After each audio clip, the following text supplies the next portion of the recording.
Welcome to Volume 2 of The Human from a Dungeon. If you'd like to watch Volume 1, please check the link in the description.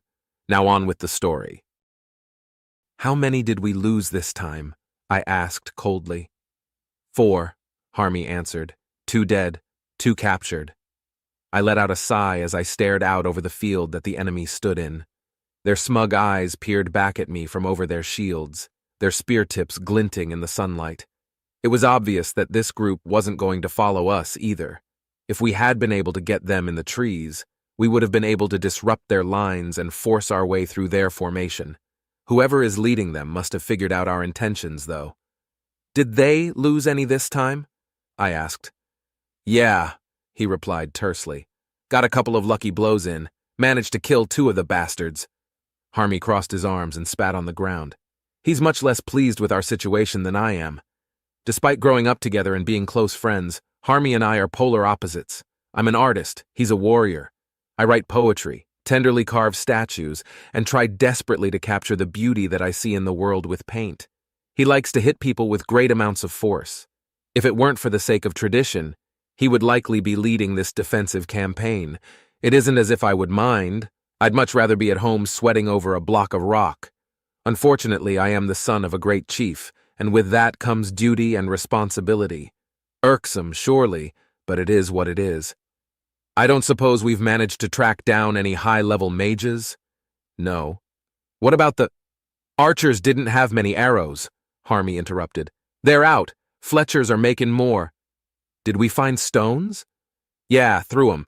Hit shields, not skulls. Well, I shrugged. I'm out of ideas. Me too. Any weapons we could craft that would be capable of penetrating their defensive lines would either take too long to make or be too unwieldy. Blurpus only has the one smith, who is also the Fletcher, and she's getting on in years. Internally, the darkest part of me screamed in frustration at my inability to slaughter the enemy, cursing the vast open fields of Blurpus that I used to love playing in as a child. Externally, I sighed again. 10th time, I guess, I said after a moment. Yeah, but at least they aren't advancing much, Harmy replied. I looked at him, then back to the drow. Despite my mask of apathy, Harmy could tell how bothered I am by all this. We have had to fall back 10 times, and the only thing that has been interrupting the enemy's advance is the damned terrain. They weren't falling for any of our traps or taunts either.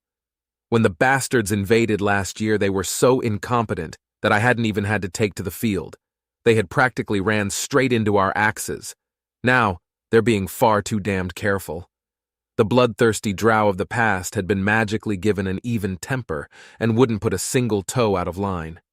Fine. There isn't much we can do here. I shook my head. Call for a reader. A familiar sound permeated the air. It was my father's horn, but I barely recognized tone it gave. It was a tone that had never really applied to me or any group I had led before, and one that definitely shouldn't apply here. Had his trip to see Ulermach finally forced senility upon him? Harmy and I met eyes, our mouths agape in stupefaction. The hells was that? I turned toward the sound. Cavalry charge? Harmy asked. We lent the Narses to Yerna, though. How can they be back already? Nevertheless, the sound of hooves began to fill the air. I turned back to the drow, who appeared considerably less smug than they had a moment ago. From their right flank, 5 Hanarses with orcs riding them burst through the trees. I got a closer look at the riders, and my jaw dropped even further. One would expect cavalry to have a lance, hammer, or even a sword. 4 of the riders were completely unarmed, and the 5th had a hunk of wood with a ball on one end. As I was trying to figure out what the hells was happening, one of the riders lifted their hand and launched a ball of fire directly into the drow. The enemy had managed to bring their shields to bear, but the fire still got a couple of them. The rider with the stick pointed it at the drow, and an arrow made of wind blew through their ranks. Mages on Narsback, I whispered. Instead of charging directly into the drow formation like traditional cavalry would, the riders began to circle them, launching spells rapidly. The drow were spinning around wildly, trying desperate to use their shields to block the various magics that were being cast upon them. Despite my shock at the situation unfolding before me, it didn't take long for me to put 2 and 2 together. The drow formation was done for. "Charge!" I shouted, pulling my axe from my belt and holding it high. My orcs snapped out of their shock and began to echo my cry. We ran at the panicking drow with our weapons high, screaming our bloodthirst as we went. The monster in me will forever cherish the looks of pure terror on their face as they realized they were now too far apart from each other to prevent our assault from ripping them to shreds. The first drow I encountered raised his shield and spear, but it was useless. Without the formation to protect him, I easily brushed aside the spear and yanked his shield out of the way. My axe met his skull, splitting it and ending his life. Before he even crumpled to the ground, I was on to the next one, then the next, and the next, and the next. Drow began to drop their spears and shields and try to run, but the cavalry cut them off. One more drow lost their life before they threw their hands in the air and begged for mercy. The fight was over, and we had finally won. I shouted the order to capture them and looked at my axe. It, my arm, and a good portion of my shirt was drenched in blood. I felt my stomach twist in revulsion. The gentler part of me wanted to weep and scrub myself clean. A small fear rose within me. Will the blood on my hands stain my art? I felt raindrops patter against my skin, and I looked to the sky. I cannot weep in front of the soldiers, but the sky wept in my stead. A small, sad smile made its way onto my face at this realization. As the sky opened up, helping clean some of the blood off of me, I felt eyes settle on me. I glanced around at my orcs, and they were looking at me expectantly. Oh, right. "Victory!" I shouted, raising my axe to the mournful sky. They shouted and raised their axes as well, freeing me from their gaze. The soft thuds of a Narce's hooves came from behind me, and I turned to see Great Chief Tormund, my father. His eyes met mine with a mixture of sadness and pride. He knew of my gentle disposition and wished the best for me, but he couldn't help but be proud of how well I carried out my duties. Or maybe I'm just imagining things. "Grum, my boy." His expression changed to a grin. "I've brought a little help." "Your talent for understatement greatly exceeds any of my own talents, father," I laughed, putting on my mask. "A little help? You brought us this victory." "I can only take partial credit. The High Chief moved quickly to make this possible." He gestured to the mounted mages and laughed. "Clever bastard. Remind me to never pick a fight with Ulermak." "There are a great many reasons that we won't be doing that." I shook my head with a grin. Someone whistled, and I looked around and saw one of my orcs standing next to the freshly tied drow. He pointed at the prisoners and raised an eyebrow. "Search them for concealed weapons, then take them to camp," I shouted. "If they try to resist or run, cut them down and leave them where they lay." "You wish to remain out here?" my father asked. "These are all the mounted mages we have right now, you know." This was a good point. Everything I had discovered about the drow commander screamed of someone with a legendary case of narcissism. We had destroyed one of his units, and he had obviously worked hard on their training, so it was likely that he wouldn't take that very well. This position was going to receive a visit by many more drow. "No, actually, I don't," I sighed. "All right, everyone, pack it up. We're heading back to camp." "What do we do with the bodies?" Harmy asked as he approached. "Leave them for the forest or their comrades," I shrugged. "We don't know their burial rites." "Can't we check their pockets?" one of the soldiers asked. "No," my father said. "Not a damn one of you need the coinage badly enough to invite the ill fortune you get from robbing the dead. I pay you better than that." The soldier looked properly chastised, and my father turned back to me. "My trip was quite eventful. Let's hurry to camp so we can talk about what comes next." I nodded and gave the proper orders. The drow were tied together and had their pockets, shoes, and belts checked for anything sharp or poisonous. Half of my soldiers formed up in front of the drow, and the rest formed up behind them. I led the ones in front, and Harmy led the ones in the rear. As I gave the order to march, my father and the mounted mages formed up on either side of the drow. The rain began to soften the ground somewhat, but despite this, we managed to make good time. In my youth, I had made a name for myself by running great distances for fun. Even so, the soft terrain and water in my boots was playing hell on my feet and legs. Half a day passed before the camp was finally in sight. "Fucking finally," one of the soldiers behind me muttered. "Agreed. Halt," I shouted. "Secure the prisoners and tend to your gear." My father rode up to me as the soldiers began to perform their tasks. He dismounted and passed his hnars off to a nearby soldier, who also took the reins for some of the mages. The rest of the mages passed their hnarses off to other soldiers. As Harmy approached us, I gestured to my command tent, and we all went inside. I breathed a sigh of relief as I took my seat and kicked off my boots to let my feet dry. My father and Harmy did the same, but the mages just stood there nervously. I massaged my sore calves as my father began telling me of his trip. I listened in awe as he explained the creation of a mage cavalry and Ulermak's idea about a magic academy. "I was held up at the city gates, and these 5 caught up to me," he explained. "They were sent by the Adventurers Guild to join me. The High Chief works damn quick, it seems." "So, there's going to be more on the way, Great Chief?" Harmy asked. "So I've been led to believe," my father laughed. "Ulermak's not much of a liar, so I've got no reason to doubt him." "What kind of countermeasures do you think the Drow will come up with?" I asked. "You would know better than I would, my boy.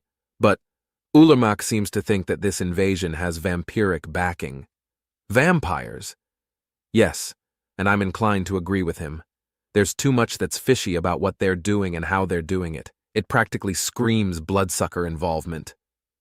I gave Harmy a doubtful look, and he shrugged in response. We don't like disagreeing with my father, but he's practically fanatical in his hatred of vampires. He has a borderline paranoid hatred of them, and it's likely that even if High Chief Ulermak completely misread the situation, my father would still firmly believe that vampires were involved simply because things haven't been going well for us. "You don't believe me?" My father crossed his arms sternly. "Well, there's one way to find out for sure," I sighed as I pulled my still damp boots back on. "I'll be back." I left my command tent and looked for the tent that the prisoners were being kept in. The rain was pouring heavier than it had been previously, and the ground had turned into an uncomfortable mud. To my horror, I found the prisoners shivering in the rain, tied to a stake in the ground. Thankfully, my soldiers weren't dumb enough to leave them unguarded, so I grabbed the nearest guard by the shoulder. "What is this?" I demanded. "The prisoners, sir," the soldier answered with an expression of bewilderment. "Why are they outdoors in this weather?" I think it's 'cause we don't have somewhere to put them, sir. All that is securing them is a stake. In the mud," I whispered. "Yeah, but we've got swords, sir. Swords that would let them cut their bonds if were they to overpower you. Move them to the mess tent, now." Yes, sir." The guard went to work explaining my order to the other guards, and they began to move the prisoners out of the rain. As they started to march, I noticed that one of the drow had clothing that was of a higher quality than the rest of them, and on that clothing was a small emblem on the breast. "Not that one," I said, pointing at the potential commander. "He's coming with me." The guards didn't argue, and after a bit of shuffling, they managed to separate him from the rest of the drow. The prisoner looked concerned, but didn't protest as I grabbed his rope and dragged him back to the command tent. All eyes immediately turned to the drow as we entered the tent. "Oh, yeah, that'll do it." My father nodded his approval. I tied the prisoner to an extra chair, gestured to Harmy, then took my seat and once again removed my boots. Harmy stood next to the bound drow and crossed his arms, prepared to loosen the drow's tongue at a moment's notice. I let my feet dry as my father and Harmy began asking the prisoner some standard questions. Harmy's intimidation turned out to be unnecessary, as the drow was very forthcoming with his testimony. He confirmed his rank, told us of his patrol route and orders, and even told us what he knew of the patrol routes of the rest of the drow army. There was absolutely no hesitation until my father brought up vampires. The drow seemed perplexed by the question and denied seeing any sort of vampires or brood. The conversation didn't go much of anywhere until Harmy asked about what had happened to the orcish prisoners. The drow explained that they were being used to make a storeroom, and when asked about their health, he admitted that he hadn't seen them since they were handed over. This raised red flags, and we asked many follow-up questions that didn't have concrete answers. Finally, the interrogation was over, and Harmy took the enemy commander back to the rest of the prisoners. "I don't get it," I said. "I thought vampires have free will. Why would they want to turn orcs into vamps when those orcs hate drow?" "Vampires don't start off with free will," my father explained. "Not really. For the first few years, the magical being within the vampire is somewhat enthralled by the vampiric sire that allowed it to enter the body. Sometimes the victim can override the enhanced persuasion that their sire has over them, but veteran vampires can usually tell who has this capability. At least, that's how Avas Tolroth explained it to me." My father very much enjoys name-dropping Avas Tolroth every chance he gets. Tolroth was a vampire who hunted other vampires and had been instrumental in the Drow Rebellion. As far as I can tell, he's the only vampire that my father didn't completely hate. Tolroth and my father had slain many vampire covens over the years, before Tolroth was killed by a dragon.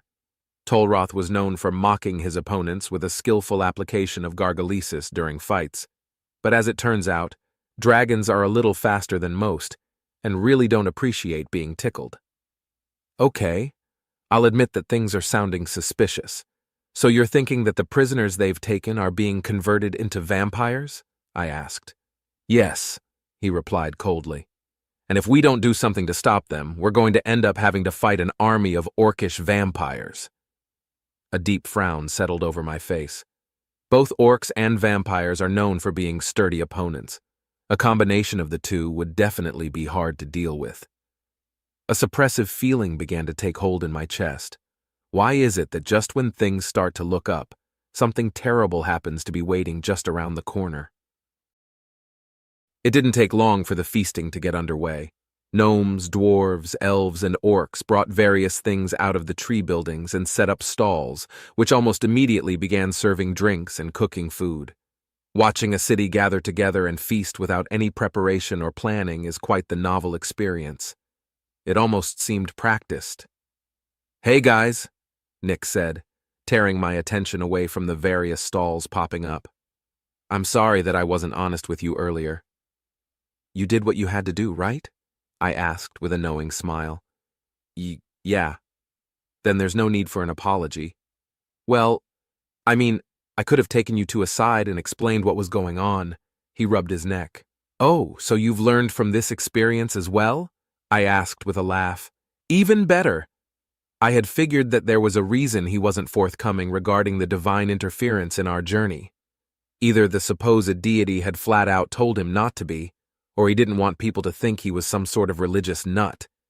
Given that he is likely unaware of the atrocities committed by aforementioned fanatics and how they are subsequently treated, it's possible the divine interference came with a warning. Nick was still having trouble making eye contact, though. "Listen, boy," Nash interrupted. "I can't speak for other species, but for orcs, apologies are for victims. While it would have been nice to be in the know, I don't feel like a victim for being excluded. Do you, Yulk?" "Nope," I shook my head. "I, for one, feel a little victimized," Renv said with a laugh. "I'm not biased or anything. I wouldn't have treated you any different, even if you'd let me know I was traveling with a touched." "A touched?" Nick asked. "Yes, someone who is touched by the gods," I explained. "Or, in a more colloquial sense, someone who is touched in the head with hallucinations and delusions of grandeur. That's probably not what Renv meant, though." "It definitely isn't," Renv said, raising his hands defensively. We all had a chuckle and started touring the festivities. Nick began asking about some of the local food, and Renv acted as a guide. Nash and I waited patiently for Nick and Renv to fill a platter before wandering over to a stall that was serving something that we could eat. The smell of fried meat hit my nostrils like a club, and I had to swallow my mouth's immediate reaction. Nash's stomach growled as we grabbed our own platters to fill. Once we were finished, the four of us found some refreshment and took a seat on the ground nearby. As I bit into my meal, I noticed people staring at Nick with shocked expressions. He was eating both meat and vegetables simultaneously. I chuckled as I fondly remembered my own reaction at learning of his omnivorousness. I swallowed my mouthful and took a swig of my sparkling beverage, enjoying the tingling feeling that it applied to my somewhat parched throat. "Is that Yulk I see?" a familiar voice asked from behind me. All four of us turned to look at the newcomer. Before us stood an elven woman with bright orange hair, blue-green eyes, and a youthful face. This youthfulness was deceitful, for while she appeared no more than 20 years old, I knew her age to be at least in the triple digits. "Olmira, how are you?" I asked with a grin. "Flummoxed," she replied with an exaggerated sigh. "I receive word that an unknown sentient species is visiting the Regent. Then our true king awakens, and finally, I run into my former student out of the blue. What a day." "I wouldn't say you ran into me out of the blue. The reason we originally came here was to have you help us determine the origin of Nick, the unknown sentient species in question." I gestured at the boy for dramatic effect. "However, King Isinerath appears to have stolen this job from you." "Oh, that's a shame." She casually turned to look at Nick and froze once she realized what she was looking at. Olmira the Eternal is extremely intelligent, but she is not without her faults. The reason she exiled herself to a tower was mostly due to her lack of social grace, which is caused directly by her lack of situational awareness. If she was reading a book in a room that was on fire, she likely wouldn't notice the fire until the book was no longer legible. It occurred to me that her lack of situational awareness would make it nearly impossible for her to accidentally notice me, which means she had lied about running into me out of the blue. She must have been looking for me, which means she had been looking forward to seeing me again. Likely because she knows me well enough to know that whatever I would need her help with would be quite intellectually stimulating. Olmira said as she leaned toward Nick. "Hi," he said, leaning away slightly. "Was that speech?" she absent-mindedly asked while studying the boy intently. "It was. Did you think that I named him Nick?" I laughed. "He can talk, walk, and fight." "He? Very well. Why does he have a platter with plants and meat?"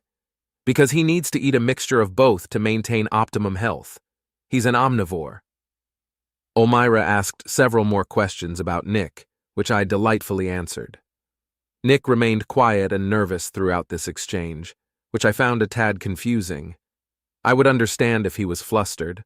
I'm told Olmira is quite conventionally attractive, but his reaction was more akin to a barely contained flight or fight response. "I don't think she's going to bite you, boy," Nash interrupted. "Oh, right. Yes, my apologies. Nick," Olmira said, standing straight once again. "I see you are aware that I am a vampire." "He's been briefed," I laughed. "Interestingly, in his world, all of the species of our world are detailed in legends, but are considered quite fictional. Vampires as well." Olmira's eyes brightened, but before we could begin discussing the implications of this, Regent Oakmore approached us. He had run off earlier, presumably to inform people of the feast, and was now looking a tad tired. "There you are," he grinned. "I hope you're enjoying Bolasir's hospitality." "Yes, sir," Nash replied. "Excellent." The Regent knelt next to us. "Now, from my understanding, the original purpose of your visit was to deliver the missive from High Chief Ulermak, and to investigate Nick, yes?" "Quite so, Your Majesty," I said. "Having accomplished these tasks, have you put any thought into when you're going back?" "Not yet, sire, but we were asked to return as soon as we can." "As soon as you can? Wonderful!" Oakmore clapped his hands and stood. "The crux of your business here has been concluded, so allow me to brief you on a situation that's developing. To the north, there is a university. Within the walls of this university, there are several professors and students who have been studying High Draken. I have sent word to them that their services are needed here, because I am the only one who can speak High Draken, aside from Nick, of course." We all nodded, and a cursory glance around told me that Nick and I were the only ones who were able to predict what Oakmore's thinking. Nick's face was carefully neutral, which almost made me grin. "How far away is this university, sir?" Nick asked. "About 3 weeks by cart." Oakmore's grin widened. "Which brings me to our problem. I will be quite busy ensuring a proper transition of power between myself and King Isinerath, and won't have much time to act as his translator. As such, Nick, I formally request that you remain in Bolasir to help me translate until the translators from the university arrive. A period of awkward silence followed. You want us to stay here for 3 weeks? Nick finally asked. Well, just you, but I assume you're a package deal. Of course, you'll be paid for your services. We can count your brothers as your staff and whoever else you'd like as an aide, he said, eyeing Renv. You'll be paying them out of your pocket, though. How much? 1 gold per day. Nash let out a low whistle, which ended abruptly as we turned to stare at him. Nick then gave me a look as if asking for guidance. I took a moment to think it out. Our original goal was to get Oakmore to send reinforcements to Ulermak, which are either on their way or soon to be so. We also woke the High Dragon and received his aid in determining what to do next. While I do want to get on with the next leg of our journey, 1 gold per day for a minimum of 3 weeks is 21 gold, which is not a paltry sum even when split among 4 people. There is the matter of Imlor, but even if he joins us, we'll still be making quite a bit of money. It would also help ensure that his business stays afloat, and he doesn't have to travel again once we get back to Kirkana. This is likely also part of the path that Nick's dream visitor put us on. Unable to think of a good reason to decline, I gave Nick a small nod. Would 2 gold be too much to ask, Your Majesty? Nick asked with a buttery tone. Heads turned toward Nick so quickly that I swear I heard Nash's neck crack. The regent laughed heartily and replied, It would, but I can do 1 gold and 50 silver per day, but only because I enjoy your company. Thank you, Your Majesty, Nick said with a bow of his head. It is my honor to serve. I'm sure, Oakmore chuckled once more. The discussion was concluded by a massive gust of wind, the sound of titanic wings flapping, and a ground-shuddering thud. King Icinerath had returned, and was standing tall upon the hill on which he had been slumbering for centuries. The sunset caused his white scales to glimmer with shades of purple, orange, and pink. One couldn't help but be transfixed. The mighty dragon looked around until he spotted Oakmore and growled something in High Draken. The regent gave us a nod and quickly strode over to the king. He looks much bigger now that he's awake, doesn't he? Olmyra asked with wonder in her voice. That he bloody does, Renv said quietly. Hello, everyone, Imlor said as he strolled up. I guess the unloaders weren't full of it after all. Hi, Imlor, Nick said with a wave. Got something to ask you. You do? Nick's explanation brought Imlor up to speed on what had happened with the dragon, including his dream about the god. The gnome's mouth didn't close until Nick mentioned the regent's offer. 1.5 gold per day for 3 weeks or so? Imlor asked, ignoring the uncomfortable subjects at hand. Yep, Nick replied, and even split 5 ways. Nah, Renv interjected. Split it 4 ways. I'm already pretty wealthy and happy to help where I can. Just don't tell my uncle or he'll box the ears right off my skull. You sure? Nick asked. Yeah. Doesn't feel right to take your money when I won't be giving you much in return. That's bad business in my opinion. All right. Well, what do you think, Imlor? Will you be willing to stay here and be our ride back? It's a very generous offer, Imlor said, wringing his hands. Okay, yes. I'll send word to my family to let them know that I'm okay and why I've been delayed. Thank you, Imlor, Nick said. Imlor nodded and walked back the way he came. I really should get back to my lab, Olmyra said. Come visit me sometime, Yulk. Your mind is a precious resource that I'd love to put to use. Certainly, I smiled at her. You can bring Nick along as well if you can drag him away from the regent, she laughed as she turned and waved. See you soon. I waved back at her and turned back to my meal. The wind had blown some dirt onto it, but I'm not too picky. I brushed the dust off and took another bite. The taste remained the same, but now the crunch of the fried meat was accompanied by a somewhat gritty texture. Still better than unseasoned road jerky, though. Nick, I want you to know that I don't share Renv's altruism, Nash said with a malicious grin. I'll happily take your coin. I know, Nash, Nick sighed. I watched the orc slaves dig, doing my best not to inhale through my nose. The smell is abysmal, but that's to be expected. One can't expect a bunch of filthy creatures, who likely don't even realize how bad their stench is, trapped in confined quarters to smell like perfume. Well, perhaps a perfume for a tanner, but not one that anyone with a nose would even dream of purchasing. The male orcish vampire glanced at me nervously, then yelled for the workers to move faster. Alurgas had opted to follow my plan, likely fearing retribution from his superiors, and it had worked marvelously. He had chosen the two leaders with the weakest wills and turned them. As such, his intentions became their own, and would remain so for at least a year. Fortunately, his inner thoughts had remained with him, and these two don't have any inherent prejudices against half-breeds such as myself. I had hoped that would be the case, because things would have been difficult otherwise. Pawns that despise their king have a tendency to act willfully, and that simply will not do. I turned to the other vampiric orc. "How long?" I demanded. "To get it as big as you want, it will take another couple of weeks, sir," she bowed. 2 weeks? Too long. The loss of the Ultras Legion's second phalanx weighed heavily on my mind. They had been taken unawares by the mounted mages that have been hounding our forces since, and many of them had been captured. These orcs are annoyingly persistent. "Use your hypnosis to find 5 more weak-willed individuals, then turn them," I said with a lowered voice.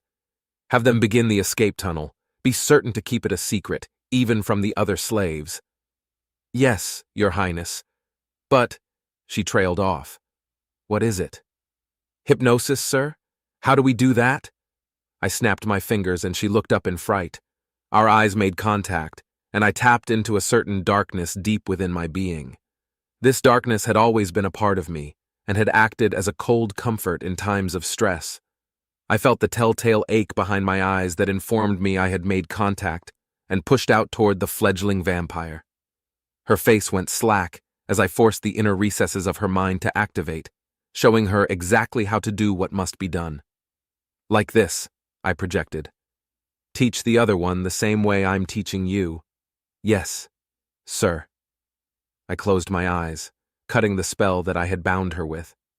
I felt the connection sever almost immediately, and a small headache soon followed. I've been told that the headache will go away with practice, but hypnosis is just so damned impractical most of the time. "Go," I said with a wave. She bowed again and quickly turned toward the other vampire. He was busy beating an unruly slave, and she decided to wait until he was finished. Satisfied with this outcome, I left the foul-smelling pit and closed the hatch behind me. I forced air out of my nostrils to clear them and took a deep breath in. Before I could take a seat, though, a small tap came from my door.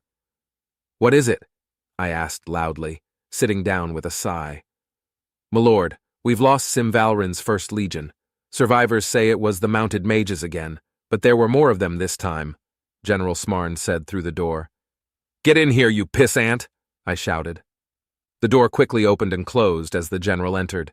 He took a few steps and kneeled apologetically. I stared at him coldly. "You thought to give me such terrible news through a door?" I demanded. "My apologies, sir," he said. "I didn't think to enter." "Fine. It doesn't matter," I sighed. "Pull the other legions back into defensive positions around the village and erect barricades using timber from the surrounding forest. We have more archers joining us soon, which will put us on a more level playing field." "Yes, sir. Shall I use the orc slaves?" "No, I need them doing what they're doing. Without a proper supply pit, we're sunk. We'll punish the survivors of the defeated legions by using them as lumberjacks. The legions that aren't on duty will build the walls and anti-infantry spikes. Be sure to have the excess lumber converted to fletching, and have some pits dug while you're at it. Make certain they're wide enough to fit Narcissus." "It will be done, my lord." "Oh, and send a legion to meet the archers and escort them here. I doubt that the commanders in the city were smart enough to send a large infantry force with them, and we don't want them getting ambushed and routed." "Yes, sir. That will be all. Leave me." I gave a dismissive gesture. General Smarn stood, and as he left, a wave of exhaustion washed over me. Things hadn't gone quite as planned, but all wasn't lost yet.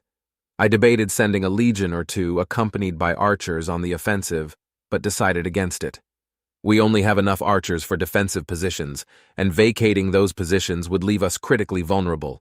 The enemy likely wouldn't know that, but it's best not to give them the chance to get lucky if it can be avoided. I stood and walked over to the map on the table. A deep sigh escaped me as I began to move the markers around the map. I had hoped to continue the offensive and capture more land and slaves than this. I'll still get the chance, but we'll have to be on the defensive for a time. I should be certain to order the defenders to capture the enemy whenever possible.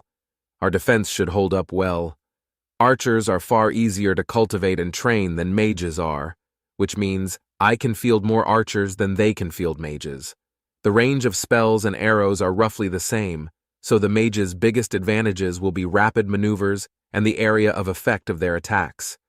If I spread the archers out among the defenses and have them prioritize the mages or their mounts, we'll be able to hold out for quite some time, which means that if the orcs are smart, they'll try to starve us out. They have the supply line advantage, but I have the equipment advantage. They aren't able to field archers because their equipment is in Yurna, where they were expecting to be invaded.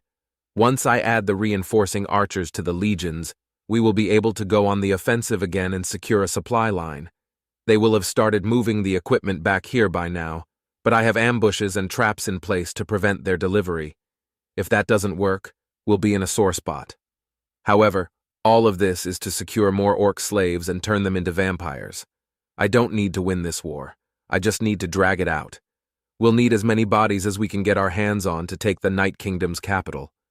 King Lofen has kept most of the troops out of Paranoia. It was unusually gracious of him to grant me the archers that are on their way, although I suspect the request didn't even make it to his ear. The reason I'm getting reinforcements at all is likely due to vampiric subterfuge. I'll have to clean house once I take the throne. I finished rearranging the markers and walked over to the nearest window, pulling back the curtain. The clouds that had blanketed the sky all day had moved on, leaving a field of glimmering stars in their wake. I opened the window and leaned out, taking in the view. One must take time to appreciate the smaller things in life, or else be crushed by the larger ones. Before I could get my fill of the sights, another bout of exhaustion took me. Bedtime already? I stifled a yawn, then closed the window and the curtain. I took a step toward my bed and stumbled, managing to catch myself on a chair. I looked at the hand that was now supporting my weight, but it looked alien. It is definitely my hand, but my mind refuses to recognize it. Depersonalization. Have I been drugged? Might one of my precautions slipped, or am I just that tired? It had been a long day, fraught with stress and worry. Even as the thought of being poisoned caused my adrenaline to surge, my eyelids drooped. I don't have the sweats, coughs, or shakiness that are indicative of most poisons. Why would someone use an anesthetic to try to assassinate me? What kind of anesthetic works on a fully fed half-breed vampire? Even as I tried to figure out this mystery, I stumbled over to my bed and lay within my covers. I barely managed to kick my boots off before my eyes could no longer stay open, and I slipped into slumber. Finally! Something almost like a voice said from within my mind. What's happening? Didn't I fall asleep? Is this a dream? I looked around but saw nothing. No, not nothing. Darkness, palpable darkness, darker even than the darkness that resides within me, a true abyss, and I was within it. It is the time that we should meet. Who are you? What do you want? I ran out of breath and could not take another. You do not need to speak. I know your mind and soul better than you do. I panicked at the lack of air for a few moments before I realized that it didn't matter. I don't need to breathe? Is this really a dream then? Why am I so cognizant? What is this? Your mind is frantic. Focus your thoughts and direct them to me. Focus my thoughts? Easy to say, not easy to do. Plenty of subjects rushed through my mind, but above all stood one question. What in the hells is going on here? The hells? Quite astute of you, but no, not the hells. Close, though. I focused on the non-voice, ignoring the inky blackness that surrounded me and the lack of air in my lungs. This has to be magic. Unfamiliar magic, but magic nonetheless. If this entity wished me harm, I would be harmed by now. I steeled myself against my rising panic. What is the meaning of this? I demanded. An introduction, to ease you into knowing my voice so that when the time comes to hear it, you will not panic as you did moments ago. Speaking in riddles, infuriating, but I am in its power for now. I must play along. Who are you? Or what are you? Who am I? A laughable question. What use is a name in this situation? It isn't as if you will tell anyone of me. No, it would be better to ignore such mundanities. As for what I am deep down, you already know. The being all but confirmed what I had already begun to fear to be true. It is a god, a magical spirit of grandiose power and mysterious purpose, which means that I am now a touched. I had always believed that the touched simply had mental instabilities, and that is not an uncommon perception of them. This god is right. I'll be telling no one of this. Why have you brought me here? What do you want of me? As I said, this meeting serves simply as an introduction, the god answered. It will save us time in the future, time that will be needed to achieve our goals. What goals could we possibly share? None. It would not be possible for one such as I to share a goal with a being of flesh such as yourself. However, our goals align, and for that reason, I am willing to aid you. You will achieve your goals, and in turn, I shall achieve my own. What sort of twisted goals could a being such as this have? And why would they align with my goals? Does it want me to conquer the world in its stead? Or does it want the vampires to suffer? Perhaps it needs the orcs eliminated? No, the being laughed.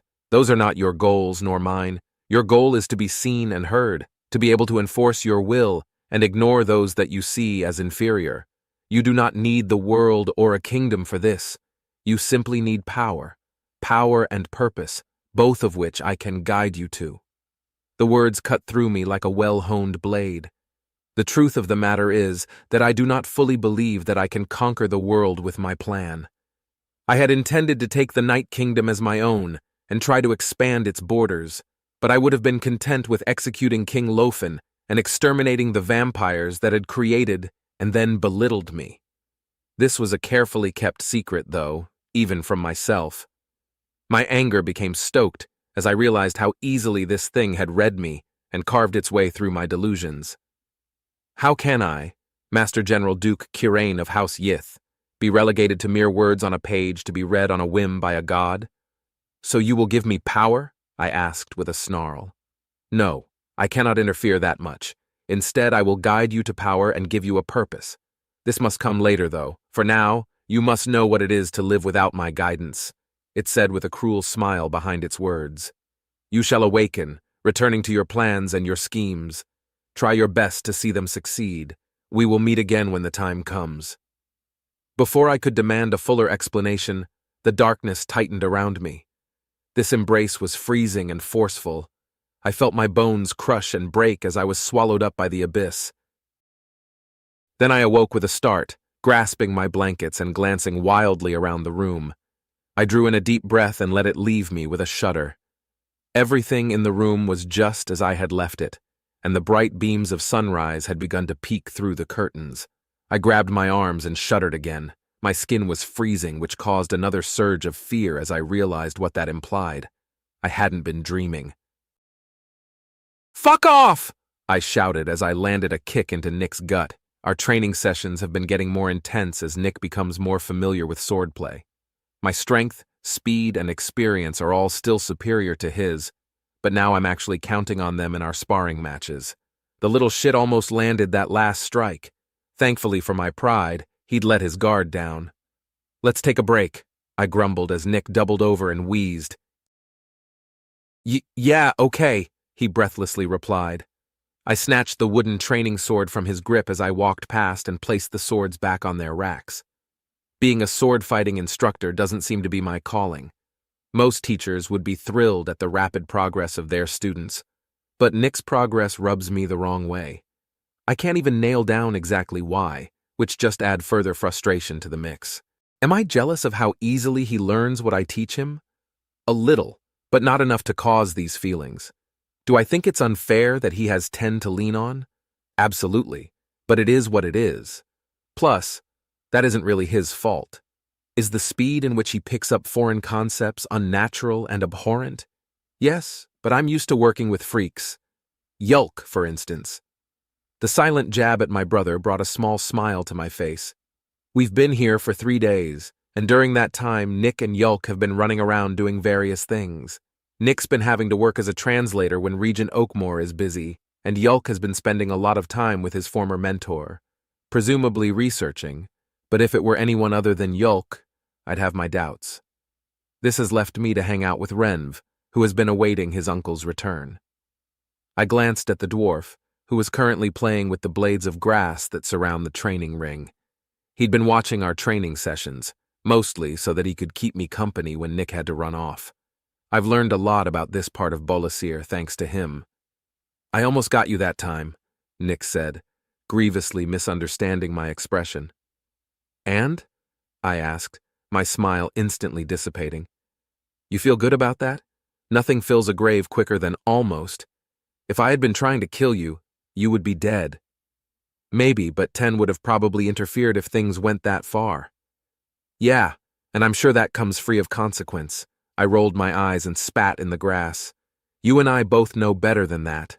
Nothing is free, and you need to be especially wary when the cost is a mystery. Yeah, he sighed. You're right. You're making good progress, I said, adjusting my tone a tad. Actually, you've made the fastest leap in progress that I've ever seen. But winning a race is far more important than running it, so you shouldn't be content with just making progress. Being content leads to being complacent, and complacency is death's most commonly received invitation. You've almost met your end already, and if you die, you're never going to see Cass again. My lecture was met with silence as Renv stood up and started walking over to us. Nick's expression was dark, and for a moment I thought I'd gone too far. His jaw was set and his fists were clenched, but after a moment he relaxed a bit. What if, he said softly. What if what? I asked. Well, I'm pretty sure that when I died in my world I came here. What if when I die here, I go back to my world? Our eyes met, and his expression was completely sincere. I stared at him for a moment, then burst out laughing. His sincerity turned to shock. What? He asked. What's funny? How in the hells does a moron like you manage to wield a blade without slicing your foot off? I laughed. What do you mean? How am I a moron? And a dumbass on top of it all, I said, as I managed to get my laughter under control. You don't even know that you actually died in your world, and even if you did, why would dying here bring you back to your world anyway? Why wouldn't it take you to a completely different world instead? Talk about jumping to conclusions, I cut him off with a chuckle.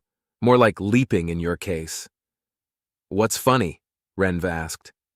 Nothing, Nick answered with an angry tone. Yeah, don't worry about it, I said. So what's today's plan for when Nick goes to work, Renvi? Well, my uncle should have gotten back this morning, so I was thinking we'd go visit him. I'd have liked to have Yulk along, but... Yeah, he's busy, I laughed. We'd have to drag him kicking and screaming.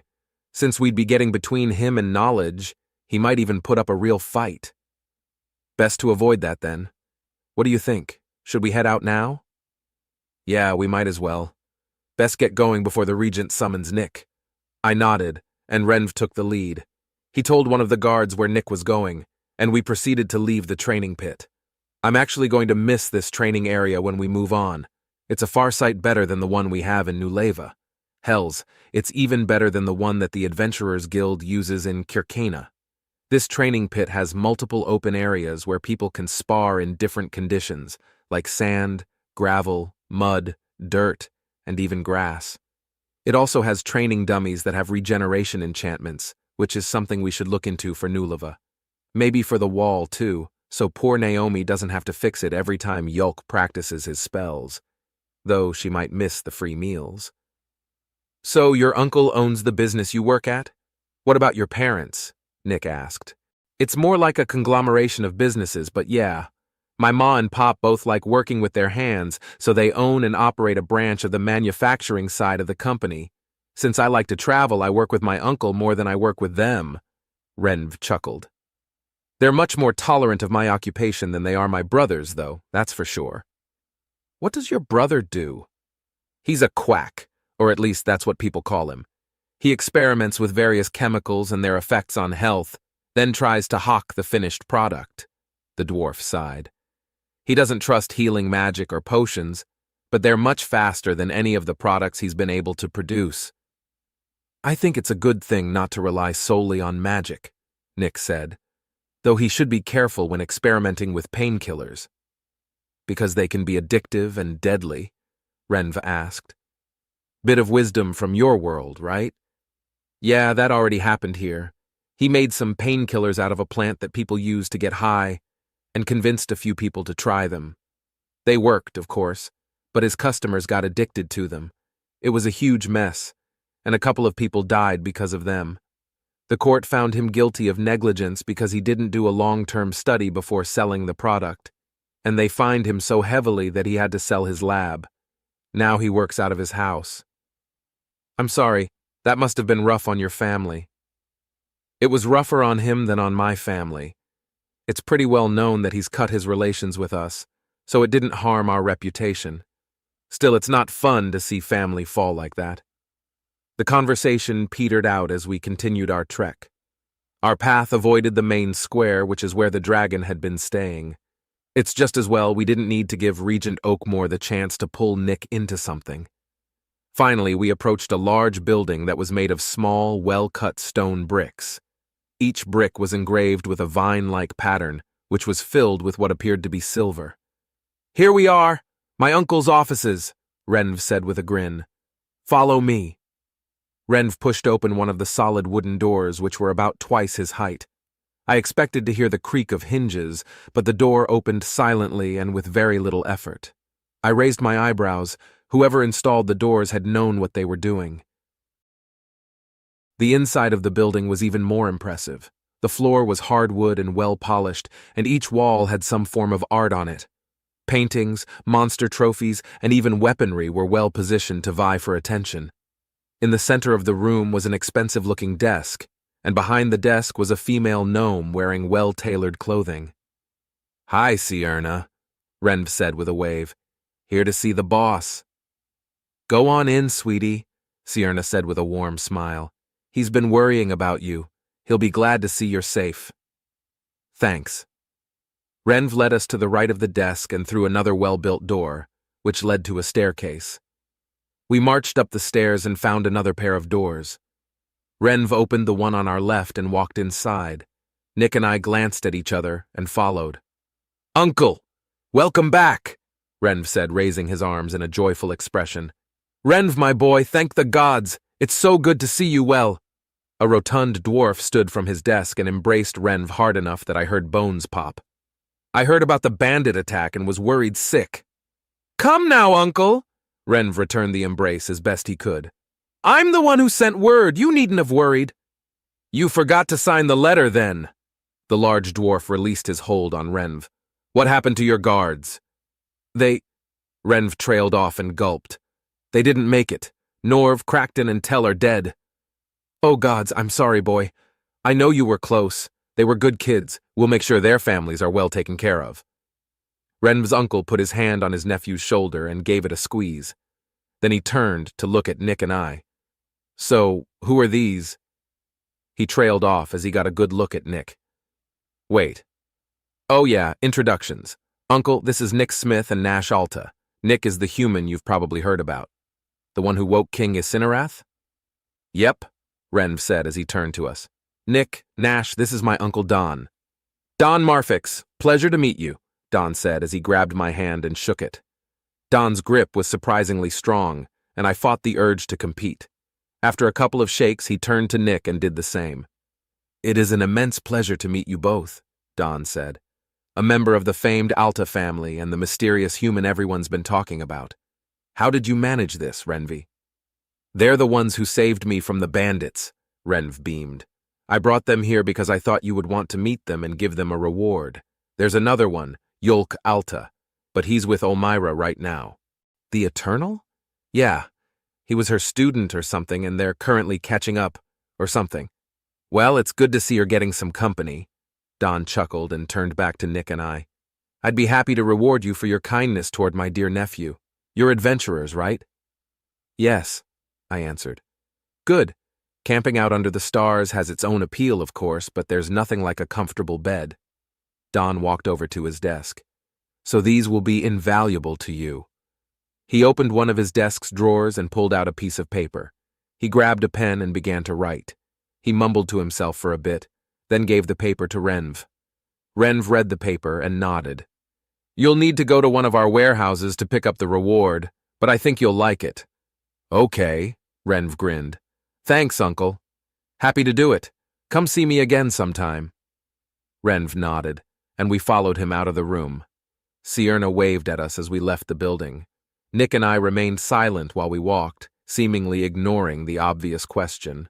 It almost felt like a competition to see who would ask first. After a few moments, I couldn't wrestle my curiosity any longer and broke the silence. So, what's the reward? I asked. I don't know, Renv chuckled. The paper is an order form, but I don't recognize the product code. Damn it, I muttered under my breath. We continued following Renv until we came upon a building that wasn't nearly as fancy as Don's office.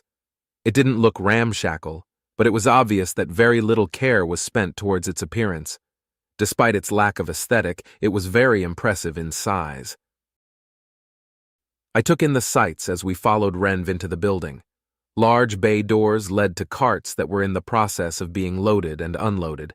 Huge stables kept nurses sheltered, fed, and watered, and there were many people running around tending to various tasks. Our strange-looking group got a few curious stares, but nobody stopped us. We walked up a flight of stairs and Renv knocked on one of the doors. Come in, a voice shouted from behind the door. Renv opened the door and led us through. This room seemed like the opposite of Don's office. It had no decoration on the walls, the floor was made of cheap wood, and the desk was more like a table. The room was barely lit by a single candelabra in one of the corners. Behind the table, masquerading as a desk, was an elf who was nearly buried in papers. Her disheveled blonde hair glimmered in the candlelight as she peeked over one of the many stacks. Oh, hi, Renv, the elf said as she ran her fingers through her hair in a futile attempt to straighten it. What's up? Hey, hurrah, I've got an order form from my uncle, Renv said as he gave her the paper. These two saved my life, and that's their reward. Saved your life? She asked with a raised eyebrow as she read the form. Whoa, okay. Guess you're not kidding. Wait here, I'll be right back. Hurrah stood quickly and practically ran out of the room. Renv looked at us with a grin, but we returned his expression with befuddlement. We stood there waiting awkwardly, and after what felt like an eternity later, Hurrah returned with 3 small boxes. She gave Nick one of the boxes and handed me the other 2. Here you go, she said. Nick opened his box and pulled out a necklace with a metal tag on it. The necklace's chain was made of gold, and the tag was emblazoned with various jewels. It also had writing on it, which caused Nick and I to share a glance. Neither of us could read the writing. Looks fancy, I said. What is it? This is an identifier that will allow you to stay at any of the Marfix inns, absolutely free of charge, Hurrah explained. Simply show it to the clerk at the front desk, and you will be given a room, assuming there's one available, of course. This also comes with 1 free meal per day of your stay and unlimited access to any available amenities. That's awesome, Renv said. Uncle really outdid himself. Really? Nick asked. Are these inns fancy? Very fancy, yes, Hurrah answered. What amenities are available depend on the inn in question, but all of them have the very best of whatever is available. Some people even consider our inns to be vacation spots in their own right. Where can we find them? I asked. We have inns located in every capital city on the continent. You simply need to look for a sign with the symbol that's on the back of the necklace to find them. I watched as Nick turned over the necklace. It was a little hard to make out in the candlelight, but the symbol engraved on the back looked like a dragon wearing a nightcap and sleeping comfortably on a bed. Nick and I shared another glance. Thank you, I said. This will definitely be useful in our travels. Now you guys won't have to stay in taverns and stuff, Renv beamed. A soft bed sounds good to me, Nick said. Is there one here? Well, can't say much for their craftsmanship, Harmy said with a grunt. It's not pretty, but it looks like it'll hold up to an extended assault. I shook my head in disgust. We finished our examination of the enemy's encampment and turned back to our own. Harmy and I had decided to personally confirm the scouts' reports. The drow had erected wooden barricades around the village and were keeping them wet to prevent fires. They had made the barricades high enough to make it difficult to get attacks over them, too. Any mage that got close enough to send a spell over those walls would also be close enough to suddenly sprout an arrow from between their eyes. What was this village's name? I asked as we walked. Dunno, Harmy shrugged. It isn't on the map because it isn't a recognized settlement. It's too close to the border for that. Really? I wouldn't think that they've had issues with the drow before. The buildings look like they've been there for quite a while. Yeah, well, they probably have been. Lofin's armies usually do their thing quite a ways to the east of here, so these guys were probably left alone for the most part. Maybe got a visit or two from our boys now and then, but they've probably never even seen a drow, until now. But they're still close enough to be in the settlement prohibition zone? Do you think they knew that? They would have had to. Whoever they got the land from, a rancher probably, would have had to tell them. Plus, that settlement is large enough to have applied to be a village, and there's no way they'd miss out on the benefits by choice. If they applied, they would have been told to vacate the area. Damn. If they knew, why'd they risk it? Well, after enough repetitions, things become routine, and routine tricks you into believing that you have an understanding of things. That combined with how cheap the land would have been probably led to this. So what do you think? They're either dead, slaves, or hostages now, Grum. Hells, probably worse if your paw's right about the vampires. Put them from your mind, we've got shit to do. Yeah, I nodded solemnly. We entered the camp we had made yesterday, and a quick look around confirmed that it was bustling with activity. Axes were being sharpened, cooks were stoking fires, and the mages were tending to their narses. Our forces now totaled 1,000 infantry and 30 mounted mages. The drow may have more soldiers than we do, but if we were to fight them afield, we'd be able to wipe the floor with them. Unfortunately, they seem to have realized that. "Chief Ormyar!" someone shouted. The shout sounded as if it was directed at me, which caused my head to snap toward the sound. One of the newer scouts was running toward me. I ceased my stride and crossed my arms, affixing the approaching scout with a glare.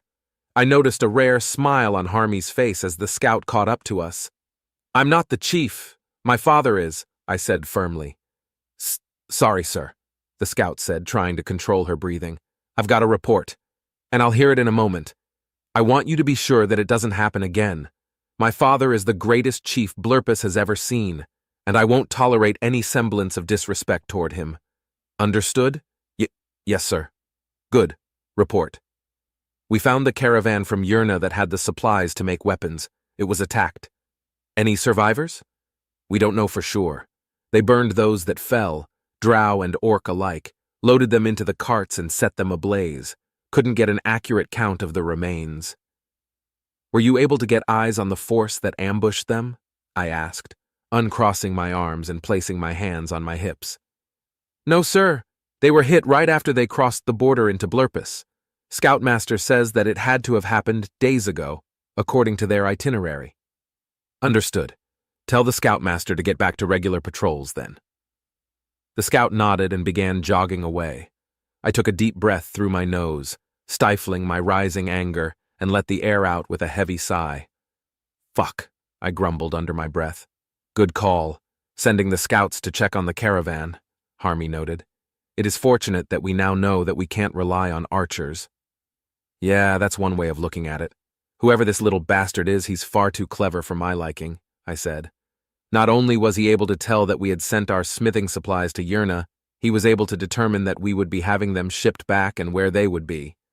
Nah, he probably set up multiple ambush sites. That's what I would do. I'd put a team on any path big enough for a cart." "Yeah, you're probably right," I absent-mindedly agreed, my mind already on what our next step should be. The caravan didn't just have weapon-making materials, it had actual smiths and fletchers. Smiths that can perform maintenance are a copper a dozen, but the ones that can create new works from raw materials are worth their weight in silver. Proper Fletchers are even rarer, and it would take quite a while to find one willing to travel to Blurpus. If we had been able to outfit our archers and train some new ones, we would have been able to assault the enemy camp. Archers can fire faster than mages can, which may have allowed us to suppress the enemy behind their barricades long enough for the mages to lob spells over their walls. Hell, they might have even been able to get close enough to use spells that would destroy the barricades entirely. Most archers know how to maintain their bows and make arrows in a pinch, but most of them don't know how to craft bows or mass-produce arrows. Their makeshift arrows are also a lot less accurate than those made by the professionals. No matter how I look at it, it looks like we're going to have to lay siege to the drow and try to starve them out. "Oh, here we go again," Harmy said, gesturing at another scout jogging toward us. As the orc approached, I noticed that we were mistaken with our initial impression. This orc wasn't a scout. The two axe handles smacking against his thighs as he ran was a dead giveaway of his status as infantry. As he drew closer, I tried to figure out why he would possibly be running to speak to us. "Mornin', Chiefkin," the large orc said.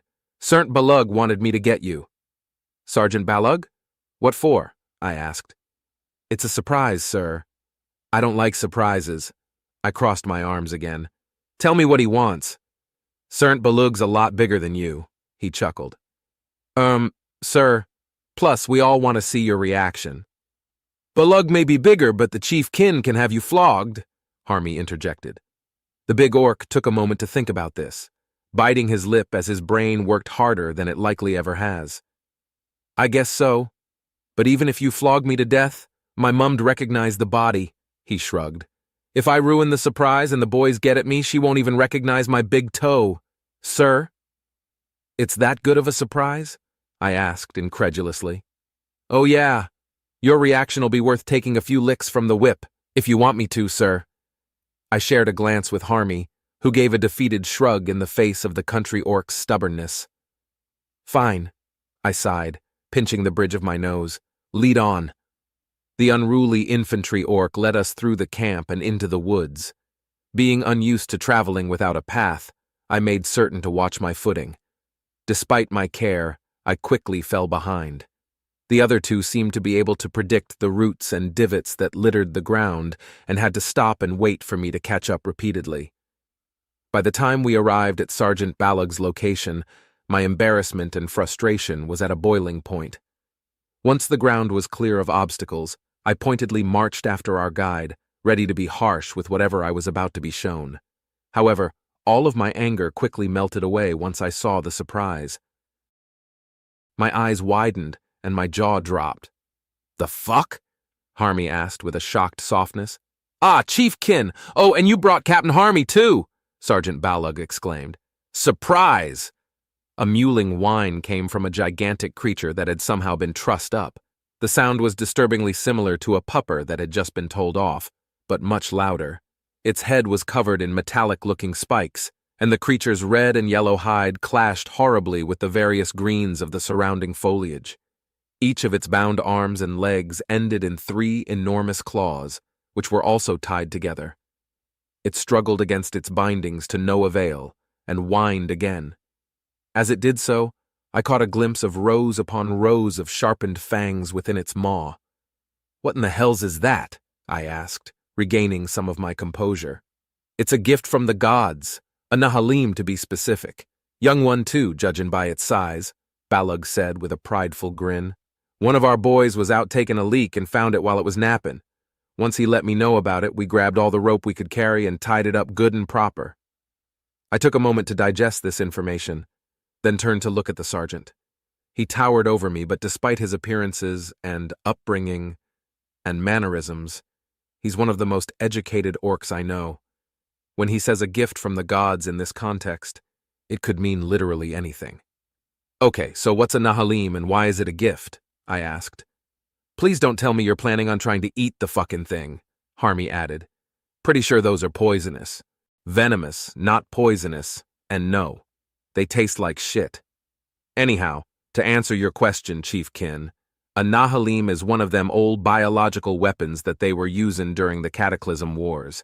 They were mostly meant for cracking open castles, but they also saw some use as anti-infantry. You see 'em now and again on the edges of the wastes where I grew up. Balog's grin somehow grew. And it's a gift, 'cause if you've got the balls, you can train it. I nodded along and then froze once he finished his sentence.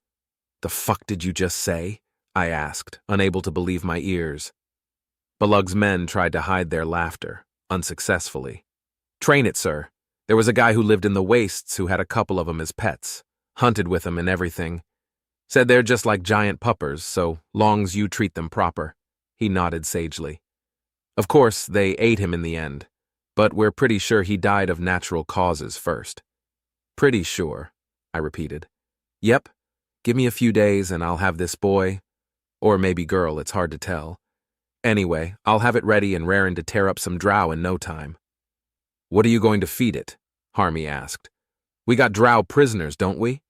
Balog raised an eyebrow. Absolutely not, I said. We aren't feeding our prisoners to this thing.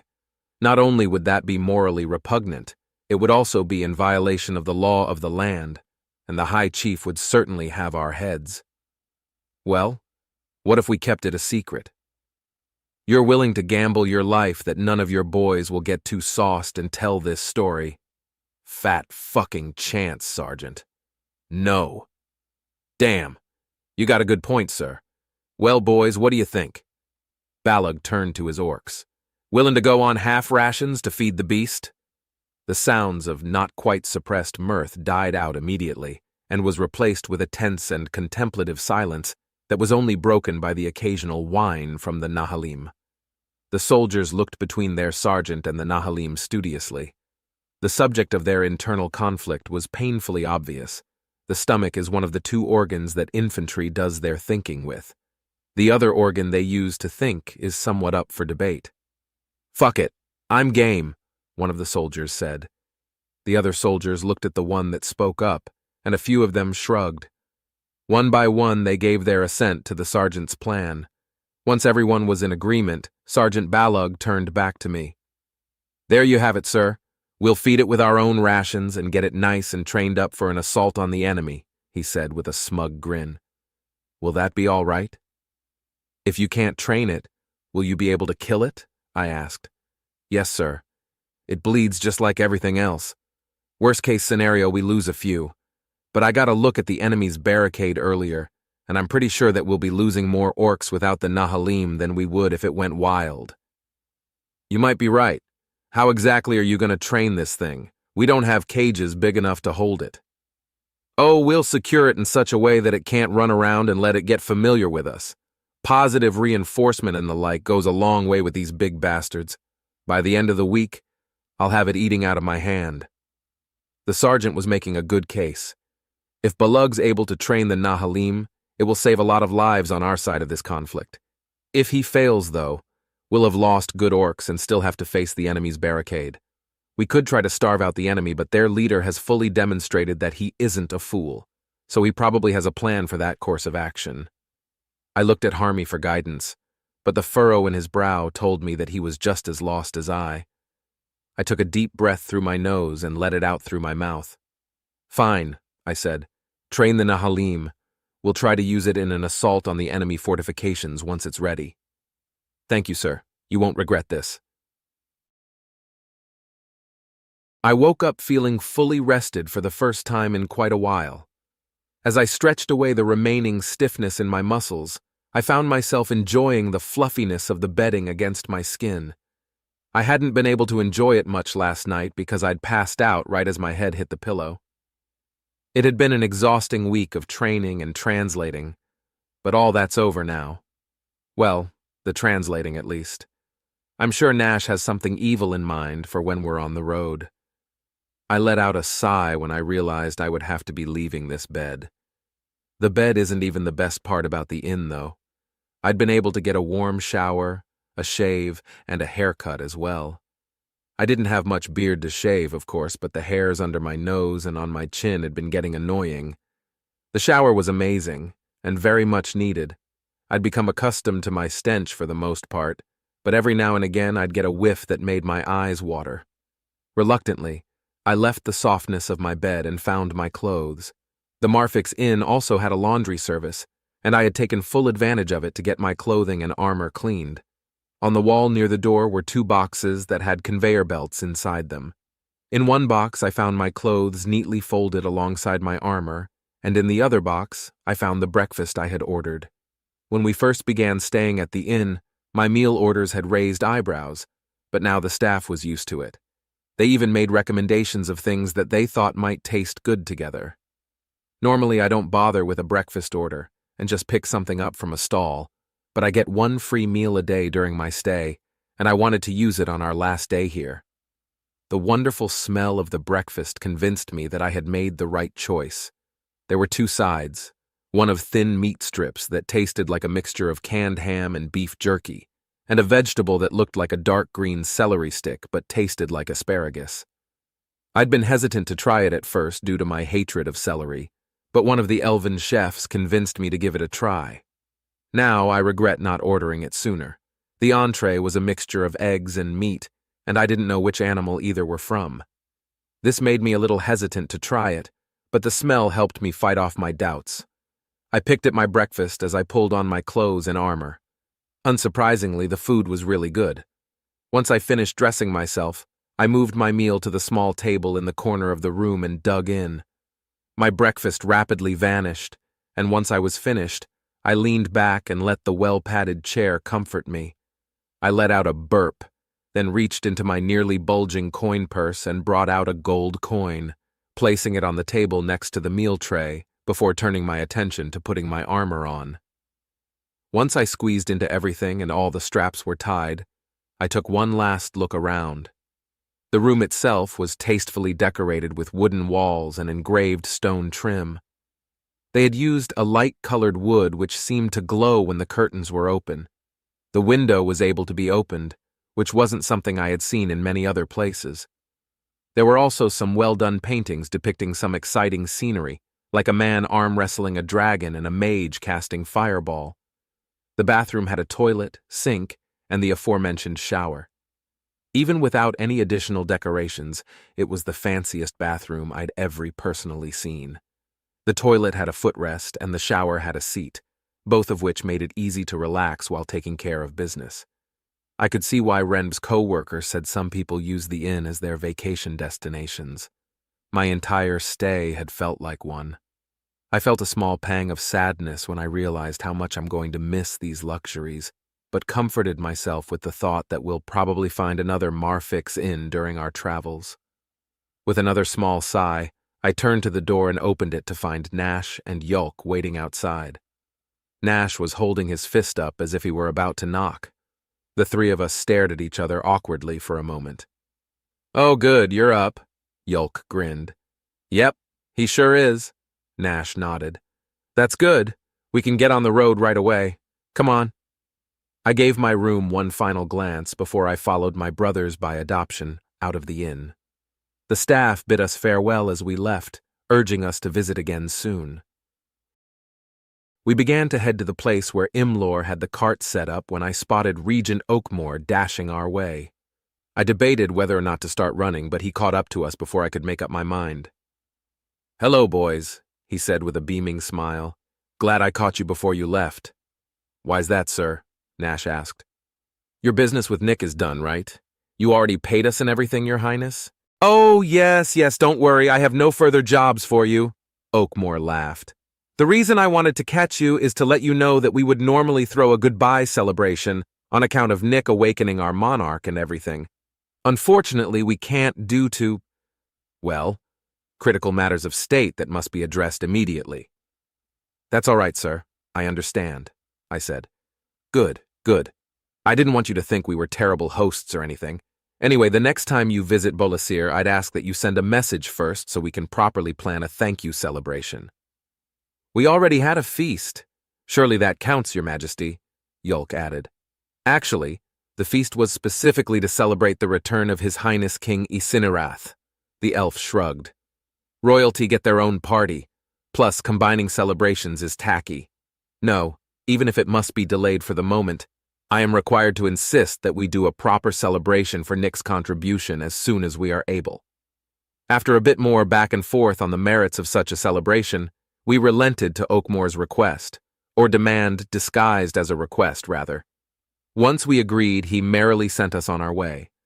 People waved as we passed, which was a welcome change from the awkward stares that we got when we first arrived. They actually seemed happy when I waved back, too, which made me feel good. People had been friendly like this back home, and I hadn't realized how much I missed it. Before long, we found Imlor packing up his cart. "Hi, Imlor," I said as we approached. "Hey guys, you ready to hit the road?"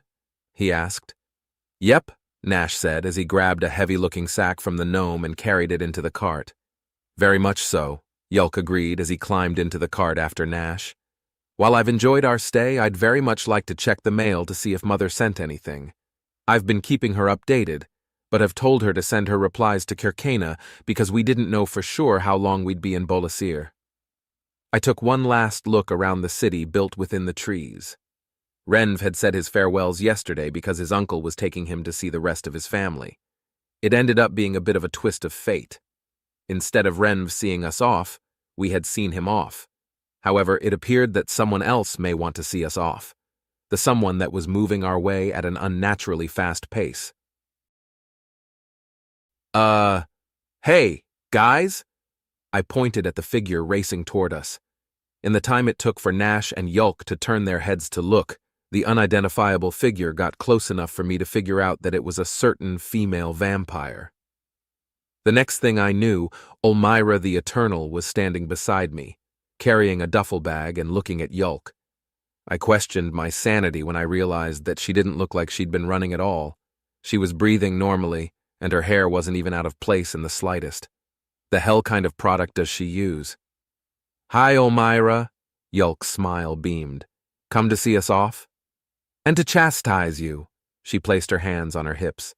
"It isn't proper for a gentleman to fail to bid a lady goodbye, Yulk, even when he's the one doing the leaving."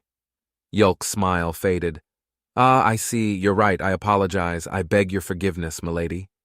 Yulk stood and bowed, while Nash and I gave the two of them a befuddled look. "I'll forgive you on the condition that you allow me to join your party," Olmyra smiled, showing the briefest hint of fang. "Really? Why do you want to travel with us?" Nash asked. "Well, the regent is now advisor to the king. An advisor having an advisor is a bit much," she chuckled. "Plus, the king already has an immortal magical advisor, a djinn by the name of, Relf, I think it was. Yssinarath retrieved him yesterday. So I am out of a job. Haven't traveled in well over a century and can't help but wonder what sort of hijinks my favorite pupil is going to get into with this human here." As she was explaining herself, I turned to look back the way she had came. It had to be at least a half a mile from where I had initially spotted her, and it was a decent uphill gradient as well. She'd run that distance in less than 10 seconds without looking the least bit fazed. And to top it off, she's a magic user. She could be pretty helpful in a fight. "I suggest we bring her along," Ten said. "Her relationship with Yulk leads me to believe that she has a vested interest in helping us, and she would be a powerful ally." "Quit reading my mind," I replied. "I can't read your mind without you directing your thoughts at me. Yet. I was simply inferring based the context and your current gaze." "It would be an honor to travel with you, Lady Olmyra," Yulk said. "Wait a minute," Nash interrupted. "What are you going to do about blood?" Olmyra held up a jug and shook it. "I'm bringing some with me. Despite my youthful appearance, I'm an elder vampire. I don't need to feed as much as younger vampires do, so this is well over a year's supply. Plus, I can visit a blood keeper if I need to top up." "Are you royalty or nobility or something?" I asked. "Pardon?" She gave me a confused look. "Oh, because of Yulk. No, I'm not. Not anymore. I was a noblewoman before I was turned, but my title was revoked due to my conversion to vampirism. Immortals aren't allowed to be nobles in Eldravia." "Eldravia? A nation to the south of Bolasir and the unified chiefdoms," Yulk interjected. "Yes. Eldravia is known for its wine and multi-species elected monarchy. Yulk previously learned of my noble heritage and insists upon calling me by my former honorifics," Olmyra explained. "It used to annoy me, but I've long since grown used to it." "Oh, okay, good," I laughed. "I didn't want to have to walk on eggshells the whole journey." "Anyway, I'm obviously fine with Elmira traveling with us, Yulk grinned. Are there any objections? Nope, I said. I guess not, Nash shrugged. It'll be good to have another guard, I suppose, Imlor chimed in. It's unanimous, then. Allow me, milady. Yulk stood and offered his hand to Elmira. She took his hand and climbed into the cart, taking a seat next to Yulk. I climbed up after her and took my seat next to Nash. Let our hopefully uninteresting journey begin, Imlor said, turning back toward the Narcies. The carts began to move, and I watched as the city that is constantly shaded by trees slowly shrank into the distance. Once we cleared those trees, my eyes stung trying to adjust to all the extra sunlight. We traveled for about an hour in silence before my curiosity got the better of me. So what's Eldravia like, Elmira? I asked. I really wouldn't know what it's like these days, the vampire smiled sadly. It's been well over a century since I left, and I haven't had reason to return, nor do I seek out news of my homeland. I can tell you what it used to be like, though. Yes, please. All right. Eldravia had massive tracts of land dedicated to growing fruit. Trees, bushes, and vines littered the landscape. These fruits were used to make all sorts of alcohol, but wine was by far the most popular. Most noble houses either directly owned or were heavily invested in wineries and the farms that supplied them. A nation of drunks? Nash asked. Elmira laughed. Actually, most of their wine ended up exported. Eldravia doesn't have much in the way of metallic resources, so trade was important to make up the deficit. The quality of our wine made certain that it fetched a high price, so much so that it actually aided in our diplomacy, which in turn ended up being crucial for our national defense. What do you mean? I'll give you an example that happened before I was born. Plamorno, one of the nations that border Eldravia, declared war as part of an expansion campaign. They won easily, but the people of Eldravia stopped making wine in protest. Once the wine stopped flowing, other neighboring nations, including the unified chiefdoms, declared war on Plamorno to force it to give Eldravia back its independence. However, this war didn't get very far because the citizens of Plamorno revolted against their queen. She was executed along with most of their nobility, and Eldravia became independent once again. Wow, I whistled. People really like wine, I guess. So you said Eldravia's led by an elected monarchy? How does that work? A multi-species elected monarchy, she corrected me.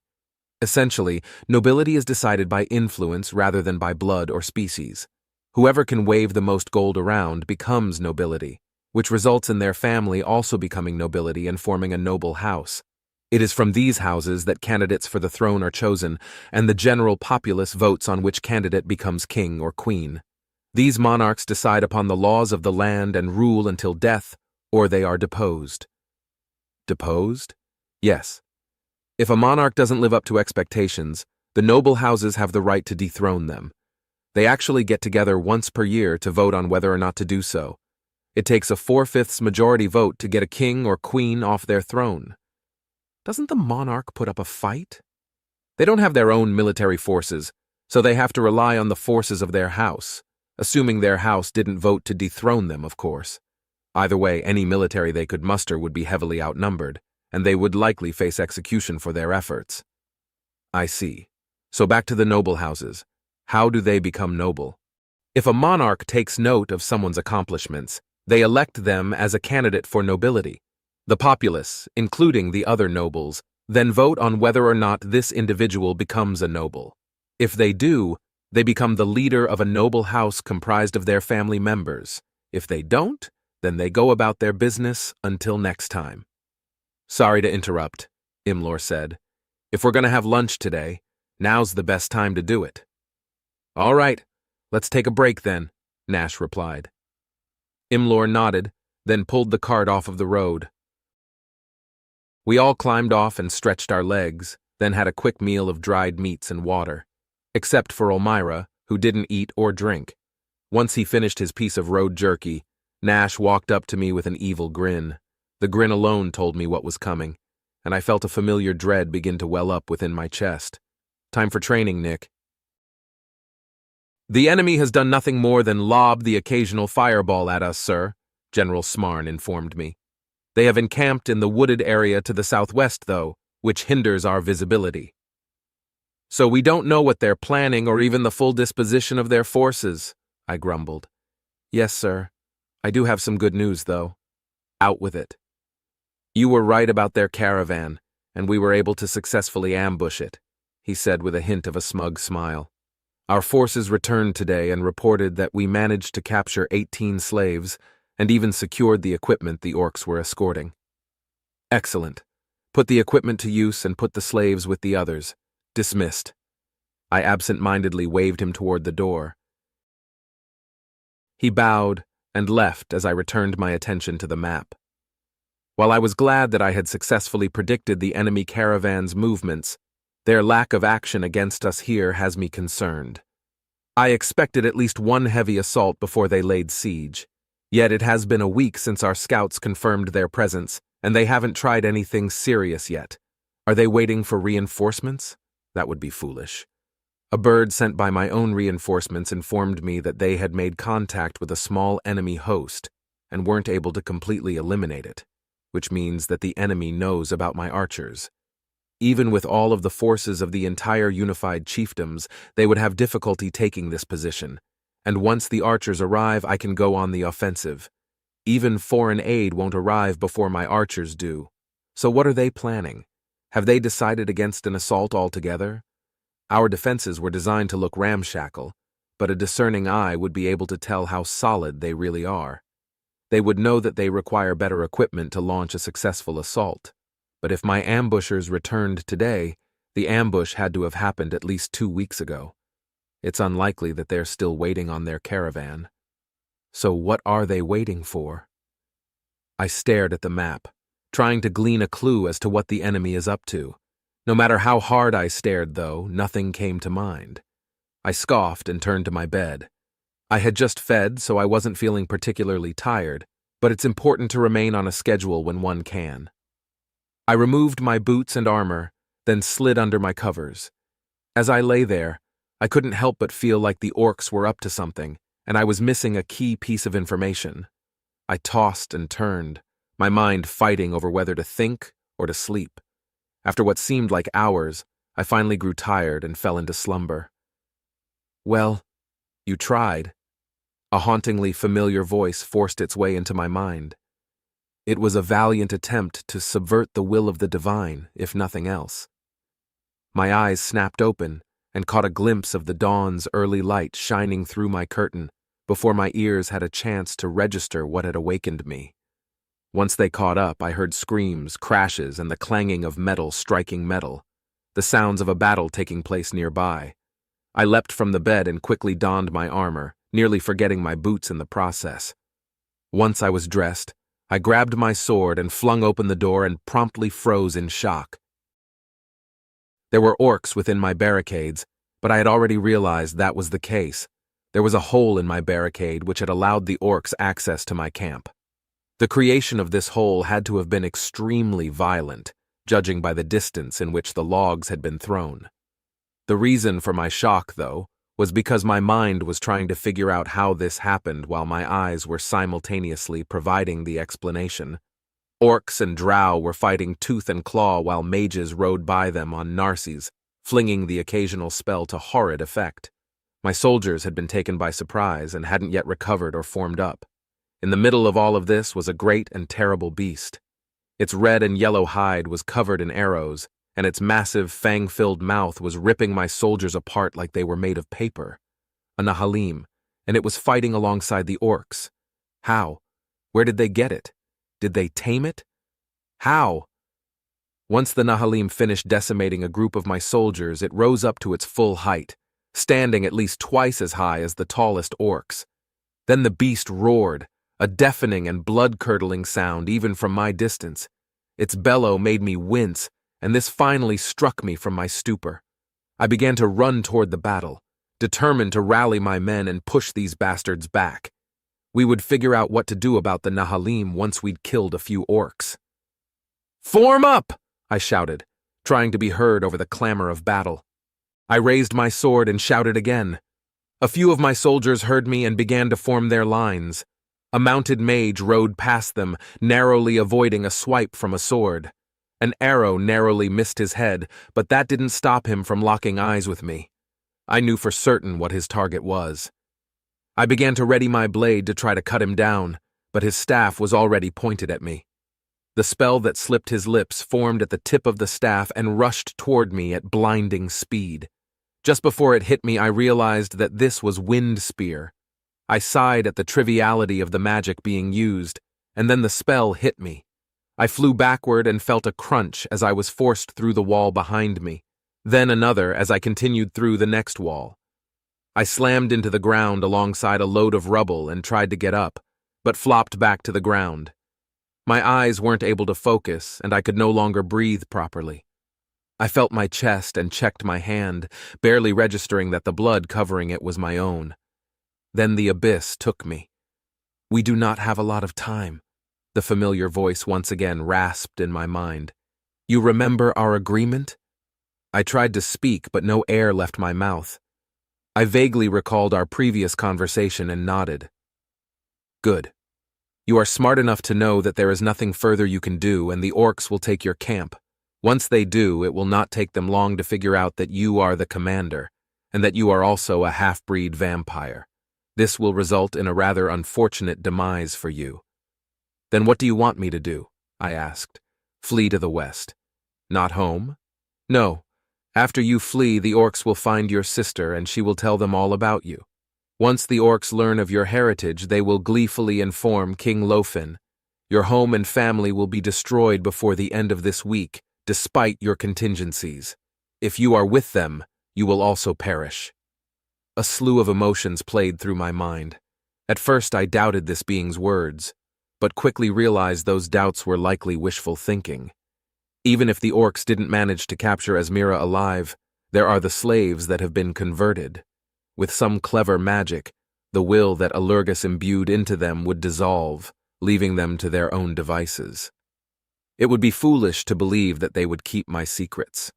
The contingencies that I put in place to prevent Lofen from targeting my family in my absence would also fail once my vampirism became public knowledge. No one would be stupid enough to be caught helping a vampire. Morn and my trusted servants will die. My grief nearly overwhelmed me. Everything that I had built, everything that I have loved, gone, and there's nothing I can do. "You will flee then," the voice rasped. "You must go west. You will be pursued, but if you keep fleeing to the west, they will eventually give up. You mustn't stop until you're certain they aren't following you." "Where am I going? What awaits me?" "I would like to tell you, but—" I awoke, gasping for air. I instinctively grabbed my chest, feeling a hole in my armor and the cloth beneath it. The bare skin that I felt assured me that the wound had healed. I stood and looked for my sword, but it was nowhere to be found. Swearing under my breath, I looked to the sky to get my bearings. The sun was still rising, so my destination was in the opposite direction. I paused for a moment, gazing at the hole in the wall I had left. Asmira was in there, and I couldn't help but think about killing her.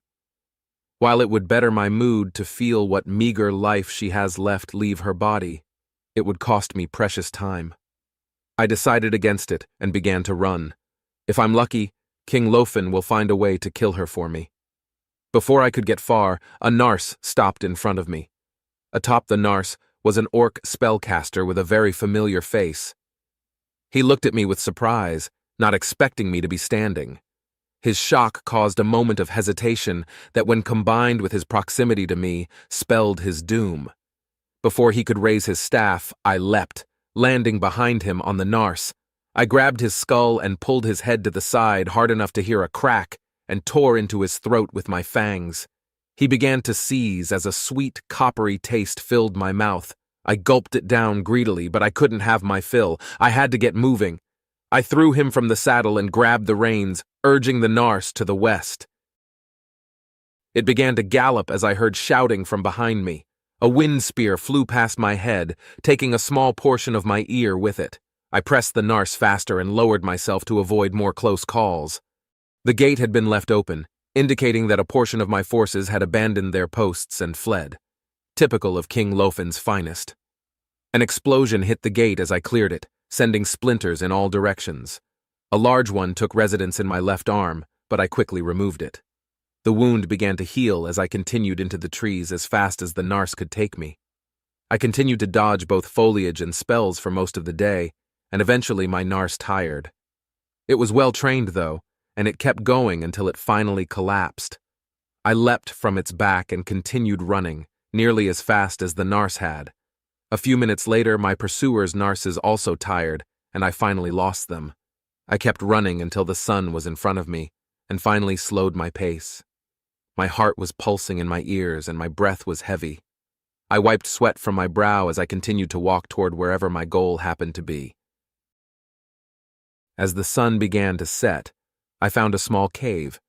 After determining that it was empty, I decided to take a rest. I grabbed some nearby branches from a bush to mask its entrance, then crawled inside. After adjusting the camouflage a little, I made myself as comfortable as possible. Then, I was finally left alone with my thoughts. I've lost everything. My family, my friends, my home, my career, and even my dreams. All I have left is my body and the clothes on my back, which have a conspicuous hole in the chest. I felt my anger build up within me, but it was the cold sort of anger. What do people normally do to cope with loss and grief? Cry? Crying would waste water, though, and I am in a survival situation. No, the best way to cope with my grief is to analyze what went wrong and learn from it. Unfortunately, I have no idea how I can learn from whatever mistake it is that I made. A beast of the wastes had laid low my plans for conquest. Did they capture it in the wastes and bring it here? No, that would have taken them far too long. Could they have already had it tamed and ready to fight? If that's the case, why wasn't it used against my forces to begin with? Could it be that they stumbled upon the Nahalim, managed to capture it without killing it, and one of them knew how to tame it? While it sounded ridiculous, that hypothesis resonated within me. The separate and unlikely coincidences happening all at once, culminating in my defeat. It absolutely reeks of divine interference. The question is, which divine? The one claiming to help me, or one of the other ones? Which of the little bodiless worms had decided to meddle with reality and force my failure?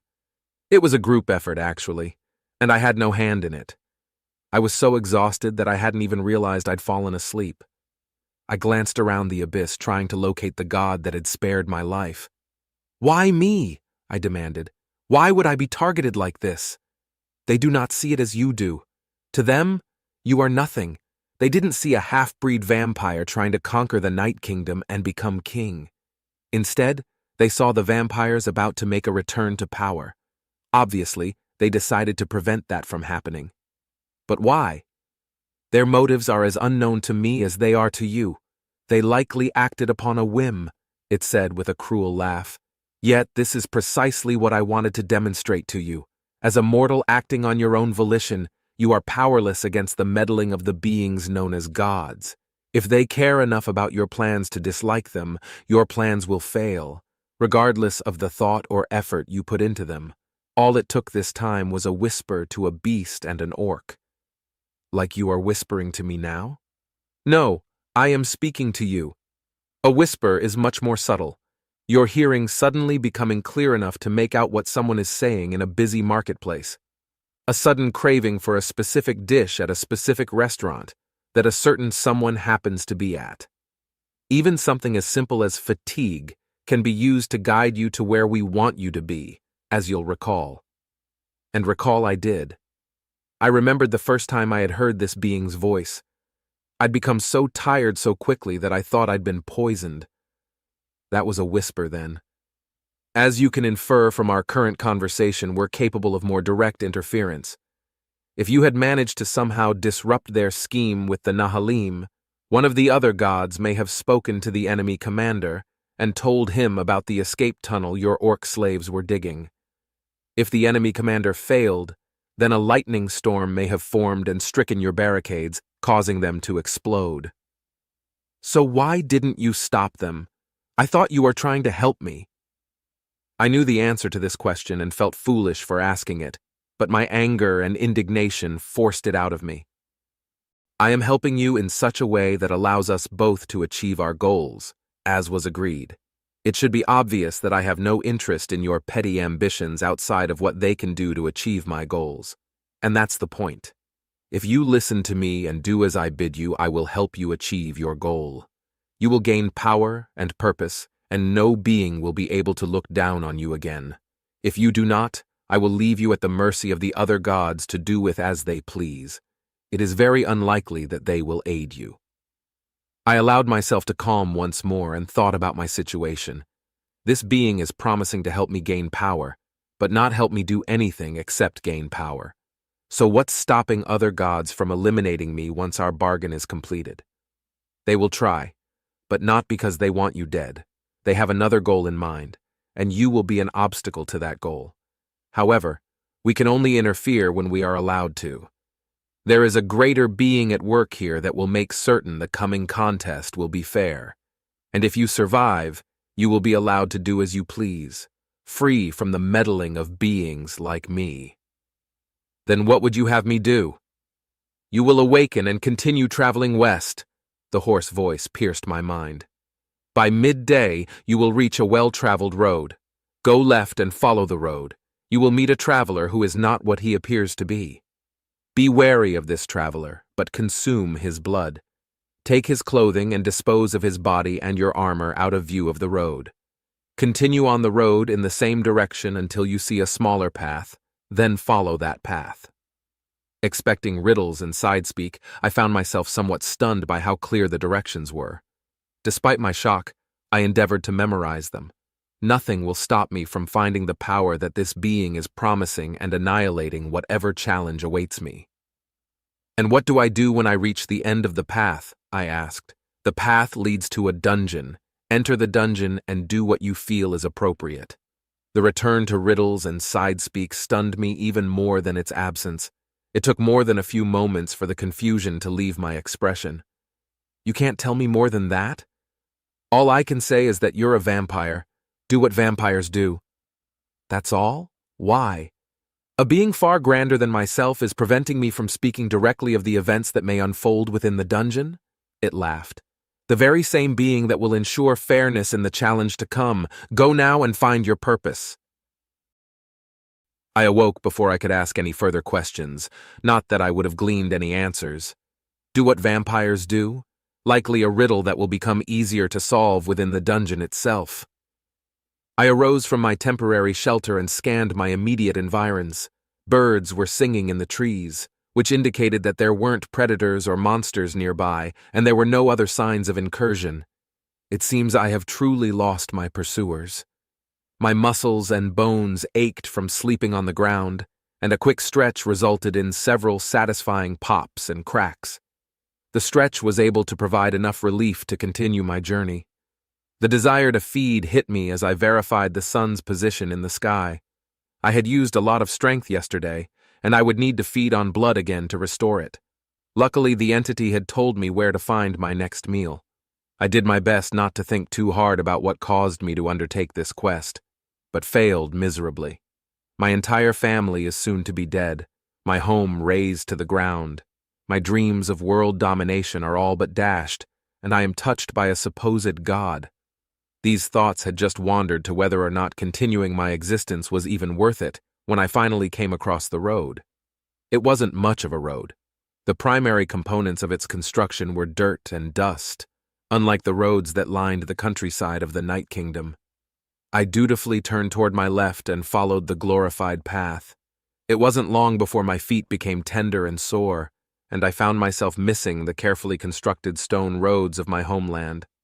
I followed the road for a few hours before I finally came across my objective. A dwarf wearing a high-collared coat and large pack stopped and eyed me warily. I stopped as well and regarded him head to toe. His coat and clothing appeared new and expensive, yet his pack and boots appeared well worn. The dwarf was obviously trying to look like a merchant, but there were certain inconsistencies with his disguise. "Who the fuck are you?" he asked. "I could ask you the same," I replied. "You have the look of a merchant, but I've never met a merchant who travels alone." "Well, that's just 'cause you've never met me," he grinned, showing a few missing teeth. The name's Tarks. You? Kirain. Well, Kirain, methinks it's a damn lucky day for you. I see you've got a hole in that armor of yours, and I just so happen to have something that'll likely fit you just fine. Oh? I asked, moving closer to him. That would be quite the boon, if the price is right. I've got the cheapest fucking stuff you'll find in the middle of the road, he laughed as he pulled his pack from his back. I'm more than willing to cut you a deal.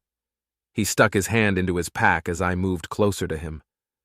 As he began to remove his hand, I saw a glimmer and instinctively grabbed his wrist. My strength was beginning to wane, but it was more than enough to snap his wrist and sending the dagger flying.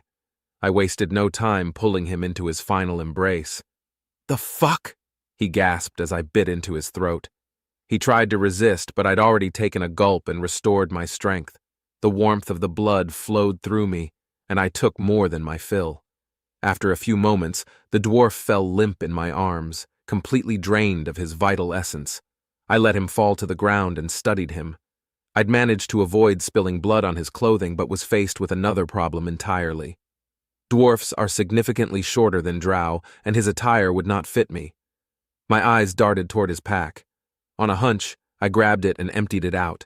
Several items fell to the ground, including another knife, some wrapped rations, about 50 feet of hempen rope, a water skin, several pieces of jewelry, a bulging coin pouch, and some rather well-made clothing.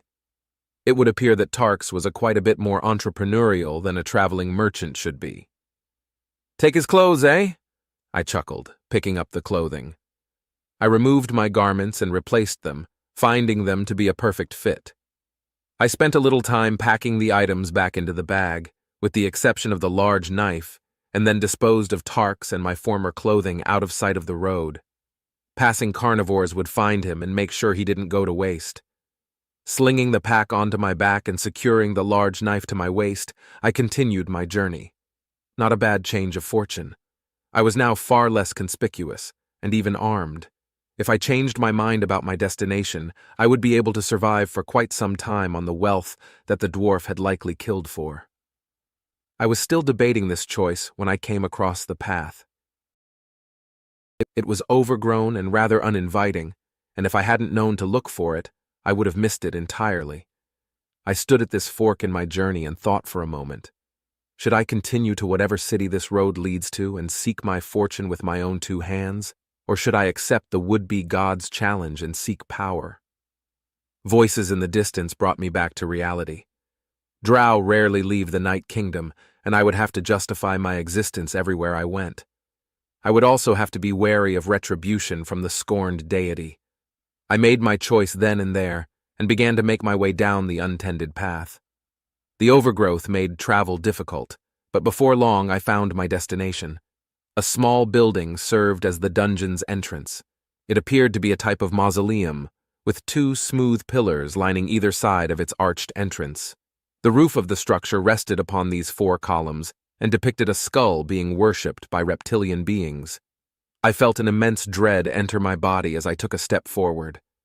Many people equate vampires with the dead, so I should feel at home in a crypt. However, my instincts screamed at me that something terrible lay within here. Taking a deep breath and snarling to myself, I drew my knife and entered the dungeon. One of the advantages to vampirism is the ability to see in almost complete darkness, but my eyes still took a moment to adjust. Once my blindness receded, I continued forward, and I took in my surroundings. The floors were tiled, and the walls were unnaturally smooth. Neither showed any signs of tool marks, seams, or any other variety of imperfection. This indicated that they had been created magically. I recalled from my studies that the term dungeon isn't the most accurate description of these places. While they often serve to contain monsters and other threats to civilization, they've also been known to serve as lairs for powerful beings that would seek harm on others. The origins of most dungeons are a complete mystery, and how they came to contain monsters and traps is anyone's guess. My footsteps reverberated through the hall as I continued on. It was a soft, steady melody that was almost soothing, until a sudden click interrupted my pace. The tile beneath my foot had depressed, and I barely reacted in time to catch the spiked grate that sought to impale and crush me. Even my vampiric strength struggled with the weight of the trap. I adjusted my footing and pushed with all of my might. Just as I thought I was done for, the trap eased up and withdrew into the ceiling. I quickly moved forward before it could trigger again, being careful to avoid the tile I'd carelessly tread upon earlier. Before I could catch my breath, a screech announced the presence of several small reptiles. The lizards were roughly the size of my boot. I readied my knife as they swarmed me, trying to pick off pieces of my flesh with their teeth and claws. I was much faster than they were, though, and began to exterminate the pests with my knife and free hand. They were easy to crush and not very resistant to stabbing either. It didn't take long to finish them, and I watched as the few wounds I had received healed. The bites were extraordinarily painful and bled longer than they should have. Once they finally faded, I continued on. I was much more wary this time, trying to avoid any further traps by tapping my forward foot on the upcoming tiles. It slowed my pace, but quickly paid off as I encountered more traps. After each trap, another group of lizards attacked and was defeated. Eventually, I put away my blade and began to use the little bastards as stress toys. This pattern repeated several more times before there was an abrupt change. "For the Lord!" a dwarf-sized lizard shouted, waving its spear in the air. "For the Lord!" its 5 comrades echoed. I drew my knife again and charged at them.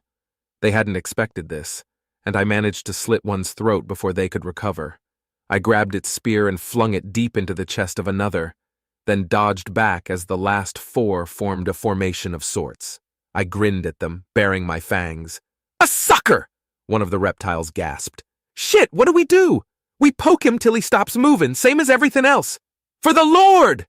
They charged forward and I slid under their spear tips. I used my claws to tear at the face of one and stabbed my blade into the heart of another. I dragged my knife out of its chest and through the throat of the one I had mauled. Disallowing any recovery time, I leapt over its falling corpse and bit into the shoulder another lizard before it could change the position of its spear, and threw my knife at the final one. I grabbed the reptile's throat and lifted it into the air as its comrade hit the floor with my blade protruding from the space between its eyes. I spit its blood onto the floor and ripped the spear from its hands. The reptile looked down at me with absolute terror in its beady little eyes. "Who is your lord?" I demanded. "I ain't tellin' you nuttin'," it shrieked. "Then I shall find out myself," I said, crushing its windpipe and vertebrae. As I dropped its body to the ground, it occurred to me that I might have used hypnosis on it. I sighed, disappointed at the missed opportunity to glean some intel. After retrieving my blade, I continued my journey into the depths of the dungeon. It wasn't long before I got another chance. I tore into the creatures and tried to use hypnosis on the survivor, but I couldn't make a connection to its mind. At first I thought my hypnosis was being blocked, but then I came to the realization that the mind was too simple to be forced in such a way. It was like trying to hypnotize a pupper. I tore its head off in frustration. Several more conflicts later, the hallway opened into a large room. Torches flickered to life as I entered, throwing shadows upon the smooth, gray walls. In the center of the room was a skeletal corpse sitting upon a golden throne. It looked lifeless, but I could feel massive amounts of magic emanating from it. Its eyes began to glow, and it rose from its throne, levitating a few inches from the ground. "Who dares to enter my domain?" it asked. "Kirain Yith," I replied. "And who might you be, Lich?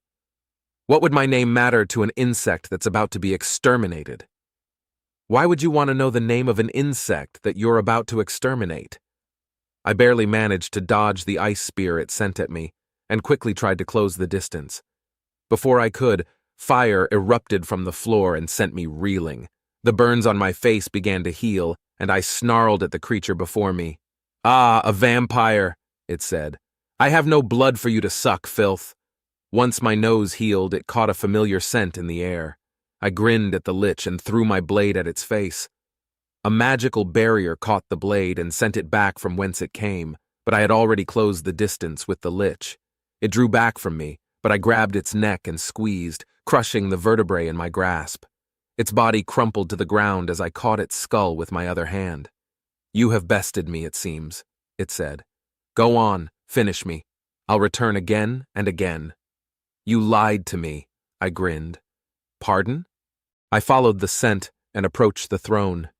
Hidden in the throne's finery was a rounded crimson jewel. The invigorating scent was coming from this jewel.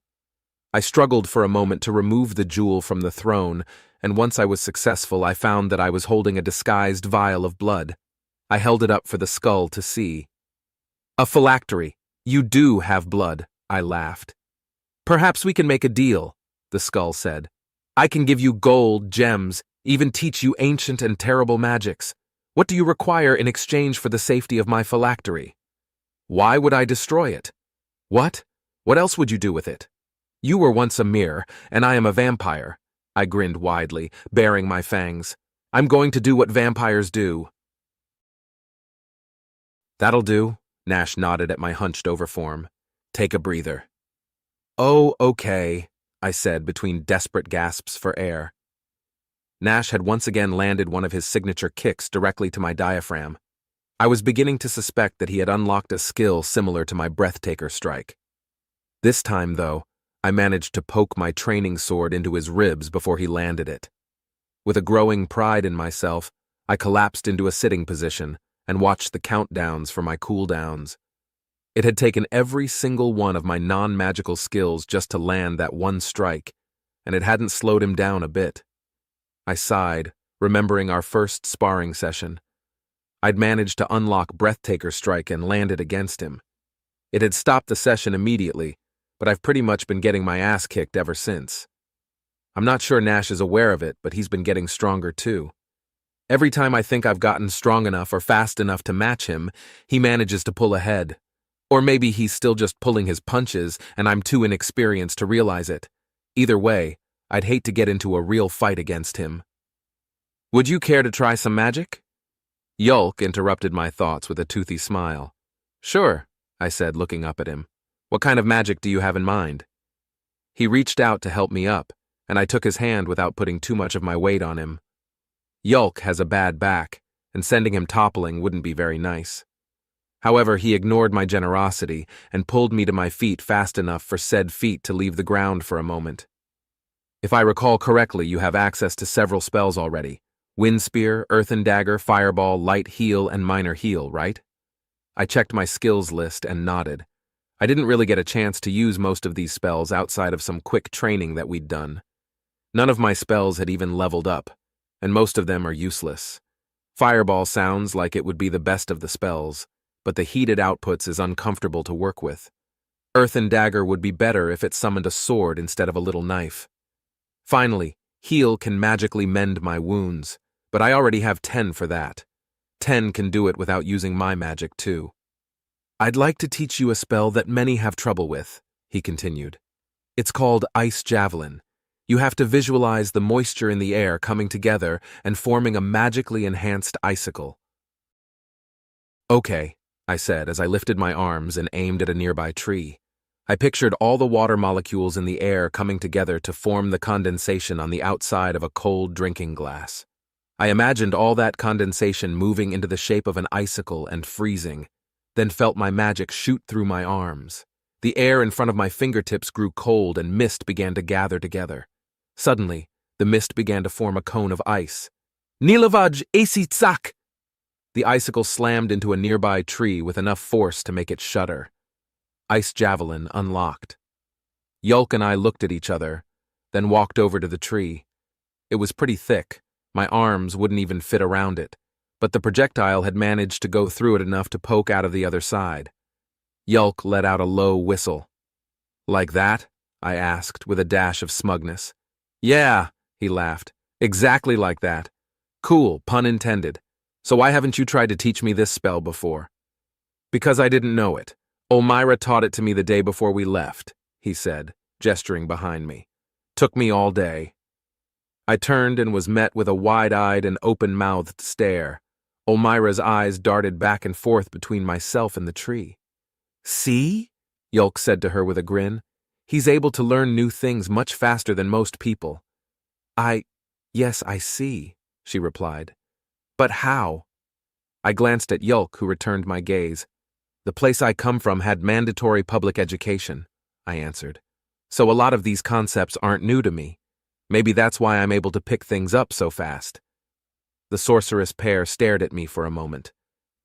What sort of subjects are covered by this public education? Elmira asked. Math, science, social studies, languages, writing, woodshop, all sorts of things. Woodshop? My guess would be carpentry, milady, judging solely by the name, of course. Yulk laughed. Oh my, Nash is beginning to look impatient. Shall we be off? I gave Yulk a confused glance. Ever since Elmira joined us, it seems like Yulk had upped his eloquence. While it's true he wasn't exactly brash before, I don't remember him ever using the word shall. On the other hand, I could be imagining things, or 10 could be playing with the translations. I looked toward Nash and immediately forgot about Yulk's odd word choices. His pack was already in the cart and he was practically glowering at us. Yeah, let's go, I quickly agreed. We packed our things and loaded back into the cart. Imlor gave us a smile and we continued our journey. I leaned into the corner of the cart and accessed my skills list, selecting the option for physical skills. Time Dilation 2 increases the user's speed to 150% for a limited time. Cooldown, 4 minutes. Dash 2, move forward up to 8 feet at 300% speed. Cooldown, 1 minute. Breathtaker, Strike 2, a strike that robs your opponent of their ability to breathe. Cooldown, 45 seconds. Power/1. Amplifies the user's striking power by 100%. Cooldown, 1 minute. Slide/Y. Slide along the ground and strike with 100% amplified striking power. Cooldown, 1 minute. Preternatural Evasion 1. Allows a user to automatically dodge for 1 minute. Cooldown, 10 minutes. Knife Hand. Hardens a user's hand into a knife-like shape. Can apply intimidation to lower-level enemies. Duration, 1 minute. Cooldown, 5 minutes. The cooldowns for both Breathtaker Strike and Time Dilation had decreased. It was previously 1 minute and 5 minutes respectively. The distance that I can dash increased by 2 feet as well. The buffs weren't as good as I had hoped they would be, but the skills had leveled up faster than I'd expected. I decided to get a look at my spells list too. Wind Spear 1. Summon a Spear of Wind to strike your target. Earth and Dagger Y. Summon a Blade of Earth. Duration, 5 minutes. Cooldown, 10 minutes. Fireball I. Summon a Ball of Fire to strike your target. Cooldown, 5 minutes. Heal I. Heal your superficial wounds. Minor Heal. Heal your target's superficial wounds. Ice Javelin, 1. Summon a Javelin of Ice to strike your target. Cooldown, 5 minutes. Light. Summons an orb that emits a moderate amount of light until the user dismisses it or falls unconscious.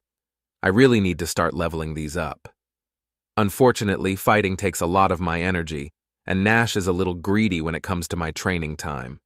I guess that's fair. Our current party consists of 2 magic users, 1 multi-class, and a fighter. I guess there's also Imlor, but as far as I know, he doesn't have any skills that are useful in a fight. If I were to join Yulk and Elmira in casting spells, that would leave Nash alone on our front line. That's not a good position to be in, even with magical backup. It's too easy to get flanked, and as Nash himself says, if you're flanked, you're fucked. I had to stifle a laugh. Look at me, suddenly an expert in battle tactics.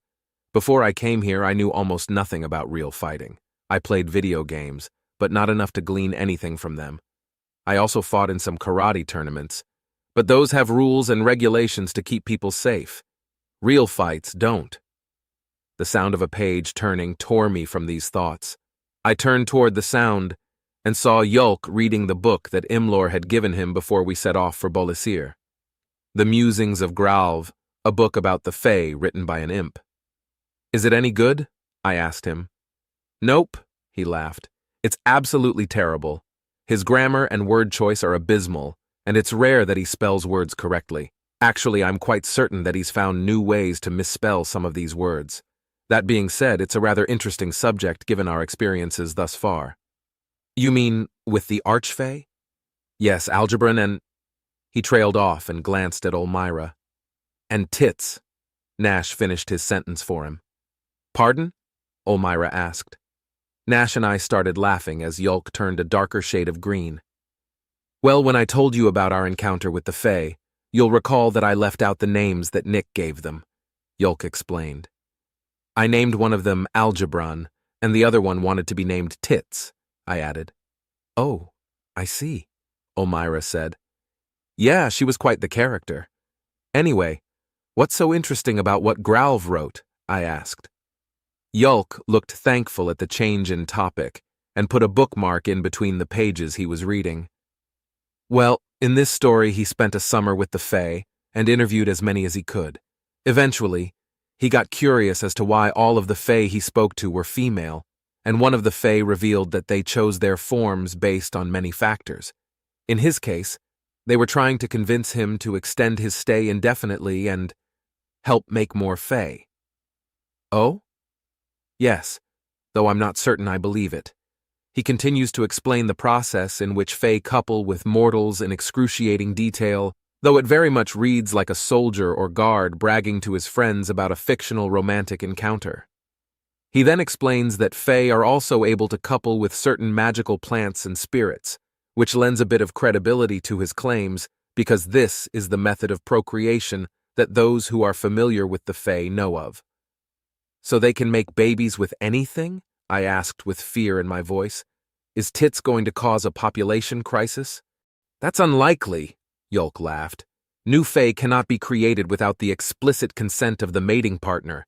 If their partner does not want to create a new Fae, even subconsciously, one will not be created. He doesn't explain how this works with plants, unfortunately. So, what else does he? Nash started to say before trailing off. Do the rest of you hear that? I raised an eyebrow at him, but after a moment I heard a dull rumbling sound in the distance. We looked around, but couldn't see what was causing the sound until our cart turned a corner. To our right was a forest, and to our left were plains that were being ravaged by a tornado. We watched the storm in a shocked silence. It was breathtakingly massive, ripping up everything around it. The giant funnel was extending from a large cloud, which was also the only cloud in the sky. I was about to ask if that's normal when Nash stood up, putting his hand on Imlor's shoulder. Imlor, get us out of here, he said. Don't have to tell me twice, Imlor said, urging the Narses to pick up their pace. Nash nearly toppled over as the cart began to speed along the road. He took a knee and we watched the tornado nervously, silently praying that it didn't start coming toward us. Lighting struck the ground near the tornado, and a few seconds later thunder shook everything around us. Is that normal? I asked. Do tornadoes usually appear from a singular cloud? No, Elmira said quietly. What's going on then? I don't know. Wait a minute, Yulk said. Isn't this where we encountered? He was interrupted by the cart coming to a sudden stop. Before anyone could ask Imlor what was going on, a loud roar drowned out the sounds of the distant storm. I stood to see what was happening and saw a bear-shaped creature in the middle of the road a few yards ahead of us. Instead of fur, though, it had scales that were completely black. Its claws glimmered like 5 razor-sharp daggers in the sunlight. I grabbed my sword as it roared again and leapt from the cart with Nash close behind me. We took position in front of the cart, trying to protect Imlor and the Narses. The bear lizard rose onto its hind legs and roared once more, louder this time. The fuck is that thing? I asked. It's an Urzarn, Nash explained. They're tough. Go for the gut or the throat. Don't bother with the chest or head. Understood, I said. Nash charged forward and I quickly followed him. A wind spear flew over our heads and barely missed the Urzarn, who dropped to all fours and began charging us. As Nash and I got closer, I used dash to get ahead of him and swung my sword at the Urzarn's neck with power slash. Time seemed to slow down as my blade approached the monster. It looked like it was going to be a good slash, and I began contemplating how I would avoid a counterattack. But as my blade made contact with the Urzarn's neck, it suddenly disappeared with a balloon-like pop. My sword struck the ground and I stood there stunned, wondering what the hell just happened. I barely managed to catch a glimpse of something fleshy heading toward my face, but before I could react I was enveloped in a flower-scented squishiness. Arms locked my head in place as I dropped my sword and began to struggle. Nick! A muffled but familiar feminine voice shouted. I've missed you so much! The voice shouted. Muff, BLP! I replied, struggling to breathe. My sword dropped to the ground as I grabbed at the arms that were trapping my head. I struggled for a few moments and finally released myself, taking a few heavy breaths. Once my breathing calmed down, I looked up to find Tits grinning widely at me, her almost teal-colored eyes shimmering in the sunlight. My peripheral vision managed to warn me to maintain eye contact with her, and my face went beet red. What the fuck? I asked, desperately pretending not to notice her clothing situation. Were you trying to suffocate me? Only if you're into that, she said with a wink. Nash placed a hand on my shoulder and gently pulled me behind him. I picked up and sheathed my sword, trying not to catch a glimpse of the HFY while I did so. Why are you nude? He asked. It's such a wonderful day out, how could I not be? She replied. Not that wonderful of a day, Nash said as he pointed to the tornado. Oh, that, she giggled. Don't worry about that. It's just Mamulda having a conniption. Nash and I shared a concerned expression, which made Tits laugh. Before we could say anything about these concerns, Algebran appeared behind her. Causing trouble again? He asked. Me? Never, Tits replied with a grin. I was just giving Nick a friendly hello. Little too friendly, I muttered. Sounds about right, Algebran smiled. Did Tits reveal the reason we've interrupted your journey? No, I said as Yulk, Olmira, and Imlor jogged up to us. The two archfey noticed our approaching companions, and their smiles faded. They gave each other a worried glance. You think that's going to be a problem? Tits asked quietly. I don't know, Algebran answered. Hopefully not. What's going on? I asked.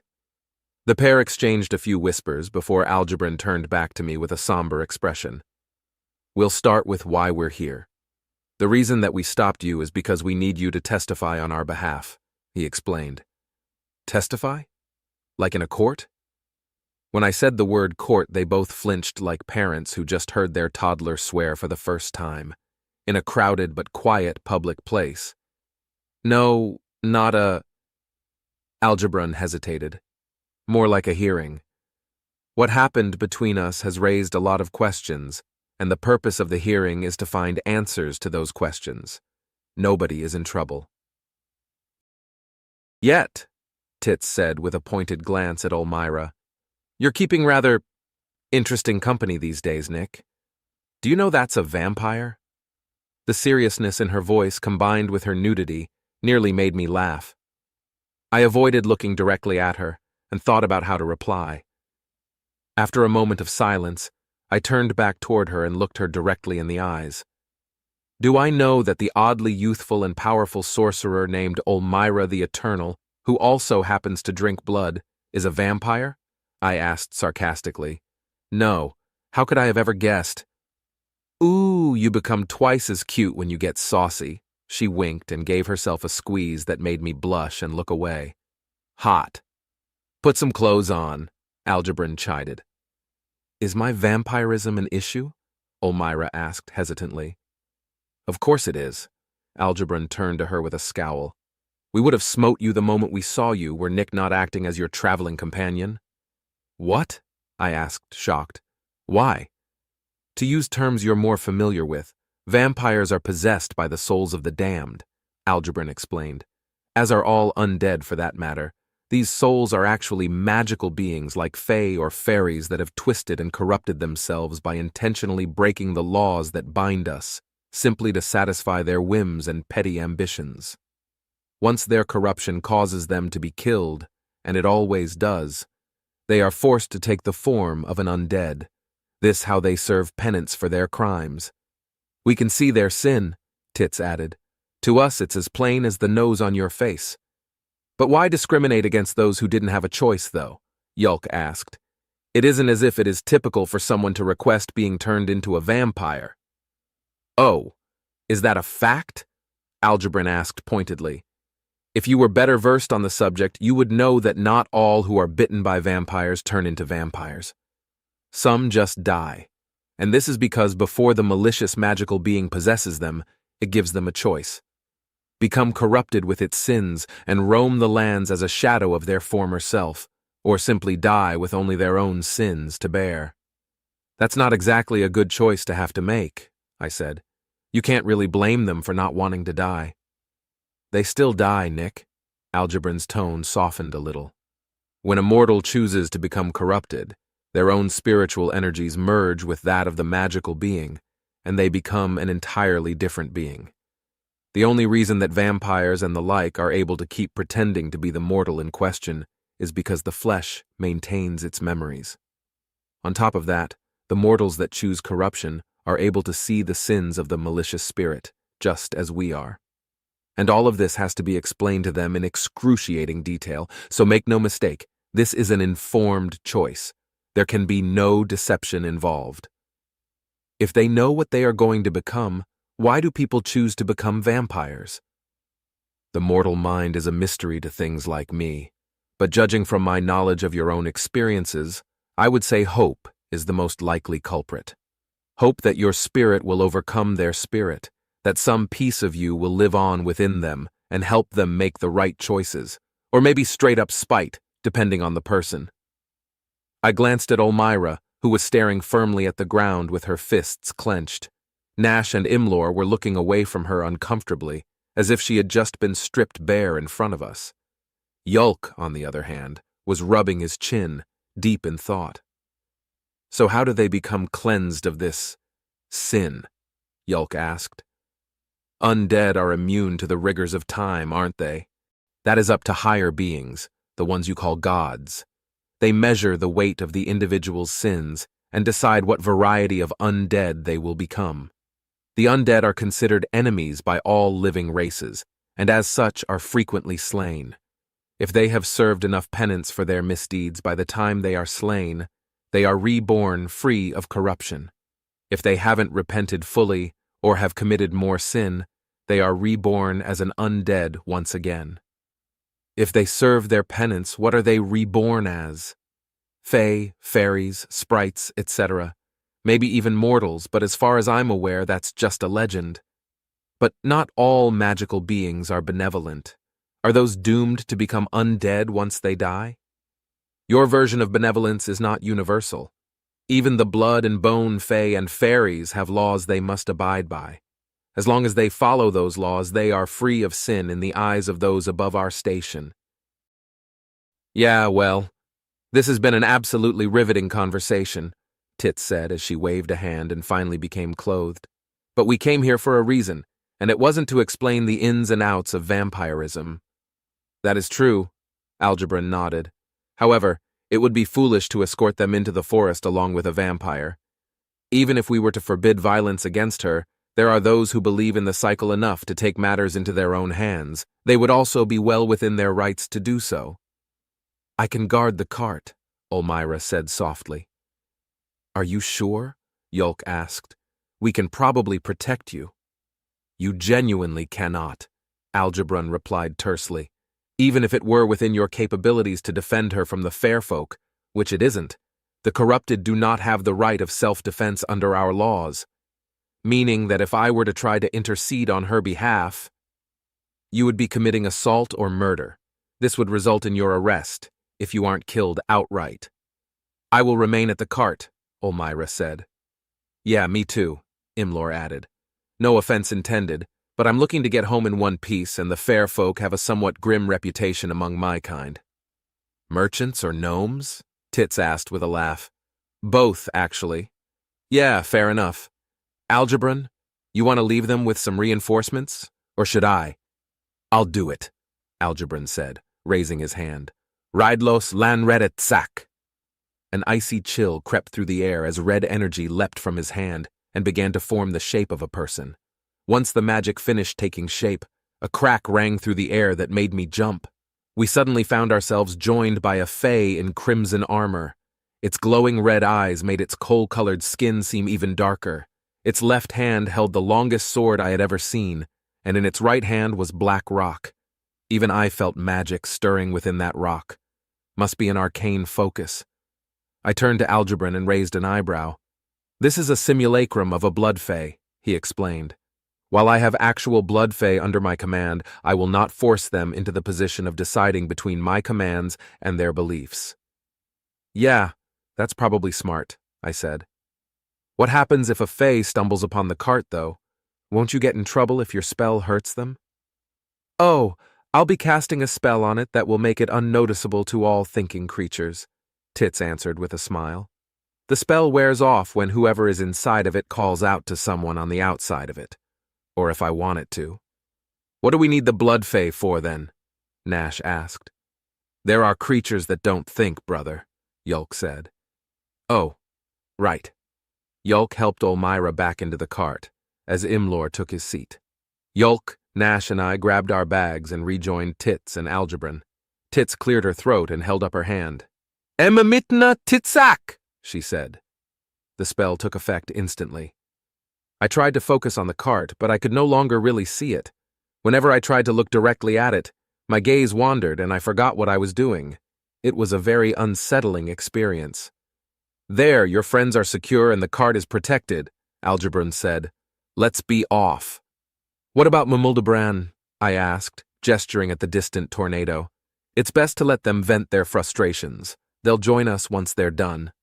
I nodded, and we followed the two archfey off of the road and into the woods. Before long, the woods became a forest, and the leaves of the trees began to blot out the sun. It took a bit for my eyes to adjust to the darkness. Once they did, I saw that the bushes and brambles that would have hindered our movement seemed to lean out of our way. As we ventured deeper and deeper, the sounds of the tornado became more and more muffled until they disappeared entirely. That's when I realized that the only sounds I could hear were the creaking and groaning of the foliage moving. I looked around and noticed some birds, but instead of announcing our presence, they were staring at us. The deeper we went, the more animals I noticed, and all of them silently watched us pass. An eerie chill ran down my spine. I can't help but feel as if we aren't exactly welcome here, Nash said. Nonsense, Tits said with a smile. If you weren't welcome, you'd have been ripped apart by now. Sure, but the locals don't appear to be particularly happy to see us. Well, it's complicated. Algebron, you're better at explaining things. Algebron let out a heavy sigh and looked over his shoulder at Nash. I'm sorry, Nash. It would seem that I did not properly convey the gravity of our situation, he said. Archfey are very special beings. We have connections with divinity that open up many of the world's deepest and darkest secrets to us, so that we may properly guide the fair folk. However, even with all this knowledge at our disposal, neither Tits nor myself can account for how we were made into Archfey. Well, it happened when Nick named you, didn't it? Yulk asked. That's not likely to be a coincidence. True, but even so, it doesn't make sense. An Archfey is not made, it's ordained. There are only two known ways for an Archfey to come to be.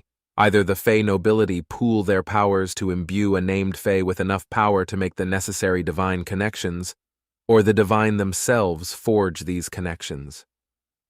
Nick is gifted with plenty of magic in his core, but he doesn't even have a tenth of the magical power that a single Fey noble has, let alone a higher being. So, I paused. A god made you both Archfey, not me? That's what we're trying to figure out, sweetie, Tits giggled. The higher beings usually have a specific goal in mind when they make an Archfey, and they never make two at once. When we ask, we're met with confusion. When other Fey ask, they're met with derision. This means that even the higher beings don't know what happened or why.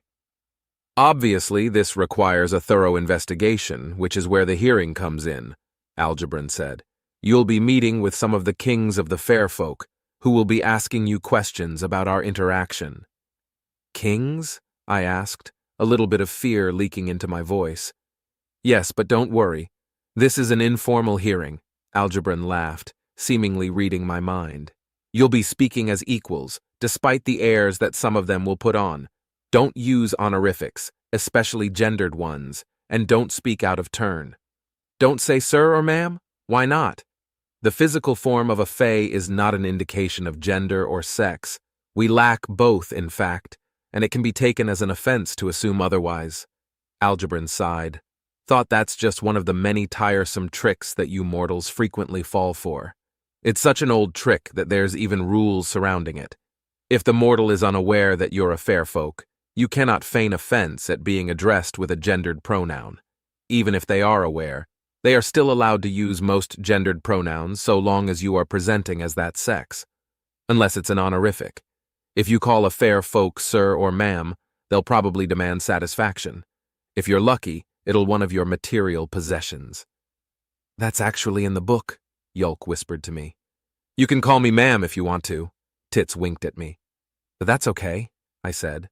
What kind of kings will we be meeting? That's not entirely clear yet. Mumuldabran, the king of Archfey, will be there. Ylf, the king of flower fairies, will also be attending. The Dark Ones are still battling it out to see who they're sending.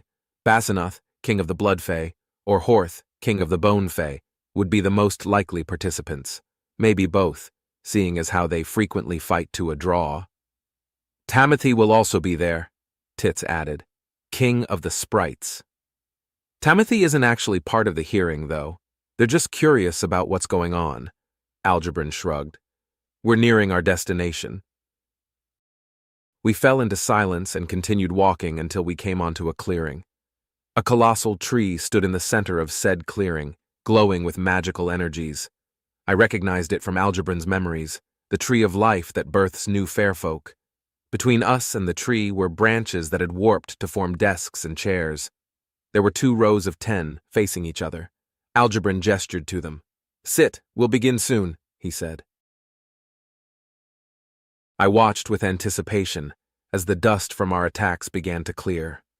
A convenient gust of wind helped speed things along, and soon Basanoth and I were able to meet each other's eyes. Spears of bone and blood impaled the ground around us. We simultaneously slouched as we realized that we had once again remained unscathed by each other's attacks. Bah, Basanoth said, waving a hand dismissively. I'm willing to call it a draw if you are. We can drain each other's magic and come no closer to a final decision. You are most likely correct, I admitted. Fine, a draw it is. Again, I suppose we'll both take part in the hearing. Thank the High Ones! A shrill voice shouted from beneath a toppled tree. A little help, please! Basanoth and I shared a look of exasperation. The both of us had warned the King of Bone Fairies against spectating our battle. I walked over to the tree and lifted it, allowing Hull to escape its crushing embrace. It wasted no time taking to the air and hovered a few inches from my face. Why must your battles be so destructive? Hull demanded, gesturing to the new clearing that had formed within the forest. Can't you play stone, leather, dagger instead? Even if we did, we would always select the same option, I explained. Consider this a demonstration of our frustration, venting, as it were. Surely there are less destructive ways to vent the frustrations built up from your impotent rivalry. Perhaps I'll obtain a coin from a mortal, and you can use that instead. We have tried games of chance, Hull, Basanoth said. Dice will land cocked, and coins will land upon their sides. The High Ones have decided that we are to be equally matched, and they seem to take some sadistic satisfaction in forcing the impossible to happen and making certain we remain that way. The forest will heal, Hull, and I've heard enough chatter, I interrupted. Let us be off, Basanoth. I detest tardiness and wish to set an example for our peers. Right, let's go. I wish to see the mortals that made an archfey, Hull grinned. No, you lost your fight against Ylf, Basanoth pointed out. You do not have the right to attend the hearing. I'm not going to attend. I'm just going to watch. I heard that one of the mortals is strange. Neither elf, nor orc, nor dwarf, nor, any of the other races. It's got flat ears. As if we want to listen to you prattle on for the entire journey. Travel separately, if you must watch the hearing. I don't want to travel alone. Come on, I'll be quiet. Please. Be quiet? I asked, my jawbone contorting to form a grin. Is such a feat even possible for a tooth fairy? How dare you? Hull demanded, puffing up in anger. I expect such slurs from blood fae, even other fairies, but you? I'll have you know that I collect much more than just teeth. Finger bones, feet bones, even the little bones in ears. Oh? My grin widened. And exactly how many of these bones do you currently have in your collection? Hull's eyes narrowed at me, and Basanoth began to laugh. It is common knowledge that the King of Bone Fairies prefers bargaining to violence, and teeth are the only bones that mortals are somewhat willing to part with, especially the temporary teeth of the young.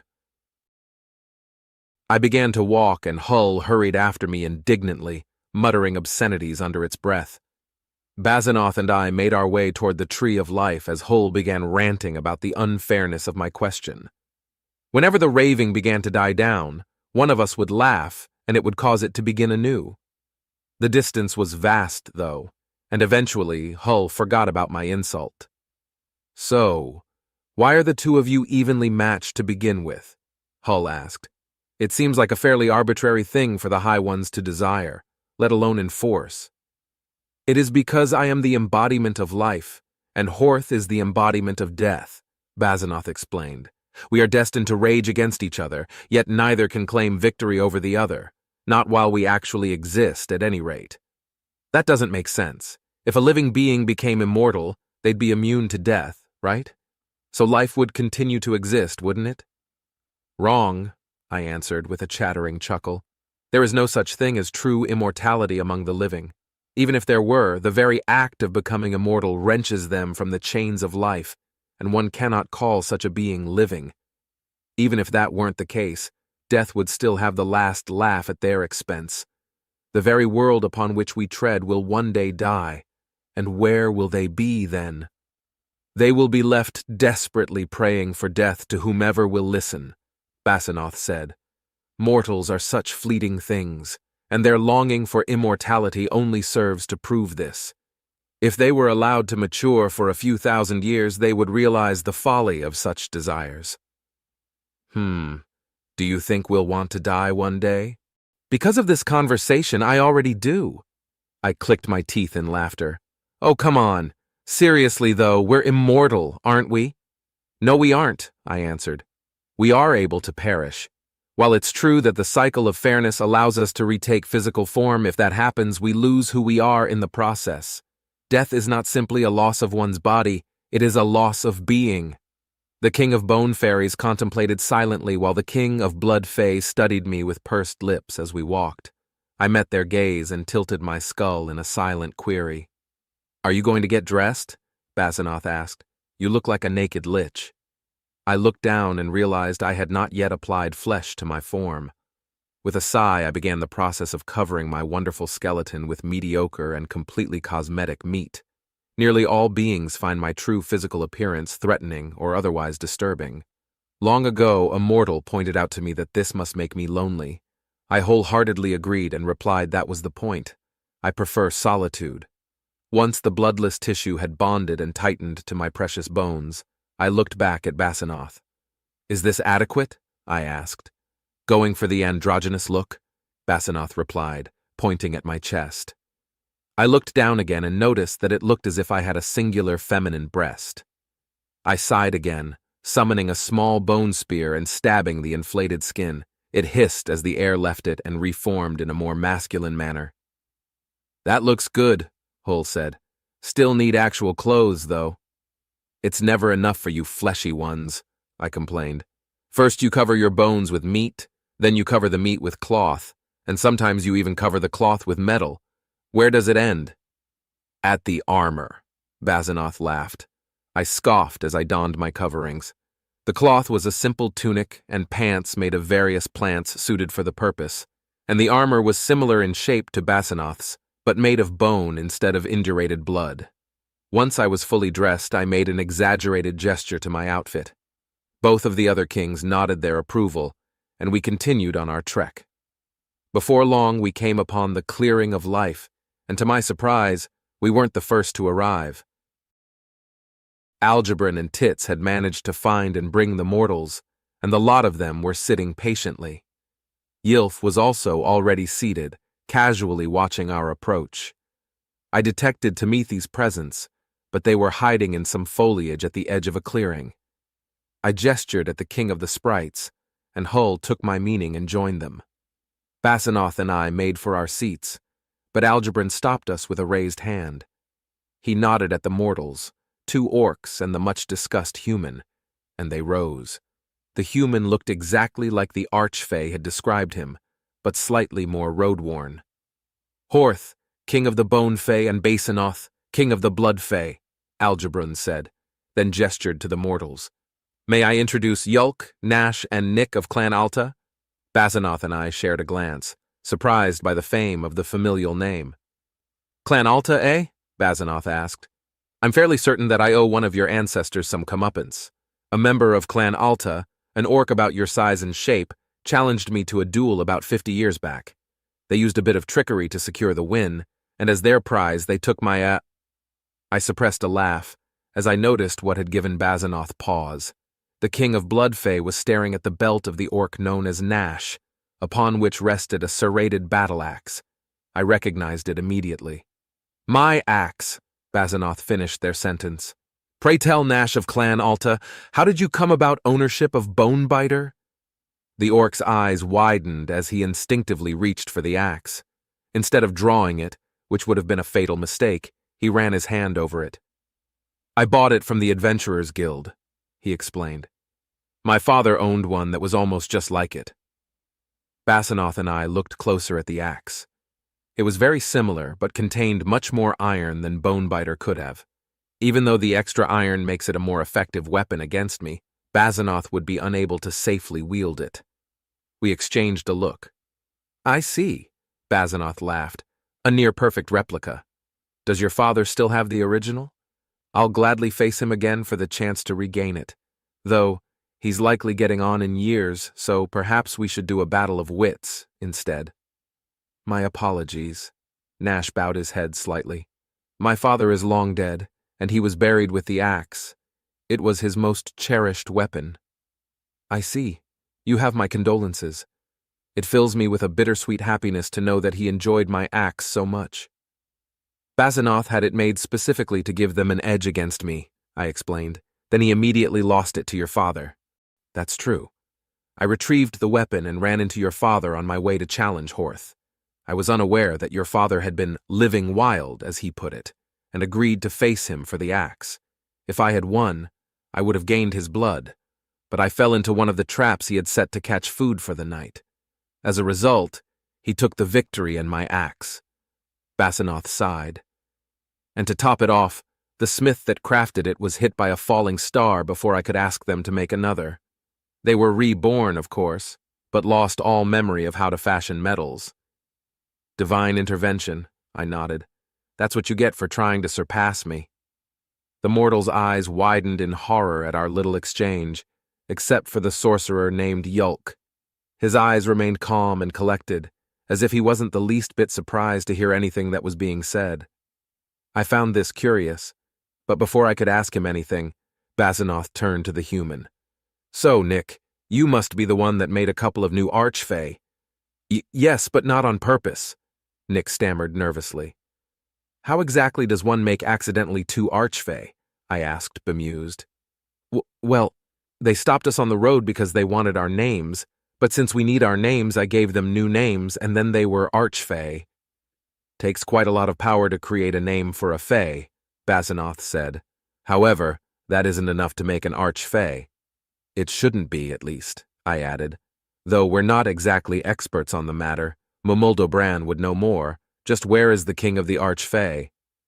Having a conniption, Tit said jovially. They'll be joining us shortly. A conniption? What for? A bunch of things, really. First, the fact that we were made archfey under mysterious circumstances. Then my name and the fact that I chose it. Finally, some of the sprites killed his favorite tea tree as a prank. I instinctively glanced toward Tamithi, who winced and shrank back further into the foliage. Hull was resting upon the sprite's shoulder and had to fight a branch to remain there. Basanoth let out a heavy sigh. I really liked the tea from that tree. Not to worry, Tit said. They were smart enough to save a cutting of the tree, and we've already got it planted. It'll take a few years to grow up, but we'll still be able to enjoy Momuldobran's special brew at some point in the future. I am pleased to hear that, Momuldobran said, appearing as if from nowhere. Or rather, my rage is lessened by the news.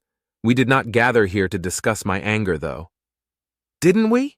Tits asked with a grin. I thought the whole point of this hearing was to discuss how archfey were made without your consent. Isn't that one of the things you're sore about? Mumuldobran stared at Tits, obviously trying to make the Archfey's head explode with willpower alone. I found myself becoming a tad impatient at their antics, so I clashed my teeth loudly to snap the King of Archfey out of it. It glanced at me with ineffectual annoyance, then cleared its throat. "Algebrun, please perform the introductions so that we may get started," Mumuldobran said. "We have a lot to discuss." "Wait. Are you saying you're going to drink my phylactery?" the skull asked incredulously. "Obviously," I jeered at the defeated lich. The phylactery in question was a completely enclosed glass vial, without a cork or lid to grant access to its contents. I would have to find a way to break the glass without spilling the precious blood within. Breaking it in such a way that glass got into the blood would also be inconvenient. I spun the vial between my thumb and forefinger as I pondered the problem. "I'd rather you didn't," said the lich. "Your opinion is as noted as it is irrelevant.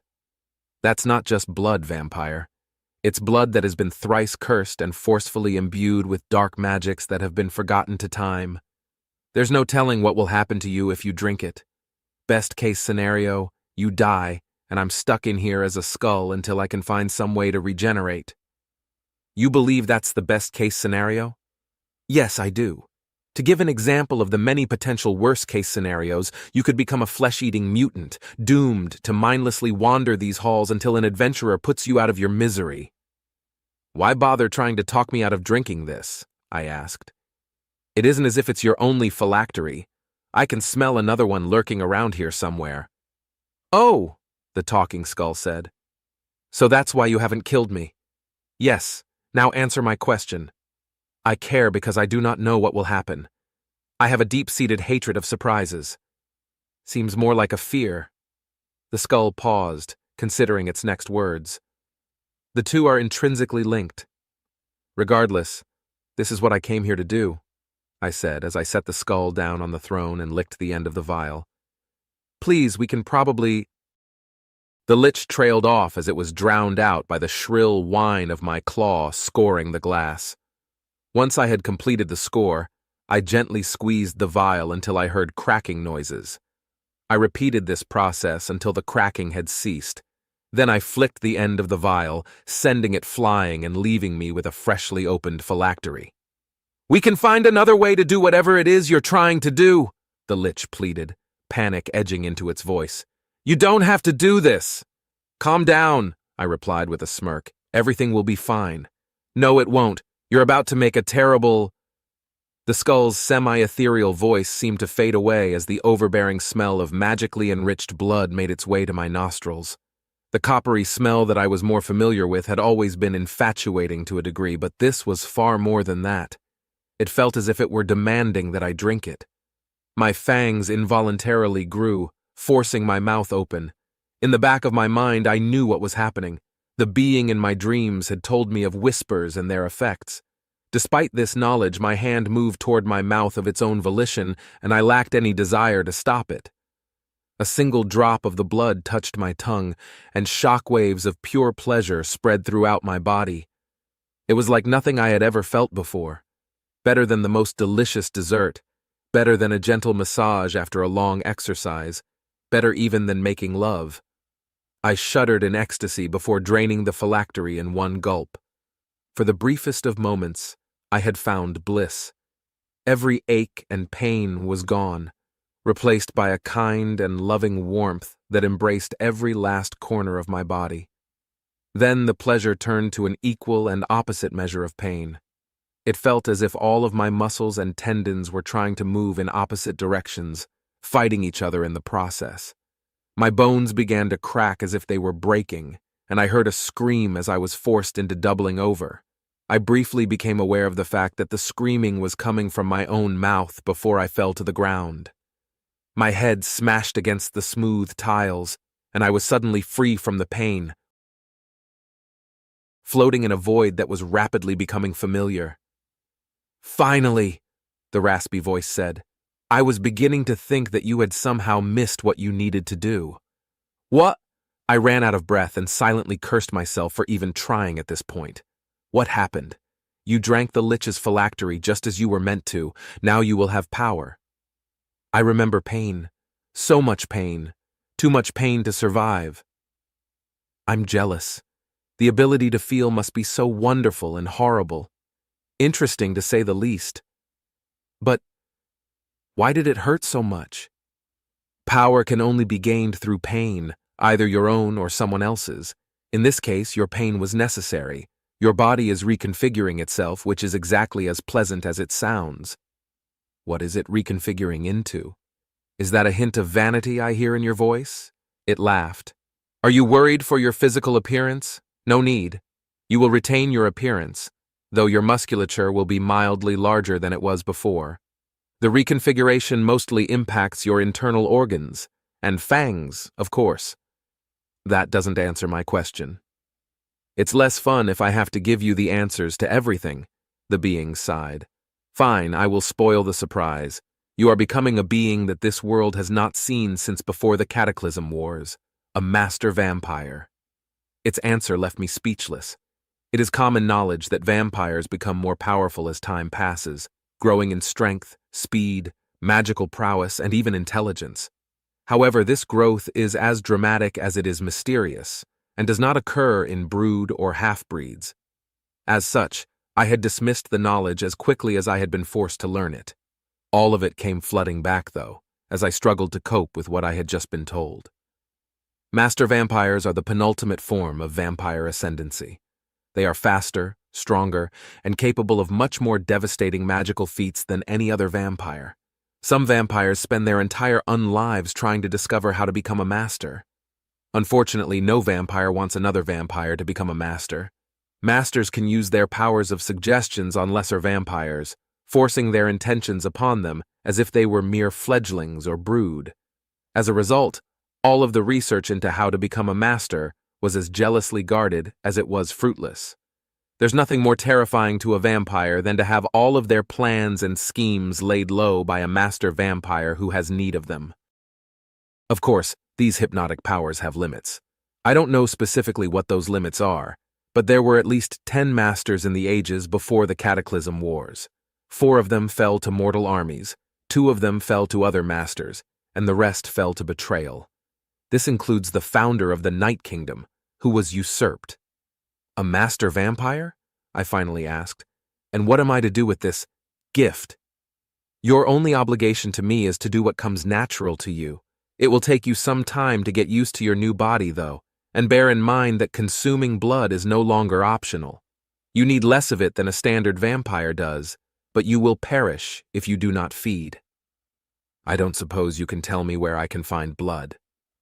It is within my capabilities, yes. There is a town relatively nearby, to the southeast of the entrance to the dungeon. There is a hidden tunnel that leads to an abandoned manor within the town. The locals believe this manor is haunted, and most avoid it if they can. Won't a drow stand out in a dwarven town? The town is racially mixed, but yes, a drow will stand out. That won't be a problem. Why not?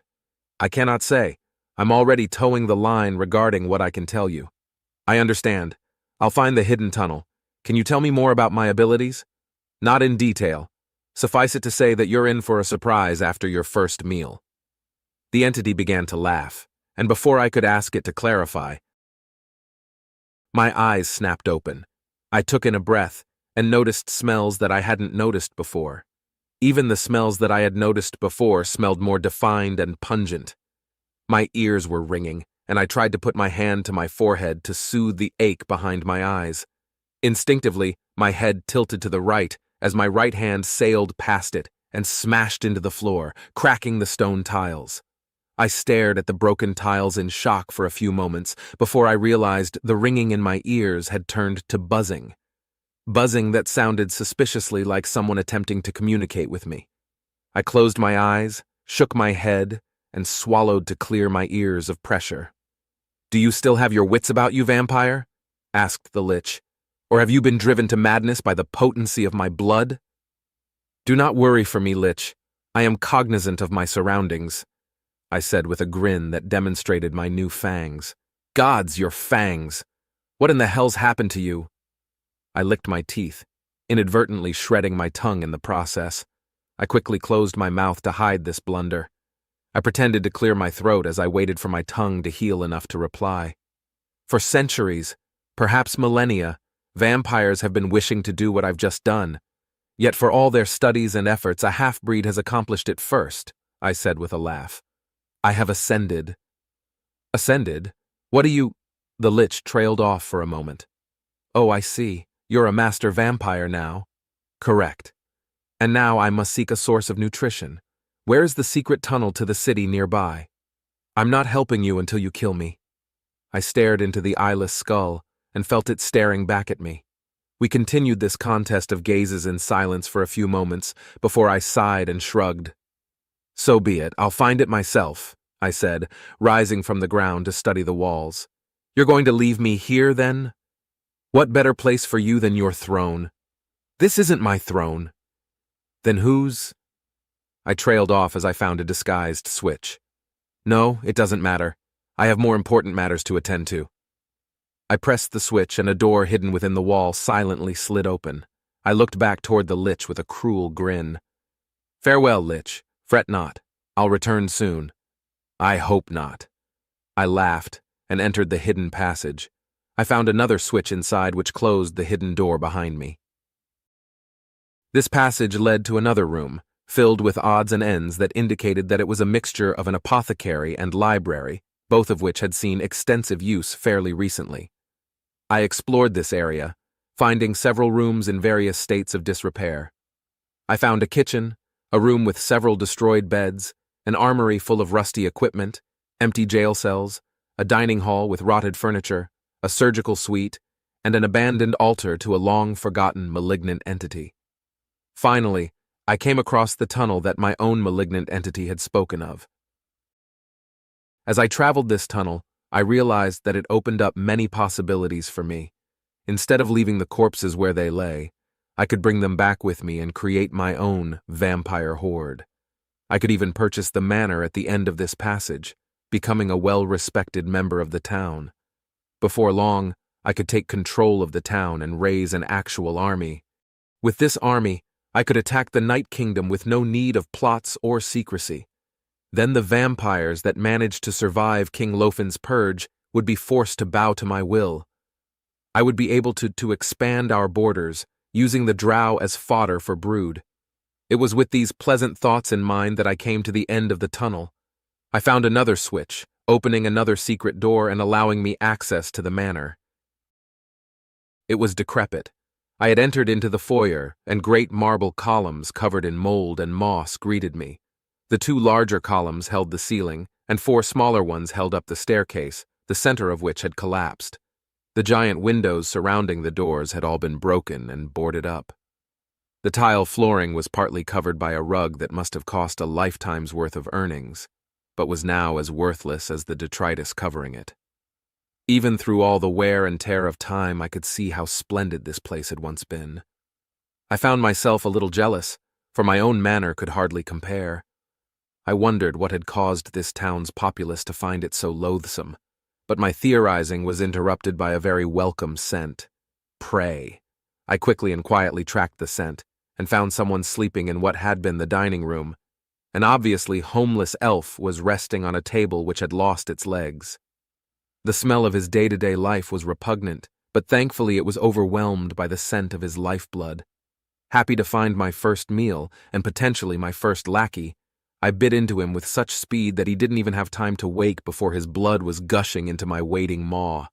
I greedily gulped it down in record time, feeling the warmth flood through me. Even after his heart stopped, I drank until there was no blood remaining. I dropped the elf and instinctively felt a change occur within me. My current physical form malleable. It can change, bend, morph into something else. Someone else even. I can grow taller or shorter, fatter or thinner, darker or lighter. While the process of changing is magical, the change itself is physical in nature and cannot be detected via magical means. Shape-shifting, a skill that many of the fair folk use to wreak mischief and mayhem among mortals. The knowledge of this ability and its endless possibilities swarmed my mind even as my newest victim looked up at me. His newly acquired fangs were on full show within a childish grin. I stood and he moved into a kneeling position, still looking up at me with the same expression. "Are you ready to serve me?" I asked. "Yes, master." Algebron went around introducing everyone.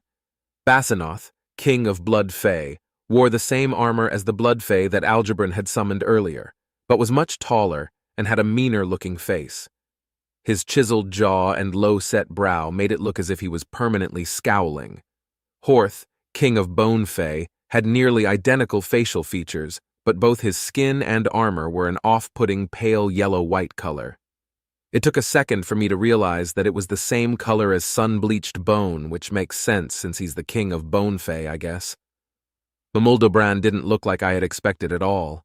His chin was rounded and his brow was high, giving him an almost childlike face. The pudgy cheeks and belly enhanced this effect, but his eyes were as serious as a heart attack. He stood shorter than most of the Fae, only surpassing Tits's height by an inch or two, but he somehow exuded a commanding presence. I wondered how Algebron and Tits were able to muster up the courage to piss him off. Mamuldobran and Algebron were wearing the same outfit, pants and shirts that looked as if they were made of leaves, with intricate stitching that formed odd patterns that kind of hurt to look at. Tits' outfit was similar, but her shirt was cut low enough that I realized she didn't have a navel. I also noticed that the patterns on her clothing forced my eyes toward her substantial cleavage. I sighed internally as I endeavored to look away from her as much as possible. Ylf, king of the flower fairies, looked exactly as I imagined a flower fairy would look. He stood at about 8 inches tall, and his facial features were soft and kind. His most striking attribute was his wings, which were every color that I could think of, in a pattern that reminded me of my mom's flower garden.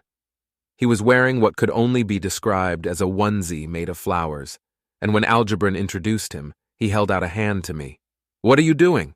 Horth asked. "Mortals like to touch things, and one of their favored greetings is a handshake," Ylf explained.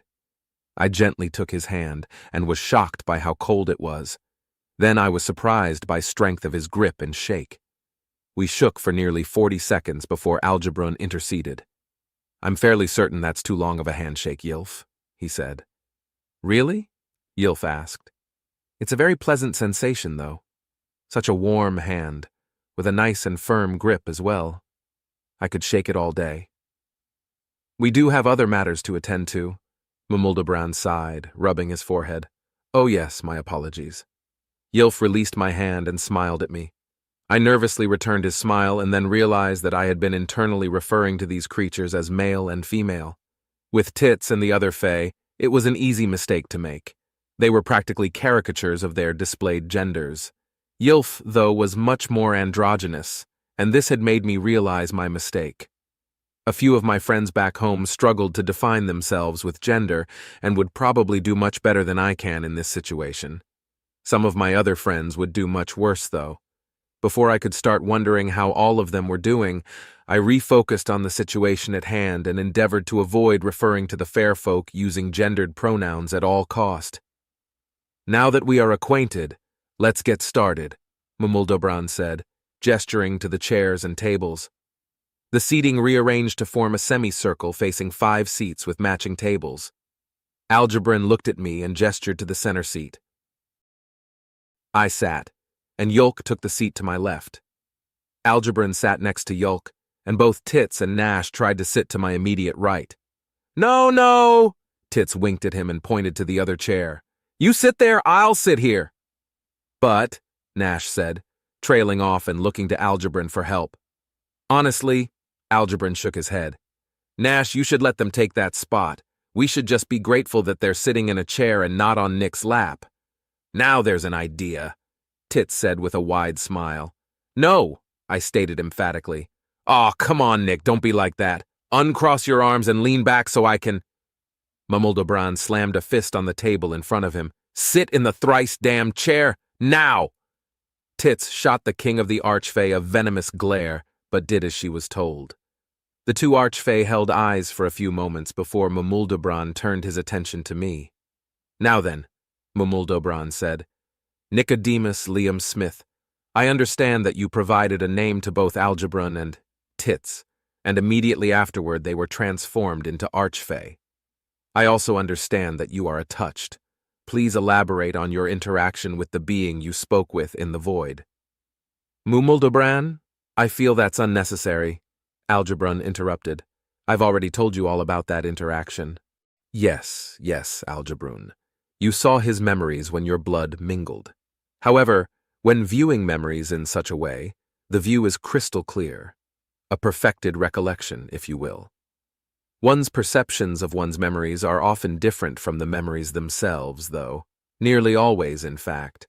The higher ones are far trickier than even we, and it would be a simple matter for them to alter one's perception to grant different information than what actually occurred. Huh? Horth and Bazanoth asked simultaneously, then shared an angry glance with one another. Mumildobran sighed. To put it simply, with a little help from the higher one, Nick may have gleaned something from the memory that Algebron wouldn't have been able to. All eyes turned to me, and my mouth went dry. What if what I tell them is wrong? What if they aren't able to get the answers they need? I can practically feel how powerful they are. What will I do if they get mad at what I say? We were attacked by bandits, and I cast healing on a friend of ours who was injured. I ended up using all of my magic and lost consciousness, I explained. It was dark, then it was bright, and I was suddenly naked. Then there was Cass, except she wasn't really Cass. Irrelevant details, Mumildobran interrupted. What did the higher one say to you? I assume it told you to do something? Yes, it told me that I was about to go down the wrong path and I needed to see King Isinirath because some stupid Mer were about to do some stupid things. It also told me not to tell anyone. Great. Now that you've chastised him about irrelevant details, he left out some of the relevant ones, Ylf said, sticking its tongue out at Mumildobran.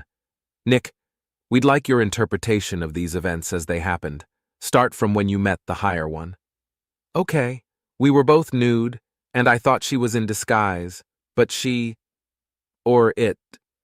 guess, it said that my brain was trying to make sense of where we were, and that it was interesting that I saw it as my girlfriend, I explained.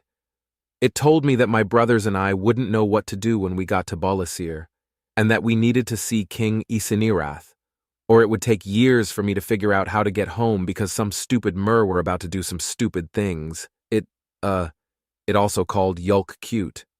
Not an inaccurate description. Ylf laughed. Go on.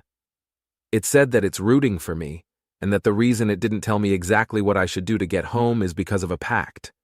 Then its appearance changed, and I could see bright red chains binding it. I asked it if I should tell anyone about it, and it said no because it would lead to violence and bloodshed. I asked why it was approaching me, and it explained that it really wanted to and threatened to throw a temper tantrum if it wasn't picked. Then it told me to train, and I woke up. Yeah, that sounds like a higher one to me, Horth said bitterly. The details that the human remembers tell a story, Mumildobran said. Nick saw the higher being as someone close to it, which... Him, Yith interrupted. Nick is a male. Oh, I really don't give a shit, Mumildobran snarled. When it comes to speaking, one should do it right or not at all, Archfey King, Bazanoth said. Fine. He saw the higher being as someone close to him. Happy? There you go, Yith grinned. Good job, keep it up. Mumildobran muttered something that sounded obscene before recomposing himself. Nick saw the higher being as someone close to him, he continued with an annoyed glance at Yith, which could indicate that the higher being is close to him. It could be acting as a protector or guide, the latter of which is somewhat more likely given the rest of their interaction. This higher being set Nick on a path that would lead to the awakening of the High Dragon, King of Elves, who happens to be one of our oldest allies. Then the higher one told him that telling anyone would lead to bloodshed. Once Mumildobran said bloodshed, all of the gathered fair folks' expressions dampened. Even Tits, who had been staring at the side of my face, turned to look at the king of Archfey. You don't think... Bazanoth trailed off. I do think. Frequently, in fact. It's fun. You should try it. Mumildobran grinned. Fuck you. Maybe later. What's more concerning is that Nick clearly recalls the higher one saying that some stupid Mer will do some stupid things and indicating that he needed to see King Isinirath because of this. This was Nick's knee-jerk recollection when I pressured him earlier. I'm starting to dislike where this analysis is going, Horth said. It gets worse. We know now that this higher one enjoys interacting with our world and is currently under a pact, likely one of limited interaction, which means that a highest one is involved, maybe even the highest one. May I ask some questions? I interrupted.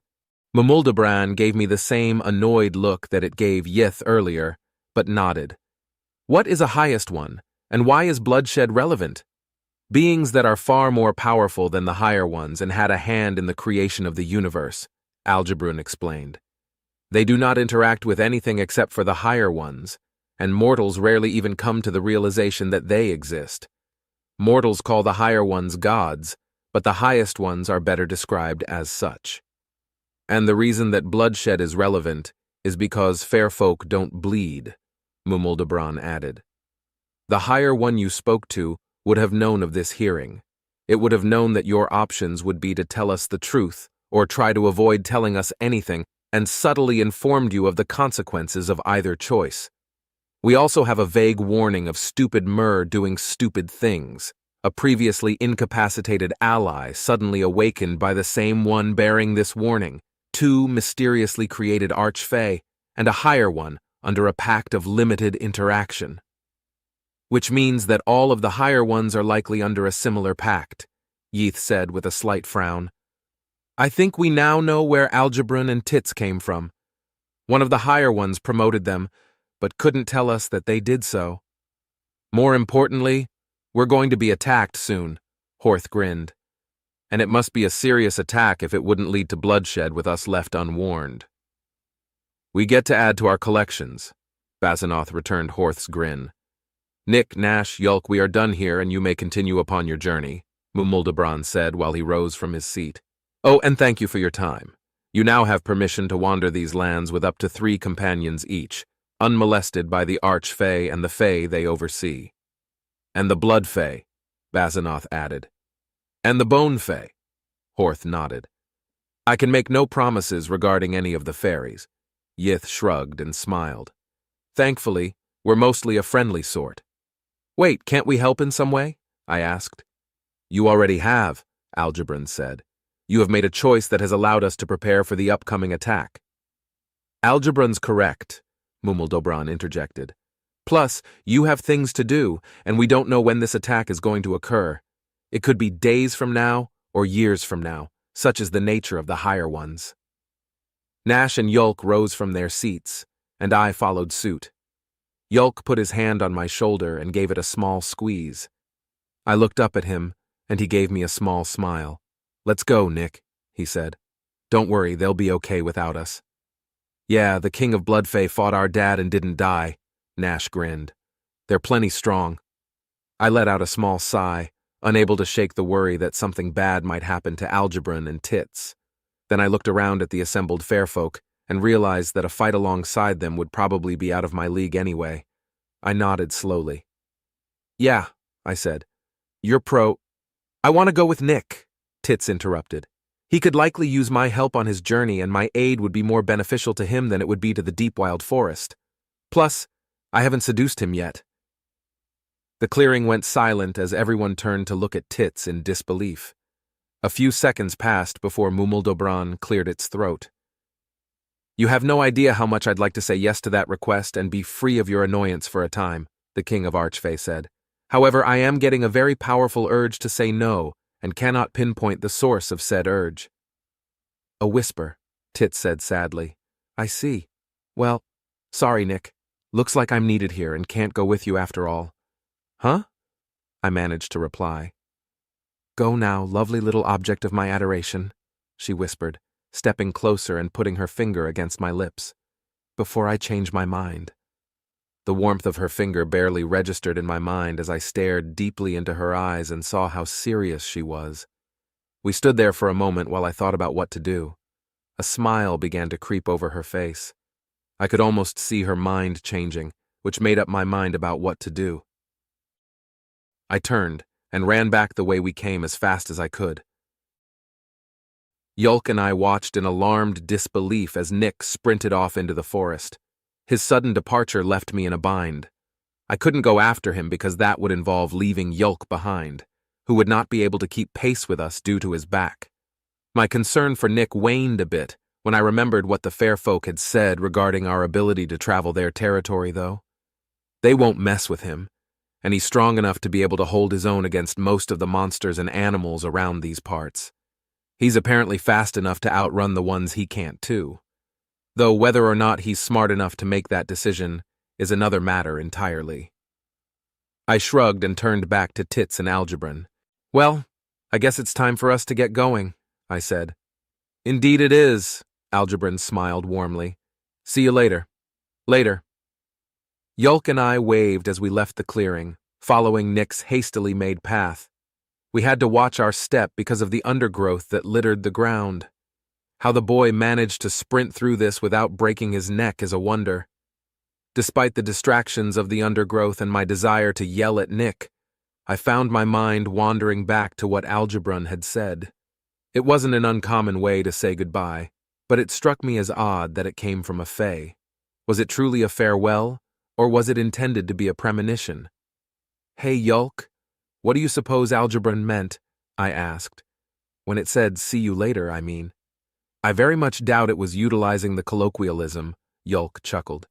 The real question is, when will it see us later and under what circumstances? That's two questions, I said. No, it isn't. Yeah, it is. No, by adding the and, I chained the thoughts together to form one coherent question. If I were able to write it down, you would see. Trying to use your advantage of being able to read, eh? I said, unable to hide my grin. That's how I know I'm right. Oh, I see. You're playing the fool, Yolk returned my grin. You know, it's quite the convincing act. So convincing, in fact, that I'm not entirely convinced that it is an act. I laughed at the insult, and we continued walking through the forest. Eventually, the trees and undergrowth thinned out, making things much easier on Yolk. Come to think of it, Algebran didn't specify that we would see each other, I said. That's true, he replied. Perhaps they were hinting at a plan to keep us under surveillance. Could be, I nodded as we left the woods and began following the road. Tits all but confirmed your theory that they aren't bound to the forest. Indeed, it's unlikely that she would mistakenly believe she could accompany Nick on our journey. Regardless, I doubt we have anything to fear from Archfey surveillance. I guess you're right. Oh look, I pointed to the cart. Algebran's spell is gone. Imlor, Olmira, and Nick were chatting as they waited for us. The conversation grew silent as we approached, and Nick's eyes glued themselves to the ground. He rubbed the back of his neck and cleared his throat. He began. Don't you fucking me, I angrily interrupted. The hell did you run off for? It's not like we could keep up. What with Yolk's back? Were you so embarrassed by the attention of Tits that you lost your reason? That's a hell of a sentence, Imlor chuckled. My glare shifted to the gnome, and he lifted his hands in apology. I turned my attention back to Nick, who was still staring at the dirt as if it were going to do a trick. Look, I was scared, he explained. Cass means everything to me, and I haven't had anyone else show interest so aggressively. I opened my mouth to chastise him further, but Yolk snorted. That's just cute, he said quietly. Cute? I asked, less quietly. Nash, relax. I'm the injured party here, and you're much angrier than I am. While I appreciate your concern, you would do well to remember that he's not that far removed from childhood. We don't just abandon each other, brother. Even children know that. It isn't as if we were left surrounded by monsters or... That's debatable. The fair folk don't see things the same way that we do. Acts we see as monstrous, they see as mundane entertainment. Regardless, we were and are safe, and Nick has not demonstrated the kind of personality that would have left us if we hadn't been, Yolk said sternly, clapping his hands to indicate the conversation was over. Now let's get going. We've got a lot of ground to cover. I gave Nick one last glare, and we all loaded back into the cart and continued our journey. Things were tense at first, but eventually the atmosphere eased up. We settled into a pattern of sleeping, eating, driving, training, eating, driving, and sleeping. For the first day or two, I took out my anger with Nick in our training sessions.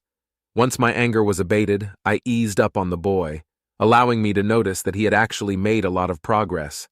On the fourth day, his training sword managed to find my neck, and he expertly held it there without harming me. "Good," I said, pushing the sword away. "Your footwork is a little sloppy, but you're finally starting to understand the basics of swordsmanship." "Awesome," Nick replied, collapsing to the ground and panting. "What comes after the basics?" "Expert drills, which are much more difficult and dangerous. There are many different ways to wield a sword, and each sword and wielder has their own strengths and weaknesses within each form," I explained while gathering up his sword. "The wielder must be made aware of these strengths and weaknesses and memorize them. I'll be able to take you through the first few drills, but then we'll have to find a swordmaster." "Really? Why?" "Because expert drills are done with real swords, and I am a generalist in the art of bladed weaponry. If I try to lead you through specialist training, it's likely to end in injury, the bad kind of injury." "I can heal us," he said with a grin. "Not without your head," I said without expression. "One slash in the wrong direction, and it's all over." Nick's grin faded as the realization of how dangerous this training could be dawned on him. Before I could hammer the point further, the sound of hoofbeats caught my ears. Nick heard them, too, and we both walked to the road to see who was coming. Two Hanarses carrying orcs wearing the messenger uniforms of Kirkana rode toward us. Both Hanarses also carried large sacks, which were no doubt full to the brim with mail. I waved a greeting, and to my surprise they stopped to speak with us. "Ho there," one of the messengers greeted us. "Are you the ones that High Chief Ulermak sent to Bolasir?" "Of course they are," the other said, pointing to Nick. "That's the human." "We are indeed. What business have we?" I asked. "I'm Frilk. This is Poma," the first orc said. "You wouldn't happen to be trailed by an army, would you?" "No, they left before we did." "Damn it," Poma said. "The High Chief was hoping we'd be able to intercept them." "Why's that?" "The invasion has been thwarted. Their reinforcement is no longer necessary." "Really? Already?" "Oh, yes," Frilk said with a grin. "And it's quite the tale, too. Get this. Our boys tamed a Nahalim and used it to break through the Drow's defenses." My eyes widened, and I let out a low whistle. "That's not all," Poma added. "Turns out the leader of the invasion force was a half-vampire drow. The sick fuck was using his own sister as a blood bank." "Well, that's going to be a black eye for Lofen," Yulk said as he approached. "Damn right, and the bastard deserves it too," Frilk spit. "So there's no point in us carrying on in this direction because the Elven army isn't behind you, right?" "Correct. I would assume that they took the adventurer path," Yulk said. "But that path is impassable." "Landslide, yes?" "Yes." "Then they'll likely be able to clear the obstacle using their army," Yulk smiled. "The United Chiefdoms probably won't even have to foot the bill. High Chief Ulermak will be pleased with that at least. I doubt the Elven general will be, though, much less the regent." "Oh, we don't have to worry about the regent anymore." "What do you mean?" "King Isinarath, the High Dragon, has awakened." Yulk's smile turned into a grin. "He's retaken his place as ruler of Bolasir." The two messengers sat upon their narses with mouths agape. Their flummoxed expressions were well-founded. This news would have interesting effects throughout the chiefdoms, maybe even the entire continent. "Well, I think High Chief Ulermak would want to hear about that," Frilk said. "You want to go tell him, or should I?" "Why not both of us?" Poma asked. "One of us has to backtrack down the adventurer path and intercept Bolasir's army." "Damn, it would be nice to get off the road for a bit, but I don't have any idea how the High Chief's going to react to the news about the dragon." Poma rubbed his chin. "I'll find the army. You go tell the High Chief." "Sounds like a plan," Frilk said, turning back to us. "All right, we're off. Have a good journey." "You too," I nodded. The pair of messengers turned their narses around and began traveling back the way they came. "You know, it didn't actually occur to me that High Chief Ulermak might be angry that King Isinarath has awakened," Yulk said. "When we report, do you think we should leave out how he was awakened?" Nick asked. "No," I answered. "The High Chief may be angry with you, But you're a member of the Alta family. You'll be safe from his wrath. Plus, he'd be even angrier if he were to found out we omitted the truth. Indeed, best to get it over and done with as soon as we can, Yulk nodded. We should tell him about the entity that visited your dreams as well. He might have some information to share with us. Really? How? Nick asked. He's royalty, a legitimate member of the Orcish royal line, one of the few remaining royal families. That doesn't just come with power, it comes with knowledge and secrets. It's entirely possible that he doesn't know anything about gods or higher beings, but it shouldn't hurt to ask. But what if he's one of the Mer about to do a stupid thing? Did he strike you as particularly stupid? I asked. No. Nick paused. But you don't have to be stupid to do stupid things. True, but the higher one in your dreams said stupid Mer doing stupid things. Since Ulurmak isn't a stupid Mer, I don't think we have to worry. Yeah, but we have plenty of time to think about this, Yulk interrupted. We should get back on the road. After a moment of hesitation, Nick and I nodded our agreement, and the three of us packed our stuff back onto the cart. Olmyra and Imlor were already waiting for us, and once we loaded up, we started moving again. Olmyra had been uncomfortably quiet since our encounter with the Fae, and I decided to try to ease this discomfort by breaking the silence. So, I began, Olmyra, you're not actually Olmyra? Or, how does that work? That's the most awkward question I've ever heard, she laughed. Yes and no. I have all of the memories of Olmyra and all of the memories of the Fae that I was before becoming an undead. Well, maybe not all of them. It's been a long time and I've forgotten a lot. So you're like two people merged into one? Nick asked. Kind of. It is somewhat difficult to explain. Technically, I am no longer Olmyra, but I think like Olmyra and feel like Olmyra. It kind of feels like the Fae memories were just something I picked up along the way. Why didn't you tell me of this? Yulk asked with a carefully neutral tone. I am sorry, Yulk. It never really came up, and let's face it, your ideas about vampires and the undead were much more logical than the truth of the matter. Plus, I wasn't entirely convinced the memories were real in the first place. I do remember a situation exactly as the Fae described while I was being turned, but it was as if it were buried within my subconscious. I genuinely don't believe I would have been able to properly eloquate the thought before our encounter with the fair folk, Olmyra said, then sighed. Those are just excuses, though.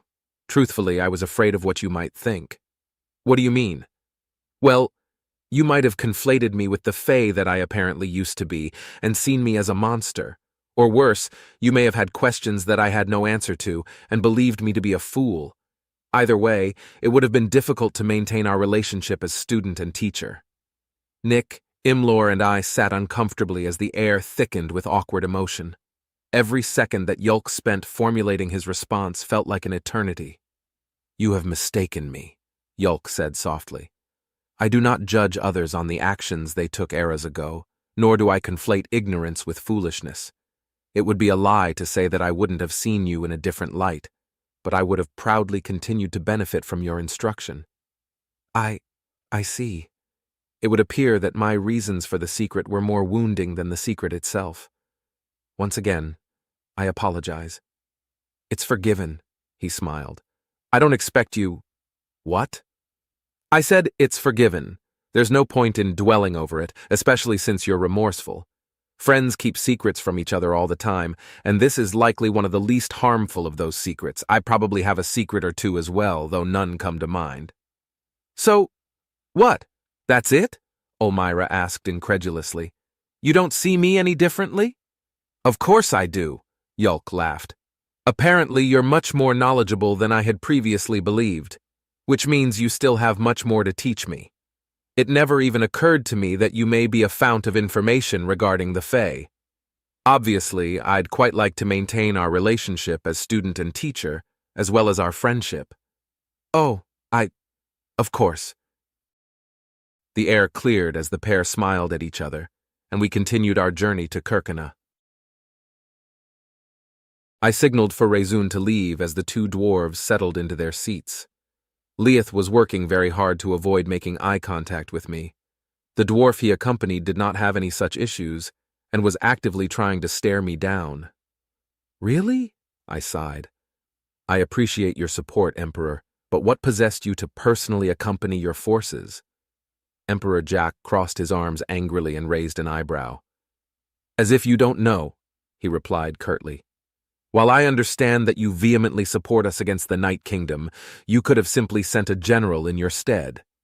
Lofen and the thugs he calls soldiers are of little concern to me. I am here about the damn mine. I stared at Jack with a neutral expression, my brain trying to process the levels of pettiness I was currently witnessing. I turned my gaze to Leith for an explanation, but he was busy shrinking in his seat. An easy feat for a dwarf, but he was trying to make it look difficult. You came all this way, braving the perils and discomforts of the roads, for a thrice-damned mine? I asked, trying my best not to shout. You're damn right I did, Jack exclaimed, trying less hard than I to keep his voice down. I sent messenger after messenger, missive after missive, and all I got back were rejections with empty platitudes, or worse, silence. Finally, I spend an entire day dictating a missive, and I get your response back in the form of a fucking spy with a note? Leith somehow shrank further in response to Emperor Jack's rage, but I had to struggle not to smile. The anger that he was currently feeling had been precisely my intention. However, it had not occurred to me that he would travel such a distance to express said anger. A small part of me was actually impressed. My attention was required elsewhere, I explained. What with the war and all. So naturally you sent an information broker with a scrap of paper with a few scribbles on it, Jack snorted. Diplomacy seems to have changed a bit since my youth. I sent my good friend Leith, who happens to be quite diplomatic, to verbally plead my case for a compromise regarding the mine. Leith perked up a bit when he heard me call him a friend, but Jack's eyes narrowed dangerously. Before he could speak, I accusingly pointed a finger at him. Did you even let him tell you about the compromise? I asked angrily. Oh, of course not, Jack said defensively. The note said enough. You want to hire some of my people as trainers for your own miners and maintain complete possession of the mine. What could he have possibly added to that? He could have explained the benefits. He could have granted you some perspective on the issue. He could have explained why I'm unwilling to entertain the idea of allowing your miners into my country to plunder my resources while you give me the scraps. The land that mine is on used to be ours. I think my offer is preferable to the alternative of taking it back. Trying to take it back, you mean? I snarled. And that is a very selective recollection of the history of that land. How did it come into the possession of your empire? It was fairly conquered by Emperor Rofnik, Jack sneered. Emperor Rofnik launched a sneak attack against us and proceeded to slaughter everyone living there. The very opposite of fair, in fact. However, he also only held the land for 8 years before we routed his invasion and executed him, ending his bloodline and allowing yours to take control of the empire. So yes, the land was conquered from us, but we conquered it right back. What right do you claim to this land that isn't immediately cancelled out by the very same logic you're using to claim the right? Emperor Jack grew silent and contemplative. Absolute power leads to being surrounded by those who feel compelled to feed into one's delusions. Having those delusions ripped to shreds by someone of equal standing can be a shock. To his credit, Jack took it well. Fine, tell me more of this compromise of yours, he said. Before I could say anything, there was a knock on the door. Rezun poked his head in and held up a piece of paper. I raised an eyebrow and beckoned him to enter. Apologies for the interruption, Your Majesties, but it's urgent, Rezun said as he handed me the paper. I dismissed Rezun and wasted no time reading the paper, then sighed as Jack and Leith leaned forward. My scouts had failed to intercept the elven army, and on top of that, I will gladly tell you of my proposed compromise, but it would appear that there are things we must discuss that are a tad more urgent, I said. First, I'm sorry you and your army marched all this way, but the Drow have already been defeated. What? Jack asked. How?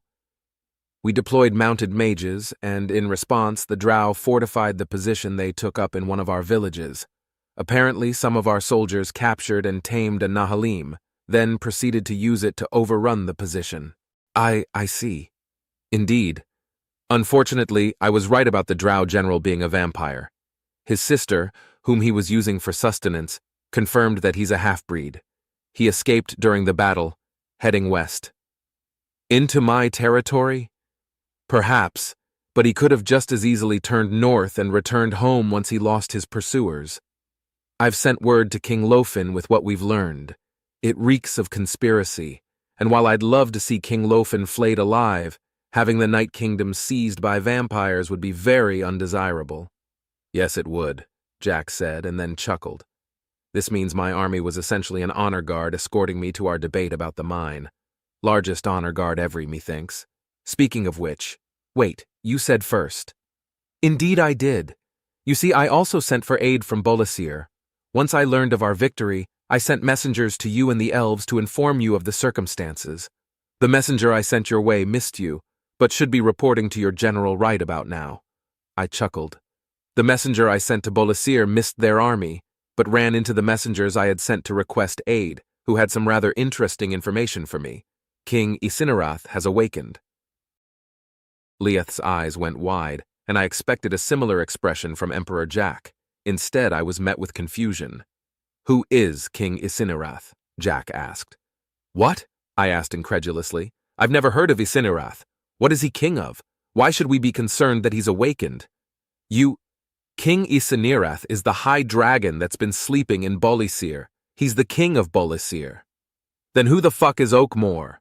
A regent. Oh, I see. I suppose that's why he never called himself king in our correspondence. I had assumed he was being haughty and considered himself above titles. Did he not identify himself as Regent Oakmore?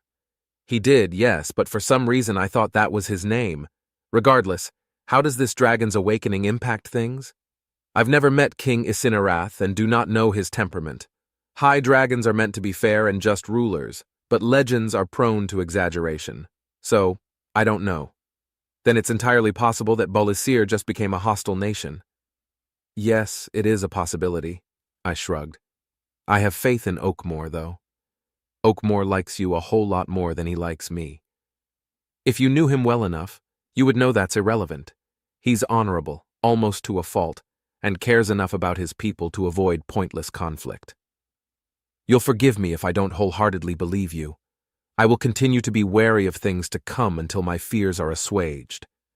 The stakes involved are too high for me to take things on blind faith, Jack said solemnly. However, hearing you say that does ease my mind a bit. And speaking of pointless conflict, oh, right, the fucking mine, I groaned. My compromise is simple. We are speaking of my land and my resources, and I don't need your miners to get at them. However, I am willing to allow some of your more experienced miners to supervise the operation and provide training and feedback where needed in exchange for a smaller percentage of the take than you suggested. How much smaller? 90 to me, 10 to you, split by the gram after smelting. We might as well just fuck off then. No, 25. A quarter of the take for supervising? Pull the other one. Supervising and training. Jack crossed his arms. Fine, 20. Jack and I locked eyes and stared each other down as Leith shifted uncomfortably. 20's still too much for such a limited role in the operations. It could be that he knows that and thinks that I don't. Or, why are you asking for so much of the take? I finally asked. I assume you have a reason other than trying to piss me off. Of course I fucking do. Jack sighed and shook his head. Listen, what I'm about to tell you is a state secret. Word of this can't leave this office. You have my word. Mine too, for what it's worth, Leith said. Jack twitched a bit, seemingly having forgot that Leith was in the room. He stared at Leith for a moment, then nodded slowly. We're on the cusp of a coin shortage, Jack said. How? I asked, alarmed. There's a lot of factors at play. Too many precious metals are tied up in constructions. We have a skyrocketing population, and there's people hoarding liquid assets. I've banned the use of gold and silver in construction, but my advisors feel that it's likely too late to stop what's coming. What are the consequences of a coin shortage? Leith asked. Won't people just be able to barter if they don't have coins? Sure, but how do you tax that? Jack scoffed. Without sales tax, how do we maintain infrastructure and a military? The tax as it stands is simple and easy for people to understand, which makes them more likely to comply. The proposed barter taxes make even my head spin.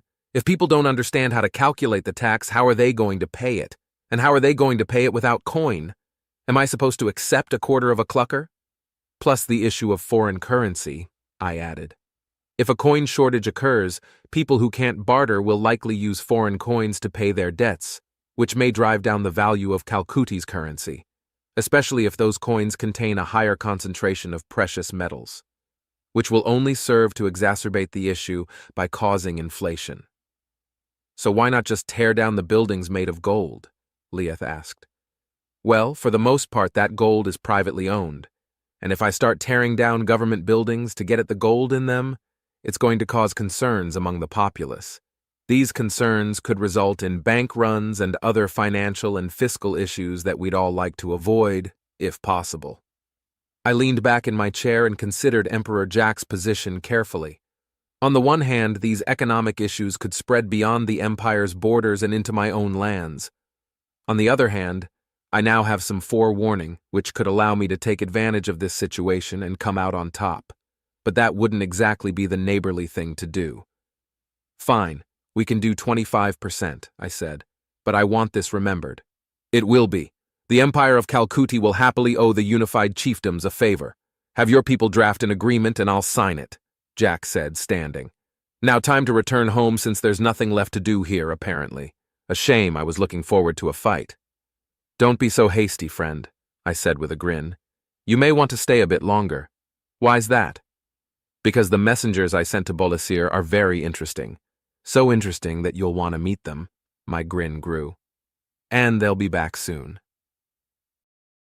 The city guards finished his inspection and waved us through to Kirkina. Well, calling it an inspection is a bit of an overstatement.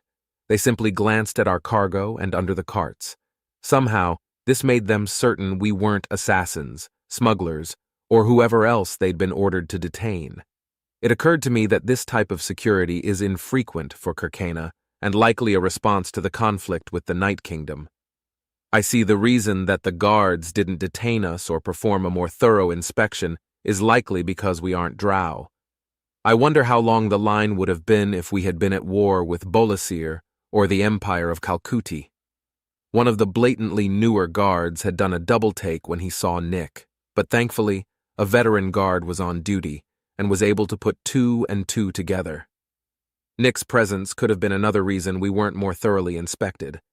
There's a decent chance they've been told of him and what he's doing for High Chief Ulermak. There's not a guard alive who would risk angering the High Chief. Almost there, Imlor said cheerily. Awesome, Nick sighed in relief.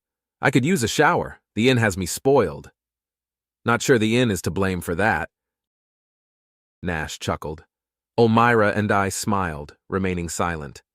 Neither of us had been overly social since our emotionally charged conversation days prior. The discussion had ended on a happy note, and it would seem that we are afraid of souring things. The both of us are notoriously terrible at tiptoeing around emotions that we don't quite understand. There could be another reason for our awkward silences, though.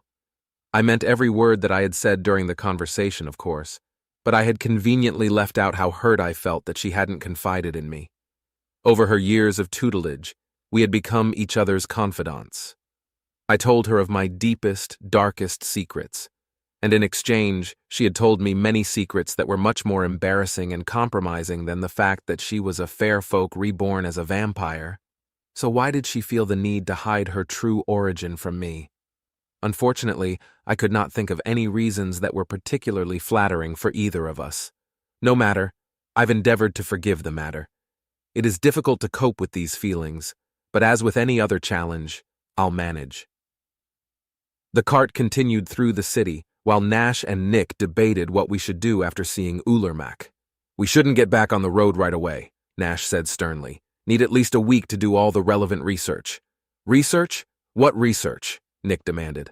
All we need is a day or two to replenish our supplies and find transportation, then we go. It's not as if we're going on an expedition into the wastes or anything. Oh? And you know what to expect when we get to Calcutti, do you? Then tell me, are there tolls or security concerns that we need to bear in mind?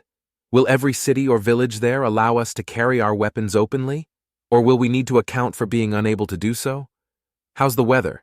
If there's a chill, will we need cold weather gear or will we be able to get some on the way? And furthermore, which fucking city are we traveling to? Nash is right, I interjected. There is plenty of research to be done on our destination and the route. But we didn't have to wait a week to go to Bolisir. That's because we had a set destination in mind and familiarity with the locale. I lived in Bolisir for a while, remember? He fell silent as Nash and I shared a knowing look. His urgency was easily understood, as was his inexperience with this particular lifestyle. It doesn't matter how welcome this world makes him feel, it isn't home, and it doesn't have his love in it. My thoughts wandered to what I would do to have Rira back in my life. We hadn't even got as far as Nick and Cass, yet if there were a chance to bring her back to life, I'd stop at almost nothing. I know that Nash feels the same about Nima. Nick sighed as the cart pulled into the roadway behind Imlor's shop. We dragged our road-weary bodies from the cart, grabbing our belongings as we went. Imlor approached us and tossed Nash a sack of coins. "There we are, safe and sound," the gnome grinned. "I couldn't have found better guards anywhere else. If you ever need more work, let me know. It won't be me driving the carts, though." "Thanks," Nash said. "Hope you enjoy being off the road from now on." "Oh, I will," Imlor laughed, then turned to face Nick. "Words cannot express my gratitude, Nick. Thank you from the bottom of my heart. I'm able to come home to my wife and children. If it weren't for you, I'd have—" Imlor trailed off, trying to maintain his composure as the emotions that he'd been suppressing swelled within him. Nick gently placed his hand on the gnome's shoulder. "It's the least I can do, for a friend," Nick said. Nash and I shared another knowing glance. While it seemed heartfelt, what Nick had said sounded somewhat rehearsed, almost as if he had repeatedly practiced saying it in a mirror. Imlor didn't notice this, and grabbed Nick's hand, shaking it. "Of course," he said, wiping his eyes with his other hand. "I'll consider you my friend for the rest of my life. If you ever need anything, let me know how I can help." "Of course. Goodbye, Imlor," Nick smiled. "Stay safe." "You too, friend. Farewell, everyone." "Bye," I waved. "Try not to worry your wife anymore." "See you around," Nash said. Olmira simply waved as Imlor entered his home. The four of us took our leave and began walking toward Kirkana's Capitol building. As we traveled, we heard snippets of several interesting conversations. "The dwarves eat like swarm fish," an elf said to his friend. "It's a good thing we had a decent haul this season, or we'd be facing a famine. No, the bastards brought their own smiths. They have no need of my services," an orcish smith explained to a customer. "Have you seen how shiny their weapons are? I want a sword like that," a small child exclaimed to her friends as we passed. "I guess the Empire of Calcuti sent reinforcements," Nash said. "That's gotta be awkward." "Yeah," Nick laughed. "Should we see if we can travel with them?" "It would likely be marching," I added. "I'd rather take a cart, if it's all the same to you." "I'm sure there's someone with a cart that's going to want to travel along with the army. It would be a lot safer for them," Nick said. "Let's face the music with High Chief Ulermak, and then ask around." "Face the music?" I asked. "Yeah, sorry. It's a phrase that means to accept the unfavorable consequences of your actions." "How?" Nash laughed. "Is music that bad where you're from?" "No," Nick chuckled. "It's one of those phrases that nobody knows where it comes from. Some people think it comes from plays where an orchestra is set up in front of a stage, so the actors have to face the music and overcome their stage fright. I've also heard that it could be referring to a time when military units had drummers and horns, so you'd need to face the music to attack your enemy." "Opposite ends of the civilization spectrum," I said. "Interesting." The conversation died down as the Capitol building came into view. One of the guards noticed us approaching and pointed a thumb at the door, informing us of our ability to pass him unhindered. We nodded our thanks at him and did so, and were immediately greeted by Rezun. "We've been expecting you," he said. "Good work on delivering the message to Regent Oakmore." "Thanks," Nash said. So, any word on how the High Chief is taking the news about the High Dragon?" No, Rezun answered with a mischievous grin. I suppose you'll have to ask him yourself. He'll be ready for you soon. Great, Nick whispered. Rezun escorted us to a waiting area, and we each took a seat. Nash and Nick seemed to be a lot more nervous than Elmira and I. Nash was leaning forward in his chair, arms crossed and leg bobbing up and down. Nick was also leaned forward, staring at his hands that were clasped in front of him. They looked like a couple of miscreants who were just caught, I whispered to Elmira. Her giggle brought a smile to my face. Despite my slightly injured pride, I found myself still enjoying her company. I suppose in the end that's what it boiled down to. I was proud of being her confidant, and proud of my ability to cope with unexpected information. Finding out that she had been hiding such a big secret from me shattered the pride that I felt as her confidant, which in turn hurt the pride I take in coping with unexpected information. I looked around the waiting area and chuckled at how inappropriate a time it was to be having this revelation. Why are they so nervous? Elmira asked softly. They must be under the impression that Ulurmak's going to be angry that King Isinerath has awakened. Yes, I know. I mean, what cause would Ulurmak have to be angered? Well, Isinerath could end up being a threat to the unified chiefdoms if he decides not to honor agreements that he didn't personally sign or approve of. Plus, it's no secret that Regent Oakmore and Ulurmak are close friends, so Ulurmak could also be upset that his friend has been demoted. I see. Elmira's demeanor changed slightly, causing me to chuckle again. Nervousness will change nothing in situations that are outside of one's control. What happens will happen regardless of whether or not one worries about it. I was about to tell her as much when the door opened and Rezun entered. They are ready for you, he said. Nash and Nick practically leapt from their seats, but I took a second to adjust my robes before rising. Then I realized something and looked at Rezun quizzically. They? I asked. Rezun's introduction took nearly 10 minutes to complete, and most of that was because of my propensity for collecting titles. Ulurmak and Elmira had nearly as many, but I guess that makes sense for the ruler of another nation and a multi-centuries-old vampire. Elmira looked the same as the last time I'd laid eyes on her, nearly 30 years prior. Leith had a decent number of titles, which is to be expected of his exploits. Conversely, the orcs from the Alta family hard barely any titles, and the human didn't have a single one. I struggled not to stare at him for the entire introduction, and succeeded for the most part. A couple of glances here and there managed to wiggle past my self-control, though. The human's an odd-looking thing. His hands and general shape are similar to what I imagine a tall gnome might look like. But that's where the similarities to gnomes end. It has a jawline nearly identical to that of an elf, and some of its teeth look like a drow's. On top of that, its musculature is similar to an orc's, though orcs tend to be a bit larger. The most shocking detail to me, though, is that it also has the round earlobes that you only see in dwarves. I would easily believe that he's an amalgamation of the various races, were it not for the roundness of the top of his ears and his alleged origin. An alien from another world, magically teleported here, parts unknown. Despite his earlier evasiveness, a little pressing had caused Ulurmak to practically gush various facts about the human. A refreshing bit of candor from High Chief See-for-yourself, Ulurmak. The human eats both meat and vegetables, which is odd enough, though I could have guessed at this fact by its teeth. Even odder, though, is that it has thus far leveled up far faster than normal. This could be indicative of either an advanced education or the Kuraguard showing favoritism outside of a royal line for the first time in history.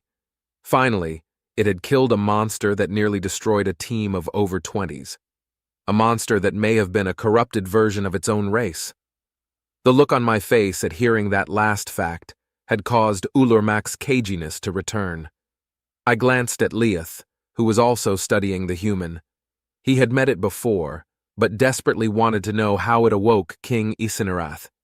The dwarven not-quite-spy had practically begged me to allow him to accompany me.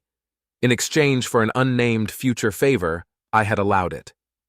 Once Rezun finished his overly long introduction, the four in front of us began their debriefing. I listened in disbelief as they recounted their travels. The story was primarily told by the Alta brothers and the human. Elmira had joined their party on the latter portion of the journey.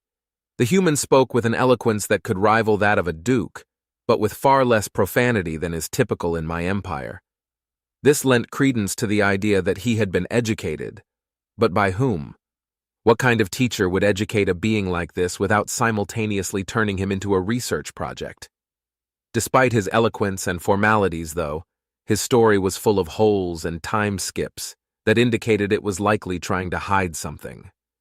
This was further evidenced by Nick wringing his hands when an obvious omission occurred during the narrative. I could tell by the tension slowly creeping into Ulermak's shoulders that I wasn't the only one who noticed.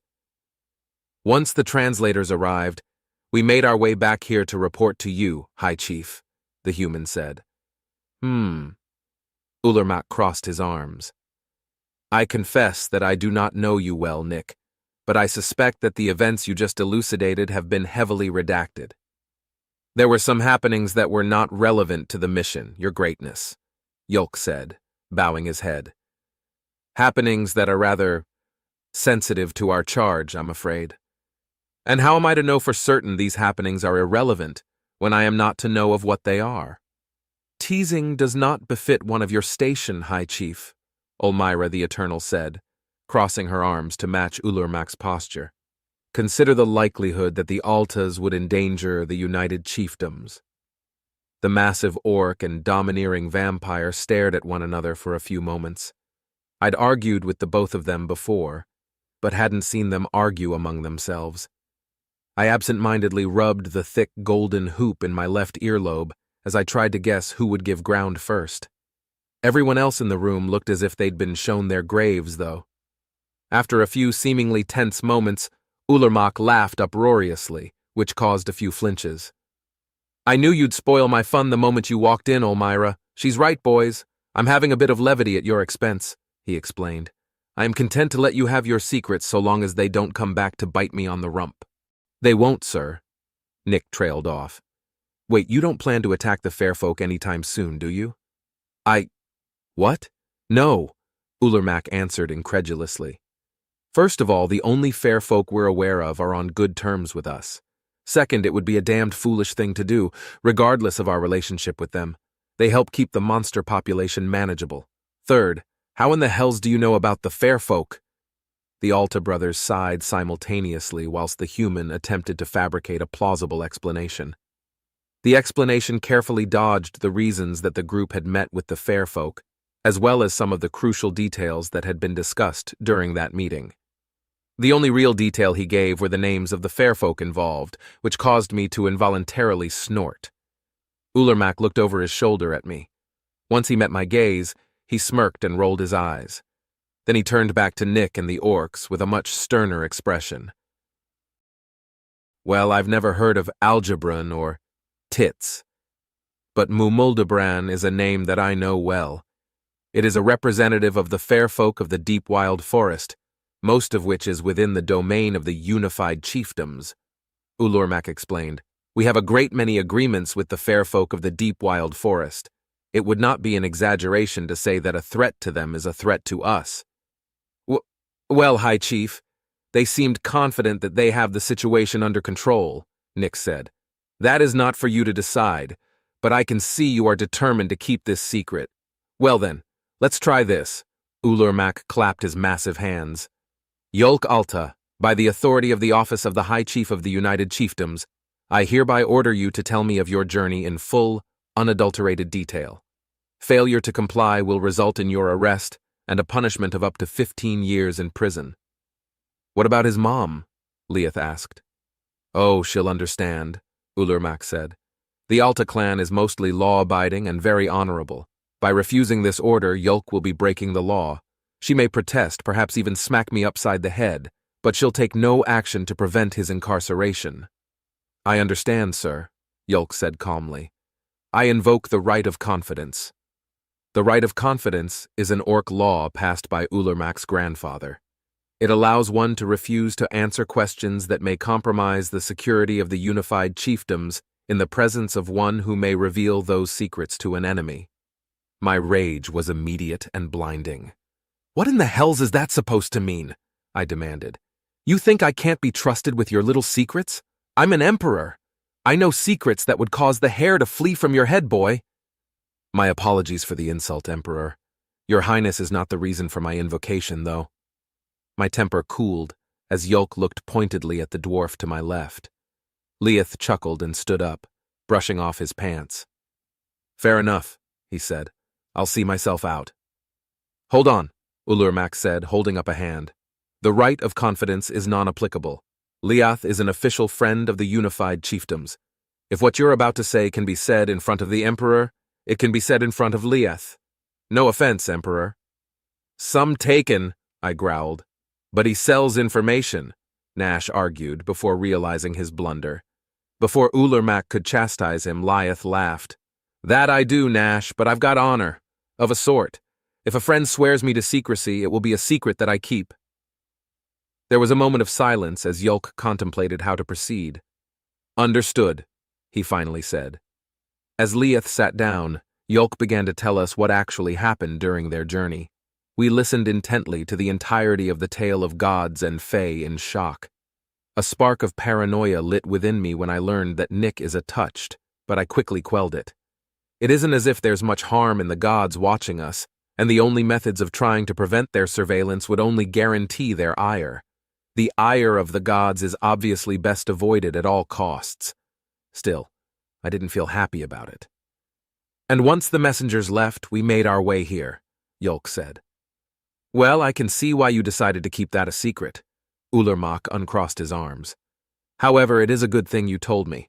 I've got an inkling as to who may attack the fair folk, and there might be something we can actually do about it. The Night Kingdom is the most likely culprit. Lofin's dumb enough to try a sneak attack against the fair folk, but he'd likely fail due to the typical incompetency of his armies. The vampires, on the other hand, are crafty enough to succeed, and are likely desperate." "There might be indeed," I said, rubbing my chin. "All right, I think that's enough," Ulurmak said. "You four are on your way to Calcuti now, right?" "Yes, High Chief," Yolk said. "Leith, did you come by Hanars or cart?" "He came by cart. Since I was expecting a fight, I came by Nars," I answered, glaring at the spoiled dwarf. "I only know how to drive a Nars, Your Eminence." Leith held up his hands defensively. "I've never ridden one before." "So you say." "It is good that you arrived by cart," Ulurmak interrupted. "You can depart the same way and give these four a ride into Calcuti, unless the Emperor has an objection." "No objections from me. Just keep your noses clean while you're in my country," I said with a wave of my hand. A knock came from the door, and Rezun poked his head in. Ulurmak nodded at him. "The elves have arrived. General Makiv is waiting to see you. He'll not have to wait long. Yolk, Nash, Olmyra, Nick, and Leith, you're dismissed. Safe journeys." Leith raised an eyebrow but followed the rest out of the room. I sighed, having figured out what's coming next. Simple math, really. We have one dwarven army, an orcish army, an elven army, and a mutual enemy to the north. Rezun entered the office with General Makiv in tow. It had been a long time since I'd seen the elven general, and unlike Olmyra, he had aged. His hair was a lighter color, and there was a slight crinkle around his eyes. It reminded me of my own forthcoming golden years. "Introductions won't be necessary this time, Rezun," Ulurmak said with a wave of his hand. "How are you, Makiv?" "I'm great. It's been a while since I was on the road," the general said as Rezun left. "Wish you'd let him do the intro, though. I've got a new title." "Oh?" "Dragon's General, on account of King Isinirath's awakening. I only just learned about it the other day." Makiv laughed. "An excellent title. Well, I assume my messenger told you of the fate of the Drow invasion?" "Indeed he did." Makiv took a seat.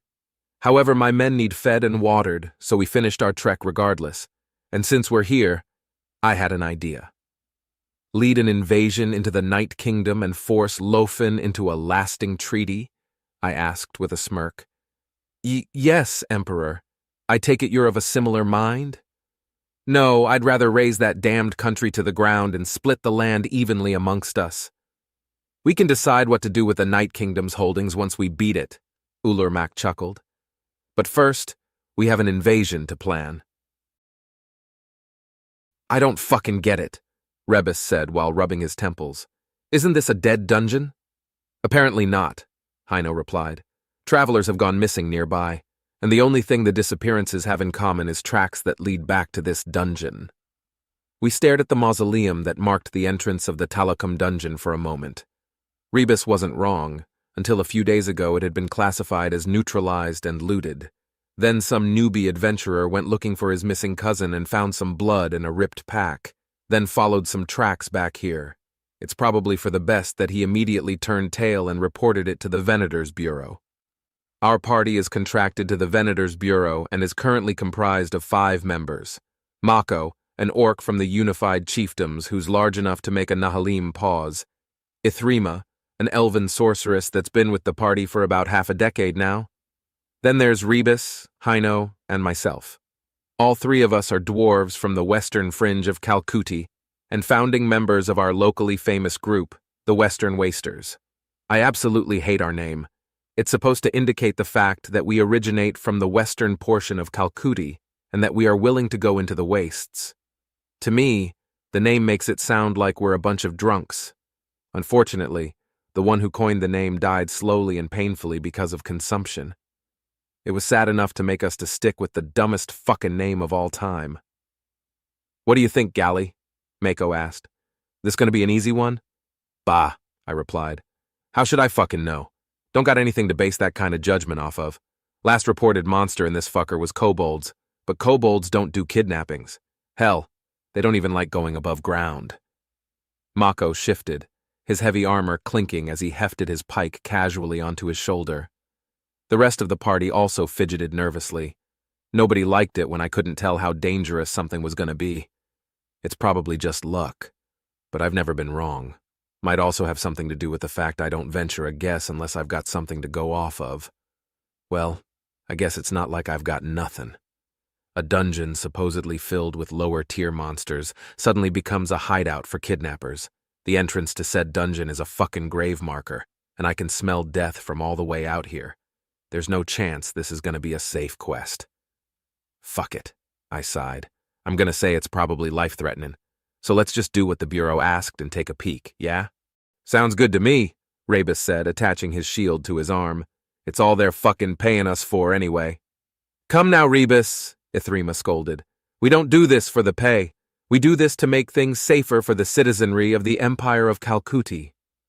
Ithrima was the most patriotic of our ragtag group. To her, being an adventurer was a calling, not a job. Can't say that I entirely disagree, but I'm far more concerned with being able to eat than whether or not some fool is sleeping safely in his bed. Listen, bitch, the citizenry of Calcuti is safest when I've got a good brew in my belly, Rebus replied, and it ain't like they're buying, so really, to ensure their safety, they should be paying me loads. You sound like a bandit, Shortstack, she growled. Rebus, Hino, and I began glaring at her once the slur left her mouth. She instantly realized her mistake, and her eyes locked onto the ground. I'm sorry. You're goddamned right you are, Hino said. Gali and I didn't call you a bitch, did we? So what the fuck are you doing using our height as an insult? It's not even a good insult, Mako said. There's a lot of advantages to being dwarf-sized. I said I'm sorry, Ithrima shouted. Fine, I'll change my insult to cousin fucker. You happy? That'll do for me, I said. Yep, Hino nodded. Much better, Mako grinned. Hey, fuck all of you, Rebus scowled. Now, Rebus, we're not your cousins, Ithrima said with a wicked smile. Rebus glared at her for a moment, but couldn't come up with a comeback. Instead, he drew his sword and started angrily marching toward the dungeon. We fucking doing this or not? He asked over his shoulder. The 4 of us chuckled and started following after him. Hino, who also wields a sword and board, chased after him to share point. Mako took his place between them, not having to run because of his long legs. In his armor, our orc's damn near untouchable head-on.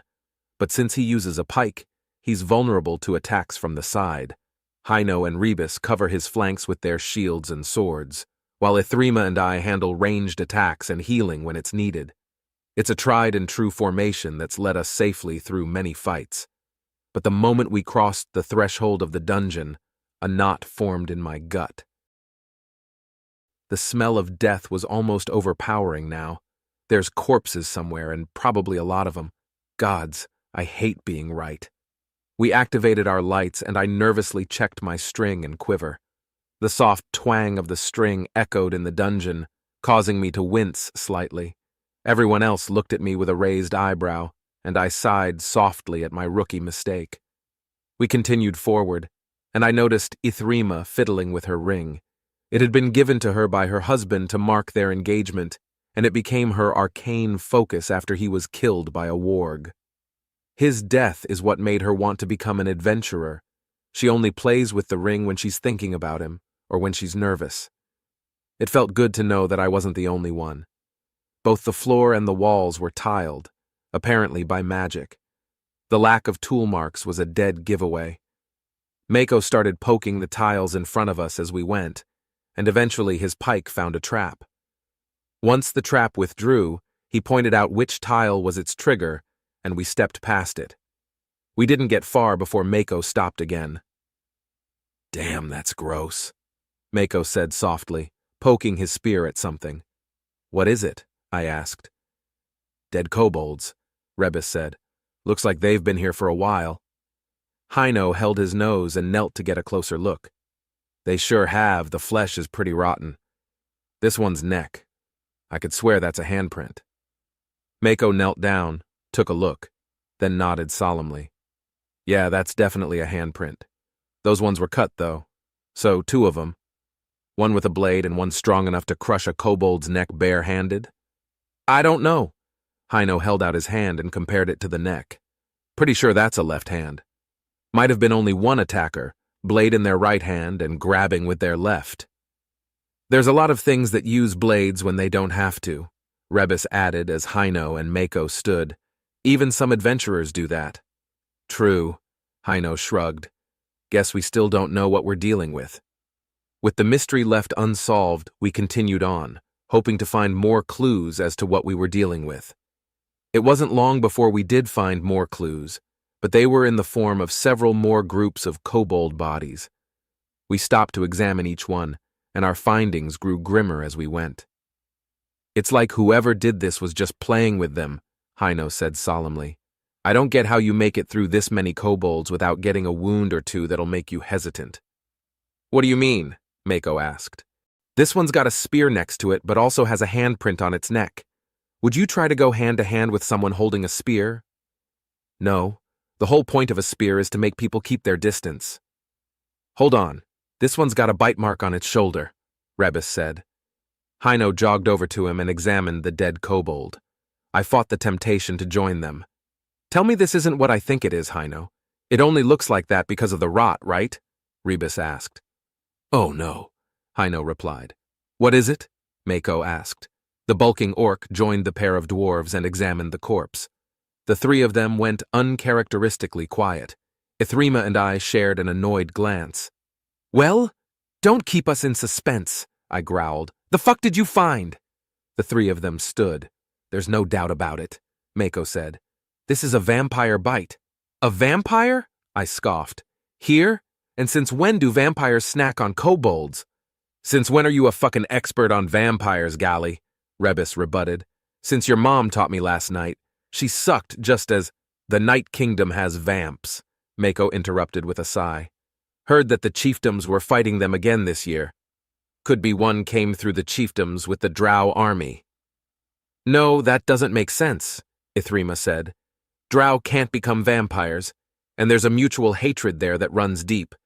They wouldn't have let a vampire accompany them, and if anyone could spot a vampire, it would be a Drow." "I wouldn't give the Drow in Lofin's army too much credit," Hino added. "Heard they're dumber than the sticks they carry." "Yeah, if there were any Drow that would get fooled by a vamp, it would be their soldiers," Rebus scoffed. "Doesn't matter how it got here, though. That's definitely a bloodsucker bite. Nothing else with teeth like that has hands, and this kobold's throat was crushed like the other ones." Nobody said anything as we contemplated how a vampire bite could have ended up on the dead kobold. After a few moments of silence, Mako shrugged, and the rest of us took that as a signal to form up. Ultimately, Rebus was right. It really doesn't matter how it happened, only that it has. I glanced at Ithrima, knowing she would be crucial in the coming fight. Vampires are legendarily difficult to put down, pretty much have to burn the flesh right off their bones. Ideally, you'd ash the bones in the process. I assumed that the three in front knew how to fight vampires, then remembered an age-old saying about assumptions. So, has any of us fought vamps before? I asked. No, but I've been taught, Mako said. Pin 'em down. Let the mage burn 'em. It'll be easier if you stick M and me or Hino lobs their head off, Rebus added. Then we put the bits in a pile and have Ithrima do the whoosh. Which leaves me with the task of filling the vampire full of enough arrows to slow it down enough for Mako to get his pike in deep. Good thing I brought the barb heads. Couple of gut shots or a lucky hit to the legs should do the trick. We continued down the dungeon, avoiding traps and piles of dead kobolds. Our footfalls echoed softly, almost rhythmically, but something was off with that rhythm. Mako held up his hand and we immediately stopped, readying ourselves for a fight. Here it comes, the big-ass orc said. I pulled back the string on my bow and moved to get a clear line of sight down the hall. I steadied my breathing and waited for whatever was running toward us to come into view. The sound of footsteps didn't stop and grew louder as we waited. Breathe in, pat, pat, pat, pat, breathe out, pat, pat, pat, pat. Wait, pat, pat? Is the vampire barefoot? Before the thought could fully construct itself, a kobold came into view. Upon seeing us ready to tear it apart, it flung itself to the ground and threw up its hands. The sounds of its whimpers replaced its footsteps. No hurts, please, no fights, it said. Look, I got no pokies or slashies. I just a word bringer. The tension in my bow and jaw slackened at the same time. The tension in the rest of the party evaporated as well. I almost laughed. We'd been expecting a grueling fight with a vampire and were instead greeted by an unarmed kobold survivor. A word bringer? Rebus asked. What word do you bring, lizard? I not lizard, I kobold, it said stubbornly. I eat lizard. Aren't kobolds cannibalistic? Hino asked. Dunno that word. We're wasting time, the vamp could be behind it, I said. Speak, kobold, quickly. Yes, the Lord wants you to be word-bringers and tell the, shitty people that there are vampires in here. The kobold rose to his knees and looked at us expectantly. You mean city people? I said that. Wait, did he say vampires? Mako asked. As in more than one? More than I can count, and me count real good. The kobold nodded excitedly. Best counter, now that Thesis is dead. All the way to 7. The 5 of us froze. 1 vampire would be a hard fight. 2 would damn near kill us. 3 would guarantee a couple of us would die. More than 7 would mean that all of us would die and become vampires without even putting up a fight. Fuck that, Rebus said. Time to go. We all turned in unison and began to leave the dungeon. The patter of bare feet trailed after us. I turned to face the kobold as we continued to walk. The hell are you doing? I asked. Comin' with, the kobold said, as if it were confused by the question. The 5 of us looked at each other as we walked, and each of us took a turn shrugging. Yeah, all right then, I said. Come on. It hadn't taken us the full week to set out thanks to Leith's familiarity with the Empire of Calcuti. I only had to wait 3 days before we hit the road. It was much easier to bear than Nash's training. Every time we stopped for lunch, he would drill me on the basics, and then have me attempt to copy his movements. Then he would attack me while I tried to use the movements he demonstrated to parry him. It hadn't gone well, and he was getting grumpier with each failed session. Soon he would reach a critical mass of grumpiness and either explode or implode, likely taking the whole solar system with him. A supernova or black hole powered completely by grumpiness. Thankfully, our journey was nearing its end. For now, at least. The first signs of civilization came into view, and I decided to take a brief nap to speed things along. When I awoke, we were on city streets. Buildings of stone and metal surrounded us, and dwarves were going about their daily routines. Well, mostly dwarves. Every now and then there would be a gnome, orc or elf doing something, but they were few and far between. It was easy to tell that this was a dwarven city, even without the obvious architecture differences from the other cities I'd been to. "So, where are we headed, Leith?" Nash asked. "Figured I'd drop you at the Venator's bureau so you can ask around while I park the cart," our dwarven driver answered. "I'll meet you there once I'm done." "Venator's bureau?" I asked. "Is that like the Adventurers Guild?" "Sort of. The VB is focused on monsters and doesn't usually take requests, though. The other big differences are that they only do contracts and don't allow solo adventurers to sign up. You need to be in a party of at least 3 and sign a contract to do work for them." "Why are we asking them questions instead of going to the Adventurers Guild?" "Because the AG is on the whole other fucking side of town," Leith laughed. "Plus, the AG is a lot less focused on dungeons around here. They focus more on requests, which usually end up being protection or gathering jobs. That's mostly because the dungeons in Calcutti don't have much treasure, so the profit is strictly in monster guts.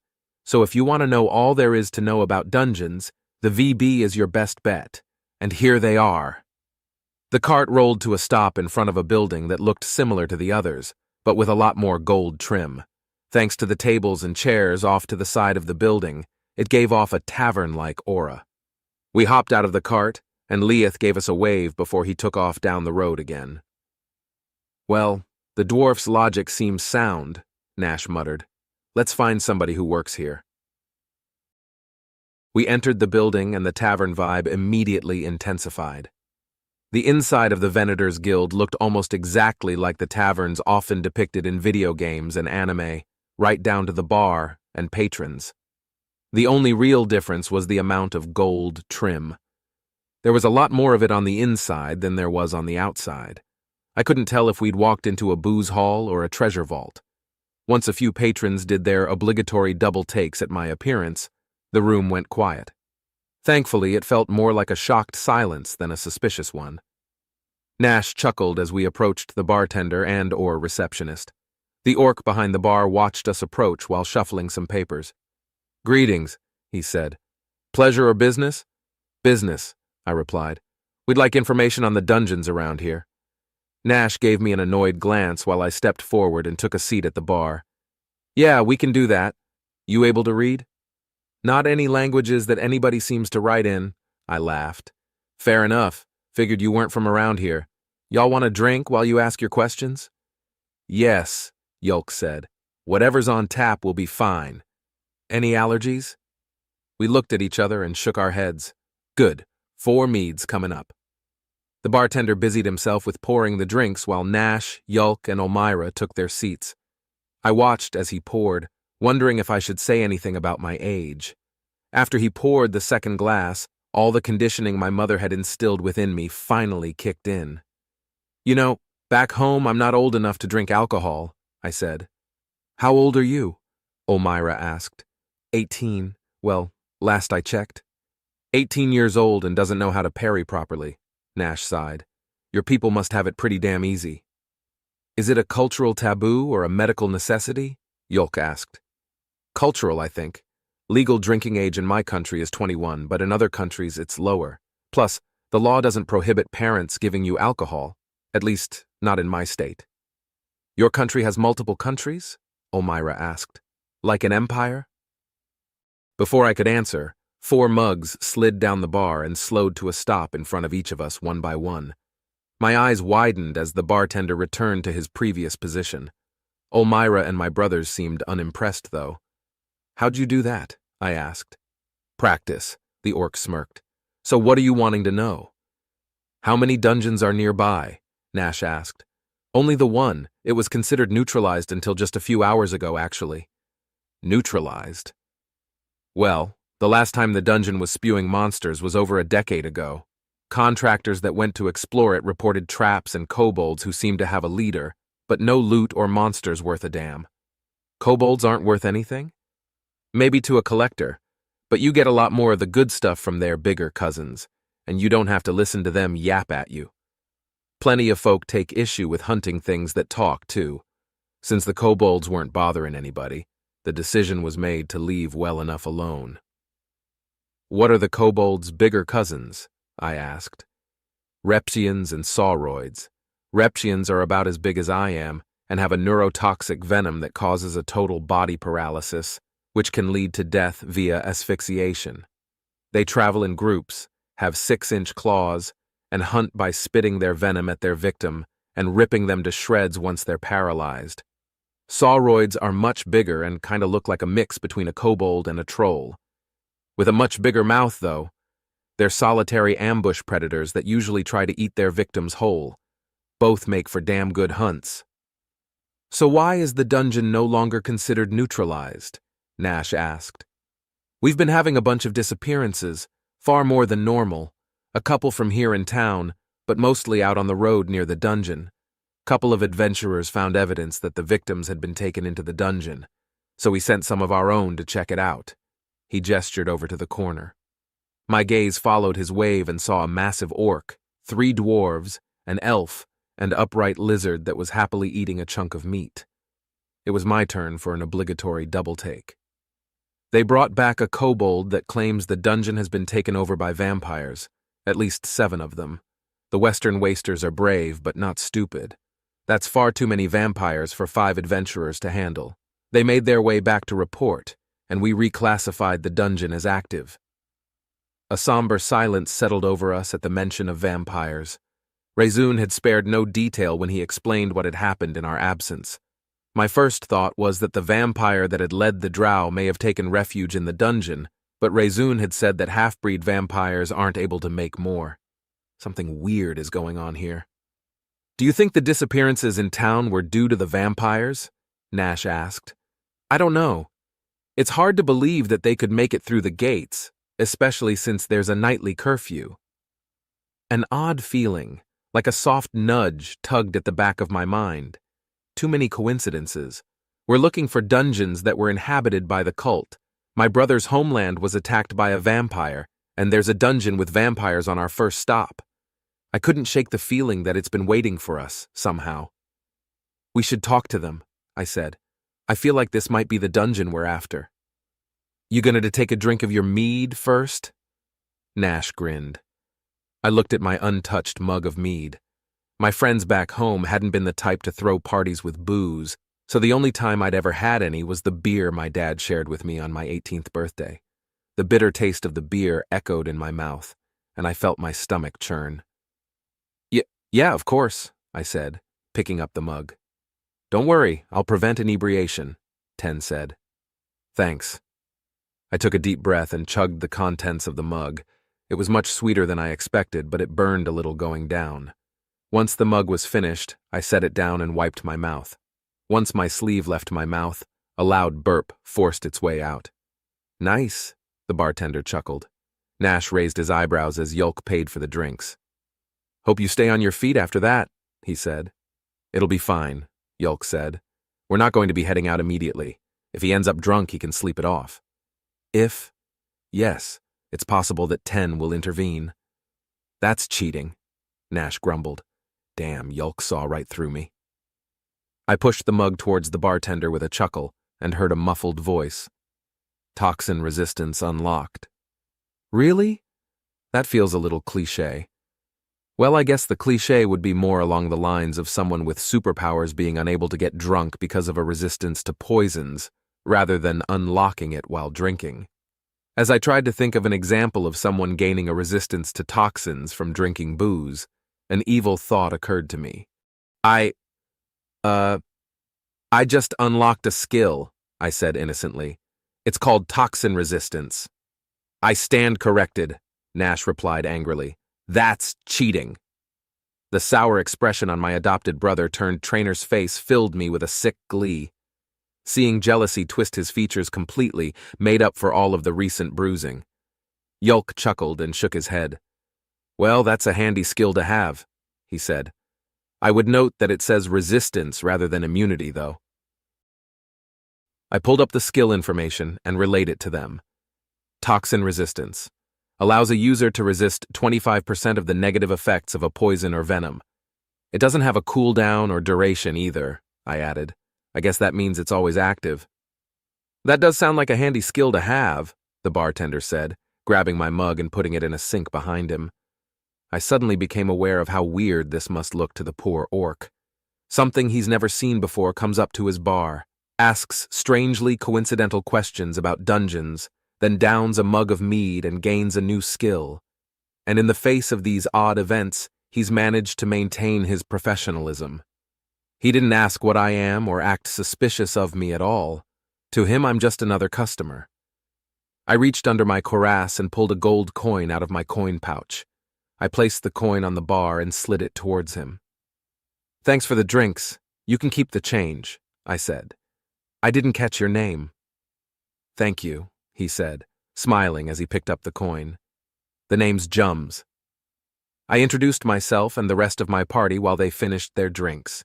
Jums took our mugs one by one and placed them in the sink that mine had gone in. "Well, it's nice to meet you," he said. "You're welcome back any time." "Oh, we'll definitely be back," I laughed. That mead was pretty good. "All right, we should go and have a chat with the Western Wasters," Nash said, sliding off his stool. "While they're still somewhat sober, that is." "You're right," I replied. "Let's go." Mako, Hino, and Ithrima talked amongst themselves about what the receptionist had told us.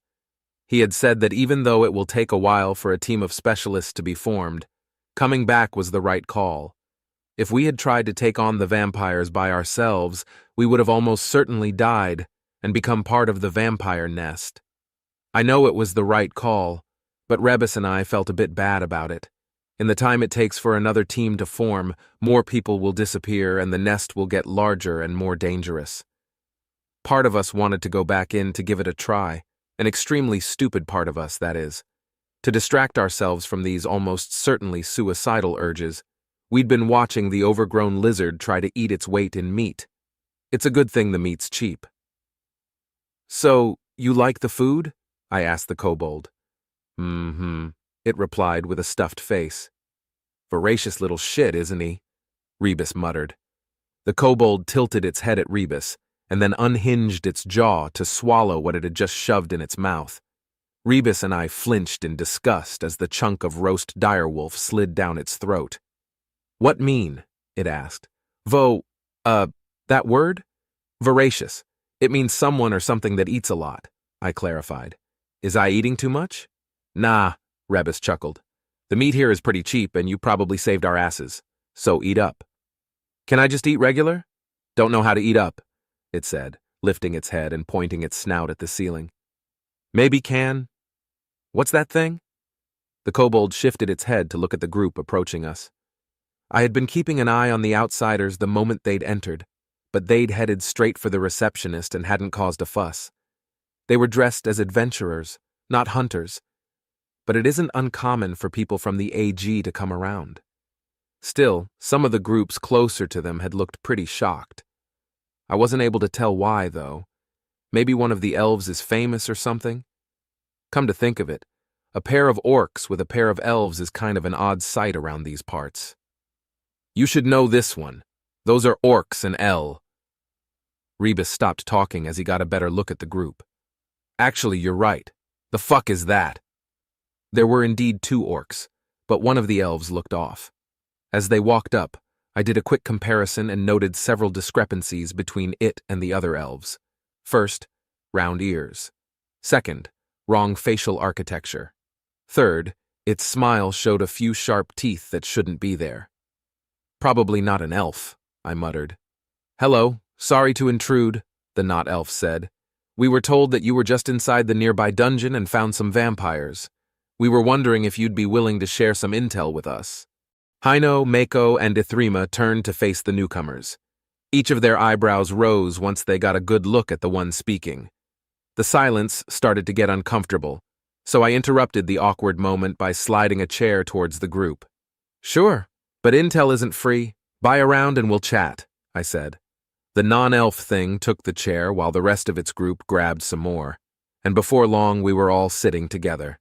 Once everyone was settled, I waved an order of drinks to the receptionist and gave a brief summary of the events that took place in the dungeon, including how we ended up with a kobold. "So, at least 7 vampires then," one of the orcs said. That'll be tough. Tough is an understatement, brother, the other orc said. It'll be hard for Nick and I to pin that many vampires down long enough for you and Olmyra to blast them. The odd group began discussing entering the dungeon, and the rest of us settled into another awkward silence. I glanced at my party members, but they were still trying to figure out what the thing in front of us was. Even the drinks arriving didn't snap them out of it. I took a swig of the mead and sighed. Well, since the rest of you aren't going to ask, I might as well, I said. Don't mean to be rude, but what exactly are you? I'm a human, it said. And that is? The human laughed and provided a summary of the events that led to him being here, introducing his party as they became relevant to the story. Nick, a human found in one of the unified chiefdom's dungeons. Nash and Yulk, brothers from the famed Alta clan that had found and resuscitated Nick. Finally, the one that kind of set things on edge, Olmyra the Eternal. When Nick got to her part of the story, Olmyra looked nervous. Once she was introduced, it was easy to see the reason for her nerves. Here we were having drinks to lament our vampire problems when one strolls in and sits down with us. I almost laughed. So what do you think, Gally? Mako asked. I think it's fine, I said. I've heard a lot about the Altas. From what I've heard, they're not easily duped and don't associate with bad actors. Plus, she's kinda hot if you ignore the age difference. No offense, milady, Rebus said with a laugh. I am Rebus Oltha. This here's Gally Marathi. The other dwarf is Hino Trant. Mako Muko is the big-ass orc, and Ithrima Solal is our token elf mage. Token? You little shit, Ithrima said with a growl. Again? Hino asked. Do you actually have some sort of grievance against our height? What? No, that's not what I meant. It's just a phrase, she almost shouted. Rebus and I laughed as she attempted to explain exactly what she meant by little shit. After a few stuttered sentences, she realized that the three of us were poking fun at her and started sulking. I finished my mug and looked at Nick. We're the Western Wasters, I said. We're named that because we're from the West and we usually hunt in the wastes. Lately we've been hunting in the dungeons, though. Makes sense, Nash said. So, are you going back in? Yep, the kobold beamed. Gonna kill the suckers. We has to help the Lord. Wow, it really does talk, Nick said. Yeah, it does, I grumbled. Too much, in fact. Anyways, we don't plan on going back in. We're handing the job off to a more experienced group, a specialist party. How long do you think it'll be before they're ready to go in? I don't know. Might take a week or two for word to spread far enough to find the right hunters for the group. Then it'll take some time for them to get here, get equipped and acquainted, and finally get to hunting the vamps. Why? We need to explore the dungeon, Nash said. That dungeon's probably one of the cult's former hideouts, and they might know how to get Nick home. We're hoping some clue may have been left behind. If there's nothing, we'd like to know as soon as possible so we can move on. Well, we'd love to help you out, but we don't work for free, Rebus said. Plus, we'd need at least 3 more mages that know fire spells. Maybe another fighter to help pin the vamps down, too. Would fireball work? Nick asked. Rebus and I glanced at each other and then at Nick's hip, where a sword was sheathed. Yeah, any spell that can light a fire hot enough to start burning flesh would work, Rebus said. Why? Because Yulk and I know fireball, and I'm pretty sure Olmyra can use fire magic too, Nick said. Right? That's correct, the elven vampire said. So that's 3 mages and a fighter, Nick continued. How much do you charge? Shit. What are the odds of someone being able to use both sword and spell? Rebus glanced at me, making me responsible for setting a price. I sighed and gave it some serious thought. The price needs to be high enough that they can't afford it, but not so high that we end up looking like greedy bastards. That will let us save face while also keeping us out of the dungeon. 2 gold for each of us, I said. A little high, but it's going to be a pretty tough job. So 10 gold all tog. I was cut off by the sound of 10 gold pieces hitting the table. Mako laughed as Rebus and I stared at the glimmering coins. They were unified chiefdom and Balasir minted coins too, which had a higher gold content than Calcutan coins. No arguing our way out of this one. Well, fuck, I said. I don't want to do it, but the gold's on the table. You and your big mouth, Galley, Rebus sighed. I'm willing to give it a shot, Mako said with another chuckle. I think your force analysis was pretty spot on, Rebus, and 10 gold is more than fair. Ithrima and Hino were silent for a few moments. Finally, Hino shrugged and sighed. Fine, I'm in, he said. Might as well add vampires to the list of things I've killed. I'm in too, Ithrima added. In what? A well-dressed but road-worn dwarf asked as he approached. What did I miss? Hi, Leith, Nick said. We found a likely dungeon, but it's filled with vampires. We're going to team up with the Western Wasters to clear the dungeon and explore it. Yes! Kill the suckers, for the Lord! The kobold shouted, raising a freshly cleaned bone into the air. What? Leith asked with a horrified expression. Rebus Oltha, dwarf. Once Leith was all caught up, we began celebrating our newfound partnership. We drank our drinks and ordered some more food, and the humans' party joined us and was kind enough to pay. Once everyone was done making a fuss over Nick's dietary needs, Mako and the other orcs got to chatting. Their talk was mostly about the unified chiefdoms, which might interest someone who loves to travel. Travelin' is my least favorite part of being a hunter, though. Sitting in a cart or on a narse all damn day just to go to some place that people are going to look at you funny? Fuck that. My attention turned from the orcs, and I started listening to Hino, Leith, and Galley instead. But then they began talking about the political happenings in the Empire, an even more boring conversation than the one I had tuned out. I switched my focus to the slightly more interesting discussion that Ithrima and Nick were having. The start of their conversation made me grin. Hino and Galley are both level 13, I am level 12, and Mako is level 15. It wasn't surprising to hear that Nick's party was comprised of under 10s, except for Olmyra, who doesn't have a level. What I found funny, though, is that Ithrima and Nick are almost the same level. She's only level 9, and has been stuck at level 9 for over a year now. Everyone else in the party is an over 10? Olmyra asked. Yes, I would be too, but I specialize, Ithrima answered hastily. My interest lies in attack magic, fire, ice, and darkness to be precise. The only non-offensive spell I know is minor healing, and that's only because I'd be out of a job without it. Damn right. We don't have any use for a mage that can't heal, I laughed. How many spells do you know? Nick asked. 8 attack spells, but they're more powerful than you'll find from most mages. My magic core is just about average, but I'm able to make my spells more intense thanks to my studies and training. That's awesome, Nick beamed. I only know 7 spells, but only 4 of them are attack spells. I couldn't help but laugh harder. Ithrima is pretty pretentious about her magic, so this conversation has got to be needling her a bit. Of course, there's always room for more needling. He knows almost as many spells as you do, I said. Say, Nick, if the whole getting home thing doesn't work out, shut your damned mouth, Ithrima growled. I'm under contract, you can't replace me even if you wanted to. I gave an evil chuckle and took a bite of my bell popper. The chefs had really outdone themselves. Bell poppers take careful preparation because the seeds pop when directly exposed to water.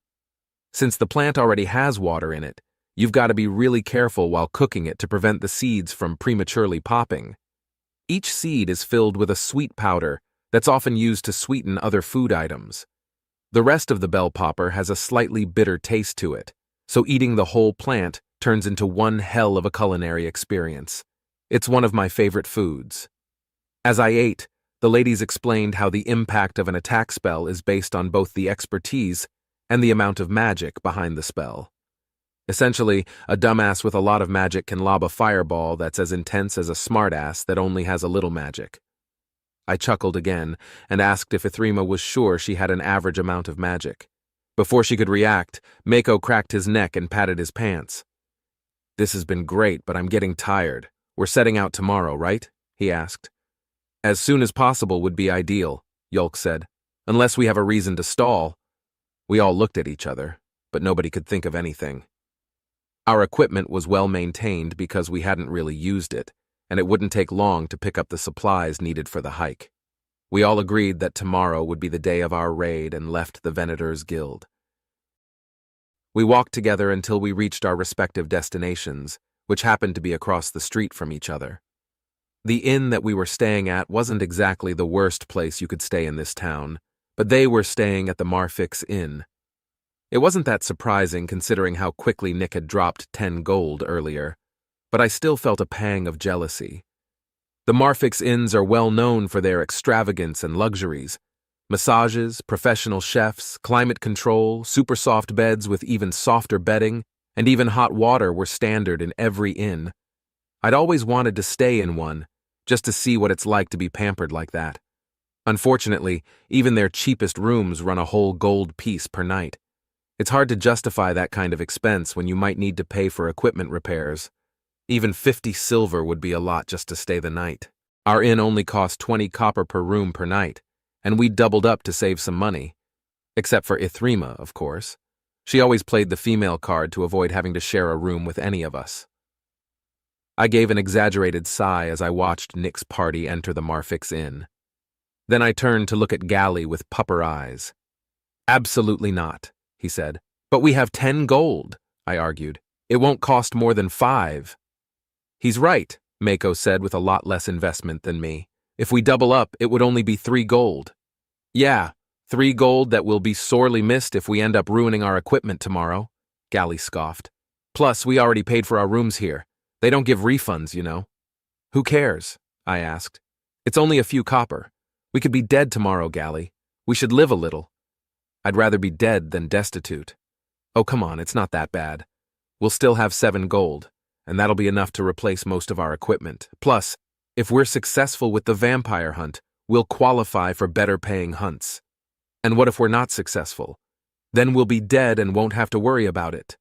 I could tell that Ithrima and Mako were fully with me on this.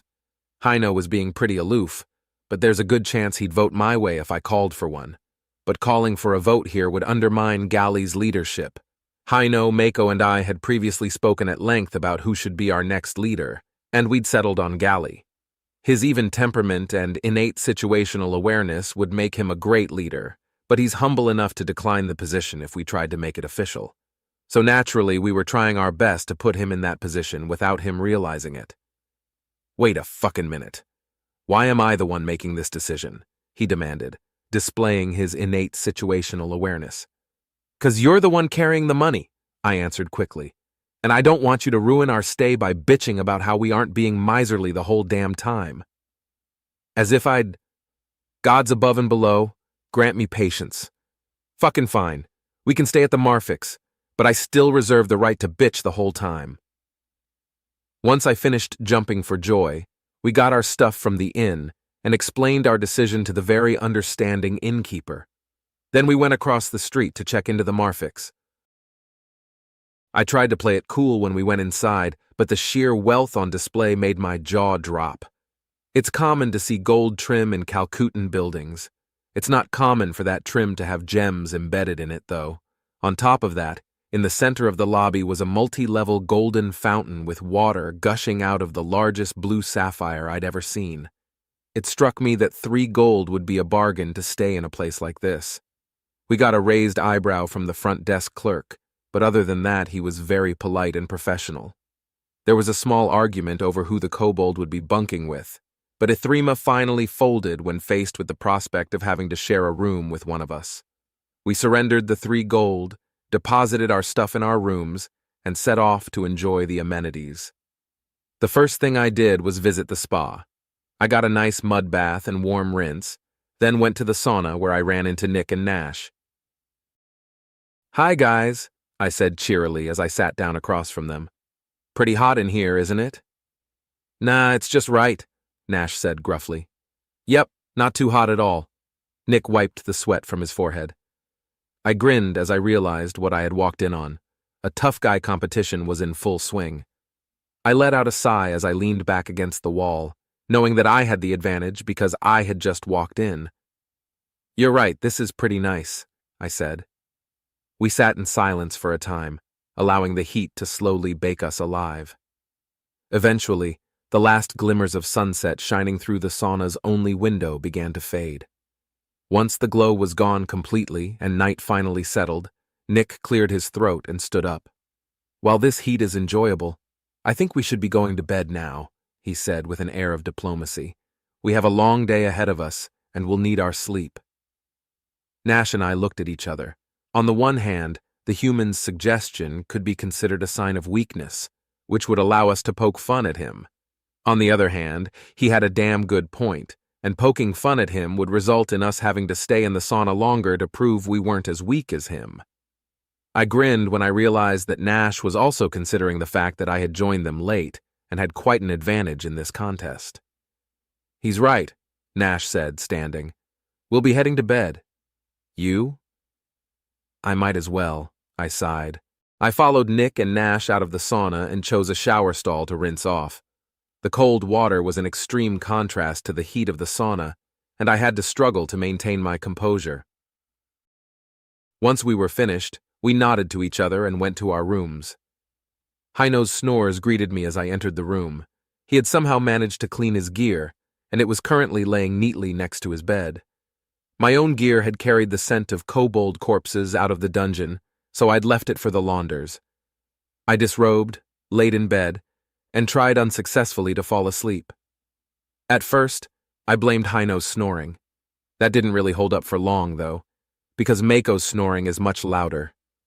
Once you sleep through that mountain of an orc's snores, you can sleep through anything. My thoughts turned toward tomorrow, and I realized that the reason I couldn't sleep was due to nerves. Vampires are one of the most fearsome opponents a hunter or adventurer can run into.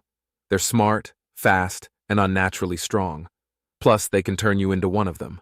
Even most legendary weapons can't do lasting damage to them, and all I have is a relatively cheap orc-made steel sword. It does the job against most other beasties, but stabbing a vampire will just piss it off. I don't even know how well my shield's gonna hold up against their claws. With a sigh, I rose from my bed. There's only one cure for nervous insomnia, and that's exhaustion. I remembered seeing a sign for a training area, so I decided that some exercise would do me good. Thankfully, it didn't take long to find the sign and follow its arrow. When I opened the door, I was met with the sound of wood smacking against a training dummy. I turned to find Nick practicing with a wooden sword. "Hey, Nick," I said as he turned to look at me. "Having trouble sleeping?" "Yeah," he replied, fidgeting with the practice weapon. I thought I should get some training in. Need to be in peak form tomorrow." "Same here." I grabbed a wooden sword and shield and picked a dummy. Nick watched me strike at the dummy's neck for a bit, then left without saying another word. I watched the door close behind him, shrugging off the paranoia that came with that awkward interaction. It was definitely strange, though. I could swear his voice had sounded different. Nick Smith, human. Once we finished our lovely breakfast and checked our gear, we began our hike to the dungeon. Leith stayed behind, claiming to be useless in both fighting and long walks. He acted pained when nobody argued with him. The hike itself didn't seem that difficult at first, but my body felt heavy for some reason. I had slept fine, but still had to stifle more than a few yawns as we walked. In contrast to my fatigue, the kobolds seemed to get more and more excited as we approached the dungeon. "We get rid of the suckers, then you can meet the Lord," the kobold said excitedly. "He's going to be so happy." "Who is your Lord, exactly?" Nash asked. "The Lord is the Lord." It tilted its head in confusion. "Knows lots of magics, speaks in heads, can't die." We stopped marching and all of us stared at the kobold with blank expressions. Nothing was coming to mind based on that description, but something that knows a lot of magic and speaks telepathically doesn't sound great. Not to mention that kobolds seem to worship it. Yulk gently cleared his throat.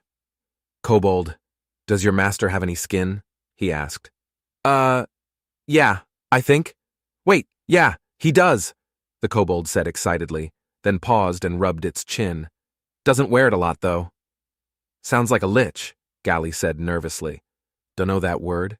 What's a lich?" "One of the greatest crimes against nature ever committed by a mortal," Mako explained sternly. "Arrogance and ambition culminating in a being of pure evil and spite."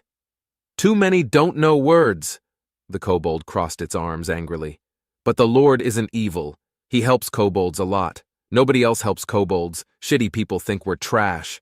Farmy people think we're a new sense. But the Lord teaches us new stuff, heals us when we get hurts, and even tells us when we do good jobs. The Lord never hurts kobolds. So from my presp, so me thinks that shitty people be way more evil than the Lord. Well, perhaps your Lord isn't a lich, Mako said. Or maybe he's a lich that likes kobolds. I suppose we'll find out. How did you and your Lord survive the vampires? I asked as we continued our trek. I was sick when they came in. The Lord said me ate the wrong kind of swimmer, he explained. The sucker didn't push the secret rock, so I didn't get to die for the Lord, and the sucker captured him. Why didn't the vampire kill your Lord? I already said. The Lord can't die. One time we thought he did when some of the ceiling fell, and we were super sad about it. Then he came back 3 days later, and was mad because we'd stopped working and made a big mess. He didn't hit us, though, which was nice. Most lords are smack happy, but that's not good for a good workplace. Conducive to a good work environment? I offered helpfully. Yeah, not conducive to a good work environmental. Instead of smacks, he made us apologize and clean up after ourselves. Then he gave head pats, ear scratches, and fish with bread. Really good bread, too, no green stuff on it.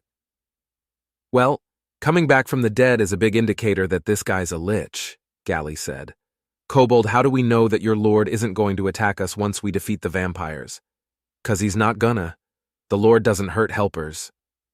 We stared at the kobold, expecting him to elaborate further. He stared right back at us, seemingly confused by our hesitation. After a few moments, Gally sighed in exasperation. Fine, let's go, he said as he turned. Wait, I interrupted. What's your name? Me?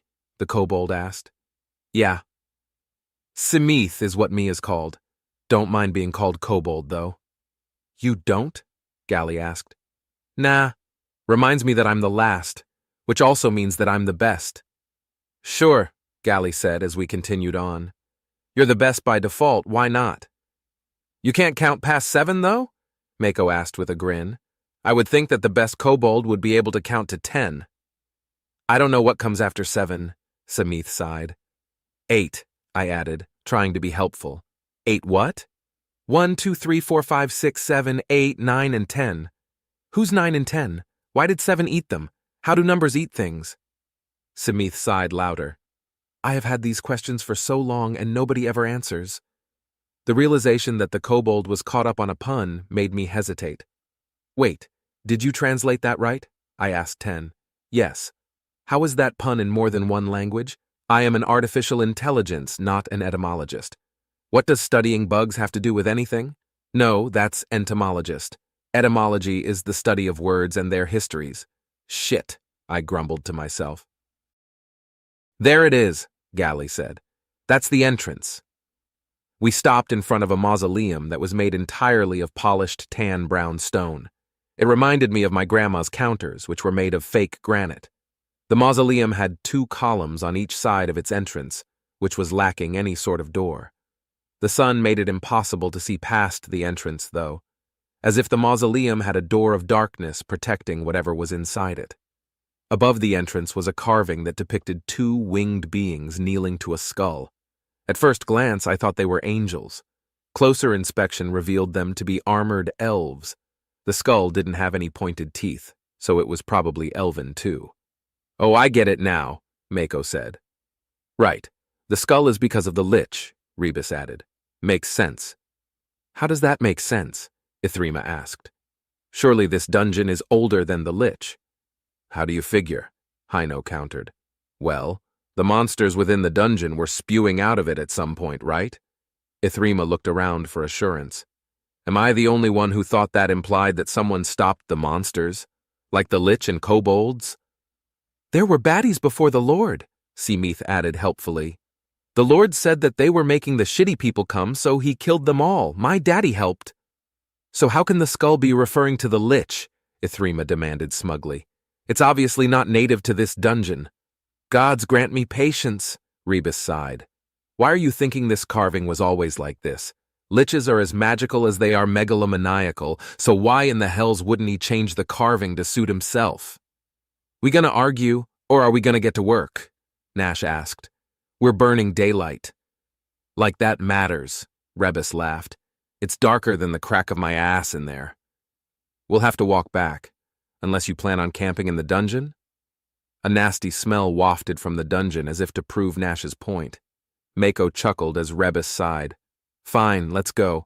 Yulk, Ithrima, and Olmyra, you'll be in the back with Gally and the kobold. Nash and Nick are in the center, supporting whoever needs it. Mako, Hino, and I will be front, Rebus said. Remember, the goal is to stop their movement and whoosh them. Won't the fire make breathing a problem? I asked. A light wind spear should help with that, Yulk said. I'll do it. Don't want the tunnel collapsing. Yulk winked at me as everyone else prepared their gear. Rebus and Hino strapped on their shields and unsheathed their swords. Nash hefted his axe while Mako examined his pike. Gally played with the string on his bow. Trying not to look as nervous as I felt, I drew my sword. There's a lot of dead kobolds in there, so mind the stench, Gally said. Let's go. I trailed behind Nash as we entered the dungeon. As soon as I entered, the hairs on my arms and the back of my neck stood rigid. The air was filled with the stench of death and a sense of dread. Stifling my instinctual urge to panic, I cast light. Everyone else activated their lights too, and we began our grim march down the hallway. Careful, traps, Mako said. The big orc began lightly pushing his pike on the tiled floor until we all heard a click. A moment later, a grate with spikes fell from the ceiling. Nash let out a low whistle as the trap receded. Not the usual fare for dungeon traps, he said. It is around these parts, Mako replied solemnly. Calcutan dungeons are much more dangerous than the dungeons in the chiefdoms, and it isn't because of the monsters. I see. The traps have been here since I was born, Samith said. Can avoid by just stepping around them. We don't know where they are, Mako countered. Me help. Samith's feet pattered against the tile, and his wagging tail grazed my leg as he ran past me. He also ran past Nash, but Mako stopped him with a massive hand. The tiny kobold looked at the massive orc with obvious confusion. If you're in front, you'll be the first target for a vampire, Mako explained. How about you ride on my shoulders and point out the traps instead? When we see a vampire, you can hop down. That's a long way up, Seameath replied. Dunno if I can jump down from there. I'll help you get down, Nash said. Seameath looked back and forth between Mako and Nash, then shrugged. Okay. Hino smiled and Rebus chuckled as the kobold, who was noticeably shorter than the dwarves, climbed Mako Mountain. Mako helped the little lizard up, and Seameath sat with his legs on either side of Mako's neck. It reminded me of my cousin with his kid. We continued on until we found the first kobold corpses. The rank stench in the air threatened to make me puke. I held my nose as we pushed past, but breathing through my mouth didn't help at all. Seameath pointed out another trap, and we slipped past it. Then we ran into more dead kobolds. This pattern repeated itself a few more times before Seameath sighed and pointed to one of the kobold corpses. That's my daddy. If I didn't get sick, I'd have been right next to him. Maybe have made a difference, but the Lord said I wouldn't have. Guess the Lord knows best. Do you want to say goodbye? Mako asked. For why? He's dead. Seameath tilted his head. Can't hear when you're dead, right? I suppose not, Mako said glumly. Hey, Seameath, how old are you? I asked. I'm 3 years old, the reptilian grinned. Almost a grown-up. I almost told Seameath my age, then realized his response would probably be questions about who's een and why did you eat them. Instead, I turned my attention to Rebus, who let out a low whistle. That explains so much, the dwarf chuckled and shook his head. When do kobolds become adults? I don't know, Seameath replied with a shrug. Let's keep moving, Mako interrupted. Actually, it would be best if you stopped, Seameath said with an odd tone and a vacant expression. The vampires know you're here.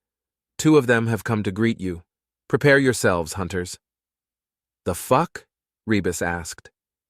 There's very little time before they reach you. I am the being this one calls Lord, speaking to you through my only remaining vassal. Get ready, they come. Mako knelt a little, and Nash grabbed Seameath from his shoulders.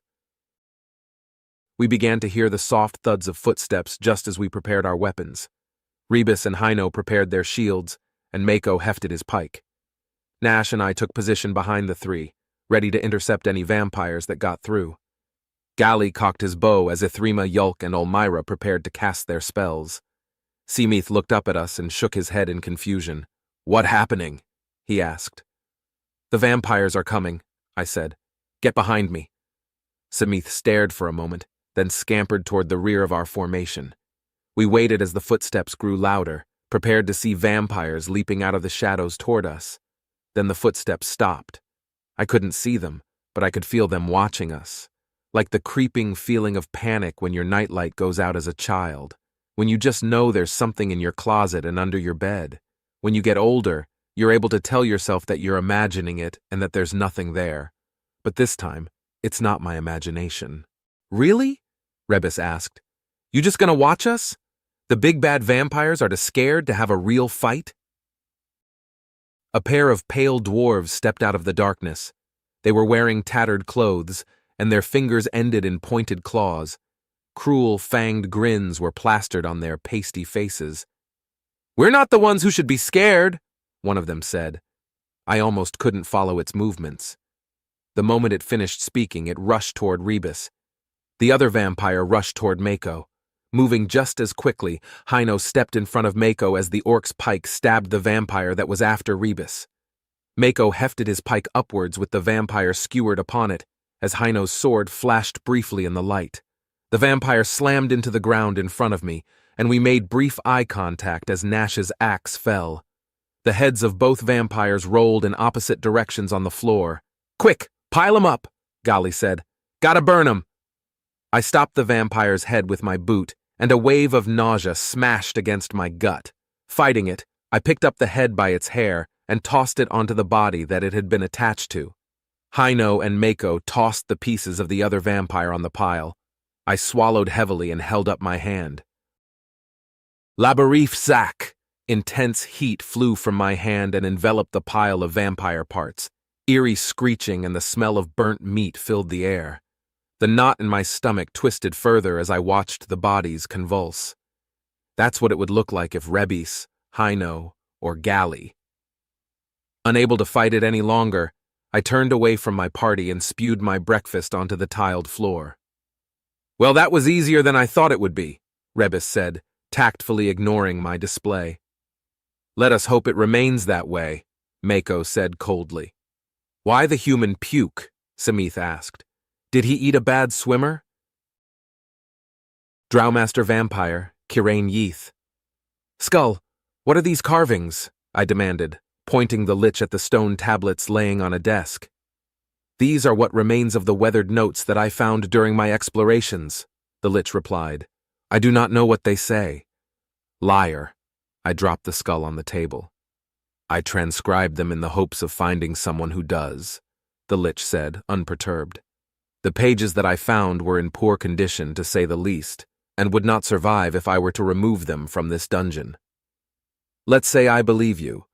Why didn't you find someone to translate them? As you'll soon discover, years have a habit of ticking away unnoticed when you are immortal."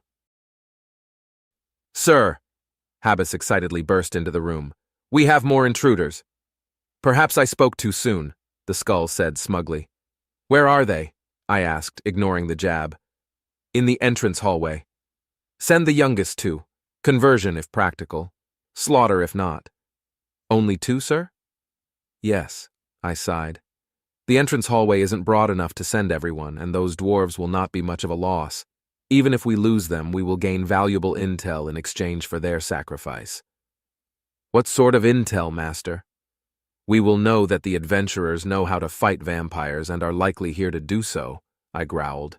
"Have you finished questioning my orders, or do I need to take your tongue?" Habis bowed low, then fled the room without another sound. The control over my minions I had been expecting turned out to be much more lacking than I had believed. Mindless automatons had been too much to hope for, surely, but I had been under the impression that at least some of my creations would follow my orders without question. The amount of effort I have to exude to maintain my control over the dwarves is particularly tiring. As it turns out, the vile creatures are resistant to suggestibility. Luckily, the majority of the disenfranchised in the town of Gowl happen to be elves and orcs. The pair of dwarves that were recently turned were the first, and if fortune favors me, the last. 11 vampires, including myself and the dwarves that I want dead. Far from the strength of the covens of old, but not exactly pathetic by modern standards.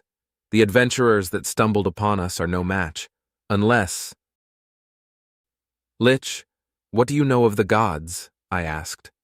Much more than I would like to, the skull said with what could have been a sigh. Why? Be rid of your questions, for I have my own.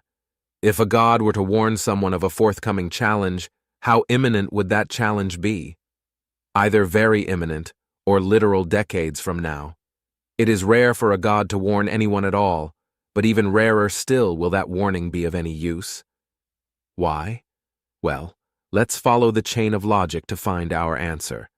Gods are beings with power beyond reckoning, yet they rarely use this power. Even when they do use it, they do so with more moderation than most mortals would even think to use. What relevance does that have?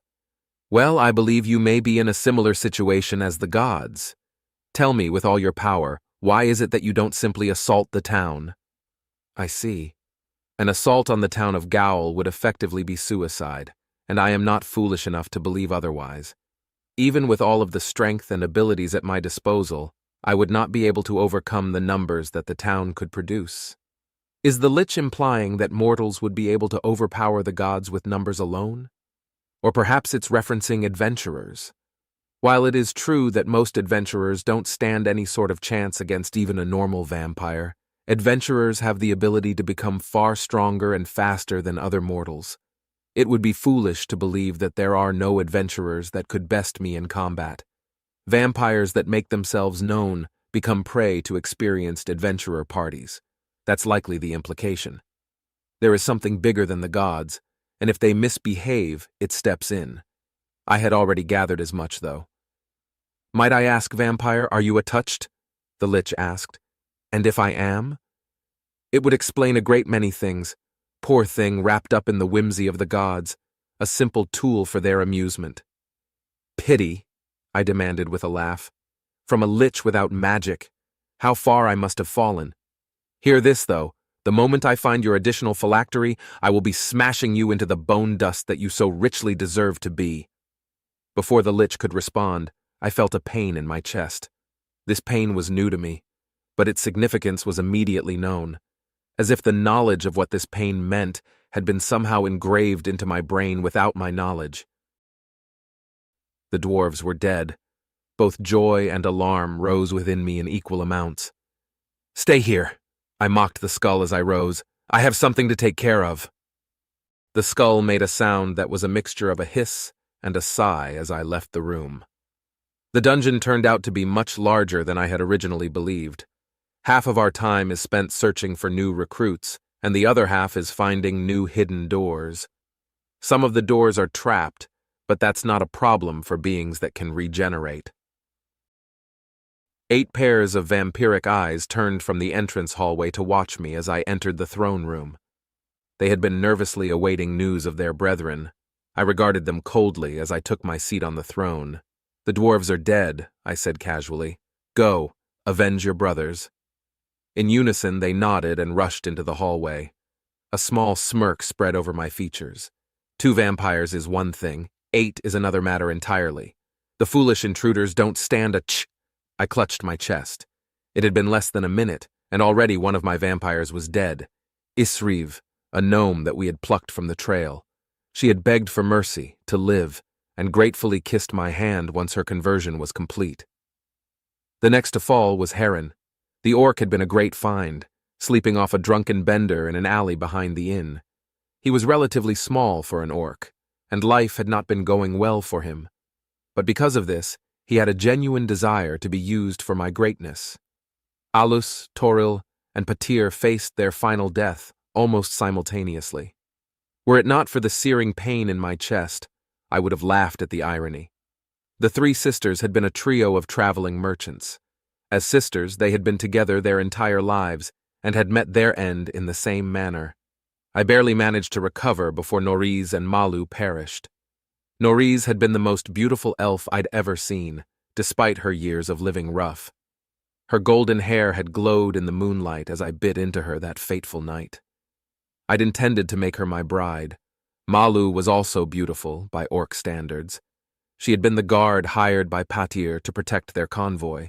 She had fought well, but in the end Noriz and I had shared her blood. Habis, run! I gasped through the pain. Habis, my very first conversion. The homeless elf had bravely, or foolishly, taken residence in the haunted manor that night. His gratitude for my interference in his fate led to him questioning me, but only because he wanted my success to be guaranteed. A tear ran down my cheek as the pain in my chest confirmed his demise. The childish grin he had flashed that night burned in my mind. The sounds of footsteps and shuffling metal barely registered in my ears as my sorrow turned to rage. I looked up at 2 dwarves and an orc. Every fiber of my being wanted to leap forth and tear them into little shreds of meat, but their formation struck me as odd. All 3 were covered in blood, but I could tell that the orc was wearing plate armor. It would be difficult to pry him out of that with the dwarves covering his flank. No, I need to calculate this. They couldn't have killed my kin without fire, and these 3 do not appear to be mages. I stood as they stepped forward, and an arrow appeared in my chest. Casually, I plucked it from my sternum and tossed it aside. Just as I thought, there were more intruders in the hallway. 2 more orcs, 3 elves, and a kobold? I nearly laughed. Is this the challenge that the gods present to me? It isn't even armed. Try to pin him down, one of the dwarves said. I'll pin you to the wall and make you watch what I do to your comrades, I growled. Perhaps I'll turn them and make them rip you apart. Yeah, fangy guy. We've killed all your friends. Are you the last one? I laughed. The last and the first, and as you'll soon find out, the deadliest. The air parted as I shoved my way through it, launching myself at the dwarf. His shield rose and the orc's pike tried to greet me, but I deftly slid past it. My fist slammed into the shield, shattering it into several pieces. The dwarf slammed into the wall as I turned my attention to the orc. The pike-wielding orc was much larger than most, but the kick I landed upon his knee proved an old adage true. No longer able to support his own weight, he smashed into the ground. I bent to finish him, but only landed a punch to his face before I had to roll out of the way of an incoming axe. The axe seemed to follow my trajectory, though, and bit into my shoulder. It shredded the flesh and dug deep into my collarbone.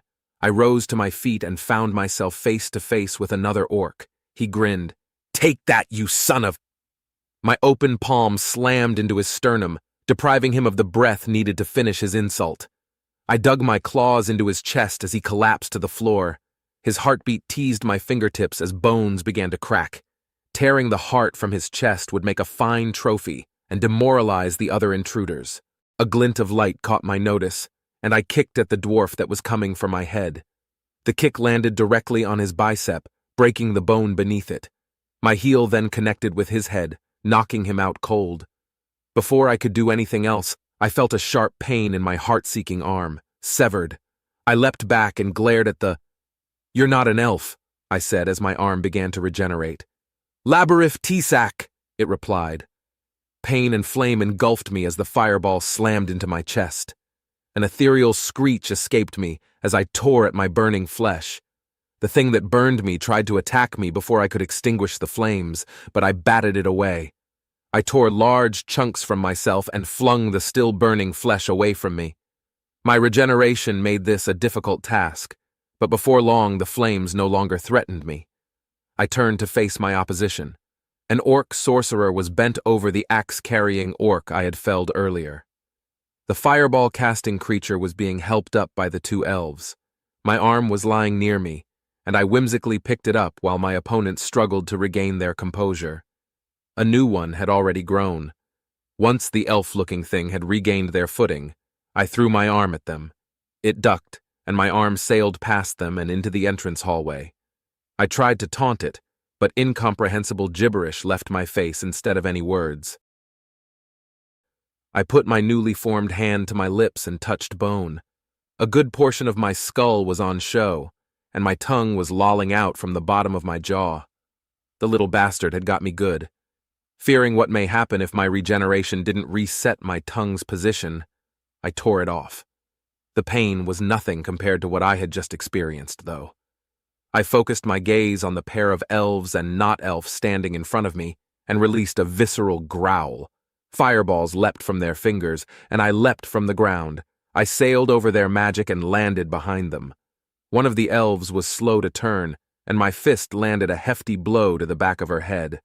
My spirit soared as her face smashed into the ground. The other elf was in the middle of casting another spell, but I stopped her with a punch to the gut. My next punch cracked her skull. I grabbed her robe as she went limp and felt a connection within me as I caved her skull in. I released the robe and stared in confusion at the limp body of the vampire for a moment before the not-elf's sword flashed in front of my face. Barely managing to dodge the blade, I lashed out with a kick, but the thing moved faster than me and slashed my thigh.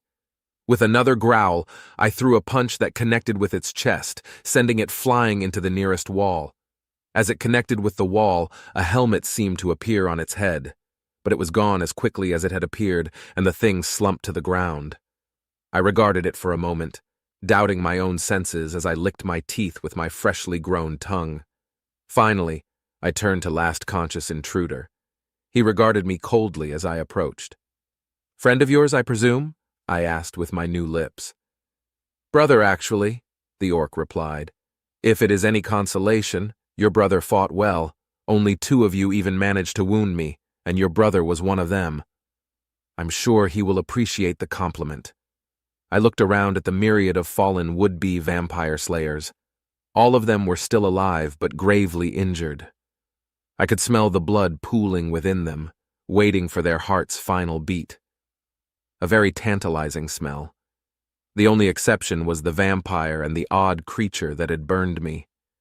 The vampire smelled dead, but the other thing gave off a very odd and repulsive stench. I've never smelled anything like it before and never want to again. Speaking of oddities, though, what happened to the kobold? I asked. I don't know. I lost sight of it when the fight began. Perhaps it fled. I see. No matter, it isn't any threat to me. So tell me, orc, why did you come here? Are there more of your ilk on the way?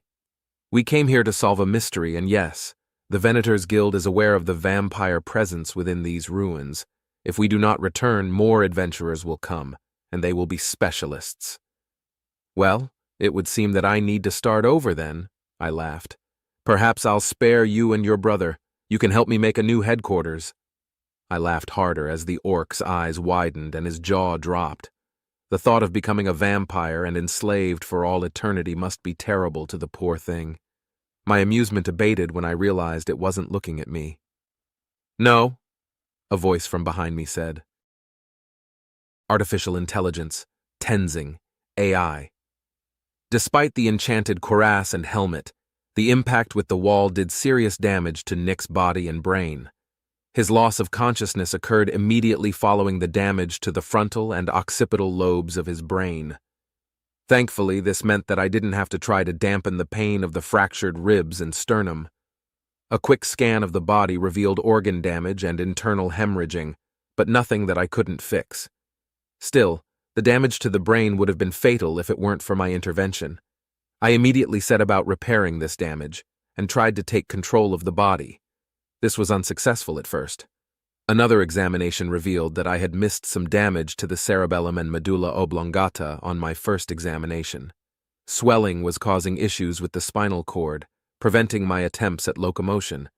I focused my efforts on these parts of the brain. "Gotta get you moving," I said to his deafened mind. "If we can get control of the hand and the mouth, we can get you stable faster. Best not to mention what will happen to our accompaniment if we don't get moving. Not for Nick's sake. I just don't want to think about it." The last scene before the eyes went dark was pretty grim. Hopefully, this vampire is a lover of monologues. Quickly and carefully, I drained fluids and repaired cells. Next was the correction of some slightly luxated bones. Finally, after jump-starting some newly formed neurons, I was able to take control of the motor functions. Still blind, I very carefully placed Nick's hand upon his chest. "Leah Sack," I whispered with his mouth. Magic drained from Nick's core, and cells began to repair each other at a much faster rate. Thanks to the training I had been doing while Nick slept, I was able to account for this and guide those cells into healing more efficiently. Finally, Nick's sight returned, and I was able to see the vampire standing over Yulk. "Well, it would seem that I need to start over then," the vampire said with a laugh. "Perhaps I'll spare you and your brother. You can help me make a new headquarters." I grabbed Nick's sword and carefully stood. His body wasn't entirely healed yet, but it would have to do. Yulk watched me stand, surprise apparent on his face. The vampire began to laugh harder, and for a moment I considered a surprise attack. Then I thought better of it. I haven't completely repaired Nick's body, so I wouldn't be able to move quietly or fast enough to overcome the vampire's situational awareness. But if we manage to stall enough, Olmyra will be able to heal as well. 3 against 1 works better in our favor, so stalling seems to be the route to go in this case. "No," I said. The vampire turned to me with a look of shock and fear, which I secretly found amusing. It quickly recovered its composure and moved to keep Yulk and I in front of it. I examined Nash using peripheral vision, keeping my eyes locked on the vampire.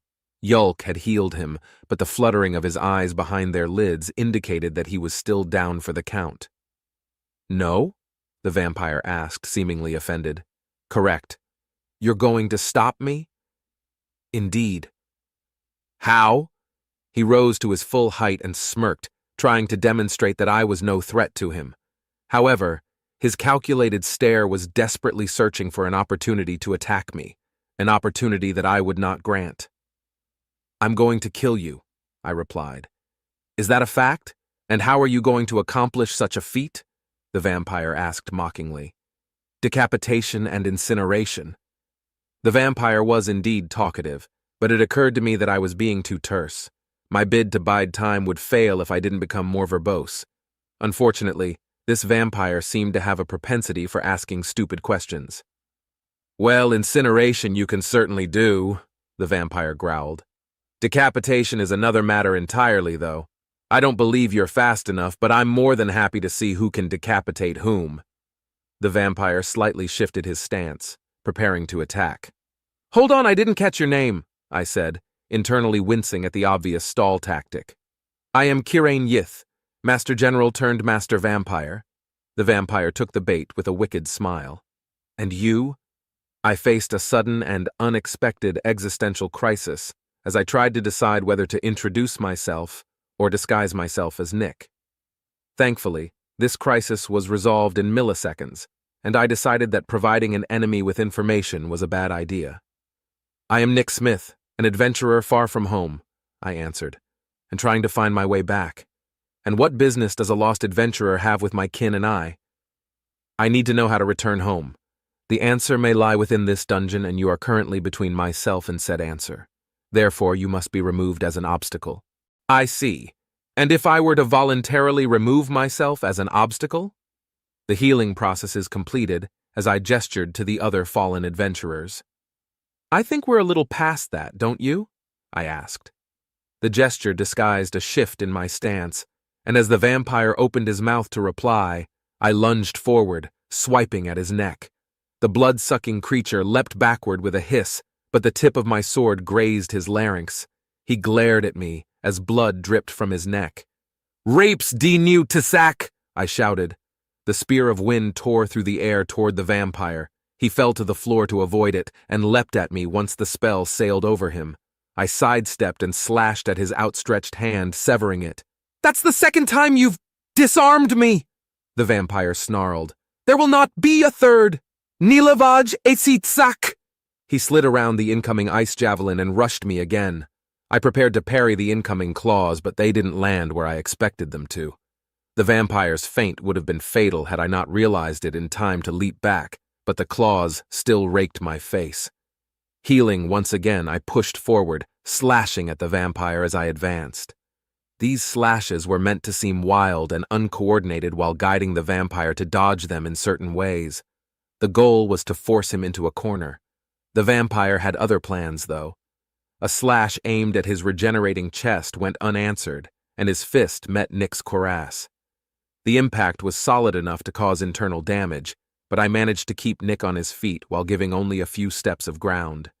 Nanites swarmed around the damaged area, repairing it and preventing further damage caused by the body's immune response. "What in the blackest of hells are you?" the vampire asked. "A human," I said once I repaired Nick's diaphragm enough to breathe. "That answers nothing," he growled. "No matter, I will simply dissect you once you're dead." The vampire leapt forward again. I countered with slide slash, but took another claw to the shoulder.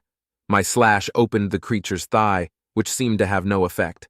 I took this as a sign of dampened pain responses and adjusted my strategy accordingly.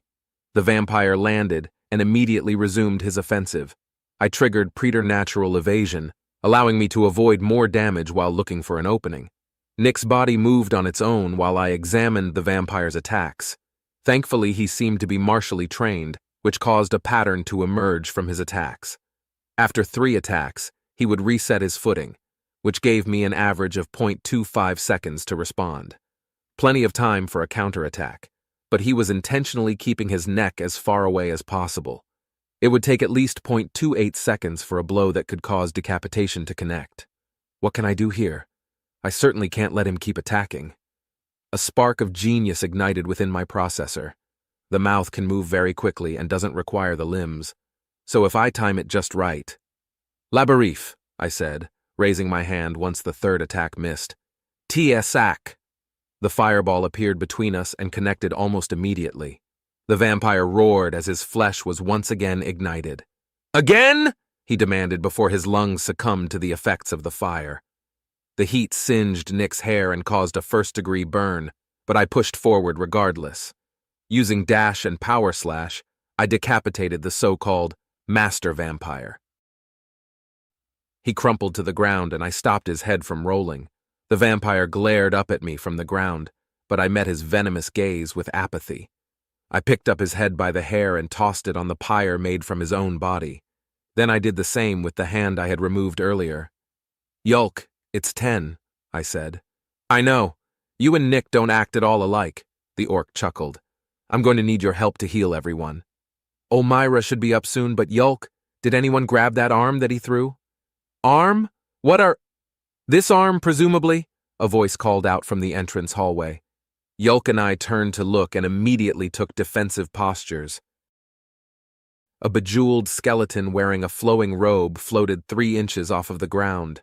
Above its right hand floated the master vampire's arm, which was already trying to regenerate. "You missed a spot," the lich said, tossing the limb into the fire.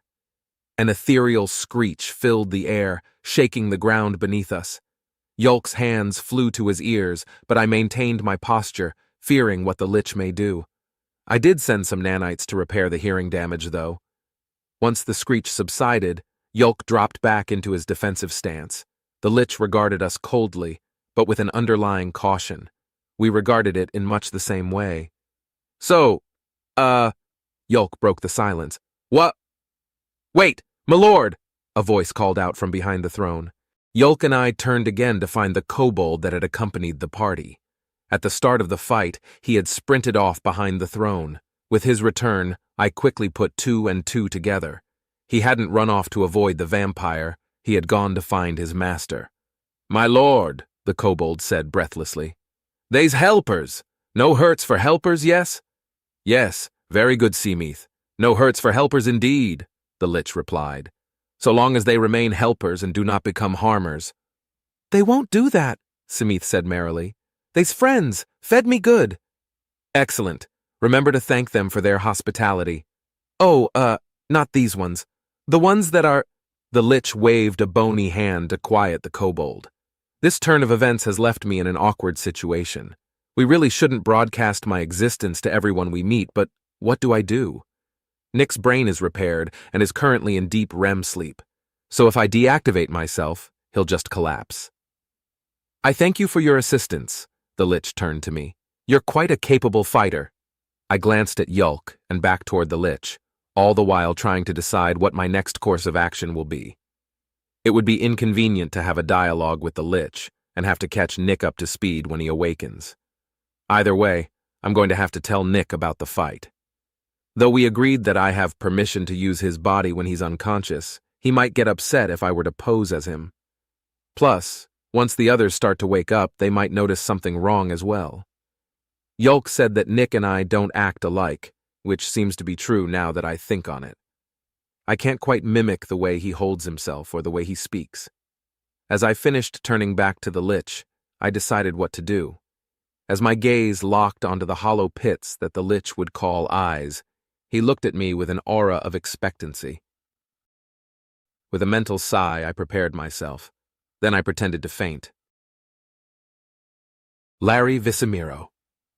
I thank you for your assistance, I said, turning toward the odd creature. You are a very capable fighter. Samith had excitedly called this thing a human. The singular surviving kobold had been eager to tell me that he had learned a new word. I had congratulated him but hadn't quite believed that he had met a member of an undiscovered race. The human glanced at the orc and then back to me. I was expecting a reply of gratitude for the compliment that I paid it. Instead, its eyes rolled into the back of its head and its legs gave out. The orc and I watched it fall to the ground with a soft thud. I stammered. Is he? Don't worry. The orc rose with a grunt. He's fine. The others, though, not so much. Might I ask your aid in helping them? The Lord is good at fixing oofs and ouchies, Samith added. Yes, thank you, Samith, I replied. Of course, I'm more than willing to aid those that rid me of that pest. Can I count on you to prevent the inevitable misunderstanding? Should be easy, the orc smiled warmly. They're smarter than they look. Also, I trailed off as I stared pointedly at the healing corpse of the vampire that had apparently accompanied them. Yes, her too, please. I nodded at the orc and held out my hand. Many of those that travel the path of lichdom shirk the healing arts. They care only for power and longevity, and their skills suffer for it. However, my mortality had been spent on healing those around me, and I got quite good at it. Arua nilaitsak, I exclaimed. Then, feeling a tad dramatic, I added, Arise. The spell emanated from my hand and surrounded the wounded adventurers with a warm, healing embrace. Cuts disappeared, bones reformed, and breathing normalized. Before long, the adventurers were getting up, and each of them had a different way of expressing their surprise. Whoa, shit! One of the dwarves said. It's okay, the orc sorcerer replied. The lich healed you. What? Really? Leeches can heal people? Leeches are people, you know, I chuckled. Or at the very least were. But... The dwarf stammered for a moment, then shrugged. Yeah, okay. I guess so. Come on, let's get you up, the orc sorcerer said as he helped the dwarf stand. I believe introductions are in order.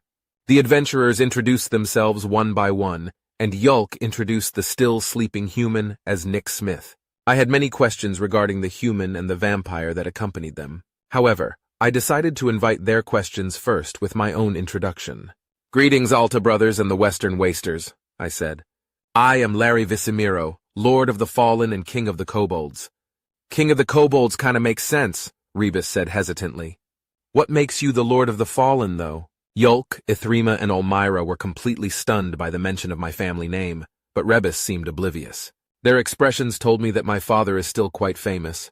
When I was mortal, I was one of the few Grand Master healers. In all modesty, many of the methods and techniques that I created are likely still in use, I said with a grin. Not that he could tell. I saved those that fell in battle from their untimely deaths, and they eventually began to call me a lord.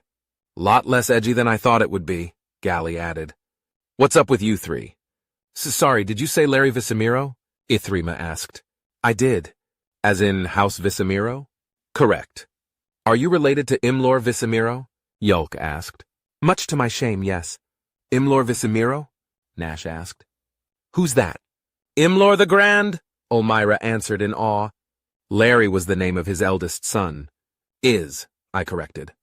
Also, I really wish people would stop calling that monster the Grand. Wasn't Imlor a gnome? Rebus asked. You don't look like a gnome to me. My mother was an elven princess, I said. She was very beautiful, and I took after her appearance. Not that it's discernible any longer, though. Apologies for interrupting, but, is Nick okay? Mako asked. Yes. He's just sleeping and will probably wake up soon, Yulk said dismissively. Lord Visimiro, I must know what brings you to this dungeon. I've been looking into a long-dead cult. My hope is to one day undo what has been done to me, I answered, gesturing to my skeletal form. You were made a lich? Ithrima asked. Who would do that to you? My father. An uncomfortable silence settled over the group as they digested this revelation. The only sound came from Simith playing with the bones of the master vampire. After a few moments of this silence, I decided elaboration was in order. Later in life, my father became obsessed with immortality. He considered himself far too important to the study of magic to be allowed to die, and experimented with a vast amount of rituals and spells in an attempt to prevent his end, I explained. One day he asked me to help him craft a new spell. He claimed that this spell could be used to save countless lives, and that even a novice would be able to learn it. This was well into his mania, though. In hindsight, I should have known better, but my compassion bested me, and I took my father at his word. I paused a moment and played with the ring on my index finger. My father's signet ring. I had not been involved in the creation of a spell before, nor had I looked into the demonic arts of fleshcraft. I did have some slight experience with anielic soul binding, but this actually worked against me in recognizing the ritual for what it actually was. My hand shook from the pressure I was putting on the ring. Were it not enchanted, it would have broken. I loved my father and believed that he loved me in turn. After my mother died, we had helped each other mourn. But the Mer that performed that ritual with me was not the father that I loved, and definitely not the father that I thought loved me. To him, I was nothing more than a convenient test subject, a simple toy to play with and learn from. Never mind the fact that I had a fiancé who loved me and was planning on starting my own family. I released the pressure on the ring with a sigh. The monster masquerading as my father revealed itself by turning me into this abomination. Once the pain and confusion abated, Imlor the Grand declared that the experiment had been a failure. After all, he couldn't very well remain at the head of sorcery without flesh. Who would take the skeleton of a gnome seriously? I'm so sorry, Ithrima whispered. Oh, it gets worse, I chuckled darkly. I demanded that he undo what he did to me. He said that he didn't know how, and he didn't have the time to find out. His own mortality was ticking away and he needed to find a solution. Ironic, considering that was the statement that killed him. You mean... Elmira said and stopped herself. Yes, I fought my father. Our duel contributed to the wastes west of here. He killed me several times, but his ego prevented him from destroying my phylactery. He believed that I would learn my lesson and cease my tantrum, but I was determined. In the end, he was a broken and bloody mess, begging me to heal him. If you could do this to me, what horrors are you willing to unleash on those you feel nothing for? Those were my last words to him before I ended his life. More silence as the adventurers processed what I told them. My father, Imlor the Grand, patriarch of the Visimiro family, had been a hero and a scholar before his disappearance from the public eye. To learn that he had turned into a monster and was subsequently killed by his own son must come as a shock. The Big Bad Dad made the Lord bones, but then the Lord made the Big Bad Dad bones? Simith said happily. The Lord is strong. The Lord is great. Kind words, Simith. I nodded at the kobold. Thank you. Well, shit.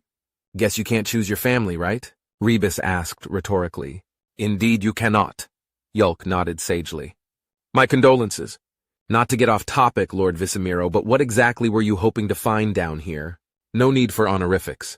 My titles have long since faded to dust, I laughed. The cult of Malos operated in this dungeon before the demonic invasion. Since they were accused of collaboration with the demons, I was hoping to find more information on the ritual that did this to me. This is magic that works outside of the Kuragard system, and because of that, all I know is how the ritual is performed.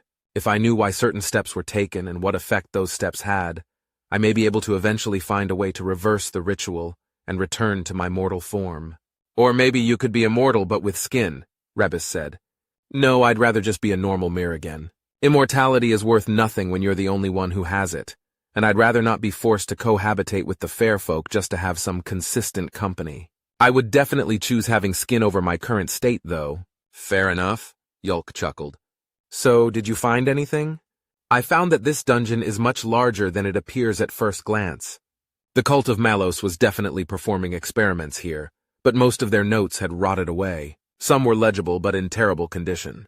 Thankfully, I managed to transcribe them into stone before time took its toll on them. What did they say? I do not know. They are in a strange script with lettering that I have never seen before.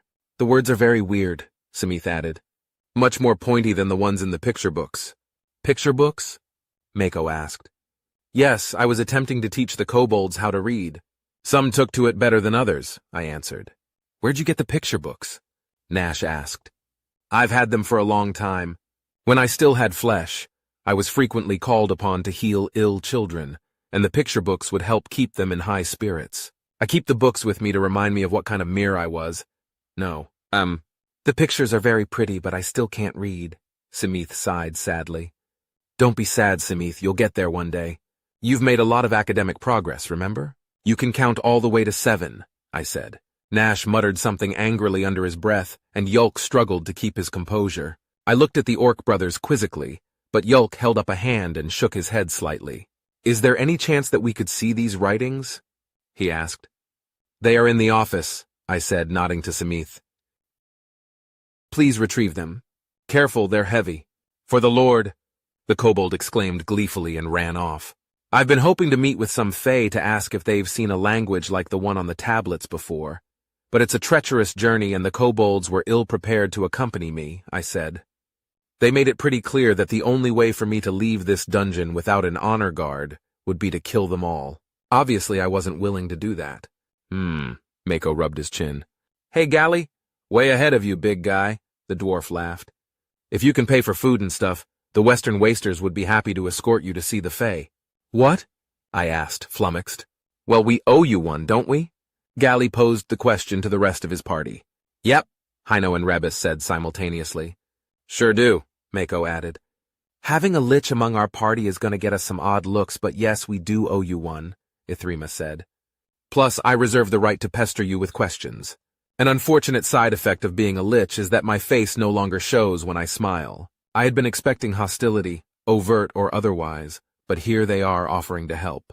Just goes to show that I don't know as much as I had thought. Very well, I said. I accept your offer. Offer? Nick asked softly.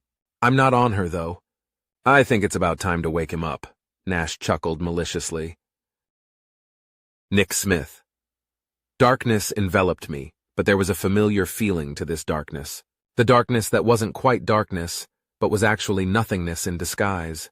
I couldn't remember how I got here, but the familiar feeling kept me from panicking. Where am I? Who cares? What happened? I was with Nash and Yulk. We went to a city of dwarves, met a group of adventurers. They had a funny lizard with them, acted kind of like a toddler with really sharp-looking teeth. I suppose congratulations are in order, my head said. Well, I guess that answers where I am. Congratulations! I asked, not bothering to try to breathe. Yes, the raspy voice in my head hissed. You've bested my challenge, mortal. Therefore I must congratulate you. What challenge? The thought hadn't formed completely before the memories of the dungeon came flooding back. The dwarven vampires burned to a crisp, the beheadings and cremations and blood, the nasty feeling in my gut as we fought our way through to the last vampire. Then I remembered my friends falling one by one, trying desperately to intervene, to save them. Casting fireball, watching the vampire tear its burning flesh from its body and keep coming at me like a monster from a horror movie. I slashed and slashed and slashed, but it didn't seem to care at all. Then it hit me, and I hit the wall. Was the vampire your challenge? I asked. How did I best it? Oh, it's a technicality to be sure, the voice laughed. However, you worked on yourself enough to allow the machine in your head to overcome the challenge.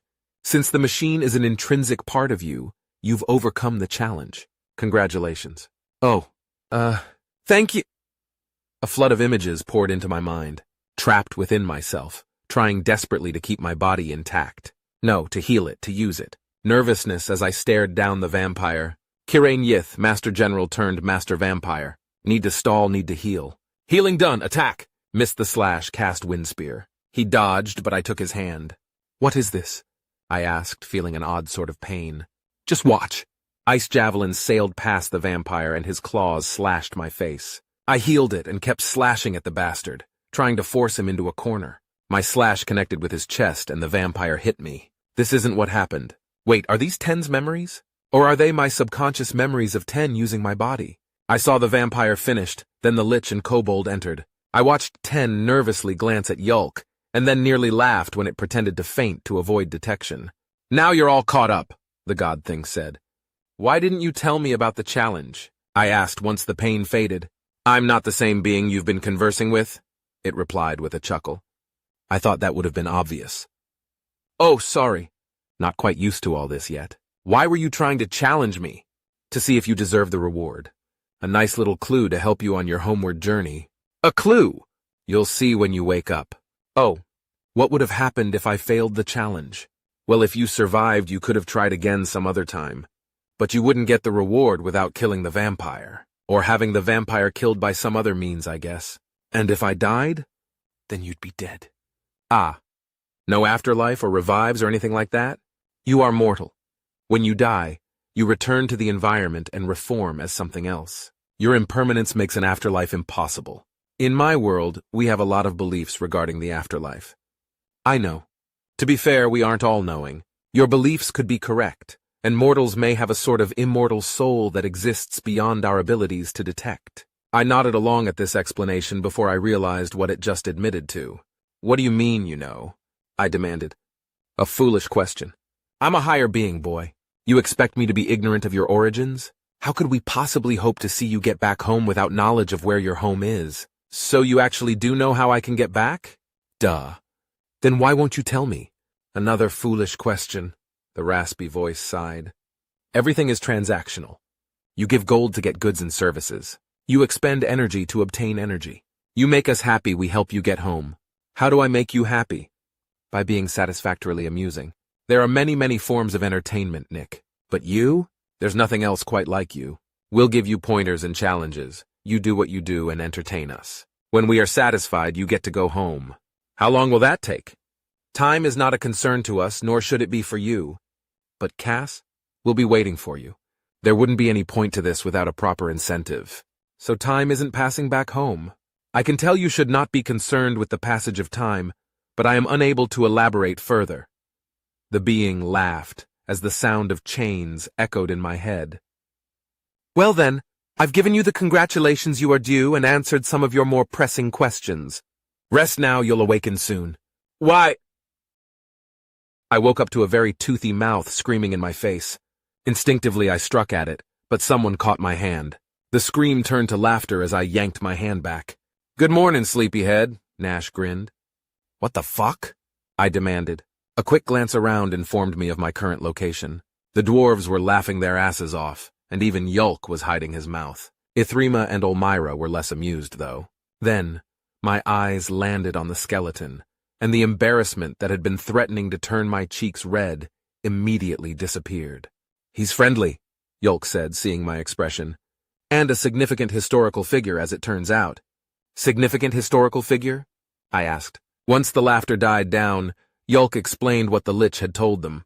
The skeleton wearing the fancy robes and jewelry was actually Larry Visimiro, son of Imlor the Grand. His father turned him into a Lich while trying to find out how to become immortal, and he was forced to kill his father. I felt a pang of sympathy for the Lich. My father would never do something like that, and I can't imagine hurting him.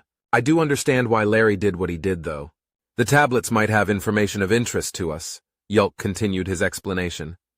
The Western Wasters have already agreed to accompany Larry to meet with some local fae in the hopes of getting the tablets translated. Shall we tag along? Yeah, I said, standing. My body felt like it weighed twice as much.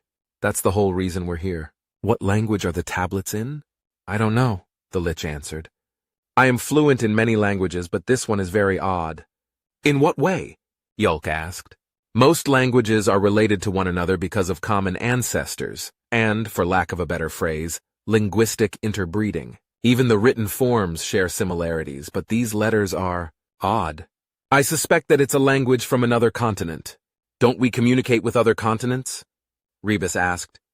Like through magic or something? Well, yes, Yulk answered. But Larry raises a good point. I don't know what languages are used by the other continents. Do you, Olmyra? No, I don't.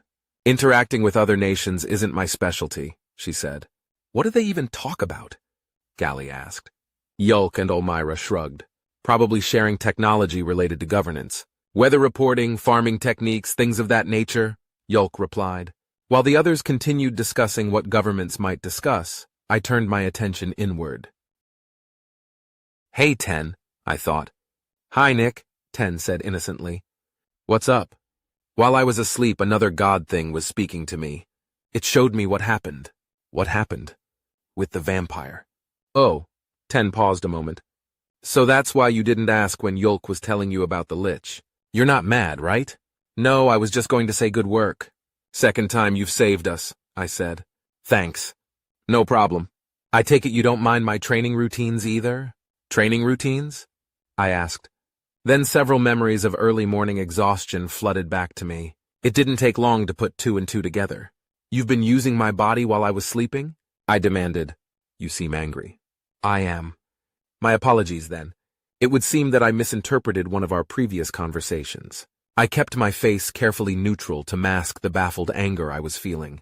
Thankfully, everyone else was too absorbed in the discussion of intercontinental relations to notice my sudden stoicism. Misinterpreted? How? What the fuck was there to misinterpret? Well, when you apologized, it sort of sounded like you were okay with me taking over your body so long as it did not rob you of your autonomy. I could grab cheese off the moon with that kind of reach, I thought angrily. How long have you been doing this? Well, I only discovered that I could do it without waking you after our encounter with Mamuldobran and the other fair folk. My impotent anger subsided a bit with the mention of Mamuldobran, because it brought up another thought. If languages were different on different continents, and the fair folk are usually bound to their territories, no more taking over my body, I thought coldly. But, no, not unless we're literally about to die. We'll talk more later. Wait, I said before Ten could reply, interrupting the discussion. Are the fair folk really going to be helpful here? Yes, the lich answered. Though they rarely travel, the fair folk are interconnected in ways that defy logic. The Fae in particular are experts at taking advantage of this connectivity to fulfill the various contracts that they make. Yeah, Rebus laughed. Fulfill. Sure, so long as you're unreasonably careful with your wording. Come on, they'd just as soon rip you off as help you. True, the lich nodded sagely. That is the nature of dealing with beings that are timeless. It is remarkably difficult to empathize with someone whose potential consequences are vastly different than your own. The skull of the lich didn't actually change at all, but I got the sense that it was speaking from experience. My attachment to Algebran and tits made me want to argue, but what the lich had said held weight. I tried to imagine what it would be like to be an archfey for a day, and realized that I had no idea what they even do. How do you walk a mile in someone's shoes when you don't even know how to tie their laces? The implication of this also applied to Ten, come to think of it. To me, its misinterpretation of my apology seems like a bullshit excuse it thought of to try to get out of trouble. But what if it's not? What if it really was just a misunderstanding? I'll have to think on that some more. Caution is definitely advisable when dealing with the fair folk, Yulk agreed. However, they don't make contracts out of intentional malice. If they hate you enough to be malicious, they'll simply torture or kill you. Speaking of which, I believe I should excuse myself from this leg of the adventure, Olmyra added. Why's that? Rebus asked. The fair folk don't like vampires, Gally said. They'll kill her as soon as they see her. It isn't that they don't like vampires, the lich countered. No, it's far more complex than that. They see vampirism as suffering, and believe that it is an obligatory mercy to put an end to that suffering. That doesn't seem that complex, Rebus cocked his head. The complexity lies within why they view it that way. Though that isn't something I would be comfortable revealing without permission, Larry looked at Olmyra. I'd rather you didn't, she said. I've grown weary of talking about it. The lich nodded. I's got 'em, Simeth interrupted, breathing hard. The rocks with words. Nash and I jumped at the suddenness of the kobold's appearance. Mako chuckled at us as Simeth ran over to the lich. Larry took the tablets with one skeletal hand as his other stroked the kobold's head. Excellent work, Simeth. Thank you, he said. The tablets were a light gray, barely lighter than the stone that the walls were made of. An overwhelming feeling of curiosity had my feet moving before my mind even registered it. The tablets were practically calling to me, telling me that they had a clue for me. Larry turned to look at me as I approached. May I see them? I asked. The lich held out one of the tablets, and I took it.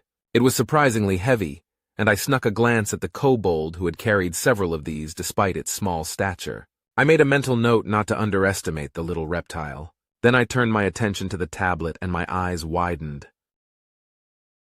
Nick Smith. Nick? Yulk asked, seeing the shock on my face. I tried to answer him but couldn't come up with the words. Several feelings swelled up within me all at once, completely overwhelming me. Surprise was chief among them, but also confusion and disappointment. My eyes darted along the characters over and over, trying to make sense of what I was seeing. "What's wrong?" Gally asked. "Do you know what it says?" No, I managed to say. "But, this doesn't make any sense." "What do you mean?" Larry asked. The letters. I know these letters. I grew up writing them over and over again, but they aren't forming words. It's just a bunch of gibberish. The tablet looked like a mosh pit of English letters. Even the lesser-used letters like Z and X were in the fray. For a moment, I thought it could be a language that uses similar letters, but there weren't any diacritical marks. Just plain old English letters grouped together in ways that didn't make any recognizable words. "Can I see the rest of the tablets?" I asked. Larry gave the tablets to me and I began scouring them. The letters were jumbled all to hell. Not a single word made sense. There were also hyphens and semicolons spread throughout, but no commas or periods. A sense of frustration began to rise within me. "It could be encrypted," Ten said. "Maybe. But why?" I asked. I hadn't been expecting an answer from Ten, but I was still disappointed when it remained silent. There isn't any need to write in code when nobody else can read the language you're writing. "Hold on. Wait," I said excitedly. "This could be written in some kind of code." "I had thought as much when you said it was gibberish," Larry said. "But while knowing that might be helpful, you seem more excited than is to be expected of this revelation. It's a code using the English alphabet. The only reason to write in code is to make sure that others don't understand what you're writing," I explained. "Meaning that there were other people who knew the English alphabet, and possibly English as well. English is a human language, which means—" I trailed off for dramatic effect, and everyone stared at me for a moment. "There were other humans here?" Mako asked. "Exactly," I grinned. "But Nick," Yulk said gently, "we already knew that there were other humans. Remember the Delver's dungeon? Yeah, but that was different. I was asleep, and the other human was insane. But this is evidence that humans were actively communicating with each other and trying to keep secrets from one another. Why else would they bother with a code?" "There are several disturbing implications that go along with that hypothesis, though," Larry said. "First and foremost, it implies that humans were active members of the cult of Malos. If that were true, I feel that someone would have taken note. There's also the fact that the cult disappeared a long time ago," Yulk added. "Even if the humans had been a part of the cult and didn't disappear along with the rest of the cult, they would be long dead by now, right?" Yulk and Larry seemed to be trying to temper my excitement, but every point they made just caused it to grow. "That's actually a really good point," I said. "As I understand it, the cult was pretty secretive. What if humans were the leaders of the cult? That would explain why nobody knew about them. And what they were trying to find a way back home? What if the reason that they disappeared is because they succeeded?" I wasn't fully sold on that idea, though. King Isinarath had told us that he'd worked to exterminate the cult, and he'd probably have run into a human or two in the process, unless the leadership had been elsewhere, or he hadn't been paying attention. "I don't like that theory," Nash said, crossing his arms. "The cult abducted and experimented on people. I'm willing to do a lot of things to help you get home, but I draw the line at harming innocents." "I wouldn't hurt innocent people to get home, Nash. But we shouldn't have to, right? What if they wrote down how to get home? What if it's written right here?" I pointed at the stone tablet for emphasis. "Well, you still need to be able to read the fucking thing," Rebus said. "What are we gonna do about that? Were there any other writings like this?" I asked Larry. "Potentially," he answered. "There were several other sets of notes, but none that were in legible condition." "Damn," I muttered. "Why do you ask?" Rebus asked. "Because ciphers have keys. I hoped someone had written the key somewhere. The moment the words left my mouth, I realized how stupid it would be for someone to just leave something like that lying around. I blame video games. In a video game, the key would be hinted at on a mural within the dungeon or explained in a note next to a dead body. But that's because the people who are making the cipher within a game want you to crack it. Whoever wrote this probably had the opposite intention. Well, I don't know much about codes or secret messages or anything like that. Does anyone know anybody who would be able to help? Gally asked the group. A lot of shrugging and head-shaking followed. Larry and Yulk didn't reply, looking deep in thought. Olmyra patted my brother on the shoulder, bringing him back to reality. "Oh yes, my apologies," he said. I do know a few scholars who enjoy complex puzzles, but I'm afraid this is likely beyond their capabilities. How come? I asked. Well, solving a code is one thing. Solving a code in a language that you are unfamiliar with and have little to no reference for is another thing entirely. It might be possible, but it would be extremely difficult and would likely take a lifetime. The words of the God thing echoed in my mind.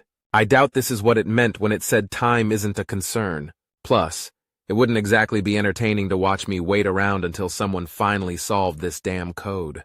I stared at the tablet, trying to will the words into existence. Wait, what about you, Ten? I thought to the machine in my brain. I'm afraid that I'm unable to assist you with this task, Ten replied. Why not? I have a fairly sophisticated processor and cooling system, but the processing power I would have to dedicate to this task would be intensive and would come with consequences, namely heat. So you could crack this cipher, but it would cook my brain in the process? Not all of it, just some very important parts of it. Are we suddenly unable to seek help from the fair folk? Mako asked. Would they know about this? I replied. Possibly, Larry said. The fair folk are an old and wise race of beings. While our ways are as alien to them as their ways are to us, they still watch, and some of them learn. So yes, it's entirely possible that a knowledgeable Fae would be able to shine light on this predicament. So we still have to go talk to the Fae then. Memories of a certain anatomically named Archfey played through my mind, and I had to resist the urge to shudder. Tits probably wouldn't be here though, right? I'll be fine as long as Yulk remembers to keep me updated, Omira said, mistaking my concerned expression. I'll remember to write, Yulk chuckled. He won't forget, Nash said. I won't let him. We gonna go see the spooky guys? Simith asked. I should bring knife, yes? No, Larry replied. We've lost many, Simith. We must rebuild, and so I want you to go to the kobold caves and find us some reinforcements. More kobolds? Indeed. All of them? Well, no. Just those that want to. What if all want to? That's too many. No, we only want a dozen or so. Dozen? 2 groups of 7 should do fine, Larry chuckled. You can do that, right? Yeah. Am I in one of the groups? No. Okay, so 2 sets of 7 plus me. Simith hopped up and down excitedly. Go now! Yes.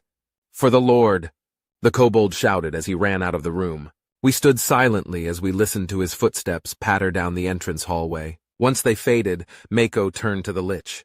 He'll be okay, right? He asked. Yes, Larry said. He's one of the smarter kobolds. Plus, he didn't take a weapon with him, so he'll be extra cautious. I'd think not taking a weapon would put him more at risk, Hino chimed in. Only if something is actively hunting him. But kobolds tend to get far more confident when they are armed, and this confidence is often misplaced. He'll be safer without a blade. Those letters look odd, Ithrima said from over my shoulder, making me jump a little. Really? Let me see, Rebus said. Everyone except Larry gathered around to have a look, and I lowered the tablets so that they could see them better. Nash and I made eye contact once he looked up from the tablet, and I grinned. Hey, Nash, maybe you'll be able— Shut up, he interrupted with a growl before I could finish the joke. Nash crossed his arms and tried to look intimidating as Yulk and I began to laugh. Everyone else looked confused, but took one look at Nash and decided they didn't want in on the joke. Once Yulk and I had our fill of laughter, Rebus pointed at the tablet. That looks like an arrowhead, he said. Or maybe a spear tip. That's an A, I explained. It's the first letter of the English alphabet. Very stabby-looking letter. Oh, we have that one, he pointed again. An EMV. We call that an X. It's the third to last letter. Your alphabet has a specific order to it? Hino asked.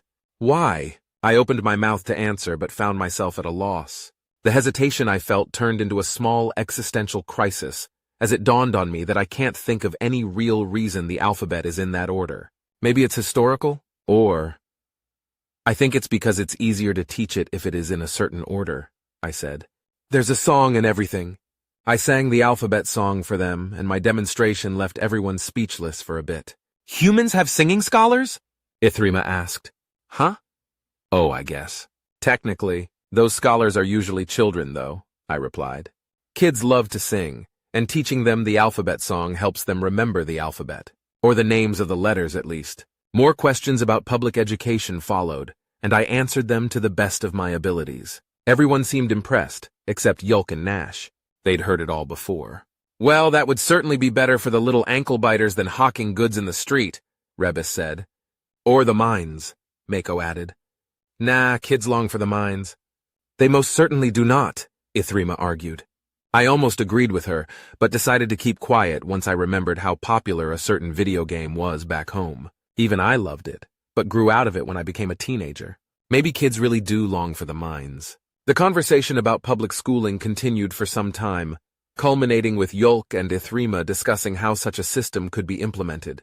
I answered a few more questions, but had difficulty pulling my attention from the tablets in my hands. Larry noticed my distraction and interrupted the conversation. "While this exploration of another world's educational systems is illuminating, I do believe we should see the Fae sooner rather than later," he said. "If we leave now, you may make it back to town before nightfall." "That's a good point," Gally said. "All right, let's get going." After a chorus of agreements, we began to make our way out of the dungeon. Larry disintegrated the fallen kobolds as we passed, silently praying for them. We all bowed our heads in respect as well. Finally, we left the dungeon. Fresh air flushed the stench of death from my nose, and I inhaled deeply. Unfortunately, the smell had gotten into my clothes, so I gagged. That got a few laughs, but those quickly died out once everyone realized that they also stank. "This is where we part ways," Olmyra smiled. "I hope to see you all again someday." "We will look you up the next time we're in Bolasir," Nash said. "And I'll make sure Yulk keeps you updated." "I won't need a reminder," Yulk added. "I hope you have a safe journey." "You too." With a wave, Olmyra began heading back to town. "The terrain can be treacherous," Larry said. "Watch your step or you may injure your ankles." The Lich then left the trail, and the rest of us followed after him into the forest. Chapter 69.5 Master Vampire Kirain Yith Adventurer Level N.A. Drow, Master Vampire, Balushinian. A miserable failure, my mind whispered. The void had once again enveloped me, but this time there was a sense of hostility to it that I found unnerving. It made me feel as if I were prey for a hungry and angry beast. "Why am I here?" I demanded, forcing my unease aside. "What happened?" "You were defeated. Cast down by a novice better described as a child than an adult. I had such high hopes for you, and you have thoroughly disappointed me. So this is the afterlife." "No. You've managed to survive by the skin of your teeth. Or rather, the skin behind your teeth." Tiresome riddles. I found myself struggling to make sense of what the higher being was saying. Then my eyes saw the fight play out before me. The creature had burned me severely, and I had ripped off my tongue and cast it aside. I felt it all again, but knew it wasn't real. This was the higher being explaining what it meant. As long as any of my organs survive the flames, I can regenerate. After our fight, the intruders and the Lich had burned my arm, my body, and even the flesh I had torn off. But they had missed my tongue laying next to the throne. Actually, so had I. "So what do you want from me now?" I asked. "Nothing. You did your best and failed. I can try again." "You will fail again." "No, this time I will be better prepared. I now know what that thing is capable of. I can take precautions. I can kill it." The hostility of the void increased, burning my flesh with its intensity. No, not my flesh, my essence. Pain, more intense than any I had ever felt before, coursed throughout my very being. I tried to scream but had no mouth to do so. I tried to beg but the words wouldn't form. Couldn't form. Suddenly it stopped. "Perhaps it may be amusing to see you try again," the voice taunted me. "So you'll let me go?" I asked. "I hadn't planned on holding you here, just tormenting you until you met your grisly end. Instead, I will discuss this with the others. If they agree, I will intercede and save you from what's to come. If not, we'll leave you to your fate. And what am I to do in the meantime? You will wait." High Chief Ullermac. My gaze washed over the former battlefield with satisfaction. Drow corpses and weapons were scattered everywhere, with nary an injured dwarf, elf, or orc in sight. We'd definitely taken some casualties, but we cleaned up after ourselves nicely. Our enemy, on the other hand, didn't get the chance to. A job well done, if I say so myself. I even got to fight a bit. Of course, fighting on Narsback isn't exactly my favorite kind of brawl, but beggars can't be choosers. King Lofin's finest had retreated into the city and were already on the walls taking poorly aimed potshots at us. The walls were imposingly large, but had definitely seen better days. probably built by the vampires when they held the city, and not at all maintained by the inbred bastard king or his forefathers. The steady sound of Nar's hooves galloping behind me brought me out of my contemplations. My Nars, a warrior bred for size and strength, huffed at the inconvenience of my weight shifting as I turned to get a look. I patted the poor beast on the head while Blagroth's Nars approached us. "Just got word that Emperor Jack has made it back home safely, sir," Blagroth reported. Once Jack, Makiv, and I had finished our strategy meeting, the Dwarven Emperor had decided to leave the rest of the fight in the hands of his top general. Then he went home, leaving the vast majority of the army he'd brought along with him in my care. Things had moved pretty quickly after that. Messengers had been sent out to all the great chiefs declaring war on the Night Kingdom, and not a single protest was sent in reply. As a matter of fact, many of the great chiefs sent their best mare to join me. That, combined with the surprising competency of Jack's general, made things a whole lot easier than they otherwise would have been. General Jakiv, who also happened to be Jack's youngest cousin, didn't get to where he is from nepotism. Or maybe he did, but he's still a damn fine strategist as well as a natural leader. Were it not for Jock II, Jakiv would likely be a strong candidate for the throne. Plus, he and General Makiv were getting along famously. All of this had made the campaign into the Night Kingdom, well, for lack of a better word, fun. Leading a war band against an incompetent foe with competent allies, what could be more elating for an orc such as I? Unfortunately, it had only taken us a week to push the Drow forces back to their capital. Not going to be long until I'm back in the office. Good to hear. How are the preparations going? I asked. The boulder tossers are nearly finished, and we've got some decent boulders to chuck, sir. Jakiv and Makiv are ready for the assault when we are. Blagroth cracked his neck. By the way, sir, are they related? Jakiv and Makiv? Not that I know of. Why? No real reason. Their names sound similar as all. I stared at the brawny young infantryman for a moment, trying to judge whether he was serious or not. No sly winks or hidden smiles gave it away. One's an elf and the other is a dwarf, I said, trying not to sound condescending. Yeah, but elves and dwarves can have babies. And them babies usually look like one or the other, so you can't really tell. I've seen a dwarf and elf be brothers from the same parents, sir. Okay, but one is cousin to the Emperor of Calcuti, and the other is a high-ranking general in the army of Bolasir, I argued. That's a lot of distance apart, and they're leading different armies. But Bolasir and Calcuti are on friendly terms, so it wouldn't be unheard of for a powerful family to have positions of power in both nations, sir.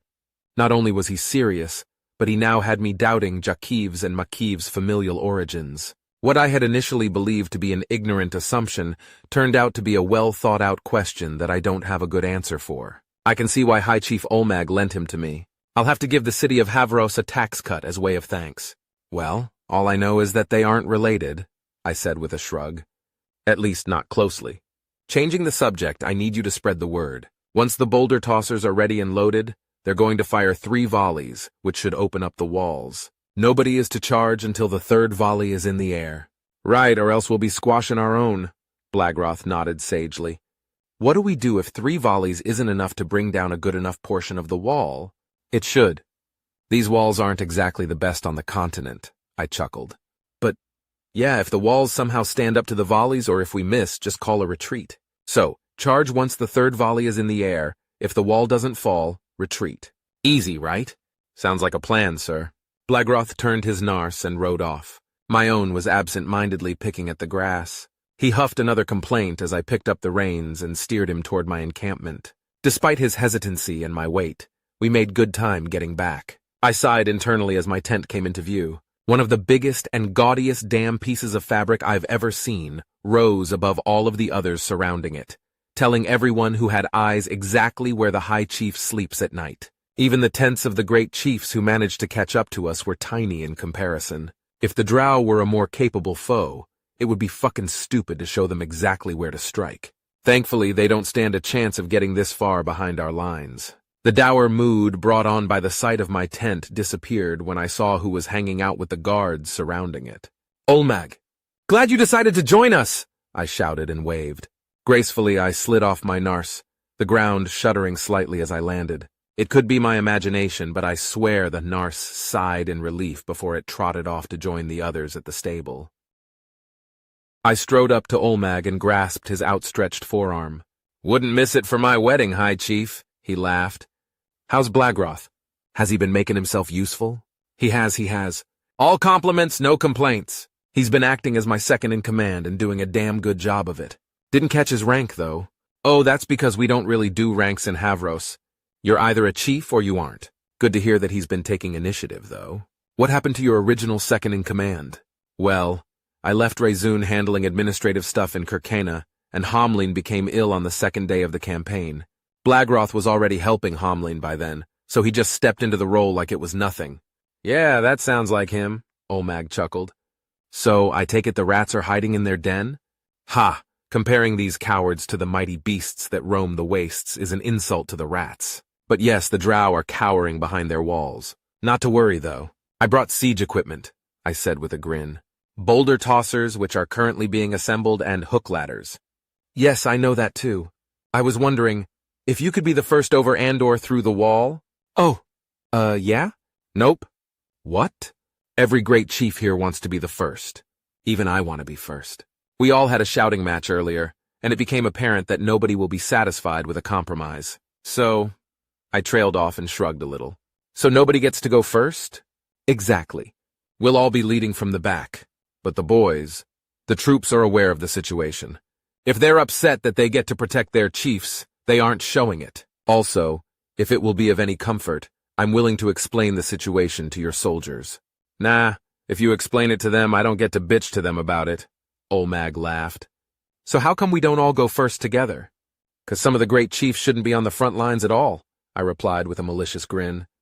'Cause they haven't chosen their successors yet. Oh, Olmag deflated a little.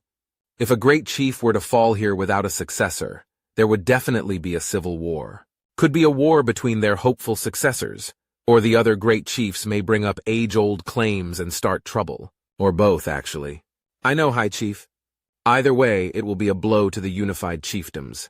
A blow which I am responsible for preventing. Yes, High Chief. He trailed off, then looked inspired. Wait, what about Blagroth? Huh? I asked, dumbfounded. Blagroth can be my successor. You said he's been doing real good, right? You can't choose your successor on the battlefield, I shouted, especially from those who may also fall in battle. Aw, come on, High Chief, he's perfect. Olmag grinned. No. You will do this the right way or not at all, gods damn it. There's traditions to uphold, feasts and such. A good successor deserves at least that much. I crossed my arms angrily. Plus, you're not the only great chief to have been lazy with choosing your successor. Fuck. Yep. So we'll all hang out in the back, safe and sound. All right, he sighed. I'll go and tell the boys. Oh wait, when are we charging? Not long now. I'll wait until you're ready to give the order for the boulder tossers to fire, though. Once the third volley is in the air, we charge. If the rocks don't make room for us in the walls, we're going to retreat and throw more. But you brought ladders, right? Yeah, but we don't want to use them if we don't have to. Numerically, we've got a fairly even fight. But if we get caught up in choke points, that can change damn quick. With how they fight, it isn't as if we would take that many losses. I don't like spending lives that we don't have to spend, Olmag, I said with a solemn shake of my head. Yeah, that's why you're the High Chief, I guess, Olmag said, then grinned again. Plus the fact that you're fucking enormous. You old fucker, I said with a laugh. Don't you got some soldiers to talk to? He laughed and walked away with a wave. I smiled and shook my head. I nodded at the guards stationed around my tent, but they ignored me, continuing their vigil as I entered. Once inside, I unbuckled my sheath and set the hefty blade down upon the planning table, which hadn't seen a lot of use.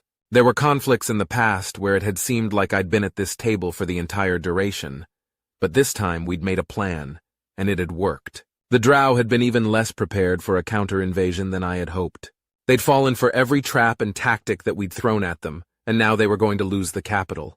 The only real hiccup we had run into so far was the thrice-damned vampires. The first few villages we took were absolutely lousy with the bastards. So much so that Makiv had wondered aloud if King Lofen had even tried to exterminate the fuckers.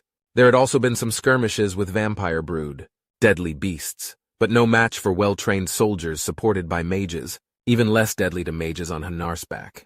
I chuckled as I imagined the enemy's first reaction to our magical cavalry. Hi, Chief, a voice called from outside my tent. Scout Lion has a report for you.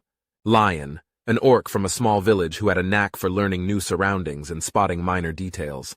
They'd done so well as a scout during the invasion of Blurpus that Great Chief Tormund had insisted that I take her under my wing. Though I was glad she made it back in one piece, a small sense of dread rose up within me as I remembered her assignment. "Enter," I said, taking a seat. The tent flap opened and an orc just over half my size and covered head to toe in cloak and hood entered.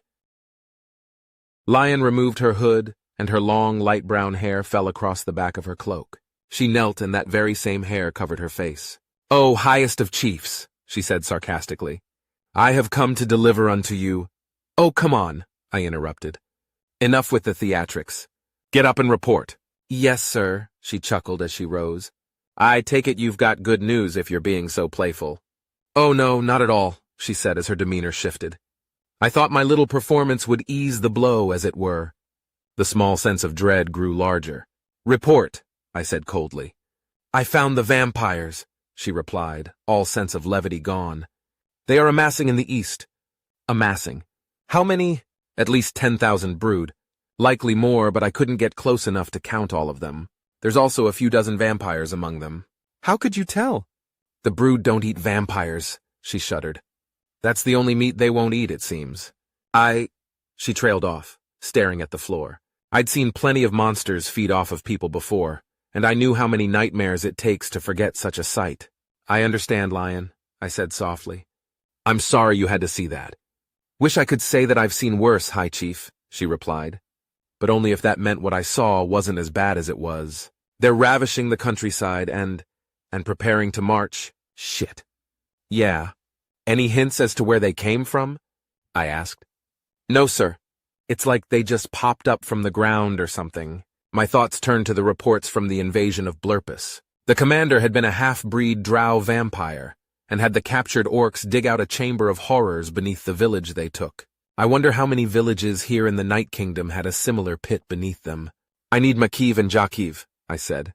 "Yes, sir, I thought so too. Sent a runner the moment I hit camp." "They should be here so—" "Sir, the generals are here for you," one of the guards said from outside. "Send them in," I commanded and stood, strapping my sword back on. Both Makiv and Jakiv hurried into the tent.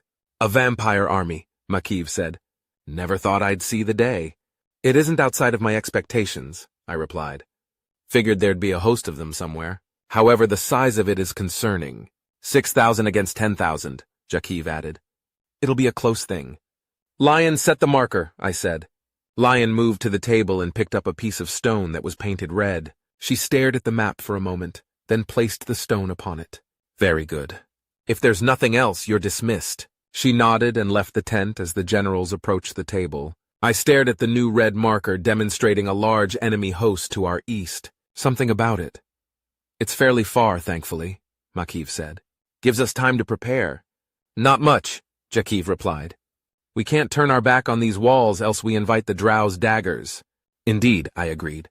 "Splitting our forces in two would weaken us too much as well. So we stick to our current plan.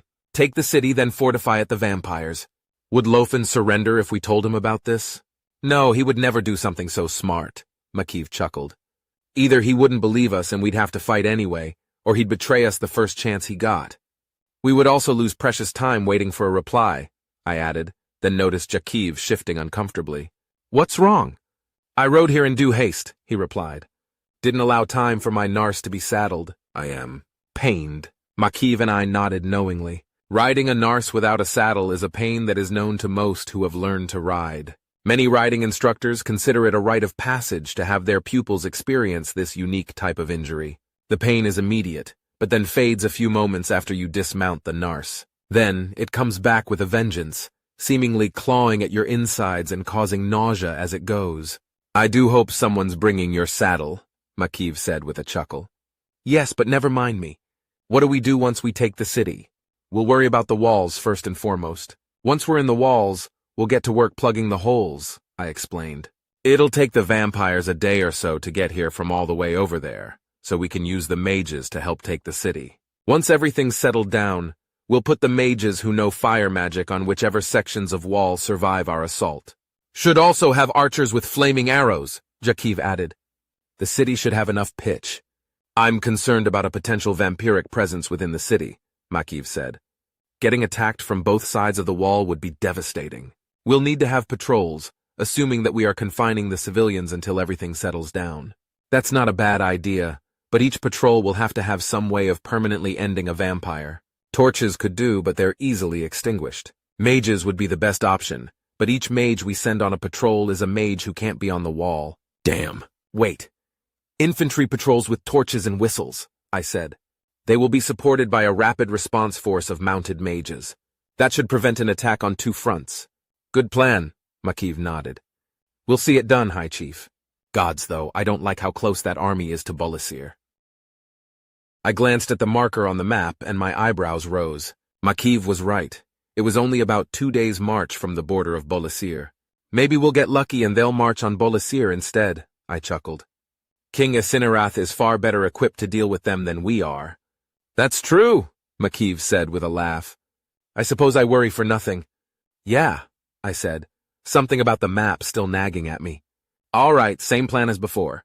Once the third volley is in the air, we charge. If there isn't a big enough hole for us, we pull back and launch another one. Makiv and Jakiv agreed and left, but I barely noticed them go. I hadn't seen it before, but the position of the vampiric host reminded me of a conversation I had with that human. The vampires were more than a day's march away from us, and at least 2 days away from Bolasir, but they were also only half a day away from the deep wild forest. Count Alurgas Tuvino. I've always hated the stench of war. Even the wonderful scent of blood on the air is spoiled by the various odors that accompany it. Various fires burning questionable things, body odor, rot, and feces assault the senses whenever one is unwise enough to breathe through one's nostrils. One can become acclimatized to it given the chance, but never immune. The assault on one's nose will begin anew when one least expects it. Honestly, it even ruins the view. I watched impassively from my balcony as the new slaves sorted through their previous belongings. Anything of value will be put to use, the rest of it will be burned. Despite the stench ruining the mood, I found some amusement that the accursed drow were having to divide their own possessions in such a manner. It would have been more amusing if the reason for this task falling to the drow weren't so dire. Normally, newly created vampires would carry out tasks such as this. However, it had been so long since we had new recruits that even the youngest of us was resistant to such commands. I spat angrily at the slaves. If that damned half-breed hadn't failed, we wouldn't be in this mess. Maybe if he had known what was at stake. No, that would have been a misstep for us. It was fortunate that the memories of the fair folk are incompatible with the mind of an infant. Because he was lacking those memories, he did not know of the cycle of redemption we are doomed to face, and he could not leverage it against us. There's no doubt in my mind that had he known, he would have demanded more and more and more until there was nothing left to give. Such is the nature of a spoiled brat like Kirain Yith. May he and the bitch that birthed him suffer an eternity of torment. The Yith matriarch had seemed like an amazing boon at the time, though. When we first received word of her grievances with Lofen and his court, we approached her nearly salivating. We were desperate to improve our situation and avoid the cycle. In hindsight, it should have been alarming to us that she was salivating as well. We believed that her eagerness would help us succeed in overthrowing Lofen and taking back our home. Instead, she died and her son turned out to be an insufferable brat. Not a one of us could have foreseen the consequences of our scheming, though. It was definitely unexpected for Lofen to hear of Kirain's failure before we did. From the orcs, no less. If it weren't for a few sympathetic ears in Lofen's court, we would all be waiting to be reborn by now. A good portion of us were able to avoid the hunt, of course. Lofen's lack of leadership capabilities served us well in that regard. Then the damned orcs invaded and began to hunt us as well. Now our backs are against the wall and— "You are summoned, Count Tuvino," a crow perched in a nearby tree cawed. "By whom?" I demanded, angry at the interruption. "Duke Misgiel demands your presence." "I understand," I replied in a much more reasonable tone. "I will make haste."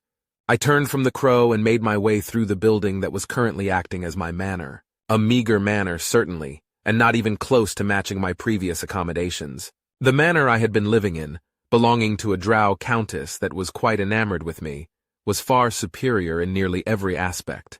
However, that manor is now destroyed, as is the family that allowed me to live there. A damn shame, their blood was freely offered and quite delectable. The thought angered me as I marched through our war camp towards Duke Misgiel's lodgings. There are 3 remaining vampire dukes, and Duke Aleb Misgiel is by far the mightiest of the 3. Each of them had experimented with vampiric mastery, and each of their experiments ended in failure. Duke Bani and Duke Hilgro were both weakened by their failures, but Duke Misgil's experiments made him much stronger. While he failed to become a master vampire, he managed to enhance his body and his vampiric abilities. He also commands more soldiers than any other vampiric noble, partly because he's a skilled tactician, and partly because he knows when to avoid a fight. There's no question that if we manage to take back the Night Kingdom, Duke Misgil will be king, which makes this summons rather concerning, especially given recent events. "My lord!" someone shouted at me. I turned and saw a slave in tattered clothing running toward me. My jaw nearly dropped at the audacity. "My lord, we're running out of rations for the brood," she said once she caught up. "And? Well, what do we do?" "They need to be fed, my lord." I stepped toward her with a piercing glare. "I do not understand your confusion," I growled. "You claim the brood are nearly out of rations, yet you still have blood in your veins and meat on your bones." "What? Feed them!" I slammed the suggestion into her mind. "It will be done, my lord," the drow slave said vacantly. I watched angrily as she turned and went back the way she came. "Imbecilic drow," I muttered to myself as I continued on my way. They are a plague upon this land. Like most animals, they are deaf to the voices of those above them. Or perhaps they're simply incapable of the deeper understanding required to interpret those voices. Either way, the end result is an inability to accept the offer to become a vampire. Even the higher beings cannot communicate with them, and as such have limited influence over them. Most drow are also atheists, in spite of the overwhelming evidence to the contrary. It is said that large gatherings of drow drive away the higher beings because they hate being ignored, but that is simply conjecture. The fact that these cretins pretend at society fills me to the brim with the fiery passions of rage. They lay claim to titles without possessing a single ounce of nobility. They pretend at being barons, counts, queens, and even kings. One need not look long to see why they are unsuitable for the duties of governance. The actions of their so-called king has allowed the orcs of the unified chiefdoms to invade all the way to their capital. Worse, the lives of the drow living in the Night Kingdom can only improve if the orcs manage to win the day. Damn them! These pretenders have held their power for far too long. It's past time that we remove this second set of titles from our kingdom. A guard signaled for me to halt as I approached the Duke's lodgings. I waited outside the massive stone structure while the guard confirmed that I was expected. At one point, the building had likely served as a guild hall for adventurers. It was modest in appearance, yet massive enough to serve an important purpose for the Duke and his entourage. The guard received an answer from within and stepped aside with a slight bow, allowing me entry. I passed the guard, stepped inside, and was immediately met with an intense bustle of activity. The Duke's peons were well at work, calling to each other about this and that over the sounds of their various activities. "Count Tuvino!" a weathered vampire greeted me with a bow. "This way, if you please." It isn't common for one as old as this to become a vampire. The fallen wilder that made the contract must have been waiting for a very long time. I followed the elderly former elf up a flight of stairs and down a long hallway. At the end of the corridor was a door that opened into a large room housing a series of large tables. Each table was covered in a variety of tomes, papers, writing utensils, and weapons. The Duke was sitting at the head of one such table, with other vampires standing and sitting around him. "Presenting Count Tuvino, your grace," the old one bowed. "Good, that will be all, Klasno. Take the servants with you," Misgil said while waving for me to sit. I gave a respectful bow and took the offered seat, catching stares from the other nobles at the table. Each of their eyes pierced through me, knotting my stomach. There was little doubt as to why I had been summoned. "Tuvino, I trust you are well," Misgil said with an air of hostility. "Yes, your grace," I replied, averting eye contact. "Thank you for asking." "Good. Now we haven't had a chance to debrief regarding what was his name?" he asked, grabbing a sheaf of papers from the table. "Master General Kirain Yith." "Yes, we haven't had a chance to discuss this matter yet." I stayed silent, allowing the Duke to read from the papers. "You were entrusted with Yith's well-being, were you not?" Misgil asked after a few moments. "Yes, your grace." "Then why did he fail?" "Because he foolishly underestimated the orcs." "Oh?" the Duke asked angrily. "Was it not your responsibility to weed out such foolishness?" "With respect, your grace, I must protest such an assertion," I replied, offended. "One cannot forcefully remove a thing which is integral to one's being. Yith was half drow, and his mother was a queen amongst fools." A murmur of agreement came from the other nobles, but died out quickly once the Duke raised his hand for silence. So you say. Yet Kirain Yeath was competent enough to infiltrate Lofin's military and rise to its peak. Respectfully, Your Grace, I must once again protest. Lofin does not select his generals based on merit, but rather on the lack thereof. Yeath's rise in the false king's military speaks more toward his foolishness than it does his competence. We should have expected as such from a half-breed, a noble whom I didn't know muttered. Silence! Duke Misgil shot the noble a glare before turning back to me. So you claim no responsibility for this? No, Duke, I do not. And why not? Because I did as I was bade, Your Grace. I provided counsel, ensured that the child would grow to be as competent as possible, and even supported his ill-conceived strategies. There was simply nothing further I could have done. Duke Hillgrove's plan was doomed from the start, another noble said. There are those of us who knew this from the moment a half-breed was mentioned. More mutters of agreement sounded from the other nobles. Duke Misgil stared at the gathered nobility until they silenced themselves once again. Fine. You are absolved of responsibility, he said after a few moments. It is a shame, though. Despite its reliance on a half-breed, the plan was truly inspired. I would have liked to see it come to fruition, if only because it would have ensured a more rapid rise to dominance for us. No matter, I have another reason for summoning all of you. Those at the table stared silently at the Duke, while he exchanged the papers in his hand for another sheaf. The crows spotted an orc scout who most certainly saw us. This scout was able to slip away from us so the orcs know where we are. Then we must put our plan into action sooner than expected, one of the nobles said. Plan? Quite true. Though it would seem that the orcs are content to continue their attack on the capital, they might change their minds and march on us at any time. We outnumber them, do we not? Another noble asked. Yes, but they have mages and their leaders seem knowledgeable of our kind. Even if we were to win, we would lose many and still have to face Lofin's army. No, we cannot risk a confrontation with the orcs at this stage. We must move forward. Pardon me, Your Grace, I interrupted. Move forward with what? I have heard of no plan. Neither have many at this table, the Duke chuckled. I shall elaborate then. We are going to invade our former siblings, specifically the lands to the south known as the Deep Wild Forest. Shocked silence was the only reply. I was stunned, but managed to get a hold of myself and close my gaping mouth. This couldn't be real. If anyone knows how to destroy a vampire, it would be the fair folk. They most certainly would not be willing to cohabitate either. They see us as unclean and strike us down without mercy, as one would crush an inconvenient bug. Worse than that, they can be reborn almost instantly. If we were mortals, our actions in trying to wipe them out would have some impact on them. But the wilds and their wilder would pay no heed to our intentions. The fair folk will just keep coming, no matter how many of them we kill. But the Duke knows this. He must. Why? I asked meekly. What could there be to gain? Reinforcements, the Duke chuckled again. As you know, there have been many experiments regarding vampirism over the centuries. One such experiment saw a rather interesting result. Misgil rose from his seat and set the papers down. We can force the spirit of a wilder into the body of a mortal, he said, leaning onto the table. This makes the fair folk very useful to us. All it takes is a quick ritual that creates something quite useful. Bring it in! The doors opened, and two servants guided a hooded figure into the room. We were able to identify what this thing was before the servants were able to remove the hood, though. A scent that mixed blood, death, and power. The unmistakable smell of a vampire.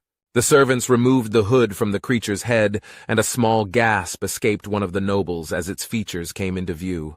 The servants stepped back with a bow, presenting us with a drow that was definitely a full vampire. He regarded us with a vacant gaze as the murmurs began. That's a vampire, not a half-breed, one noble whispered. How is such a thing possible? The Duke raised his hand for silence once more, and the din died down. He grabbed the drow by the arm and dragged him over to the table. As you can see, this ritual works on drow as well, he said. But despite what your senses are telling you, this creature is not a true vampire.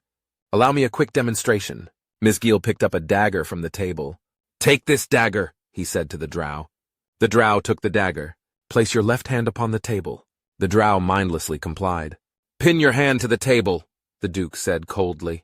In a flash, the drow sunk the dagger through his hand and into the table. Cries of surprise and alarm rang throughout the nobility, but I found myself enraptured by this development. A vampire that will do whatever you tell it to do. Interesting. This vampire-like creature has no agency. It will do as I tell it to do, without a single question or concern. As such, it isn't really a vampire, the Duke laughed. It's a mindless slave, a true thrall. Whomever performs the ritual forms a direct connection to the thrall that allows one, with some practice, to give commands by thought. My experimentation thus far has not found a maximum distance for this effect. Truly remarkable. Fantastic, even. There's just one problem. How will we capture the fair folk? I asked. We will march our forces and slaves to the very border of the deep wild forest. From there, we abduct as many of the wilder as we can using iron. Iron is fatal to them, though, one of the nobles said. Yes, but before it kills them, it weakens them. We will use this time to perform the ritual and make them into thralls. Miskeal took the dagger out of the drow's hand. It didn't flinch. I had hoped to use the element of surprise, but it would seem that they are somehow prepared for us. Still, I'd gladly trade brood for thralls. They eat a lot less. The Duke smiled as a few laughs came from the gathered nobility. My mind began reeling at the possibilities. Vampires, mindless or not, are much stronger and faster than brood can ever hope to be. They are also much more difficult to truly kill. With enough thralls, we would be unstoppable. When we run out of slaves or wilder, we will invade the Orcish lands and replenish our numbers, Miskeal said as he took his seat. We will need to be fast to take advantage of their preoccupation with Lofen. And when we replenish our numbers? What then? I asked, knowing the answer but needing to hear it said. Then we take back the Night Kingdom. Nick Smith. We're getting close now, Larry said. These Fae and I are familiar with one another, so please allow me the honor of introductions. Don't worry, Rebus laughed. I know better than to give my name to a Fae. Well, actually, these Fae already have names, so there's no need to be Just a joke. Ah, right. The forest around us creaked and moaned as we continued walking. The weather had changed from sunny to overcast and windy not long after we'd entered the woods. Thankfully, it wasn't raining, but the smell was there. We should pick up the pace, I said. It's going to rain soon. I think it would have already if it was gonna, Nash replied. You can't smell it? I asked with a puzzled expression. Smell what? The rain? Yeah. Of course you can smell the fucking rain, he sighed. 'Cause that makes sense, right? Why not? You really can't smell that? No, damn it! The fuck do you even mean? I smell wind and trees and dirt. I don't smell nothing special either, Rebus added. Me neither, Mako shrugged. The rest of the group shrugged and shook their heads, except for Yulk, who was stroking his chin. He was so lost in thought that he stumbled over a root, but caught himself with his staff. He turned to look at the root in question with a very confused expression. Look, I don't know how to explain a smell, I said, exasperated. All I know is that it smells like it's going to rain soon. He's right, it is, a voice said from behind us. We froze and turned around but didn't see anything amiss. Gally reached for his bow, but Rebus stopped him with a gesture. We stood silent and listened for a moment. Then Hino stepped forward. Who's there? He asked. You're looking right at me, the disembodied voice replied. We exchanged confused glances. Okay, but that doesn't answer my question. Hino crossed his arms. While you're at it, why can't I see you? Listen, little thing, I was just trying to be helpful. It's taken a lot of effort to hold on to my leaves with all this damn wind. One of the trees rotated slightly. Ain't really got the energy for introductions, and we don't need to know each other anyway, so why don't you bugger off now? Yeah, fair enough, Hino said. Let's get going. Hino turned and began to walk before the shock wore off for the rest of us. Larry levitated after him, and the rest of us had to jog to catch up. So, the fuck? Rebus asked once we caught up. Dunno, Hino shrugged. Didn't want to find out the hard way, though. Since when are there trees that can talk? Nash asked. All trees can talk, but not usually via vocalizations, Larry explained. That was a grasp. They dwell within old-growth forests and interact with the fair folk pretty often. That one was more social than most. Didn't seem very social to me, Gally said. Precisely. Most of them are quite wary of mortals. A deep-seated prejudice that has sat within them since times long forgotten to everyone else, Larry said, then shrugged. At least that's what the Fae have told me. I didn't even realize that the grasp can present as trees, Yulk said casually. I was under the impression that they typically take the form of massive agaric growths. Oh, what? Rebus asked before I could. Agaric, Gally answered. It's a type of mushroom. So there's big talking mushrooms somewhere out there? Could be in here too, Mako chuckled menacingly. You never know. Yeah, don't like that. Some things just shouldn't be able to talk. Mako chuckled louder and stopped as we came to a sudden clearing. The sound of wind abruptly ceased, and a sense of mystery hung in the air. Larry floated in front of us and beckoned for us to follow him. I've come to call in a favor if it's convenient, Larry called out. And those with you? We looked around for the owner of the voice but saw no one. Interested parties, and insofar as I can tell, friends of the fair folk, the Lich replied, some of which are proven as such. Yes, Nick, Nash, Yulk, allies of the Deep Wild. Permissions were granted. Not here, though. Far from here in more ways than one. Name your payment for the debt we owe. I humbly request the aid of your expertise with language and puzzles. This may be a challenging task, and so I am willing to discuss compensation if need be. A challenge, you say? With an audible pop, a figure enveloped in bright light appeared in front of Larry. My first instinct was to shield my eyes from the brightness, but I quickly realized that the light wasn't hurting my eyes at all. Confused, I lowered my hand and looked at everyone else. Their confusion met my own, and we all looked at the Fae as if it weren't shining like a star. It was nude, androgynous, and levitating at the same height as Larry. It held its hands cupped just below its sternum and had its eyes closed. Somehow, though, I could tell that it was still staring at me. Gah! Rebus shuddered. I don't mean any kind of offense or rudeness, but that's a creepy sort of vibe you're giving off. As is intended, then.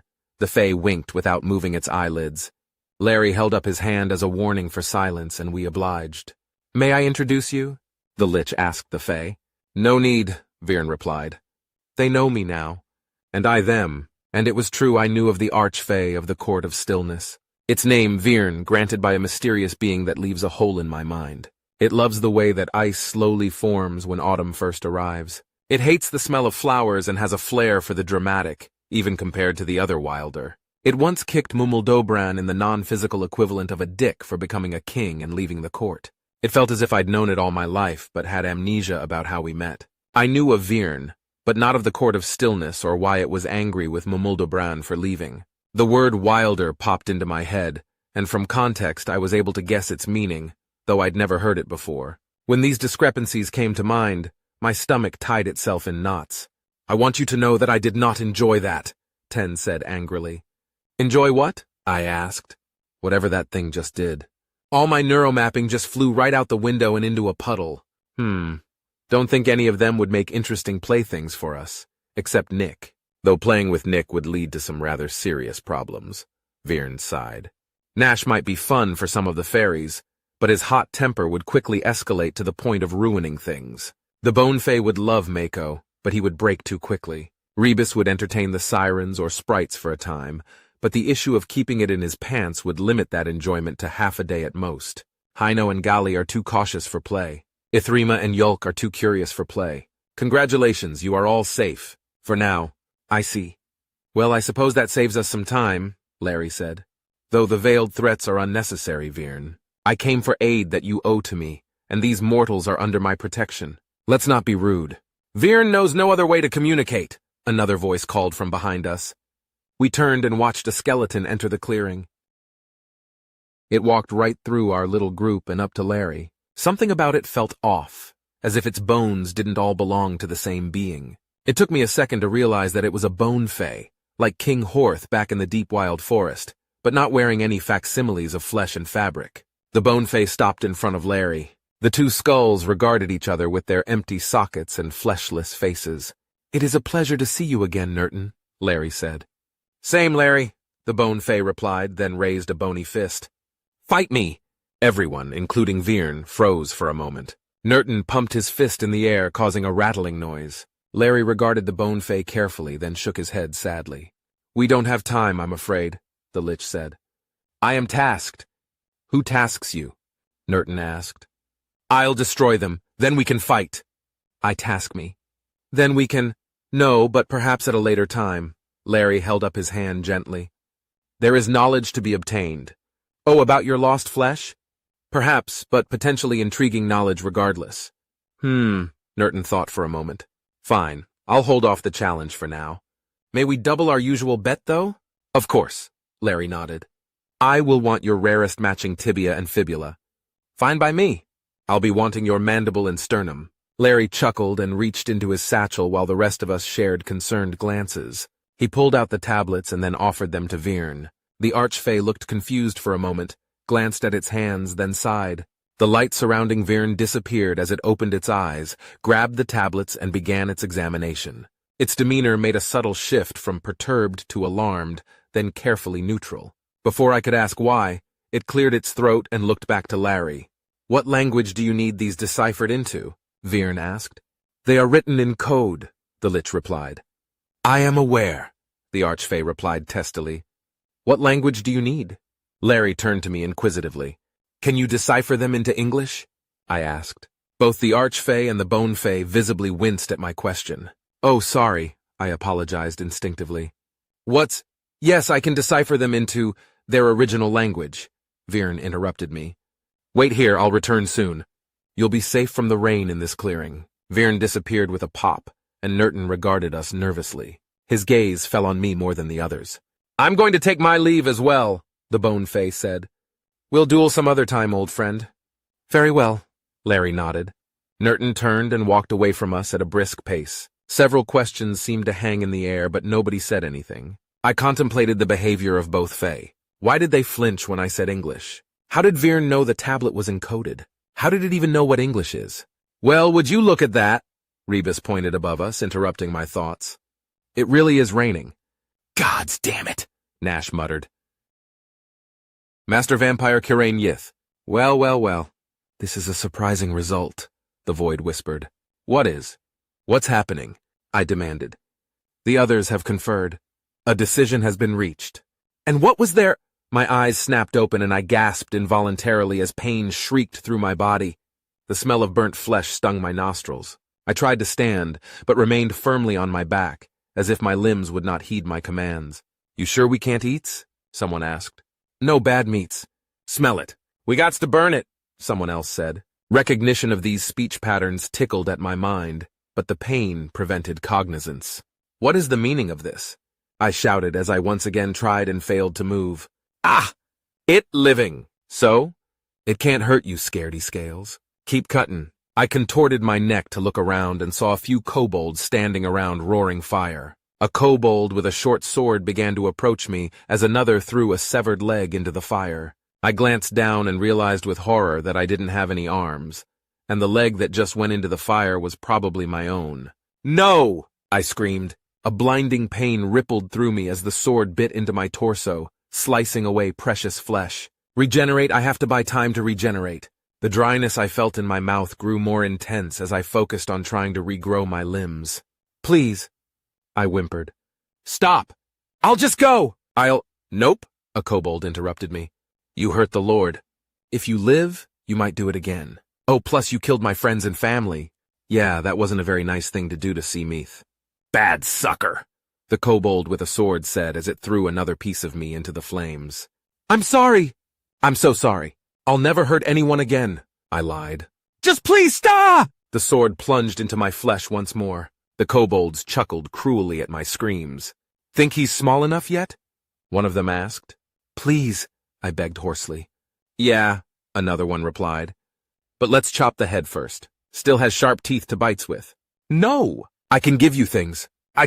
My words turned into a gurgle as the blade carved its way into my throat, sawing back and forth. I desperately tried to bite at the kobold, but the muscles in my neck wouldn't bring my head around. I felt the sword crack the bones in my neck and tried to scream, but could only flap my mouth in response to the pain. A hand grabbed my hair and lifted me into the air, giving me a view of my mutilated body. All that was left of me was my barely recognizable chest. I had only been able to regenerate the stumps of my shoulders. The kobold who grabbed my head began to walk toward the fire. Make sure all the meats go into the fire, the one carrying me said. Otherwise, the sucker will grow back. What about the leakings? Granny said that they need their meats to come back. The blood's fine where it is, but the Lord will want it cleaned. Then we'll cleanse it. For the Lord. For the Lord.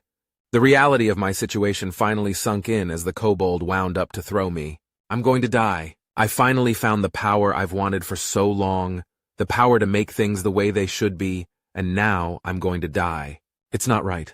It's not fair. I experienced a brief moment of weightlessness and panic before I impacted amongst the flames. Intense pain was all I could feel, and the only thing I could hear over the roar of the fire was the sound of my skin sizzling. All I could see were flames licking at my face, before my eyes melted in my skull. I longed for the end to finally come while I silently screamed, cursing my mother and father, the vampires, the inbred bastard king, the orcs, the adventurers, and even the gods, everyone that led me to this fate. Then the pain ebbed, and the void returned. A sickening laughter echoed within my mind. Confusion and anger whirled within me. What? Am I dead? I asked. Is this the afterlife? No. What you have just experienced is the fate that you have been spared by the mercy of those higher than you, the wicked god answered. Though that mercy wears thin. There were many who craved your demise, and you were only spared by one vote. One vote? Indeed. Out of the dozens of votes that were cast, one singular vote defined the majority and spared your middling existence. Middling? I demanded as my anger flared. Quite. You acted haughtily, under the mistaken impression that by becoming a master vampire, you had also become supremely powerful. You were warned that a challenge was coming, and failed to take any reasonable precautions, thereby failing the challenge entirely. You didn't even manage to actually kill any of your opponents. I have been an immeasurable disappointment. Thus far, you've been nothing more than a failure, and those are extraordinarily common. There isn't anything spectacular about a failure. We expected far better from one who dares to hold ambitions to conquer the world. The words tore into me, exposing the inadequacies and insecurities that I'd buried deep within. There was nothing that I could think of in reply, no argument that I could make. Even now, as I mentally revisit the fight, I can see the mistakes I made. Stupid and foolish mistakes that I should have been smart enough to avoid. Yes, you shouldn't have sent your minions into a choke point, limiting their superior maneuverability and simultaneously leaving you undefended. You should have been less cautious in expanding your forces. You should have this, you should have that, it said impatiently. But you didn't. We expected strategy, not stupidity. We expected brutality, not cowardice. Your fear of failure ensured it. I found myself unable to be angry at these words even as they bit into me. Though the tone was condescending, it was a well-deserved chiding. I should have been smarter, should have taken this more seriously. To hells with the gods and their challenges, this was my life that I threw away with my stupid mistakes. What now? I asked, my ego completely deflated. In accordance with the compact of the highest one, you will be spared, and I will speed up your regeneration. From there, do as you will. Perhaps your homeland will be more accommodating to a failure such as yourself, the god laughed cruelly. Perhaps you'll even learn the secrets that the other vampires have kept from you, and we'll get to see how those secrets shape you. Or perhaps you'll stumble yet again and die a pathetic death. We will be silent to you from now on, and we will not intercede on your behalf again. Begone. My eyes snapped open and I gasped involuntarily as the shock of what had happened ran through my mind. I scrambled to a sitting position, breathing heavily and checking to make certain that I was intact. Tears ran down my face as I gripped my arms and legs, the memories of my demise still fresh. The cold of the dungeon floor barely registered upon my nude form, but the sound of padded feet and chattering coming from the entrance hall sent a chill down my spine. Kobolds. Conflicting thoughts surged to the front of my consciousness. Fight or flight. I've killed several dozen kobolds thus far, and that was before I became a master. It would be a simple matter to kill more of them, and it would make me feel better about the trauma I had just endured. They wouldn't stand a chance, but if I kill the kobolds, it will broadcast my survival if the adventurers return to this dungeon. There had been a kobold that had accompanied the adventurers. If the same kobold is with this group and I kill it, they may hunt me down. The murder of a companion, pet or otherwise, is the perfect motivation for revenge. I decided that leaving would be the wisest choice, and scrambled to my feet. After a moment of stumbling, I fled deeper into the dungeon. I grabbed a robe and cloak, threw them on, and jogged through the rear exit of the dungeon and into the dilapidated manor. The sun shone upon my face through a hole in the roof, and I gratefully breathed in the outside air. Mindful of my appearance, I concentrated until I felt my face shift into the visage of Habis. The homeless elf would serve me one last time as my mask. Carefully noting that the adventurers may have committed this face to memory, I decided to find a new one as soon as possible. With this ability, though, I will have no trouble gathering intelligence on what is happening within the Night Kingdom. Assuming anyone knows, that is. With one more deep breath, I raised the hood of my cloak and left the manor behind. Nick Smith. We watched the rain smash itself against whatever was protecting the clearing. It was torrential, covering the entirety of the otherwise invisible barrier, and I didn't look forward to leaving once our business was done. We'd be soaked for the rest of the day at least. So if you had to liken it to another smell, what would you say it smells like? Rebus asked. The rain, I asked. Yeah. I thought about it for a moment. There's two smells. The one before it rains, which smells kind of like clear air and fresh water mixed together. I'd call it crispy and cold, but the cold isn't a temperature thing, more of a feeling. Right, no, I think I get it. And the other smell? Well, that's the smell that you get after the rain. Kind of smells different from place to place, but it's like the smell you get from opening a water skin on a hot and dry day. Like moist, but in a good way. I wonder if this is a distinction between humans and Mer, or if it a cultural distinction, Yolk said. Well, I read on internet that there were people who can't smell the rain, I shrugged. So maybe it's depending on where you live? Why would you even need to smell rain anyway? Nash asked grumpily. What purpose does that serve? I shrugged again. Never really gave it any thought, if I'm honest. But if our current circumstances were slightly different, then I guess it would have come in handy. I guess being able to tell it's going to rain without seeing the sky comes in handy when you spend most of your time indoors, I replied. So you know not to go outside unprepared. Wait. What's the internet? Gally asked. Did you do a lot of fishing back in your world or something? The thought of catching fish with computer cables made me chuckle, but I proceeded to explain the internet to the best of my abilities. Yulk and Nash nodded along because they'd heard it before, but the others were absolutely enraptured. For fun, I threw in a couple of funny metaphors, like how we tricked rocks into thinking and we shoot electricity at each other through stretched-out pieces of metal and glass. I find your society fascinating, Larry said once I finished.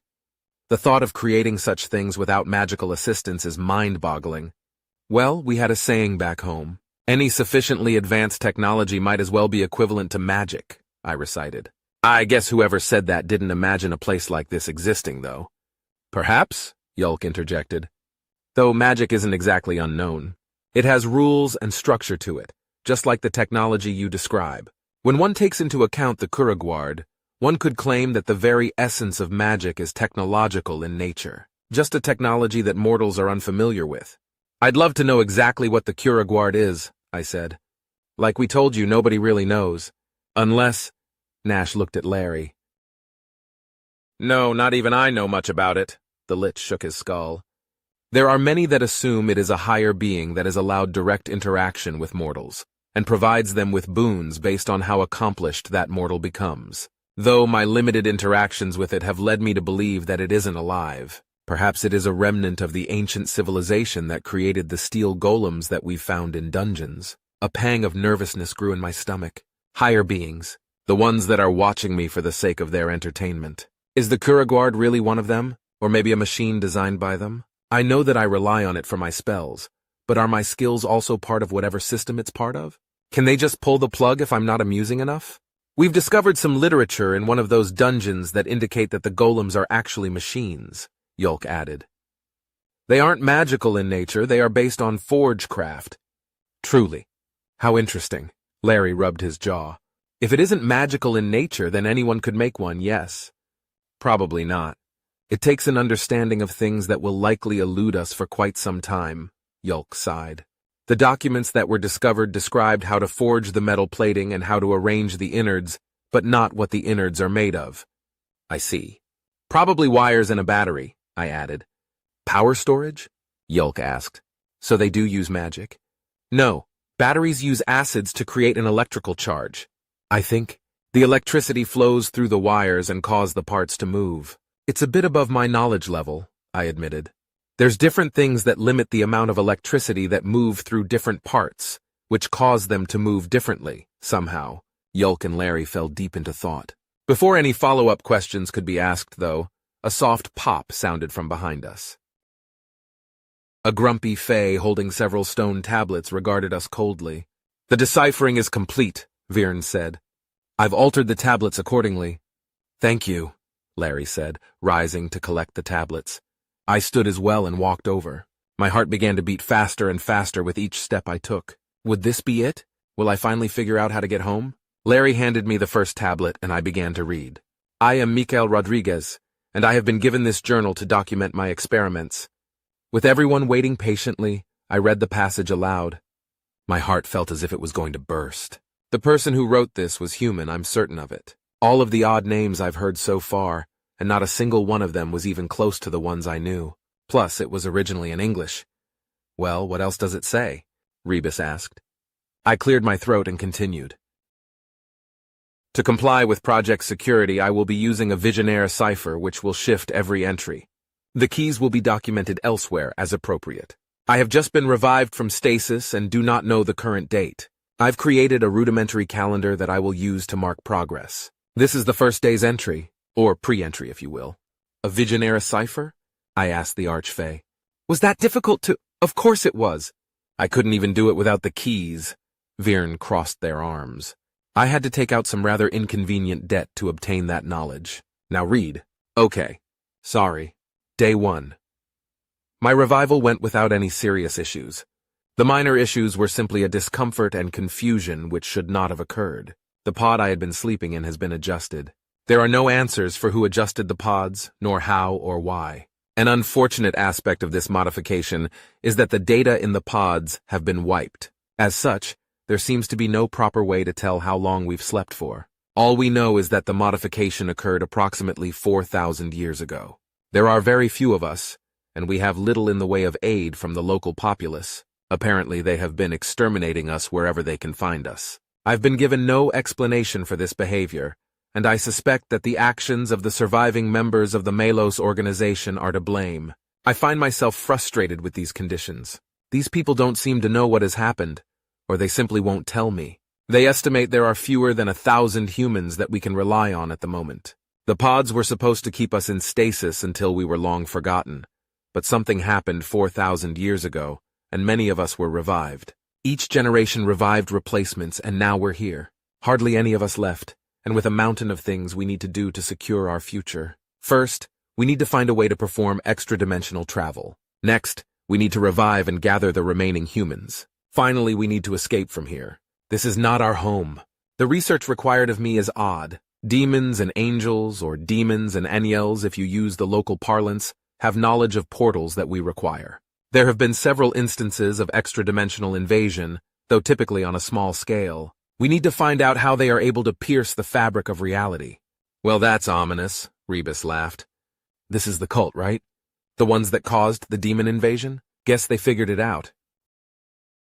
Keep reading, Viren said coldly. Day 4. Today I received my first batch of test subjects and began my research. Dwarves and elves that have been living near an entry point for the previous demonic invasion. A tear in the fabric of reality. We have a lot of data on baselines for these species, and given what I have to do to these subjects, I doubt that I want to know how we got that data. I have another journal for the raw findings themselves, but even a cursory vivisection reveals mutations. These tears in the fabric of reality actually impact the surrounding environment. This provides a reasonable explanation for the monsters that one encounters on the surface fairly regularly, but we haven't been able to find any sort of measurable radiation emanating from the tears. Day 9. The previous days were much the same as my previous entry. Cutting, carving, studying. Before all this happened, I would have been sickened by what I'm doing. I suppose on some level I still am, but not in the way that I should be. Poetic, that I should have to set aside my humanity to save humanity. The Malos organization keeps bringing me test subjects, and I keep testing on these subjects. My findings are slim, though. There are mutations, but I can find no hints as to what exactly is causing them. At first, I suspected cancer, but biopsies reveal that the mutations don't contain cancerous cells. They are perfectly functional, just anomalous. A muscle split into two, extra organs, extra sets of teeth. Even the brain is subject to these oddities. One thing the mutations have in common is that they rarely impact the subject's quality of life. Day 15, we have had to move. Our location was discovered by the locals, and they immediately mobilized an armed force to eradicate us. Thankfully, the Malos organization was well prepared for this eventuality, and had plenty of sympathizers in the nearby city. The move was inconvenient, but otherwise uneventful. The new location is more cramped, though. No new discoveries have been made. Day 22. A sorcerer nearby has created an object that can detect magic, specifically the emissions created by the use of spells. This revelation led to a discussion which revealed that my anatomy has been altered to include an artificial magic core and everything else necessary to cast magic. My demands for further information were met with callous shrugs. Either they don't know who did this to me, or they aren't going to tell me. Returning to the aforementioned device, Dr. Samuels is working on reverse engineering it. My talents for engineering are slim to none, so I can't really help her. That's a shame, as I would like an excuse to get closer to her. It would be nice to have companionship, perhaps even a lover, but that's just a pipe dream. My work is far too gruesome for anyone to be able to forgive me for it, let alone look past it. Worst yet, it hasn't resulted in any new revelations. Day 42. I have been neglecting my journal, mostly because nothing interesting has been happening. Today, however, Dr. Samuels finished her project. Tomorrow we will see what we can find out. I am hoping for a breakthrough. Day 43. The radiation from the tears is now confirmed to be magical. From what we have been able to find, there are two types of magic. Type 1 and Type 2, T1 and T2. T1 magic is emitted by the environment, trees, rocks, etc. T2 magic is emitted by creatures that have a magical core. How either magic is produced is unknown. This device can detect this magic and determine which type of magic it is. The tears are radiating T2 magic. When someone casts a spell, we get a reading that is a mixture of T1 and T2 magic, T3 magic. What is coming from the tears is pure T2, though. The significance of this is currently unknown. Day 47, the mutations radiate T2 magic. The experiment was difficult to set up. Had to create a life support system for various organs without using magic, in a world that is nearly devoid of technology. Should get a Nobel Prize for this accomplishment. But the confirmation of my hypothesis is good enough for now. The mutations continue to generate T2 magical emissions even after the host has perished, but stop once the organ is damaged beyond repair. If we ever need to generate T2 magic, this knowledge could become useful. Now, though, all it does is point me in a direction. We still need to know how to manipulate the tears. To do this, we may need to know more about T2 magic. All we have left is a handful of elves. Going to need more to learn more. Ithrima threw up. She had been looking queasy, but the final entry tipped the scales for her. Mako comforted her as she struggled to regain control of her stomach. Gods, that's terrible, Hino said. Carving people up like that. Yeah, I said softly. Read, Viren said angrily, becoming more irritable by the second. Day 55, Dr. Samuels is dead. The autopsy was grim. I concluded that her cause of death was acute kidney injury, caused by dehydration from food poisoning that she failed to report and get treatment for. It must have been painful. The bacteria that killed her is unfamiliar, but should have been treatable with fluoroquinolones or ampicillin. We have plenty of antibiotics, so her death was completely avoidable. Confirming her cause of death was just as much of a shock as her death itself. She should have known better. I would like to mourn her, but I don't actually miss her. The part of me that would miss her died long before she did. Plus, we don't have any booze. Day 67. I have discovered a method of causing a magical core to radiate T2 magical energy. Unfortunately, this radiation is a mere fraction of what is being emitted by the tears. The tears emit roughly 200 times more magic. Day 69. Introducing a radiating magical core to a tear did nothing, as suspected. Day 84.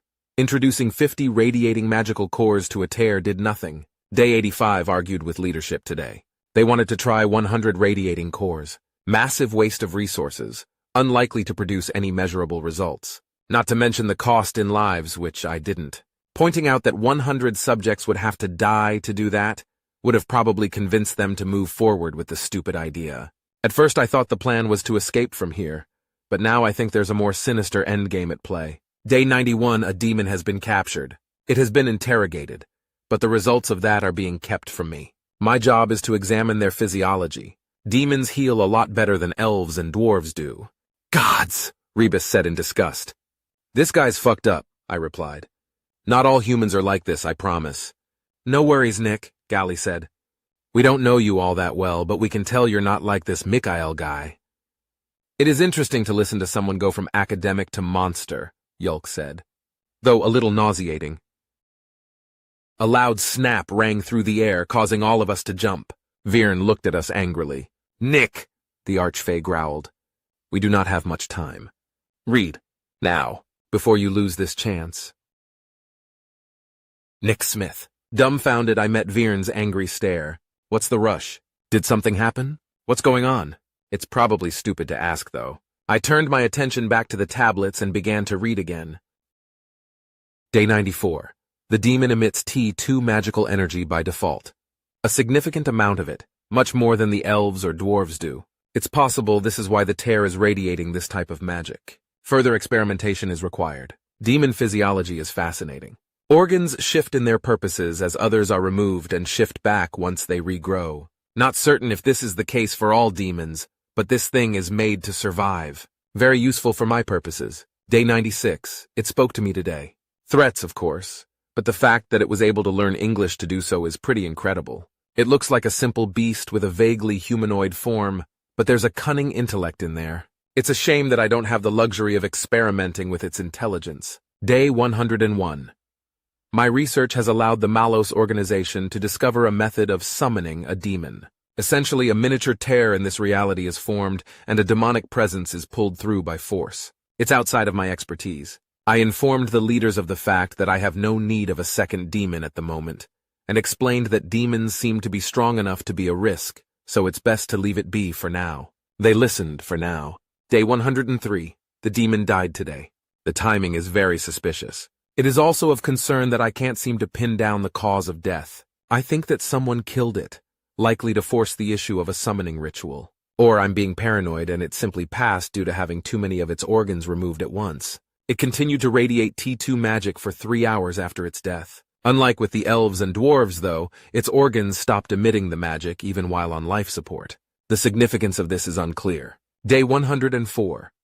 The ritual was performed today and required 3 sacrifices. Orcs were used because of their large amount of blood. The demon was successfully summoned and subdued. I'm still combing over the cadavers of the orcs to see if their use in the ritual affected their physical makeup.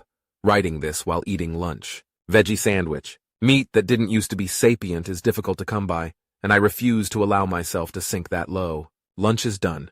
The orc's physiology remained unchanged. More importantly, the new demon also speaks English. Shared knowledge? Or did it have previous exposure to our language somehow? The only things it will tell me are what it wants to do with my skin and organs. Perhaps I will take some of its recommendations to heart with my experiments. Day 107. Comparing demon organs to Mer organs has led to some fascinating discoveries. While transplanting organs between the different Mer species results in immediate rejection, transplantation of demonic organs into Mer is possible. Rejection is still an issue, but it can be mitigated with immunosuppressants. Day 108. Confirmed benefits of demonic organ transplant in elves. Faster overall healing. Not as fast as a demon, but much faster than should be possible with elven metabolism and physiology. More potent magical potential. Average storage increase of 47% detected in the magic core of hosts. These are initial results. We're still a ways away from human testing. Fucking hells, Rebus muttered. Even my stomach's starting to roil. I gave him a sympathetic look. No more interruptions, Viren growled. This is important. Read. Day 113. Over the course of the last few days, security forces have been taking the demon for interrogation without explanation. Today it escaped while being transported from my lab. Instead of trying to flee, it began killing everyone it came across. I heard the screams and knew what happened. I locked the door to my lab and sat there waiting to see what would happen. Should have I been afraid? The screaming and shouting were getting closer, but that could have been my imagination. Why wasn't I afraid? Security managed to kill the thing before it got to my lab. In total, it killed 18 people. Mostly civilians, if such a thing even exists anymore. Still, it's a significant impact on our current population. I envy them. Day 117. A new demon has been summoned and additional precautions have been taken. Experimentation will continue. Day 120. The tears are beginning to radiate more T2 magic than before. Could this be because of the summonings? That doesn't make sense. We didn't see a measurable difference after the first one. Why would a second one make this kind of impact? Is this unrelated? Day 121. I've confirmed that more summonings have taken place. More radiation is coming from the tears, and the amount is still increasing. A meeting was held to discuss this, and it was revealed that almost every Malos site has a demon captive. However, the increase of radiation didn't occur in concurrence with the summonings. As a result, we've concluded that the demons are likely to invade soon. We've decided against warning the mayor. Even with my experiments, they've killed far more of us than we have of them. I don't know whether we deserved such treatment or not, but said treatment has decided their fate. Perhaps our own as well. Day 122, I haven't slept. Been running every experiment I can think of to learn as much as we can. Any sort of weakness we can take advantage of, and how to control the goddamned tears. Nothing, though. No eureka moments, no breakthroughs. 122 days and barely anything to show for it. All of us have been armed in preparation for the demonic invasion. I've been given an M18 semi-automatic pistol and 2 magazines of 9mm ammunition. Never thought I'd see a gun again. Hope it works. Day 125. Well, the gun bought me some time, at least. The demons have invaded. Malos sites began going dark almost immediately. It didn't take us long to figure out that they were tracking their captured comrades. Unfortunately, this realization came too late. The demons have all but annihilated our security forces. The last bits are holding out as I write this. We're going to evacuate, try to make it to the ocean. Might find shelter to the south. That's it, I said. Guess they didn't make it out, Gally muttered. Nah, they might have, Rebus said, glancing at me sympathetically. Maybe they just left their notes behind because they were in a hurry. Either scenario is possible, Larry said. However, it is extremely unlikely for a mortal to have survived this long, though it's not as if I know how long humans live. Going to be honest, I hope he died a painful death, Ithrima said. I stared at the tablet, a mixture of anger and anguish fighting for dominance within me. This barely answered any of my questions. Woke up a dragon, traveled across 2 countries, fought a bunch of vampires and monsters, and this is what I get out of it? A journal written by a monster disguised as a human that I had to read aloud to everyone. This was supposed to be a clue? To what? Where do we go from here? I looked up at Virn. Its face stopped me cold. The only one here madder than me was the Archfey. Enough! Virn shouted. We don't have time for this. What is the matter, friend? Larry asked. The Archfey rounded on the lich with its teeth bared. Friend? You have no idea what this cost, it growled. I wouldn't have agreed to help you if I had known. You should owe me a favor. What? Don't bother asking, Virn sighed. You should know better than that by now. I can only reveal what I am meant to reveal in order to fulfill my newfound obligations. What's going on? I asked. What obligations? You! Fuck you! Virn shouted at me. Who the hell do you think you are? Hiding the fact that you're a... Virn's eyes rolled into the back of its head for a few seconds. Yulk and Larry moved forward to help, but the Archfey quickly recovered and waved them off. Fine! It shouted. Fine. I get it. Nick, Nash, Yulk. I'm going to teleport you 3 to the deep wild forest. You've only been here for about a week, so... A week? Nash demanded. Impossible. How can it have been a week already? Gally asked. I don't owe you any kind of Virn cut off as its eyes rolled back again. Virn, are you okay? Larry asked. Yes, I'm fine. Stop asking questions, you measly fucks, Virn said once it recovered. Apparently I do owe you an explanation, but we're pressed for time. The area surrounding this clearing is under my protection. Once I realized the intensity of the task, I applied a time dilation magic to my protection that slowed down time for you, while it passed normally outside of this clearing. Then I got to work while you didn't starve to death or wander off. What about the rain? Yulk asked, staring at the torrent raging above us. Surely the land outside this clearing would have flooded by now. A simple glamour, Virn answered dismissively. I guessed that you would be concerned by the obvious passage of time. Watching the sun rise and set faster than normal tends to cause mortals some distress. Yeah, that would have been freaky, Mako agreed. Back on topic, you 3 are needed in Deepwild. They're under attack, and you are duty-bound to assist. Virn turned back to Nash, Yulk, and I. Duty-bound? I asked. Yes. You are friends with the Deepwilder. Being friends with the fair folk means that they are obligated to help when you ask them to, and you are obligated to help them when they ask you to. They asked for my help? Well, Virn paused for a moment. I can't go into detail, but something else has asked on their behalf. I'm sure you know my meaning. In exchange for making certain that you get to Deepwild Forest in a timely manner, They granted me the keywords needed to decipher the tablets. So, even if I say no, you don't get to say no, Viren said sternly. What about the rest of you? You're welcome to accompany them. Though my curiosity burns, I'm afraid I cannot, Larry said. I have obligations toward the kobolds in my dungeon. Can we? Rebus asked Gally. No, Gally sighed. If we don't report back, a kill team is going to be sent into the dungeon. Hells, they might already be on their way. Don't want Samith and Larry to get hurt. Ah, fuck, you're right, Rebus muttered. Then it is settled. Say your farewells, Viren said. Be quick. We gathered around each other, shaking hands and wishing each other luck. I thanked each of them for their help. Then, Yulk and Larry shook hands and whispered to each other for a few moments. Yulk and Larry strode over to the tablets that I had left on the ground. Yulk dug around in his pack while Larry spread the tablets out. After a few more moments, it was clear that Yulk was making a charcoal rubbing of the tablets. I did say be quick, yes? Viren demanded, tapping its foot impatiently. Then you must consider it quite convenient that I am already finished, Yulk said with a smile. The Archfey paused for a moment.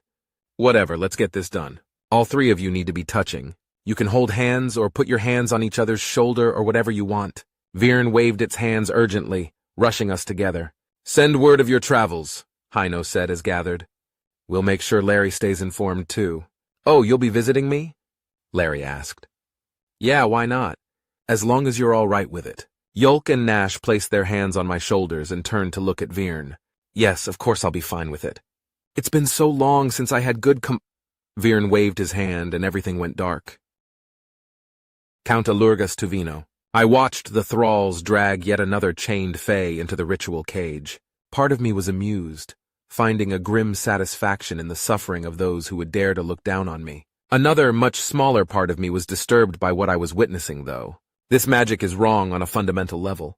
The higher ones created the first vampires long ago to address the Wilder's newfound ability to sin, a pact made between Wilder and mortal for the sake of a Wilder's redemption and rebirth. The agreements made then are unknowable. None of us can remember them.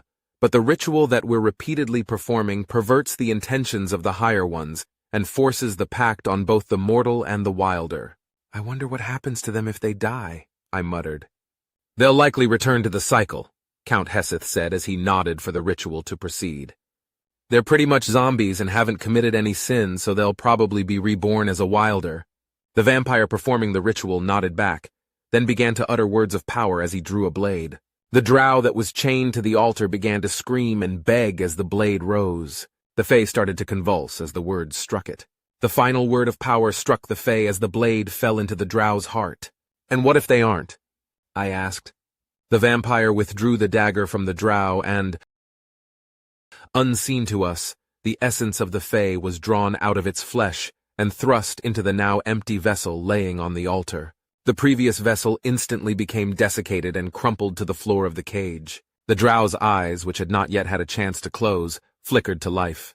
Her expression of pain faded into one of apathy, and the hole in her chest healed.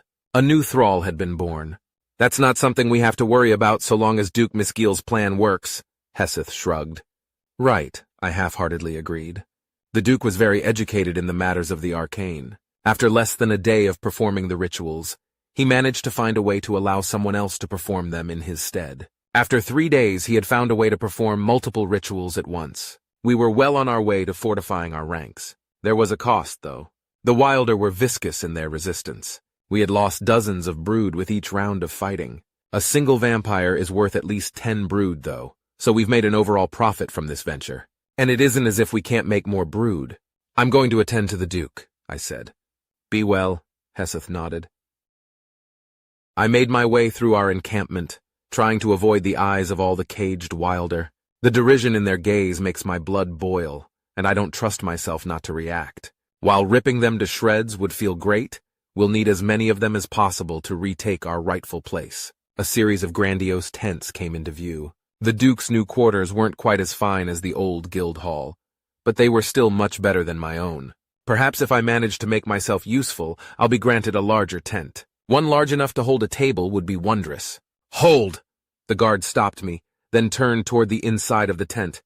It's Count Tuvino. Let him pass, a gruff voice from within said. The guard stepped aside and saluted as I strode past him into the tent. The now familiar bustle of activity greeted me, teetering on the verge of overwhelming. Various lackeys ran between tables holding various documents and other materials.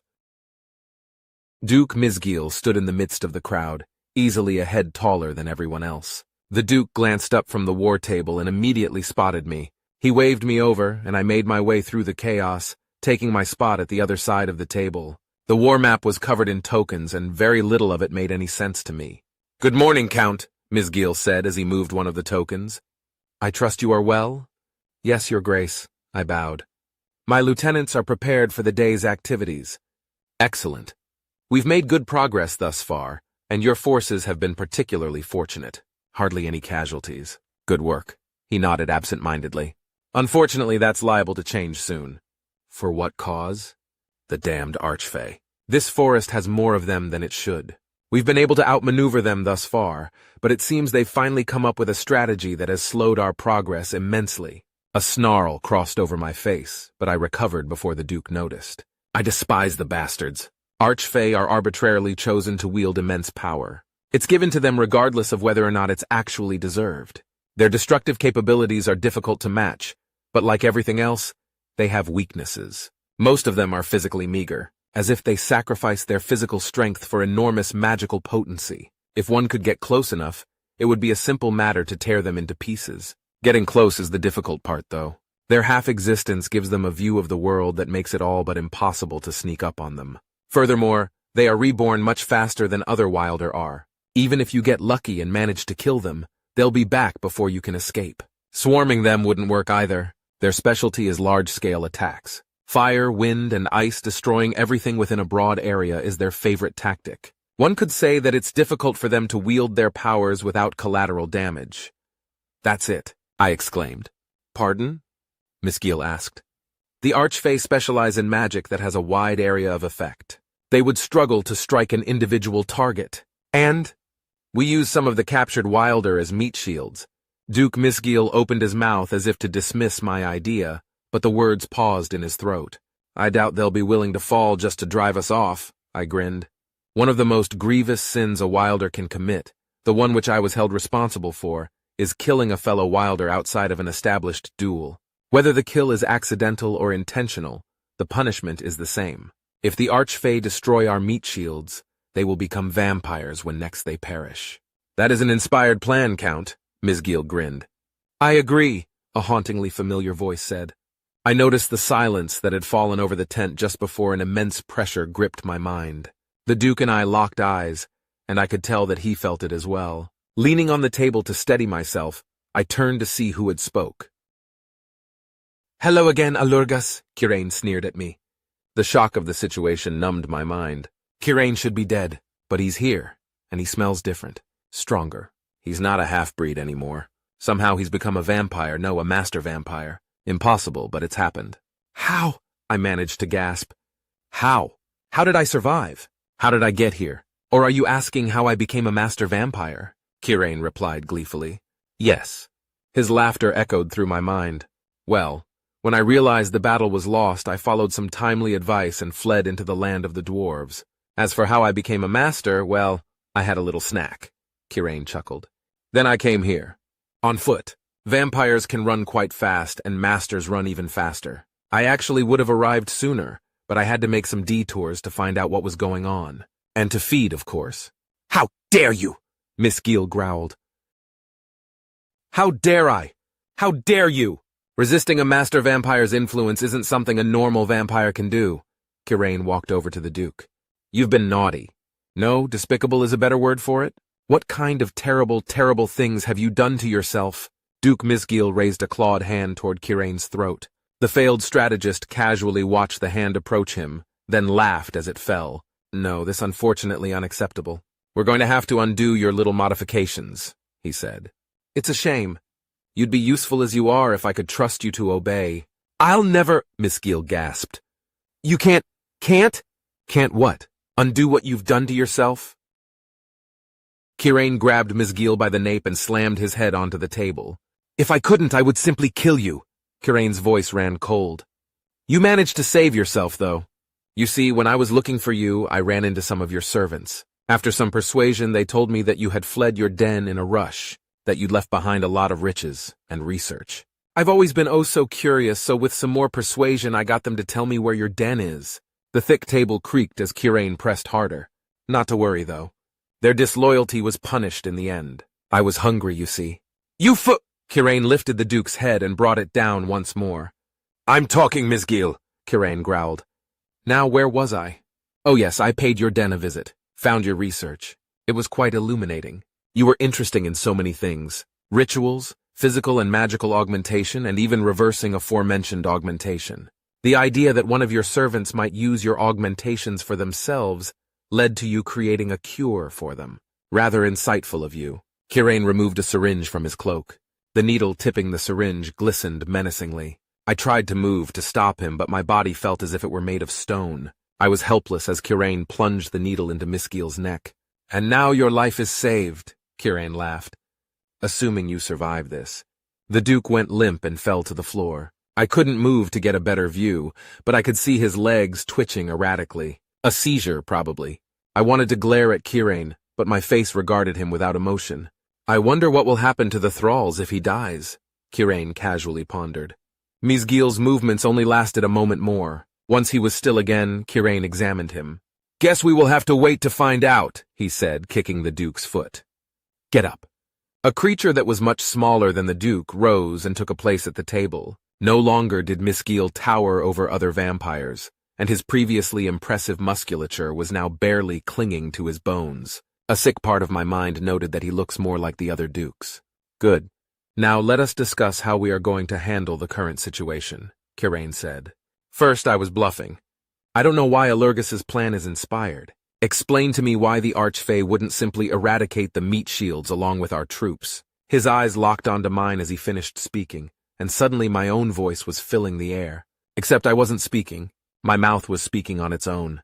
Powerless to stop myself, I explained everything. Each follow-up question prompted more and more explanations out of me. It was then I realized that I was no longer in control of my body. A small piece of me was now controlling my body, acting on the whim of the former half-breed. I see, he said. I suspected as much, given the Duke's research notes. But it's nice to have it confirmed. So if I die, I become a vampire again. And so will all of you. I can see why this was kept from me. You would have had to promise me much more to keep me in line. Kirain absent-mindedly moved some pieces around on the table for a moment. Okay, here's what we'll do. We'll spread the meat shields throughout our ranks, providing optimal protection against the Archfey's attacks. The further we spread them, the more we can use in the rituals. This should drive the Archfey back and urge them to send the other Wilder into battle. Then it's business as usual. Objections? Silence. Right, of course not. Even if we succeed in bolstering our forces here, we won't be able to take the Night Kingdom yet. The orcs have taken the capital and fortified the walls. So the next step in our plan will be to press into the unified chiefdoms and convert as many orcs as possible to further bolster our forces. While we do this, we should send a detachment of brood to attack the orcish armies as a distraction. He rubbed his chin thoughtfully. Actually, we may want to do that beforehand. As things stand, they can attack our rear and trap us between their army and the fair folk. We'll keep a close eye on their movements, and if they start to show signs of setting out, we'll send some brood. If they're smart, they'll use the walls to repel our decoy attacks. Once we move into the UC, we won't have to worry about a battle on two fronts, and we can have a proper fight with them. More silence. I wanted to respond, to call him every foul name I've ever heard, but he hadn't asked me a question and my mouth no longer heeded my commands. Instead, Kirain nodded to himself and turned to everyone else in the tent. See it done. The sounds of activity swelled once more, but different this time. More purposeful, less chaotic. The Duke and I stared at Kirain. Now, Duke Miss Gill, the master vampire smiled maliciously. Tell me how to take the thralls under my command. Nick Smith. Once the darkness settled over me, I felt as if I was being yanked, like a parent pulling their child out of the way of a car. Before I could consider the irony of that thought, I blinked and was suddenly in a completely different clearing. My senses were assaulted by the difference. Smells, sights, temperature, everything had altered enough to be noticeable. My stomach decided to become an acrobat, and I had to fight to keep it from spewing its contents. Well, that looked unpleasant, someone said. Nash, Yulk, and I glanced at each other and turned to look at the person who spoke. Mumuldabran sat on a log that was next to a stump, smoking what looked like a hand-rolled cigarette. It gave us an uncharacteristically merry wave. Nash and Yulk regarded the king of Archfey for a moment, then simultaneously turned and vomited. I fought even harder to keep my food within me. My orc brothers breathed heavy sighs of relief once they were finished. It was unpleasant, yes, Yulk said. So we were, what, teleported? Nash asked. Felt more like being pulled through time and space, I answered through gritted teeth. Yeah, that's about right, Mumuldabran said. When Wilder do it, we get rid of our bodies first. Flesh doesn't like being pulled through the fair realm. The what? Yulk asked with a sudden interest. Feeling my knees about to give out, I decided to have a seat on the ground to recover. The fair realm. It's where we reside when we're not in physical form. Mumuldabran took a hefty drag from his cigarette. Sort of a giant void where beings of energy, nothingness, and somethingness hang out. Has neither space nor time, so it's a pretty convenient way to travel. If you've got the stomach for it. Which we don't, apparently, Nash sighed. Nick, you'll feel better if you just throw up. I'd rather die, I growled. Had spicy food for breakfast. Gonna hurt coming up. Nash and Yulk chuckled. Mumuldabran, on the other hand, giggled. All three of our heads snapped to look at him. What? It asked. You seem to be in much higher spirits than you were when we first met, Yulk said. What's in that smoke? Nash asked with suspicion in his voice. Mumuldabran raised an eyebrow and eyed the cigarette for a moment. It flicked the ash from the end and took another deep drag. It's smoke seed, it said as it inhaled. A somewhat rare fibrous bean-like plant that contains various stimulants, namely caffeine. That sounds kind of like coffee, I added, still struggling with my stomach. Not quite, the Archfey laughed. The various stimulants in smoke seed combine to form a pretty hard punch. A punch that's fatal to most mortals, in fact. Then why's it called smoke seed? Nash asked. That's what we call it, Mumuldabran giggled again. No idea what you call it, though some of your villages grow it for us, trade and such. Plants that contain high levels of sugar and caffeine are our primary import. Why? Because we thrive off of these chemicals. Sugar rejuvenates us like a warm meal and bath do for you. Caffeine has a profound mental impact that allows us to focus in ways that we normally aren't able to accomplish. Very interesting, Yulk nodded. What do you exchange with the unified chiefdoms? Lumber and magical trinkets mostly. We're getting sidetracked. Why are we here? I interrupted a little impatiently. How should I know? Mumuldabran asked, bewildered. Who sent you through the fair realm? Virn. Virn? Archfey about this high? It gestured above its head. Yeah, that's the one. That's weird. Just a second. Mumuldabran's eyes rolled into the back of its head and it slouched, nearly dropping its cigarette. The rest of us shared a worried glance. I took a few deep breaths and rose to my feet just as Mumuldabran recovered, looking far more sober than it had a moment ago. I see, it muttered. Care to share? I asked. Not really, but I suppose I must. Have a look at the stump.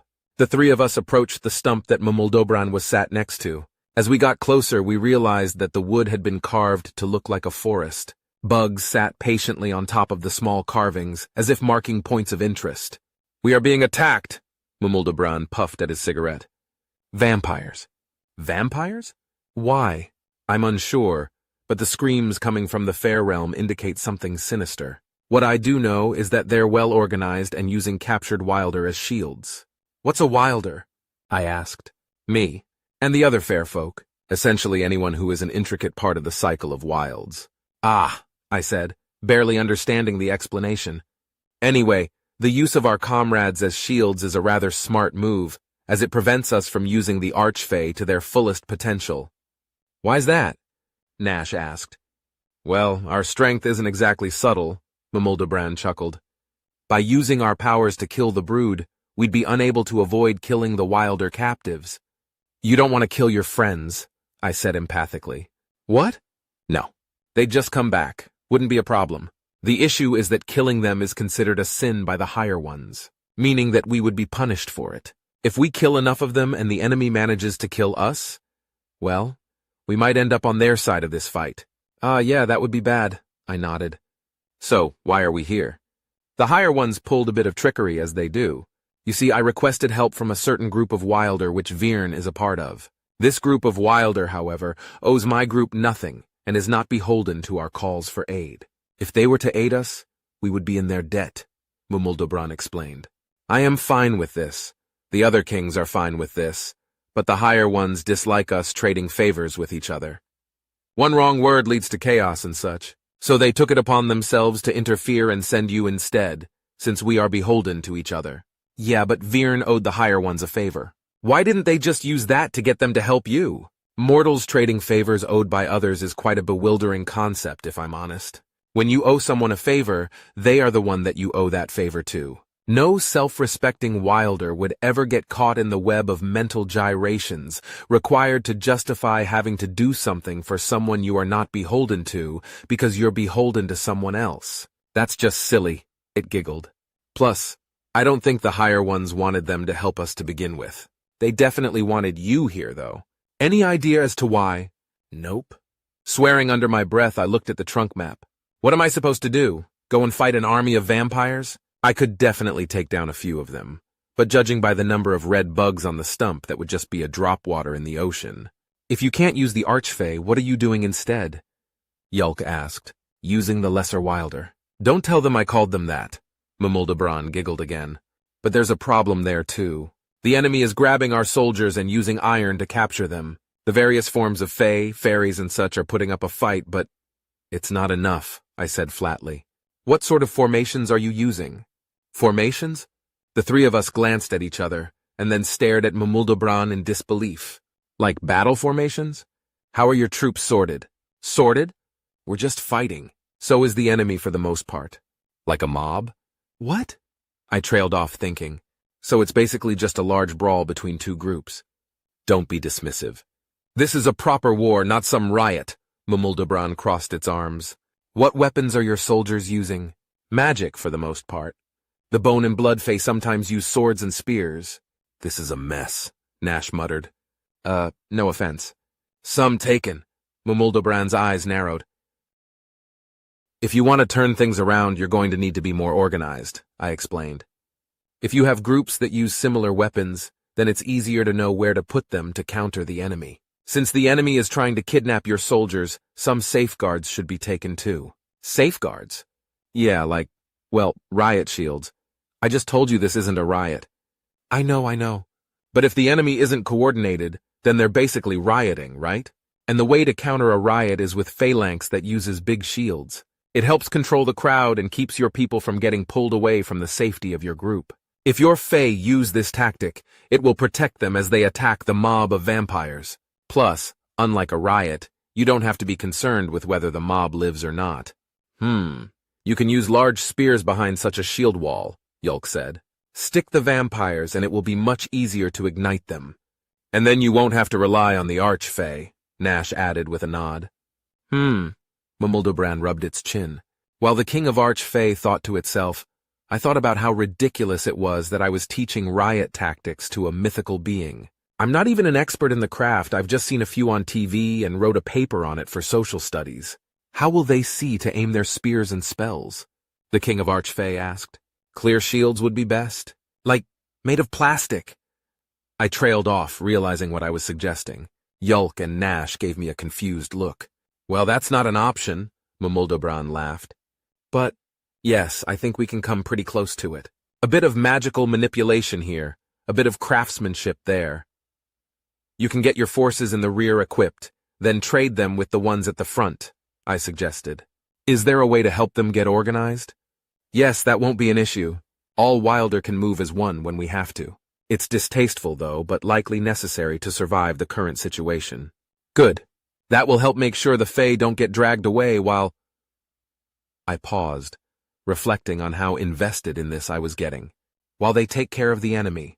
Before I came here, reading wasn't really my main pastime, and I didn't often choose something from the isekai genre. But I've read stories about people going back in time and teaching medieval people about modern weapons and tactics. It usually goes pretty well in the stories, but there was one story that stuck out to me. The main character taught some people who were being victimized how to fight using modern tactics, and they eventually defeated the lord that was victimizing them. Then the king of the land issued a warrant for their arrest, because they'd broken the law by going against their lord.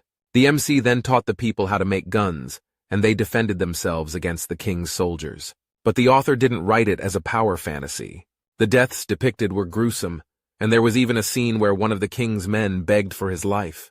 He said he had a family, a little girl, but the villagers shot him anyway. Then, at the end of the story, the MC had begun to become tyrannical. The villagers killed him with the guns he taught them how to make. God, look at me. I'm 18 years old, and I'm giving advice to someone on how to wage war while worrying about divulging too much information because of a story I read when I was 16.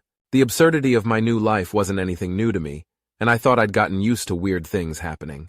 But every now and then, this odd feeling of being out of place creeps up on me. You might even be able to recover some of the Fae that have been stolen away, Yulk added. I hope so. This entire fight hasn't sat well with me, Mumuldabran said, extinguishing the cigarette. I would especially like to know what the damned vampires are doing with my kin. They're turning them into vampires, a feminine voice from very close behind me said.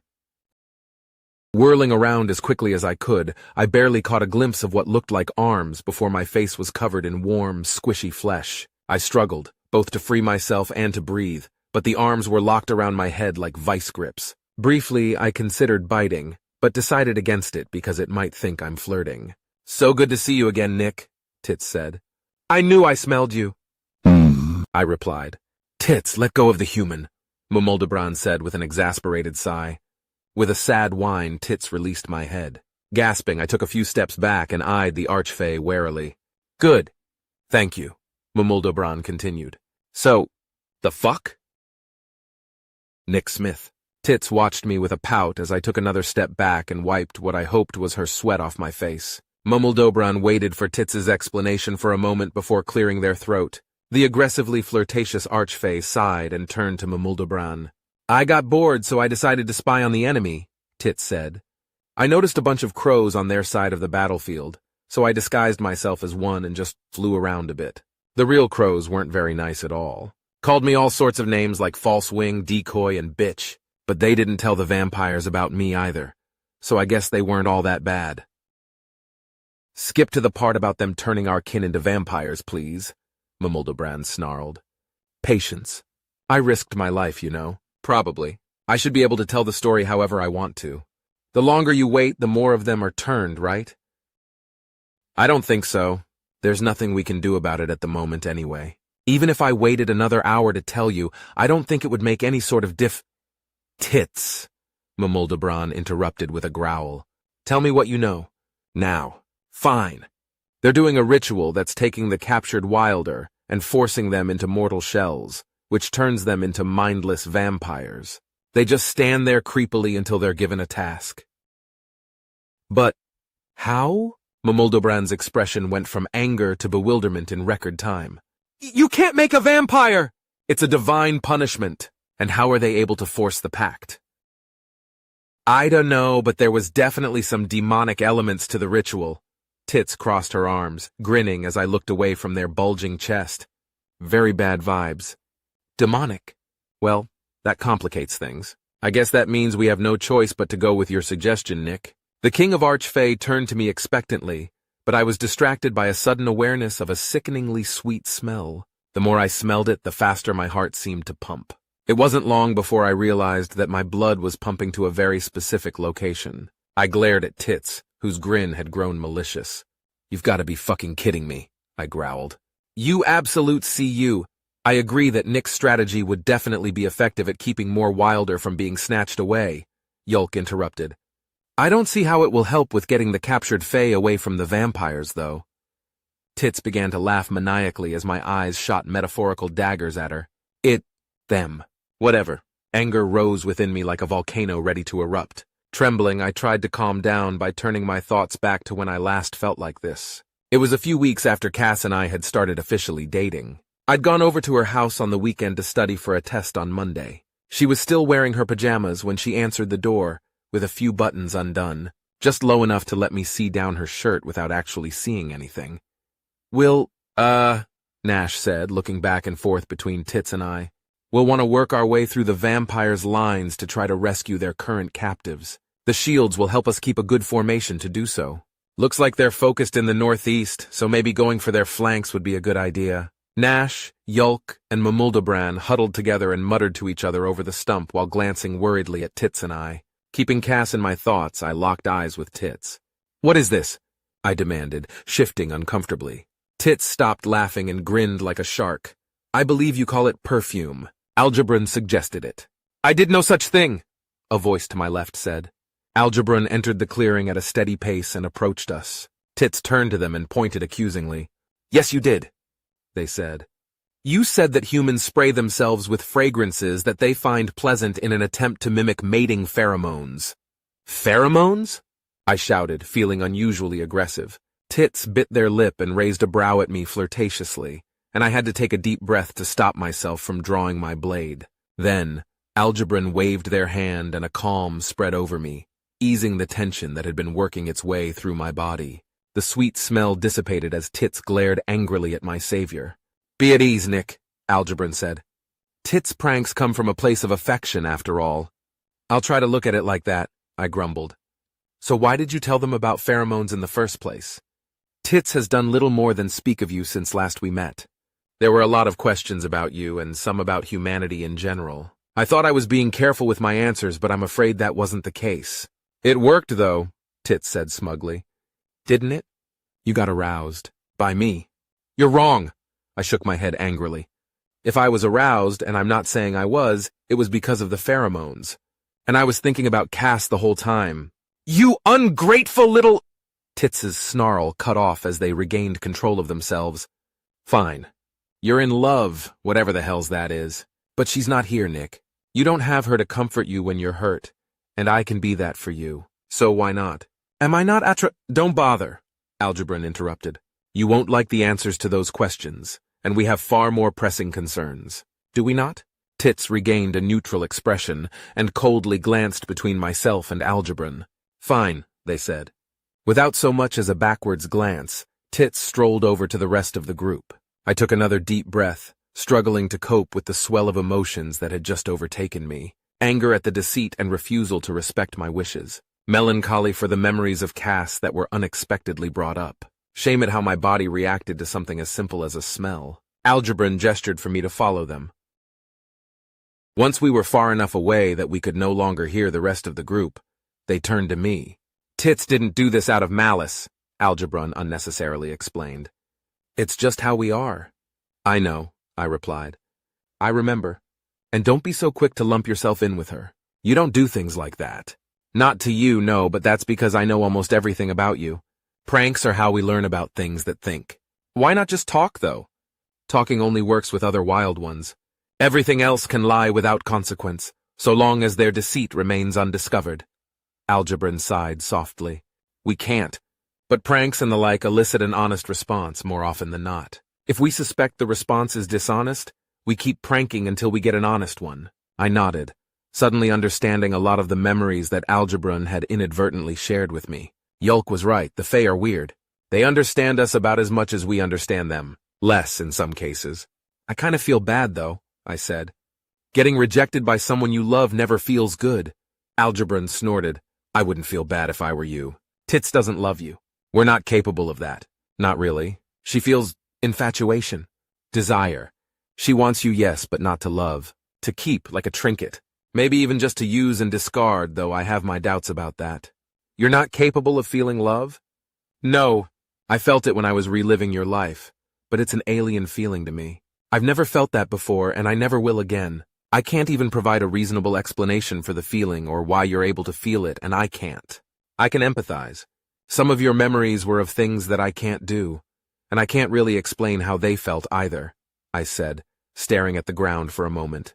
Is there a way to get Tits to stop?" "Probably not," Algebran laughed. "This is a game to them, and games are our biggest weakness, but they'll learn where the line is. Eventually. I hope so," I sighed. "All right, let's rejoin the strategy council or whatever." Algebran nodded, and we walked over to the rest of the group. Mamuldabran raised an eyebrow at me, and I shrugged in response. For a moment, the King of Archfey looked like it wanted to ask me something, but then it decided against it and cleared its throat. "Greetings, Algebran," Mamuldabran said. We've come up with what I believe is a sound strategy to counter the enemy. That is good news, Algebron bowed their head. We're going to split our forces into 3 groups and flank the enemy, Nash explained. The goal is to break them and push toward their center where they're keeping the prisoners.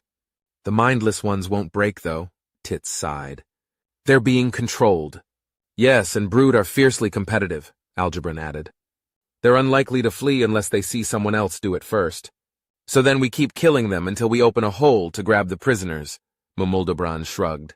The others argued back and forth a bit more, but a thought occurred to me and wouldn't go away. The Fae get reborn if they're killed. The only reason the Archfae don't want to kill them is because they'll be punished. So what if? I put my tongue between my molars and bit a little to clear my head. There aren't any spells that I know that would guarantee a quick and painless death. If I could make a nuke spell, that would probably do it.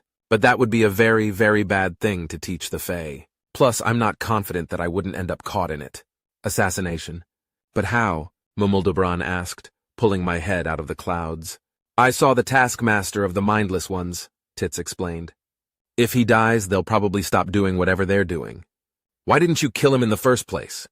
Because he's near the prisoners. They'd get caught up in my attack, and I assume that you don't want me becoming a vampire, Tits laughed. But I can guide someone who's a little more subtle to his location. Mumoldobran and Tits glanced at me. I resisted the urge to audibly sigh.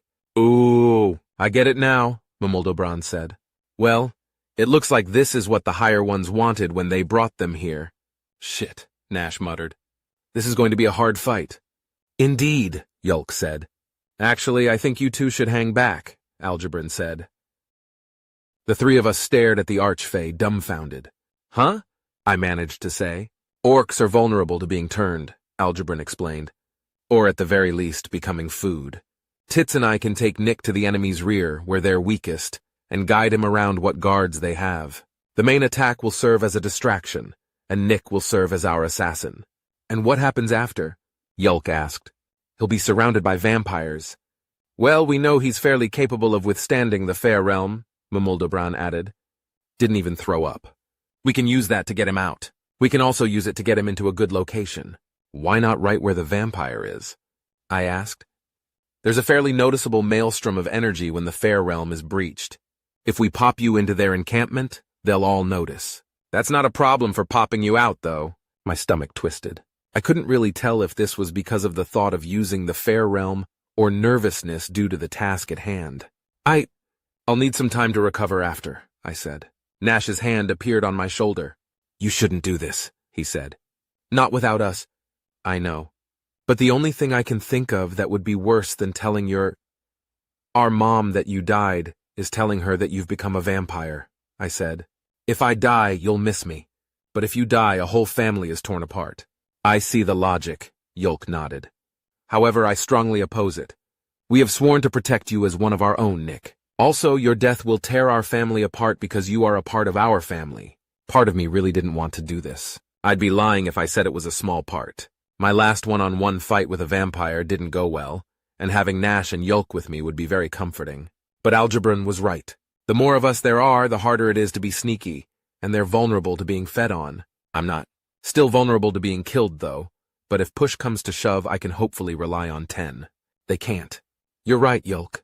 You are both my brothers, and so you know exactly how I feel right now. It will be risky for me to go by myself, but I have 10, which gives me a much better chance of survival, I pointed out. You are both more skilled than I am, but you don't heal as fast, and if you're knocked out, you're done. I am much more likely to lose you than you are to lose me. That's a load of shit, Nash scoffed. 10 can't help you if they lob off your head. That's true, but... Bored now? Tits interrupted, grabbing my shoulder. Let's go. Before I could say anything else, the world went dark again. Cold. So cold. A deep, bitter cold. The kind that digs icy fangs straight into the bones, eagerly consuming any semblance of warmth. I am broken. Still broken. How long has it been since I was last whole? How did I get here? Where is this? Vague pieces of recollection slipped away the moment I tried to focus on them with my addled mind. Nothing solid formed, just brief memories of sights, sounds, and smells.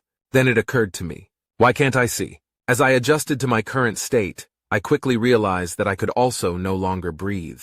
Or move, for that matter.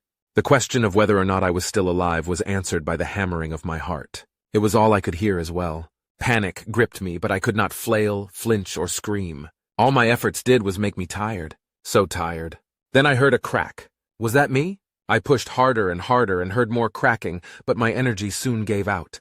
The last thing I remember before sleep took me was the feeling of something wet touching my face. Then, darkness. A screech woke me with a start. Light! Precious light was all I could see, and it warmed my skin. I blinked and rubbed my eyes until they were able to focus again. Then I looked around and found that the screeching was coming from nearby birds. They took to the sky as I stood. Sand covered me in the ground. A massive body of water gently lapped at the sand as I brushed myself off. The ocean, and this must be a beach. The terms jumped into my mind, but I couldn't place where I learned them. As I looked around, trying to figure out what I should do next, I came to a terrifying realization. I don't know anything about who I am, where I am, or why I'm here. All I could tell is that this place felt wrong. This disconcerting feeling of being displaced set me on edge. Fear nipped at me, but I struck it down. There's hope in feeling out of place. If I feel out of place here, that means that there is a place for me elsewhere. All I need to do is find out where that is. I walked inland from the beach and spotted a trail. Again, the term popped into my mind with no recollection of where it came from. But some information came along with it. Trails are formed when things walk in the same area frequently. Perhaps if I follow the trail, I'll find someone who can tell me what happened to me and who I am. Grunting to myself, I cautiously followed the trail. Using the vegetation to the side of it was cover in case I needed to hide. The trail led to a much larger sort of path, a road. Roads are like trails, but for carts and livestock. The sun was beginning to set, and so I chose the direction that kept the sunset at my back. This would reduce my visibility to others and allow me to identify them before they could identify me. Feeling somewhat secure with my decisions thus far, I carried on until I found structures. I was suddenly able to remember some different structures. Grand constructions towering over stuff. Still vague, damn it. These structures were not anywhere near as grand, though. Crafted with loosely placed stone and bound straw, with mud as insulation, with wooden fences closing off the surrounding land. Carefully, I drew close enough to observe the beings which reside in these structures. Tanned, tall, and muscular elves were working within the fences, striking the land with crude tools. Agriculture, the growing of food for herbivorous and omnivorous entities. These elves were unlikely to assist me. The memory of my face eluded me, but the sight of my nude body was more than enough to tell me that I don't look anything like they do. A whisper of memory told me that they were once my enemies as well. What to do? If I were an elf, this would be much easier. I could simply stroll up to them and request their aid. The sudden appearance of a nude elf would likely startle them, but also appeal to their empathy. The longing to be an elf took root in my mind, and I felt a crawling sensation across my skin. I nearly panicked, but it felt natural, normal even. A few moments later, my body looked very similar to the elves that were working on the land, though a little paler. Enthralled by my transformation, I nearly forgot why it took place to begin with. Shaking myself back to reality, I continued to watch the elves and study their habits. They would already consider me strange, more so if I stuck out too much. I watched their movements, their body language when speaking to each other, their laughter, their anger, their reactions to pain and exhaustion, and the work they were doing. Taking note of these things came naturally to me, as if I had been doing it my entire life. The sun had traveled across the sky by the time I felt I had seen enough. I left the bushes I had been hiding in and began my approach. I walked with a slight limp, putting on a show of being exhausted and injured. When I reached the fence, I held up my arm and gave a weak groan. The elves almost didn't notice, but once one of them spotted me, it pointed me out to the rest. They spoke to each other for a moment, and I collapsed against the fence to give them a sense of urgency. The issue of language occurred to me as they ran to my aid. "Hey, are you all right?" one of them asked. "Oh, good. I have familiarity with the way that they speak." "Help!" I uttered weakly. Then I pretended to faint. "Oh shit," one of the elves said. They rushed to my aid and gently shook me in a fruitless attempt to revive me. "What should we do?" "Get him inside. I'll fetch the elder." Two of the elves lifted me by my armpits and legs. "Heavier than he looks," one of them complained. "Where did he come from?" "I don't know," the other grunted. "We'll ask him once we save him, yeah?" The elves carried me for a while, then deposited me on something soft. Maintaining my deception, I waited for the elves to decide what to do. They discussed my origin amongst themselves, and I selected the one that seemed most likely as my cover story. Before long, I heard the door to what could generously be called a hut open, and several pairs of footsteps shuffled inside. "Here he is, Elder," someone said. "Oh dear, I wonder what happened to the poor thing," a shaky feminine voice said. "Get him some water, please."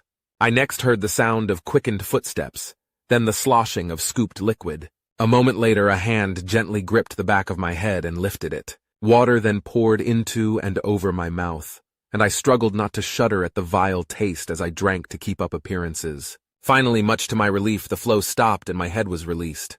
"He got a good bit of it in him. Now what, Elder?" "We can't do much more before knowing what happened," the Elder said.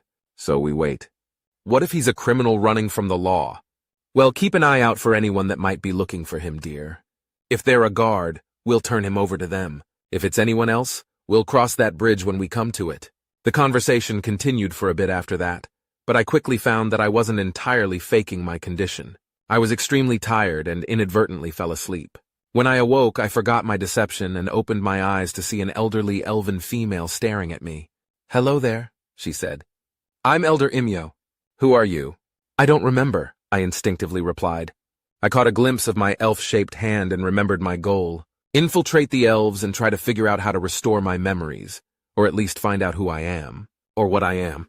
Damn, I had an entire cover story planned out. Probably best to stick with what I know, though. "Do you remember what happened to you?" Imyo asked. As if prompted by the question, brief flashes of fangs, fire, pain, and darkness stirred within the recesses of my mind. I had been trapped, but I know not by what means. "How did I escape?" "No," I said. "All I remember is waking up on the beach and going to find help. am very weak." "That's right. You collapsed just outside of the Hants field," she nodded solemnly, then smiled. "They grow tubers." "I see. What's a tuber?" The elderly elf raised an eyebrow at the question, but proceeded to explain to the best of her abilities. I had originally intended to pretend that I was attacked, but playing off of my amnesia turned out to be a much better deception. A grain of truth within a lie makes the lie easier to swallow. We spoke at length, until Imyo volunteered to allow me to stay in the village. She had already received permission from the Hant family to allow me to stay in their stables. She took me to them, and they greeted me warmly. Then they fed me a rather disgusting meal made entirely of plants, but I followed their lead and pretended to enjoy it. Then, they took me to the stable and showed me a bed of straw that I could sleep in. Once they were asleep, I began to explore my surroundings. I found a rodent of sorts gnawing on a leaf in the fields, and instinctively grabbed it, snapping its neck. Its life poured into me, and I felt a portion of my strength return. A hunger that I hadn't been aware of was sated, and I was left holding the corpse of the rodent. With barely a thought, I threw it toward the tree line where it would be unlikely to be discovered. Satisfied, I went back to the stable and meditated on the bed of straw until morning. In the morning, the elves came for me. They interrogated me about my well-being, then asked if I would like to work. Feeling much stronger than the day before, and wanting to bolster their opinion of me, I agreed to assist with the fields. And thus began a routine. I would work the fields with the elves during the day and stalk for prey at night, taking care to dispose of the corpses accordingly. I learned several things about the elves during this time. Hant, the owner of the farm, was concerned for his daughters. They didn't seem to want to pursue mates or lives of their own, instead concerning themselves with what he considered to be minutiae. He took a liking to me almost immediately, treating me as a confidant and friend. A fool above all, Hant, the matriarch of the family, had been an adventurer of some renown before settling down with Goti, whom she had saved from a pack of beasts. Her main concern revolved around their son, Plero, who was by all accounts as dumb as the tools he wielded in the fields. I was able to easily confirm this to be the case. The daughters, Yra and Aura, were twins and very close to each other. They enjoyed experimenting with different breeds of plants, and were very eager to speak at length on their various discoveries. All quite boring, of course, but it was easy to get caught up in their excitement. If anything, it stirred my hunger. The sun rose and fell several times, and each time it did, I learned more about the elves but very little about myself. Thankfully, consuming life only served to bolster my strength and was not a requirement for my continued survival. Still, it felt good, and as such, I left a miniature graveyard of small animals in my wake. I was, of course, careful to dispose of them outside of the village where predators could take care of them. This continued for many days, until one day I saw something very strange. A trader had come to the village, but its elven features were as fake as my own. It also looked strikingly similar to my true form, but smaller, weaker. A strange instinct told me that it was less than I, a peon to be used as I saw fit. It appeared to have difficulty looking away from me, and I assumed that it could see my true form as well. Once it concluded its business, it set up a camp on the edge of the village. When night fell, I snuck out of the stable and sought the creature out at its camp. "You shouldn't still be on this plane. How did you get here?" it asked as I approached. "I do not know," I replied, taking a seat by the fire. "I can't remember anything." "Really? Damn. I'm Thalomus the Immolator, named as such because of my skill with the various forms of fire and fire-related activities." Thalomus grinned wickedly, and the flames surged as if to prove his point. "Perhaps I can help you." "I suspect that you can. But why would you? You are a valuable asset to the kings. If I help you, I'll be rewarded. Plus, once you've recovered, you might view me favorably." "The kings? Who are they? Why am I valuable to them?" "The rulers of the hells. You're valuable to them because of your ability to shift and morph your body at will. My own disguise is a simple glamour, easily dispelled if one knows how. But you've actually changed your physical form. If it weren't for your aura, I wouldn't have recognized you at all. I can see how that would be useful. Was I a spy?" "You really have lost your memories." No, not a lowly spy like myself. Such a task would be wasted on one such as you. You, my lord, can change your physical form. Everything about it. You're able to make your muscles stronger than they should be. You're able to shape yourself so that you can move faster than anyone else. You can even fly, completely unassisted by magic. To top it off, your command of your body doesn't end with dismemberment. Your dismembered limbs heed your call as well, and you heal much faster than most. Thalomus chuckled and shook his head. "You're practically invincible." "Then why am I not a king?" I asked with a laugh. "Because the kings are stronger than you. They're so powerful that they can't even make it through the gates. Can't fit. As such, they're able to instantly annihilate you. But you are known for having potential. One day you might be strong enough to challenge them." Thalomus went on to explain that we are demons, and he is here as an advanced scout in preparation for an invasion. Soon we will try to once again take these lands as our own. All the lives we can eat, which was certainly a tempting proposition given my current diet of small animals. But I wasn't able to give my entire focus to this dream quite yet. There was still one burning question that had not been answered. "Who am I?" I asked once there was a lull in the explanation. "What is my name?" "Oh, right. Apologies." Thalamus looked flustered. I should have said right away. We stared at each other for a moment. Then he cleared his throat and smiled. "You are Lord Hirgarus the Decimator, so called because of your ability to kill anyone who stands against you and leave entire lands barren of life." His smile turned into a grin as he bowed. "Welcome back, sire." It took a moment to process this information. I'm a high-ranking demon, one that is nearly invincible. What exactly a demon is still eludes me, though. Something I'll likely relearn in time, I'm sure. "Come with me, sire," Thalamus said. "We have much to do." Nash Alta. "Bored now!" Tits said, grabbing Nick. "Let's go." A whirlwind of darkness and light enveloped Nick and Tits. The maelstrom unleashed a volley of heat which burned my face, but it quickly collapsed in on itself with a cork-like pop. Yulk and I stared, stunned, at where they had just been standing. Mumoldabran and Algebran let out a synchronous sigh. "Well, I guess that settles the debate," Mumoldabran said. "Where did they go?" I demanded. "Probably close to the enemy encampment, but far enough away to escape notice," Algebran replied. "I understand your fears, Nash, but rest assured, Tits will not allow Nick to perish." "Whether or not Tits allows his death is not our concern," Yulk interjected, a measure of anger seeping into his voice. "Our concern is whether or not Tits can prevent his death." "He's got you there, Algebran," Mumoldabran chuckled. "Tits will do everything in their power to prevent Nick's demise or injury," Algebran said calmly. "Even if their power ultimately fails, we have other measures that can be taken." Mumoldabran's uncharacteristically jolly face fell into an expression more suited to it. "Do not make promises that you cannot keep, Algebran," the King of Archfey warned. "I am fully willing to explore these measures if the need arises," Algebran said. "The higher ones obviously have a vested interest here, and the court doesn't hold me in ill reg— Enough! Mumoldabran's shout echoed through the trees surrounding us. It stood and marched over to Algebron until they were face to face. The two stared angrily at each other. "What are these measures?" I asked once my ears stopped ringing. "Not for you to know," Mumuldobran said coldly. "It is a secret that you must hope with all your might to never uncover." "What? Wait, so if it's used on Nick, he'll uncover the secret?" "What?" "No." Mumuldobran turned to me with a confused stare. "Mortals aren't capable of observing their surroundings when they're dead. To him, he'll die and then wake up, if it's allowed." "It will be allowed," Algebron said with a serious tone. "So you say, Lesser One," Mumuldobran scoffed and retook its seat. "I have my doubts, and they are far more reasonable than your certainty." "Oh, whatever. No use poking at theoretical wounds. Orcs, what are your plans?" "Plans?" I asked. "We haven't had a chance to make any," Yulk said with a dour chuckle. "Fair enough.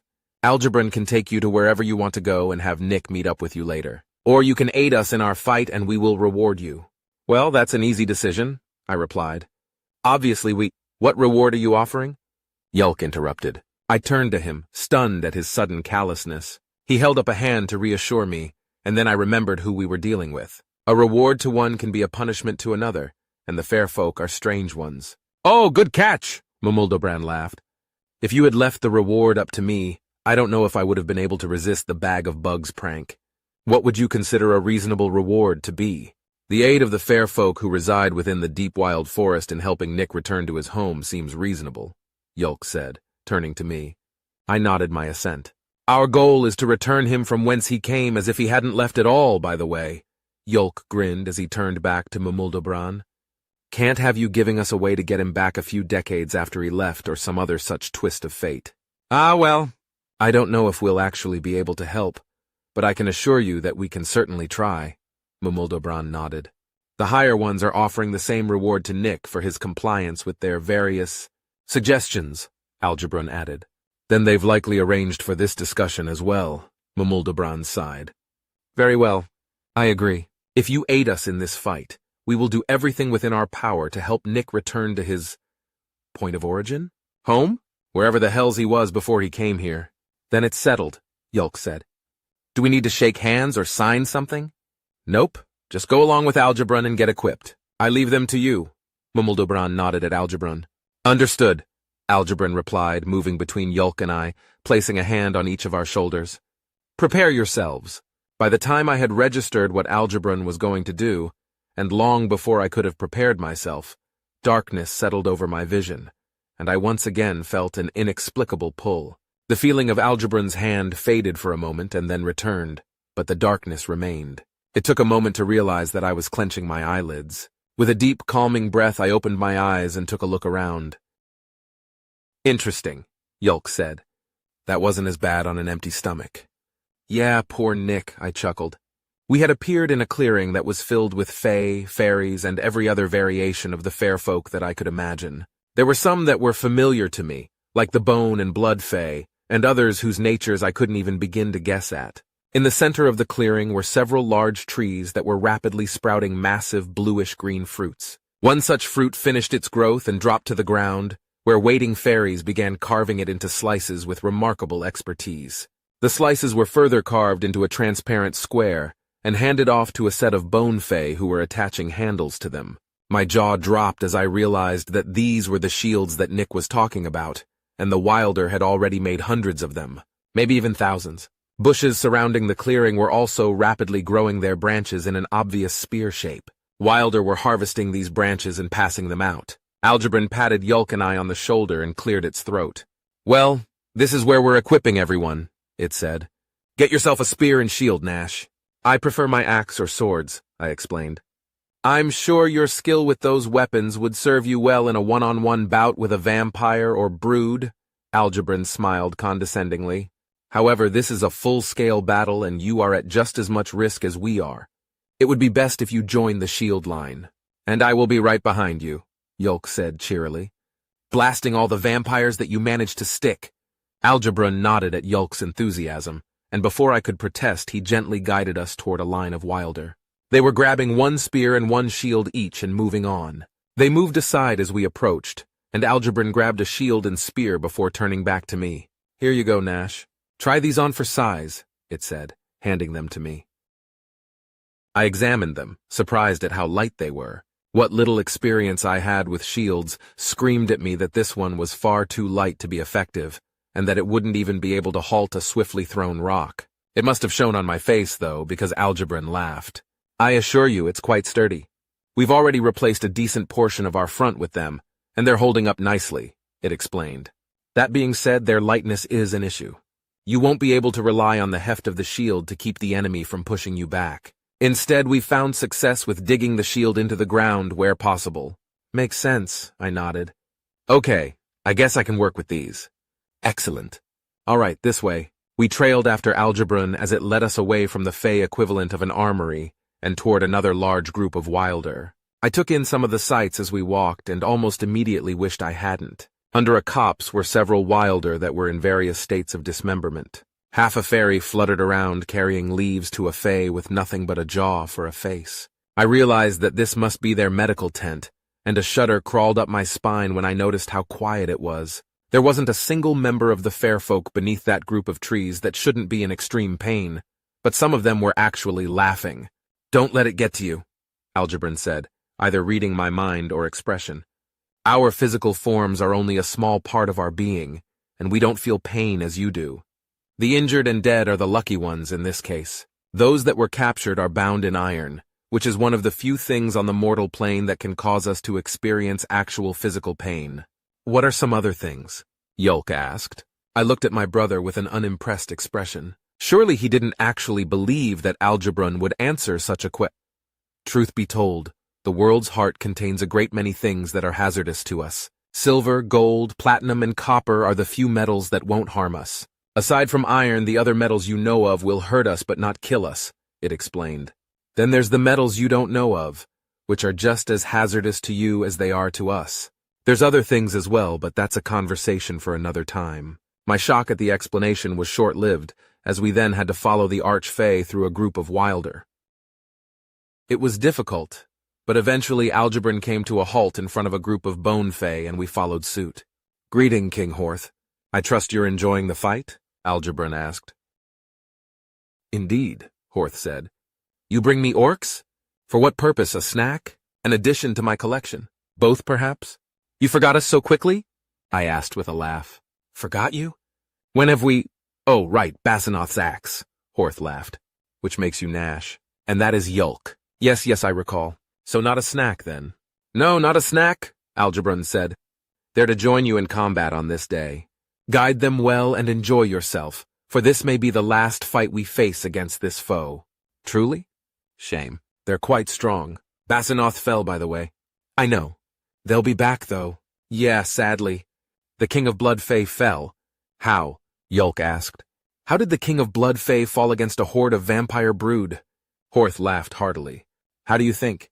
They swarmed over Basanoth like a buffet. It was hilarious. I'm never gonna let 'em live it down. Oh dear. Right, well, I leave them in your care, Algebron said. I hope to see you again soon, Alta brothers.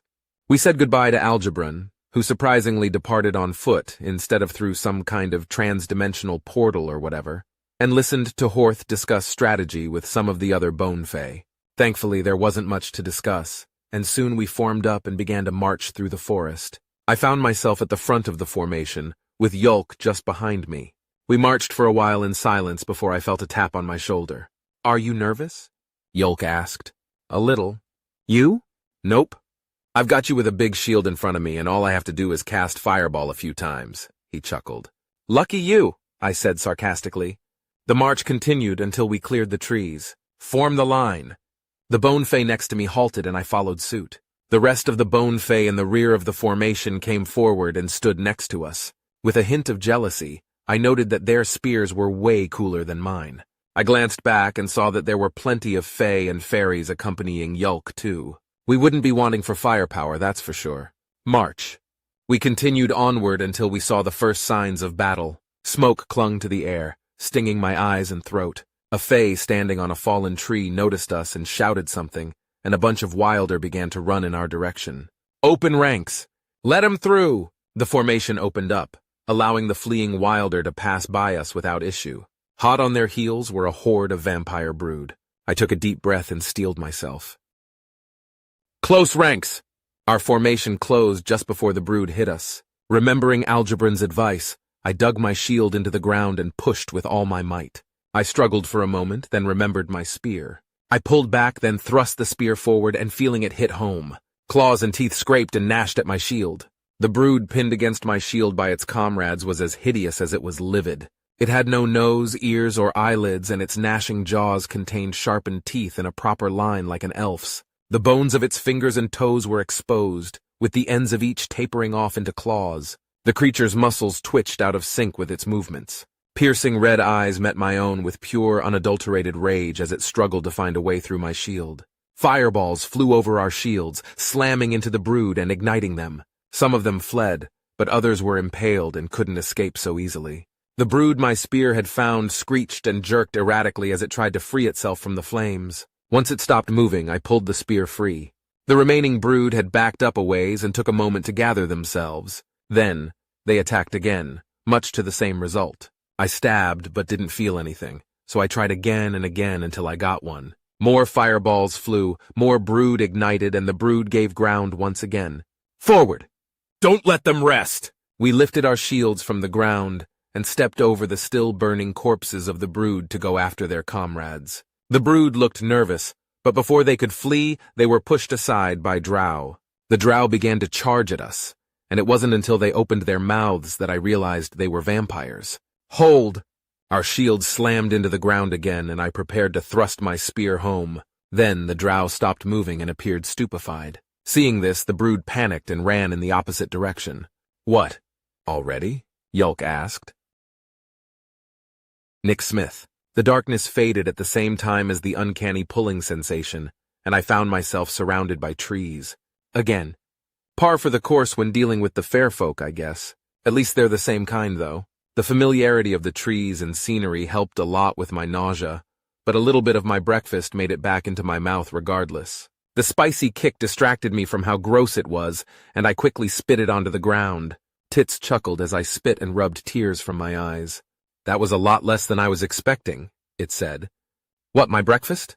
I asked, wiping my face. Yeah, I didn't throw up all the way. I know, that's what I'm saying. I expected an unexpected pull like that to make you spew like a geyser. Kind of disappointed. Well, I don't know what to tell you. I rolled my eyes. I have a strong stomach. Tits rubbed its chin thoughtfully. You know, there's a chance we might be able to teach you how to use the fair realm. Wait, really? Maybe. Very maybe. It's not like mortal magic and we would have to get a bunch of different agreements done. It thought for a moment. Actually, forget I mentioned it. Probably shouldn't even have said that it could be possibly possible. Let's just pretend I didn't say anything, okay, sweetie? Tits stepped toward me as if to ruffle my hair, but I instinctively took a step back. What? Are you still mad at me? It was just a joke, Nick, it whined. It was literally just a few minutes ago, and that kind of thing isn't a joke, Tits, I replied. I don't know. Disrespectful. Disrespectful? How? I don't know, damn it. Not really. But you know I made a promise to Cass. When you play around like you do, you're pretty much saying that the promise I made is worthless. That my word is worthless! I crossed my arms angrily. And if my word is worthless, then I'm worthless. Ah, Tits said, leaning closer. But you're so fucking hot, though. My own inability to properly explain why I was angry combined with the Archfae's dismissive attitude caused rage to bubble up within me. I gave Tits the angriest glare my face could muster, but it laughed and backed away, raising its hands. Fine, fine. I will stop playing around long enough to fully understand the issue, it said. Maybe. We'll talk more about it later, though. You know, stuff to do next to sever. Or slice. Do you sever heads and slice necks, or does the verbiage even matter? Whatever, gimme your sword. I sighed and unsheathed my blade, offering it to Tits by the handle. The Archfae took the sword and sighed. This isn't going to smell good, it warned. Tits ran its finger along the blade of my sword. The flesh on its finger sizzled and released a pungent scent that smelled vaguely of what I imagine rotten almonds smell like. The acrid stench clouded the air, causing my stomach to turn in knots, as Tits did the same with the other side of the edge. Finally, it presented my sword back to me. What did you do? I asked, trying desperately not to heave. Sharpened it. Now it will slice clean through even the thickest of neck bones. That hurt, so you should say thanks. Tits grinned. Thank you. Your gratitude is appreciated. Now that your sword is decapitation ready, we need to get you into their encampment. I'll guide you. Tits stretched their arms into the air as if just waking up from a long nap. My confused expression was met with a grin that quickly began to distort as the Archfey's arms began to twist and contort in disgusting ways. The soft pink flesh began to pale and bubble, and black spots formed and extended themselves through the flesh. I was forced to look away as what was left of my breakfast began to mutiny once again. The sounds weren't any better, though. Loud squelching and popping echoed throughout the trees for several moments, and I tried desperately not to imagine what visuals the noises coincided with. Then blessed silence. I turned to take a peek, and was met with a crow staring back at me with what could almost be called a smug expression. "Caw!" it said with an unmistakably sarcastic tone. That was gross. I shuddered a little. So, how are you going to guide me? Can crows talk? A little, but telepathy would be better, Tits's voice said in my head. Shouting at you from the treetops would probably attract attention. Okay, lead the way then. Tits flapped its wings and launched into the air but didn't go far. I watched the Archfey turned crow perch on a branch and look around for a moment. This way, it said. Okay. How far is it? I asked. Not that far. You can make some noise if you need to practice your stealth. I'll let you know when you need to be quiet. How far is what? Ten asked. Ten's question caught me off guard, but I began to walk regardless. I thought about how to answer for a moment, and decided I should speak aloud to avoid Tits becoming confused as well. 10, you don't hear Tits? No. Is the Archfey speaking to you? Yeah, directly into my mind. Like you and the higher ones do. Interesting. Interesting was one way to put it. I wondered if Tits could hear 10, but decided against experimentation. I'm not even certain if Tits actually knows about 10 or not. Algebron does because of my memories, but whether or not Algebron told anyone is an entirely different story. As I made my way through the forest, stepping through foliage and over fallen logs, I felt a pang of guilt. 10 had been instrumental to my survival. It saved me from the crazy guy in the dungeon, from the Nahalim that had attacked us on the road, and even from the vampire that had nearly killed us all. I've trained and trained, but it never seems like it's enough. Maybe Nash and I have the wrong idea, and I should be focusing on magical studies instead. Too late for that now, though. Time for quiet, Tits said. A tree has fallen through the log wall ahead. They haven't repaired it yet, so you can get through. There are some of the dead-mind vampires patrolling, but they aren't exactly searching every nook and cranny. As long as you're not noisy, they probably won't notice you. Okay. I carefully crept through the vegetation until I found the fallen tree Tits had mentioned. Just as it had said, an absolutely massive log had toppled directly into the wall that the vampires had hastily erected. As quietly as I could, I climbed onto the log and crawled along it until I was over the wall. Then, I dropped down and waited to see if someone had heard me. You're fine to move. The Duke routinely visits the pens that are to your right. There are patrols, but you will be able to use some cages to avoid being seen. All right, I replied with a mental sigh. With my heart pumping faster than it ever has before, I quickly began to move in the direction Tits had indicated. I kept an eye out for any passing vampires, but all there seemed to be were tents and crates. I found the cages and crept up to them to wait for Tits to tell me where to go next. You're not a vampire.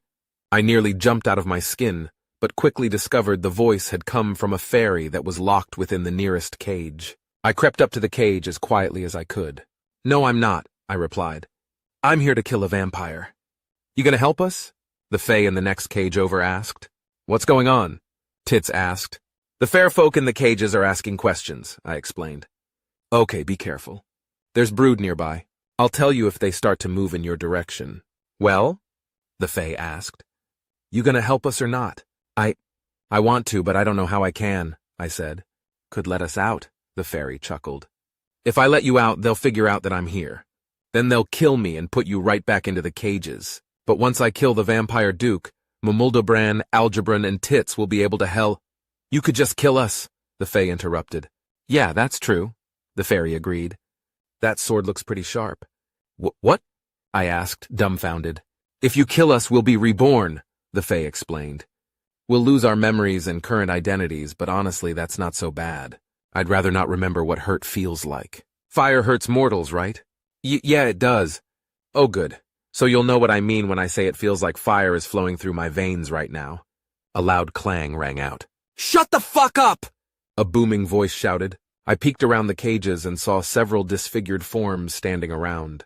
The only facial features they seemed to have were their wild eyes and toothy jaws. One of the brood was looking in our direction, prompting me to quickly take cover behind the cage.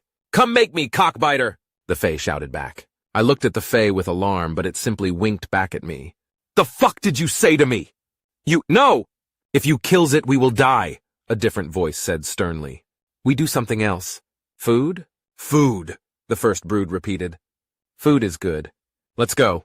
I peeked out from behind the cage and watched them turn and walk away. With a sigh, I turned my attention back to the caged fair folk. The Fae looked smug.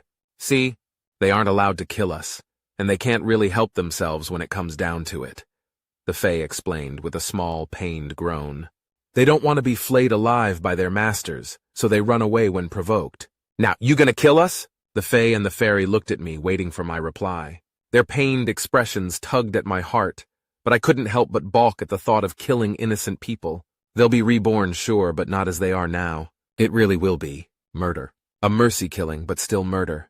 Could I do such a thing, even to alleviate their suffering? "I'm sorry, I don't think I can," I said. "But you're here to kill the vampire duke, right?" the fairy asked. "Isn't it the same thing?" "Well, no. The duke is an enemy. Killing him is justifiable. You're not enemies, you're friends. Killing you isn't justifiable." "Friends? What do you mean, friends?" The fairy rubbed its eyes and looked closer at me. "Oh, I see. Well, shit. He can't kill us." "Why not?" the Fae asked. "He's Nick, the human that just became a friend of the fair folk. Killing us could invalidate that friendship." "Oh, come on. If I was Mamuldabran, I'd forgive him." "Yeah, but you're not enough of a stamen to be Mamuldabran." "That's true. Well, fuck. Okay, Nick, I guess you can't kill us. Just do what you came to do quickly so we can be rescued or whatever. This shit hurts." "I will, I promise," I said. Then I reached out to Tits. "Am I all right to move?" "Yes. Follow the path that the cages make and take the first right. Then go until you find some bushes. That will be the best spot for our ambush. You need to hurry, the Duke is on the move." I nodded to the Fae and Fairy, then moved as stealthily and quickly as I could in the direction that Tits had said. There were more fair folk, but they were much worse off than the other two and didn't feel like talking. My conscience was assaulted by guilt over the relief I felt for that. After pausing to let some more brood pass, I made the turn and found the bushes. I pushed their leaves aside and found a clear spot to hide in, then waited. The most difficult part was trying to control my breathing. Moving quickly and quietly was exhausting, but panting would give me away. I took some deep, controlled breaths to recover. "Here he comes, get ready." I peeked through the leaves and saw the vampire.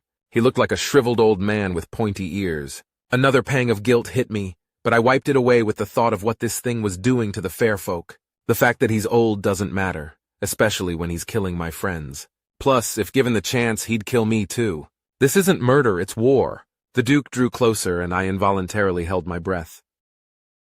My sword seemed to throb in my hand, and I readied myself to leap out and swing it with all my might. I knew I probably wouldn't need to swing that hard, but one minor mistake could spell failure and death. The Duke's slow stroll finally took him past me, and I leapt from the bushes with my sword ready. He turned to face me, completely devoid of expression, but I was already swinging. To my surprise, my sword swung clean through his neck with almost no resistance. The Duke's body and head crumpled to the ground separately, and blood began to spray from the wounds. Some of it splashed on my face, and I took a step back to avoid getting drenched. I wiped at the blood on my face and grimly examined my work. The gruesome scene burned itself into my mind, promising to visit me the next time I tried to rest. With a sigh, I raised my hand toward the Duke. "Labyrinth sack!" Master Vampire Kirain Yith. I coldly examined the gathered vampires. Many of them had previously looked down on me for being a half-breed. Now they're completely under my power. Of course, there had been some resistance when I took command, but those that were capable of shirking my control were quickly dealt with by those that weren't. "Are we done?" I demanded. "Nearly, sire," Count Heseth said.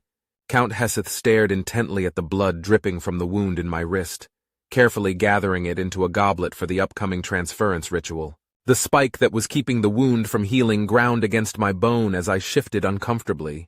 More than half of the thralls were now under my control, though, so it was well worth the discomfort. It was like a dream come true. If I really wanted to, I could destroy the rest of the vampires and simply use these thralls however I saw fit. An entire nation that would do exactly as I say, when I say it, without complaint or thought. Unfortunately, it's never that simple. As a nation, we would struggle to advance past my own knowledge. It would also be difficult to maintain relations with other nations. I would always have to be wary of my neighbors. No, it's best to keep at least some of the other vampires alive to aid me with governance. I will need to take care who I allow to live, though. I dug my heel into my newest footrest, Count Alurgas Tuvino. He tensed, but didn't utter a single word of complaint. I felt that he wanted to, but I denied him the ability to with a sick glee. As I was reveling in this victory, a subtle hint of a familiar stench struck my nose. I sniffed, offended by the odor, but it was no longer in the air. I tried to think of what the smell could have been, but despite its familiarity, I couldn't quite place it. With a glare, I studied the gathered vampires. "Did someone pass gas?" I asked. Along with the question, I sent a psychic compulsion, but no one admitted to the offense. I sniffed a few more times, but to no avail. Just before I became frustrated, the flap to the tent opened, and one of the younger vampires entered. "Your Highness, I have a report from the front," she said. "Go on," I replied. "The Wilder are now using shield formations that are making things difficult. They are also using spears. Our casualty rate is rising quickly." "The goblet is full, sire," Heseth reported. "Shield formations." "I see," I said, removing the stake from my wrist. "It would seem that a more experienced commander is required on the front lines. Duke Misgiel, gather the thralls that are currently under your command, with the exception of those needed for the ritual, and take them to the front. Get me every Wilder that you can." Yes, sire," the Duke stammered, struggling with my control over him. The Duke turned to leave, and Count Heseth handed the goblet off to his assistant. Both the assistant and the Duke followed the messenger out of the tent. I watched as the wound on my wrist healed, slightly slower than it normally would. I would have to feed soon. "There's got to be a better way," I complained. "I'm afraid there isn't, my lord," Heseth consoled me.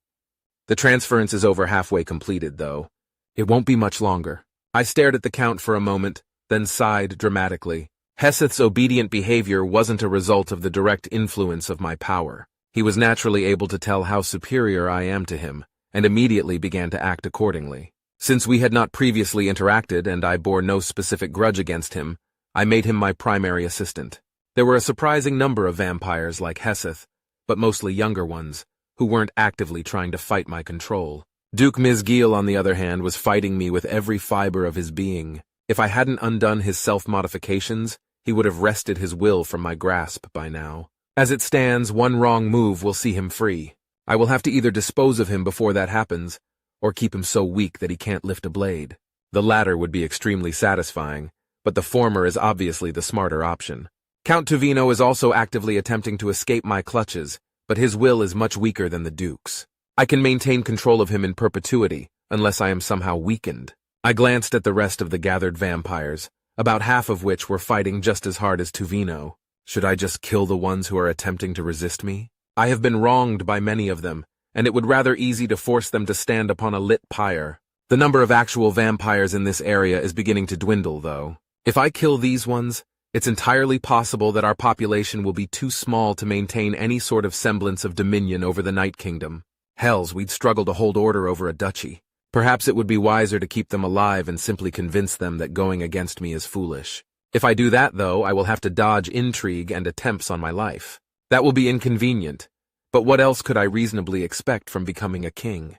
This is all assuming that I am able to retake the Night Kingdom in the first place. Lofin's forces have been defeated, but whether or not the orcs will accept his surrender or take his head has yet to be seen. If they kill him, they will either install a puppet or take control of the Night Kingdom themselves. I laughed a bit internally at the thought of the high society drow becoming tribal like the orcs. On the other hand, if the orcs take control of the Night Kingdom, it's entirely possible we can retake it without much of a fight.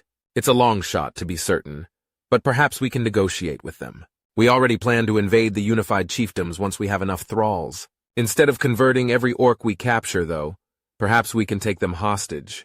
The faint stench hit my nose once again, firmly interrupting my contemplation. The odor triggered a reflexive gag, but more frustrating than the physical symptoms it brought was the familiarity of it. I had smelled this before, but where? When? It was foul smell, like a poisonous concoction of meat and molten metal, blood, copper, a hint of iron, and salt. I struggled to remember where I had last smelled this repugnant compilation of odors when the answer suddenly came to me like a flash of lightning on a stormy day. "The dungeon!" I shouted involuntarily. "Pardon, my lord?" Heseth asked. "How can he be here, though?" I demanded, ignoring the count. "Why would he be here?" Panic made its way into my chest as I recalled the fight that nearly spelled my end and the possible death that the higher one had shown me. Quickly, I rose from my seat and rushed out of the tent, dimly aware of Heseth following me. I glanced around wildly until I spotted a watchtower. With one smooth motion, I leapt to its peak. "Sire?" Heseth shouted from the ground.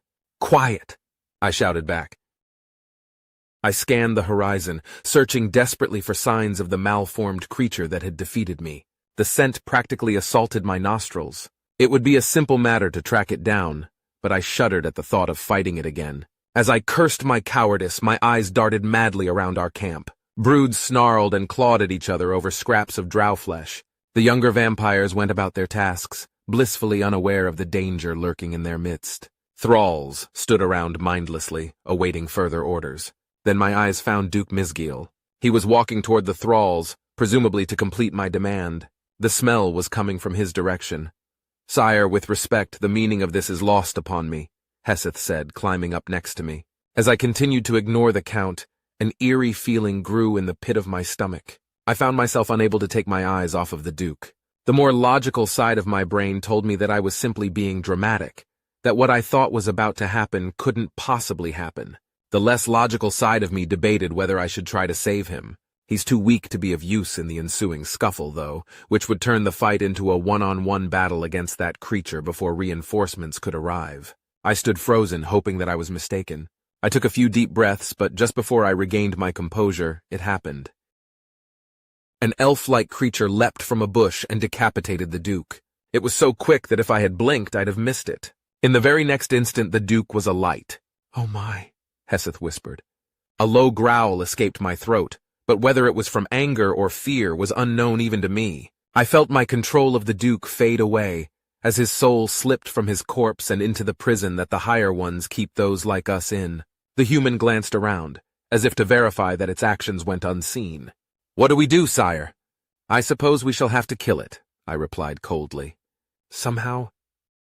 Before I could react, though, a crow landed behind the human and transformed into a feminine shape. Despite the distance between us, I could feel the power of the archfey. It placed its hand upon the human's shoulder and looked in my direction. Our eyes locked, and it winked at me before they disappeared within a maelstrom of light and darkness. "Or not," I growled. "Heseth, what will become of the thralls that have not been transferred to my control?" I'm sorry, my lord," the count stammered from a mixture of shock and nerves. "They're useless to us now." "I suspected as such," I sighed. "Sire, what was that?" "That was a creature that is favored by the higher ones. I assume it was brought here by the very same archfey that aided its escape." I sat on the roof of the watchtower. The Wilder likely believed the Duke to be the sole commander of the thralls. Technically, since it was only his thralls on the field of battle, he was... I see. What do we do now, Your Highness? If we keep up this fight, that creature is bound to visit us again. I suppose it would be possible to set a trap for it, but doing so would take away from our efforts on the battlefield. Ultimately, it may prove futile, or fatal. How many thralls were about to be transferred? I'm not certain, sire. I'd say a third of what was left, perhaps. See if the transference was completed, then meet me in the command tent. Yes, my lord. Heseth leapt from the tower and began to run toward the ritual pit. I stood and watched the Duke's body burn for a bit longer. A small measure of anger stirred within my chest. I'd wanted the satisfaction of killing him. With a frustrated sigh, I rose and stepped off the tower. Dust rose to greet me as I landed firmly and continued to walk directly into the command tent. I took my seat and made a point to put my feet up, causing Tuvino's mind to scream in frustration. This helped to lift my spirits, and a few minutes later Heseth rushed into the tent. "Sire, half of the third made it through the ritual and should be under your control now." "How many do we have in total, including brood?" I asked. "Roughly 12,000, Your Majesty. Our goal was 15,000 strong," I sighed. "No matter, it will have to do.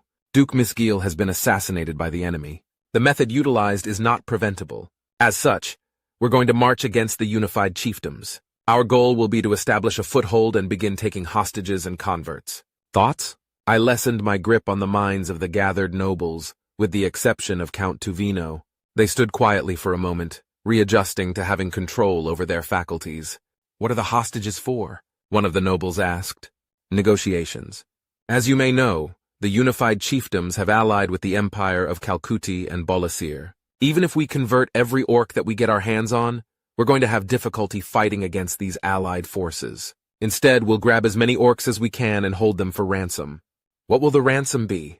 The Night Kingdom, handed over to us on a proverbial silver platter. We will, of course, convert some of the stronger orcs to vampirism. This will demonstrate our sincerity and urge a quick decision from the leadership of the unified chiefdoms. Won't the Wilder attack us from the rear? One of the other nobles asked. It'll be a fight on two fronts. No. The Wilder will not travel beyond their forest, even to save those we've captured. Once we leave this place, we'll be able to focus entirely on defending against the orcs. Not something you're very The uppity noble fell silent as my power once again gripped his mind, much harder than it had previously. A bit of drool dripped from his mouth as the other nobles looked at him nervously. We will leave at once, I said tersely. The longer we wait, the more soldiers we stand to lose. Get the brood that serve you under control and prepare to march. I exerted my power over them once again, ensuring their compliance. One by one, they each left the tent, and I supervised the servants as they began to pack everything up.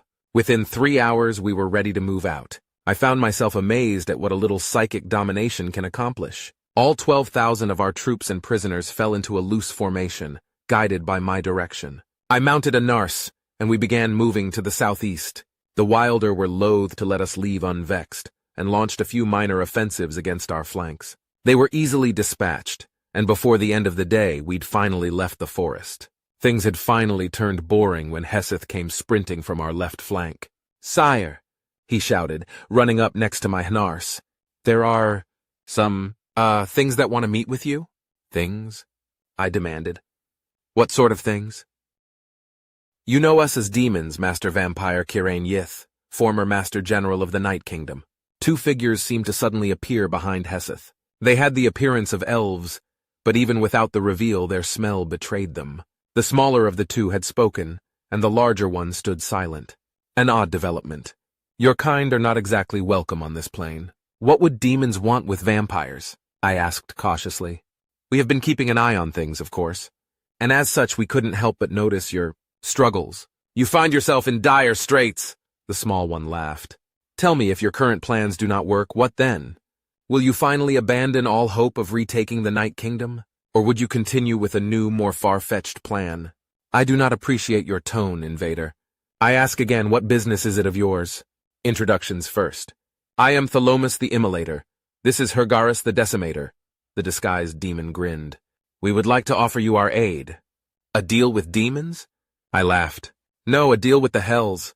My laughter died in my throat as I found myself intrigued. I raised an eyebrow and studied the demon for a moment. How and why would the hells aid us? We are going to invade this plane again in the near future. If you and your army join our invasion, we will grant you the Night Kingdom as a reward for your service.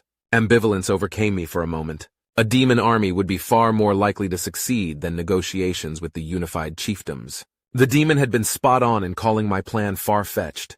I wondered if he knew about the full extent of my plan, or had simply made an assumption. And what of our current plans? I asked. Abandon them, Thalomus said with a wave of its hand. Your odds of success are much better with us than with whatever you have planned within the unified chiefdoms. An assumption, then. Good. I wouldn't have to destroy a spy. Will our independence be assured if we join you, or will we be required to bend the knee? The Night Kingdom will remain completely unmolested by the demons for as long as we rule the plane. Well, assuming you comply with some demands, but the details of those can be ironed out with my masters. And how do I meet with them? You and your army will accompany me back to the hells. Your safety will be assured during and after the negotiations. If you decline, you and your army will be returned to this plane at this exact time and place. If you agree to join us, you will be housed and fed until your might is required. The offer was more than tempting, but demons are known for their dishonesty.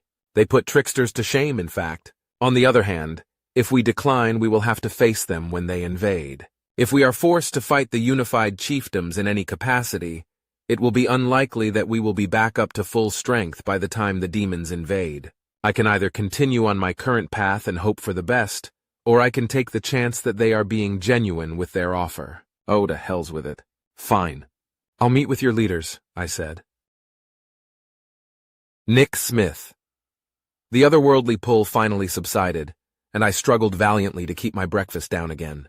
Part of me knew that I would feel better if I threw up, but I somehow managed to win the fight against my stomach. My eyes, however, were caught in the conflict and became bleary. I rubbed them, and Muldebran was waiting to greet me once they cleared. Judging by the current state of the battlefield, I assume everything went according to plan? The King of HFY asked. We had a plan? Tits countered. You know what I fucking mean. You two destroyed the vampire general, right? Yeah, I said, trying not to show my feelings on the matter. He's not getting up from that. Muldebran's face softened at my tone, but only for a moment. It stood and strode over to me, placing a hand on my shoulder. I met its gaze as it let out a small sigh. I am sorry, Nick, it said. You are young for your kind, and this must have been stressful for you, perhaps even difficult. However, you did it, and have reaffirmed your friendship with the fair folk of the deep wild forest. That is certainly an achievement worthy of note. Yeah, I replied. Yeah, you're right. My words are not meant as hollow comfort. Friendship is commonplace amongst mortals, but commitment to and maintenance of such relationships is a precious rarity to your kind. Very few would risk their lives to reaffirm their friendship to the fair folk without the additional promise of reward. It's commendable, Nick. Tits didn't really give me a choice, I chuckled. Tits laughed at the remark, and Muldebran smiled slightly and gave my shoulder a soft squeeze. Give yourself a little more credit than that, it said. Despite the rushed nature of Tits's teleportation, you made the choice to complete our request. If you are under the impression that you didn't have a choice in the matter, then it truly didn't occur to you that you could have simply said no at any point. That speaks volumes about your character. Muldebran patted my shoulder and returned to its seat. I was tempted to join it, because the sudden drop-off in adrenaline was making me tired. You should feel good about this, Nick. Even the fair folk outside of the deep wild forest have noticed your actions here today, and you'll find that most of them will give you a much warmer reception than they otherwise would, Muldebran said. Which will come in handy considering the deal that Yulk and Nash made. Deal? I asked. Indeed. Tits, could you retrieve the Alta brothers? I could, Tits said. Muldebran and Tits stared at each other for a moment. Then, a devilish grin spread over Tits's face. Muldebran growled a little and rolled its eyes. For the sake of all fornication, the King of HFY muttered. Will you please retrieve the Alta brothers, Tits? Absolutely, my king, Tits said with a sarcastic bow. I shall make my return post-haste with the orcs in tow. A vortex of black and white suddenly appeared and enveloped the snide HFY. With a balloon-like pop, Tits and the miniature storm disappeared. My knees suddenly buckled a little, which prompted me to take a seat on the ground. I debated asking Muldebran more about this deal, but before I could another portal appeared, depositing Tits, Nash, and Yulk next to me. Yep, much easier on an empty stomach, Nash said. Quite so, Yulk replied.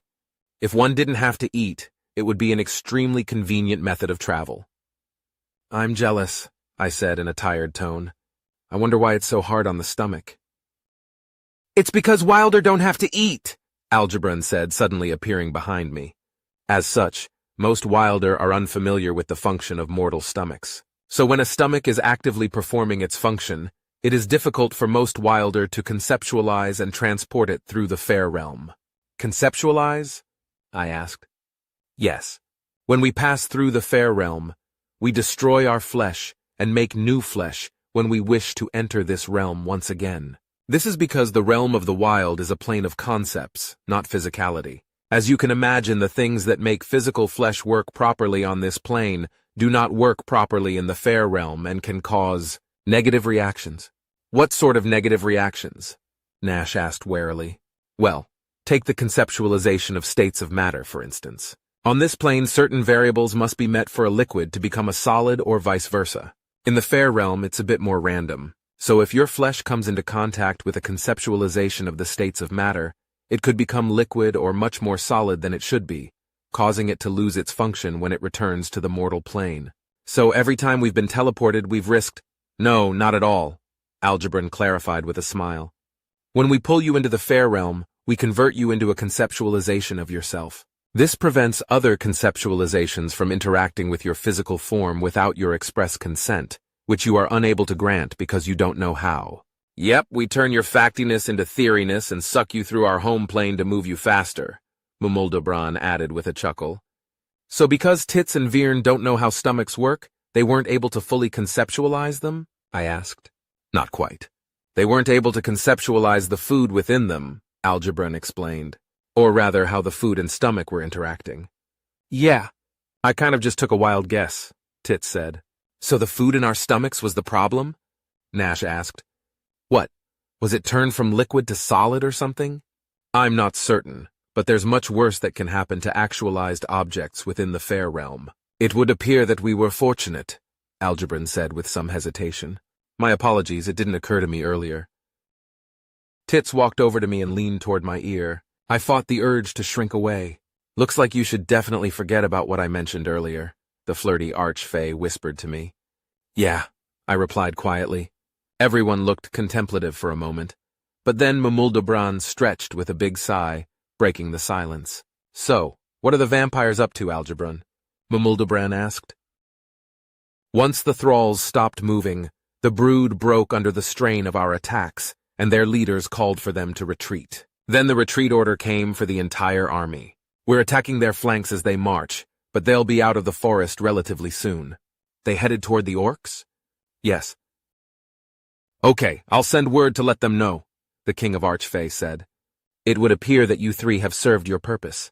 Admirably, in fact. So admirably that you've earned your reward. Reward? I asked. Was that the deal you made? Well, yes. I offered them a reward for their help. Your reward, incidentally, is the reaffirmation of our friendship, Mumuldabran grinned. It's a better reward than it sounds, I promise. But Yulk and Nash helped on the front lines, and so it's my turn to uphold my end of the bargain. Nash gave me a smug grin and I rolled my eyes at him. I agreed to do everything in my power to help you get home, Nick, Mumuldabran continued. The task is beyond my capabilities, but my power extends beyond matters of magic or physicality. So I've done a silly thing and contacted the Court of the Wild on your behalf. Algebran's eyes widened and Tits gasped. I looked at them, hoping for clarification, but their shocked expressions provided no answers. Nash looked as confused as I felt, but Yulk appeared to be trying not to bounce with glee. You didn't, Algebran said in a near whisper. I did, but don't worry. Whilst they do not favor me or mine, they owe me favors that are eons old. Passing the brothers' rewarded favor onto the court, even though it's an absolutely silly and mortal custom, is technically within my power. So, what does that mean? I asked. Are going to meet them? Yes. You will appear before the court and explain your plight. They'll have many inane questions and snide remarks, but if they have knowledge that can aid you, they will share it. Though I should warn you, if that knowledge is sufficiently sensitive, they may require more of you. A quest or some such. When do we leave? Yulk asked quickly. Well, summer's nearly finished and the court has a full schedule. Since court isn't held in autumn or spring, you'll have to wait until next summer. Next summer? Wait, if court isn't held in spring or fall, what about winter? Absolutely not, Mumuldabran laughed.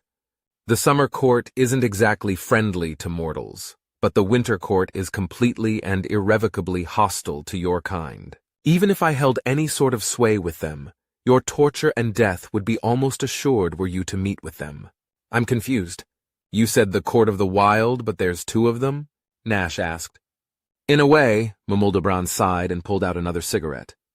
I suppose to mortals such things are quite complex. The Court of the Wild is one entity with two faces. You see, the queens of the court believe that a being known as Mother Earth gave birth to this plane, despite the higher ones firmly stating that is nothing more than a fantasy. But belief is different with Wilder than it is with mortals. It's far more tangible. Part of the teachings of Mother Earth is that summer is the season of life and winter is the season of death. This forces the queens of the court to undergo a sort of metamorphosis with the passing of each season. This metamorphosis takes the entirety of spring and autumn and causes a massive shift in their personalities. There was once a time that all Wilder were forced to be beholden to these beliefs. Algebron added, as Mumuldobran lit his cigarette. Really? What happened? I asked. Nobody knows, the King of Archfey said while blowing smoke.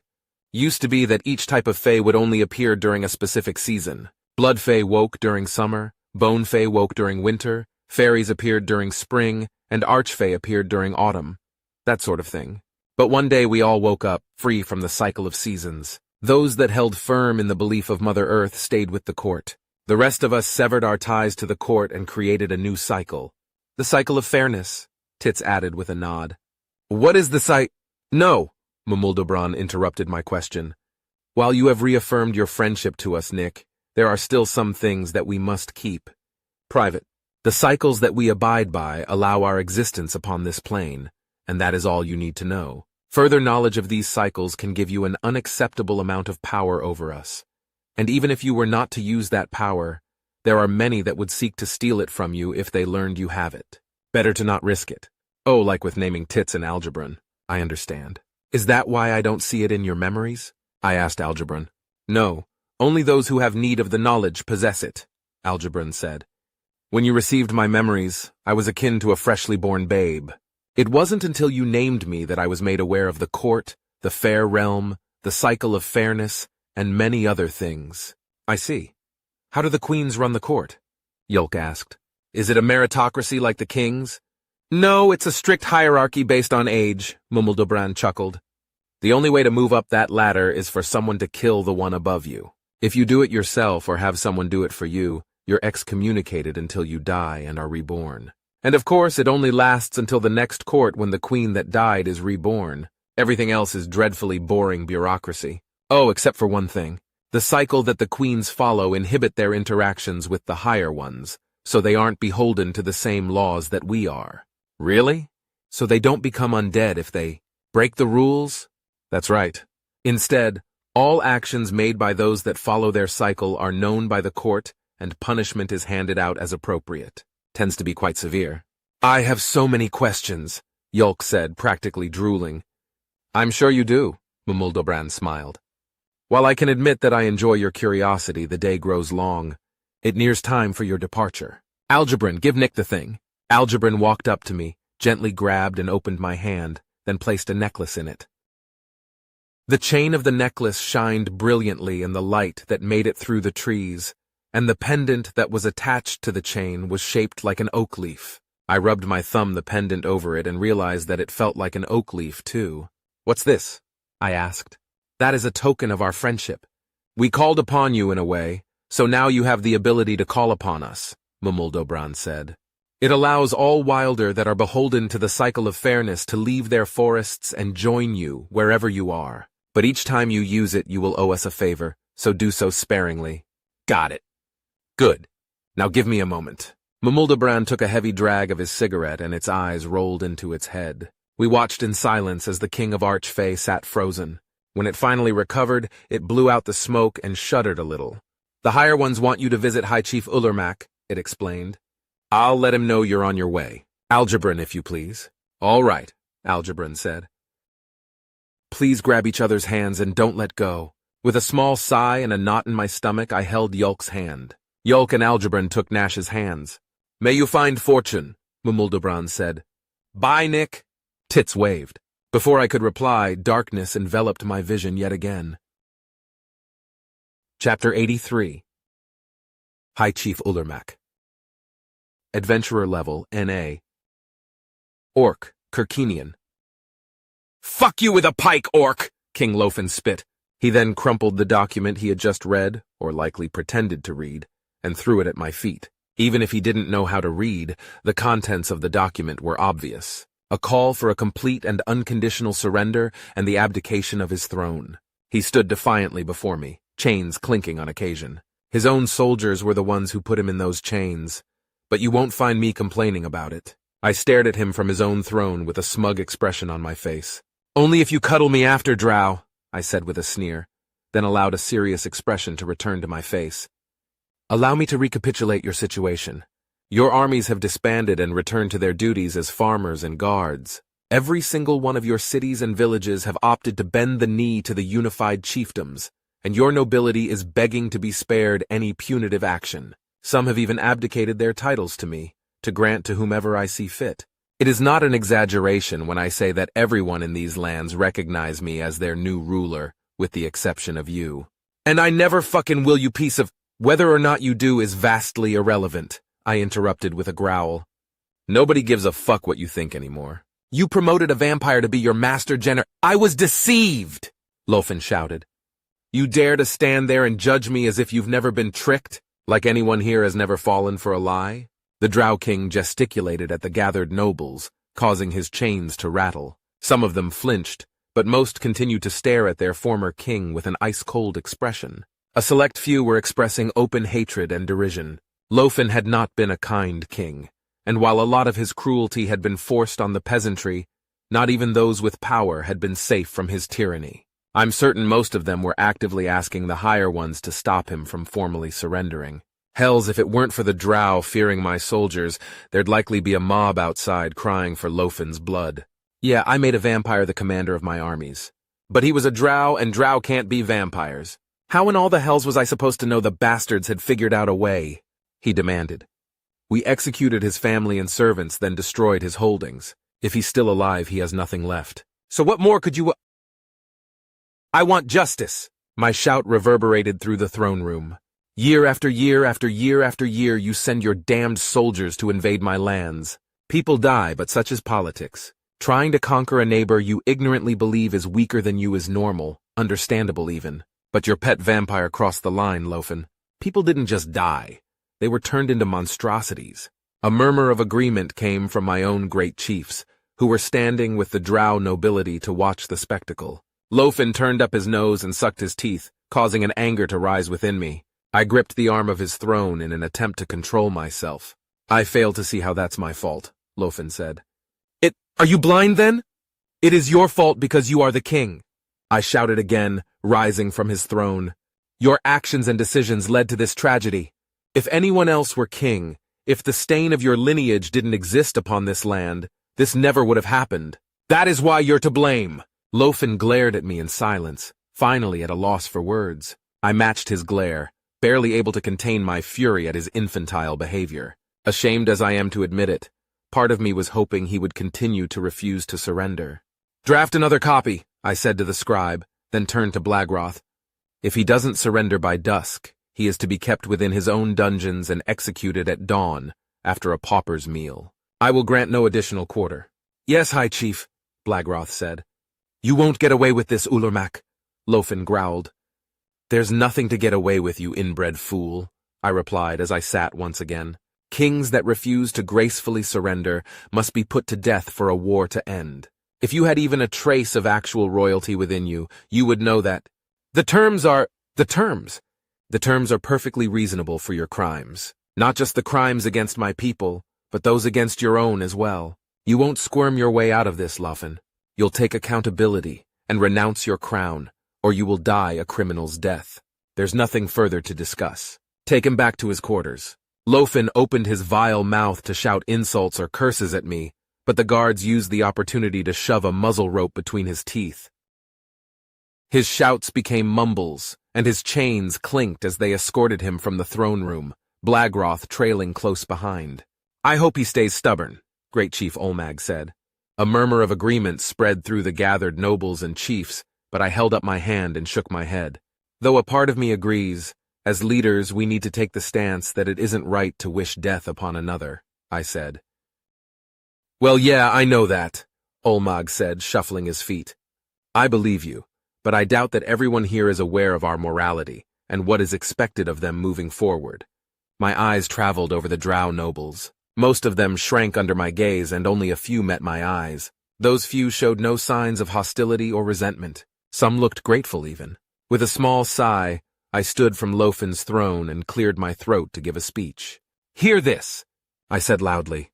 Regardless of how tomorrow goes, Lofen's reign will end.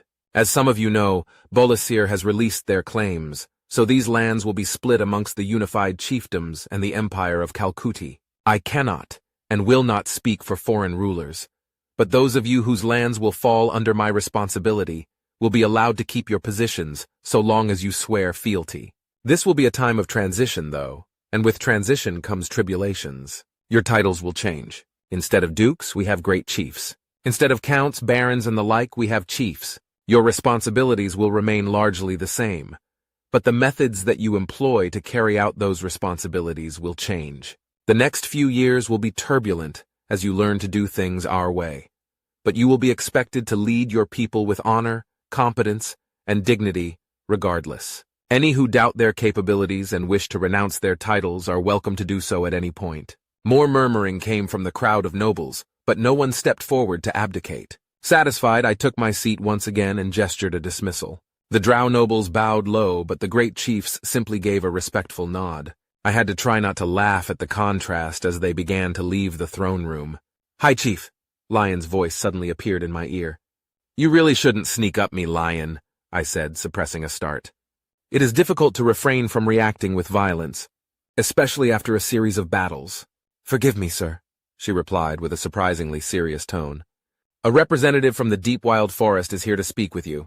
The disappearance of Lion's typically playful attitude made sense. Many consider the fair folk to be peaceful, strange, and limited to their homes deep within the forests. Those that are less ignorant know all too well how cataclysmic an angry wilder can be. "I can see them," I nodded gravely. "The various agreements that we have with the deep wild forest includes a defensive pact. However, the messenger that had informed me of the vampiric offensive against the deep wild had told me that they do not require my aid." My brow furrowed as I worried about whether this may have changed. "No, you can't, I'm invisible," a voice said from in front of me. My guards, ignorant of what Lion had told me, immediately drew their weapons and began looking around wildly for the owner of the voice. I held up a hand to calm them. They hesitated, unsure of how to behave. "Stand down," I commanded. The guards immediately snapped out of their confusion and returned to their rest positions. "Ah, I didn't mean to scare them," the voice said as a mote of light began to appear. "Just thought it would be funny if you happened to say that and I happened to be invisible." "Very amusing," I said with a tight-lipped smile. "Welcome, Tix.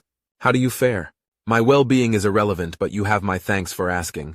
The mote of light grew brighter until it formed the shape of a small, elf-like person. Then it dimmed slightly, and the high fairy became fully visible. Its golden wings glimmered in the light, and its matching hair somehow remained stationary despite the fluttering of its wings. Disturbingly green eyes met my own, and its angular features grew concerned.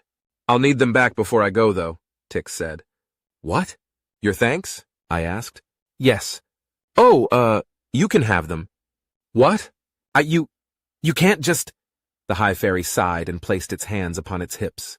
"That's not how it works, Ulurmak. I have to do something that you would thank me for to get them back." "Wouldn't that make me give you my thanks, though?" "Yes. But right now, my thanks are your thanks. So when you give me your thanks, you're really just giving me my thanks back. I feel like it's not that hard to understand." "I see. So what brings you here?" I asked, hoping for good news. "Oh, right. I am to inform you that the threat to the deep wild forest has ended. The vampires have moved on and are currently traveling toward the unified chiefdoms." "How large is their army?" I asked, alarm seeping into my voice. 12,253. Damn. That's far too many for village defense forces to handle. We might lose a few of them before we can respond. They're moving southwest from the deep wild forest, right? Tix pointed up, right down, then left. "Yes." "Okay," I said, then turned to one of my guards. "Malacturn, did you hear all of this?" "Yes, sir," he replied. "Good. Find Blagroth and tell him what you've heard here. Then tell him I said to send the mounted mages. Great Chief Gruns should be right behind the mages, understood?" "Yes, sir." "Go." The guard took off at a run, quickly leaving the throne room to fulfill my command. The mages should be able to do some damage, but they wouldn't be able to rout the bloodsuckers by themselves. Gruns's forces won't be able to do it on their own either, but the lands of Mygrath foster strong orcs. They should be able to hold off the vampires long enough for us to reinforce them. "I can make no promises, but we might be able to help," Tix said. "How?" I asked. "Well, if you ask me for help, I have to tell the kings that you asked, and they will have to help.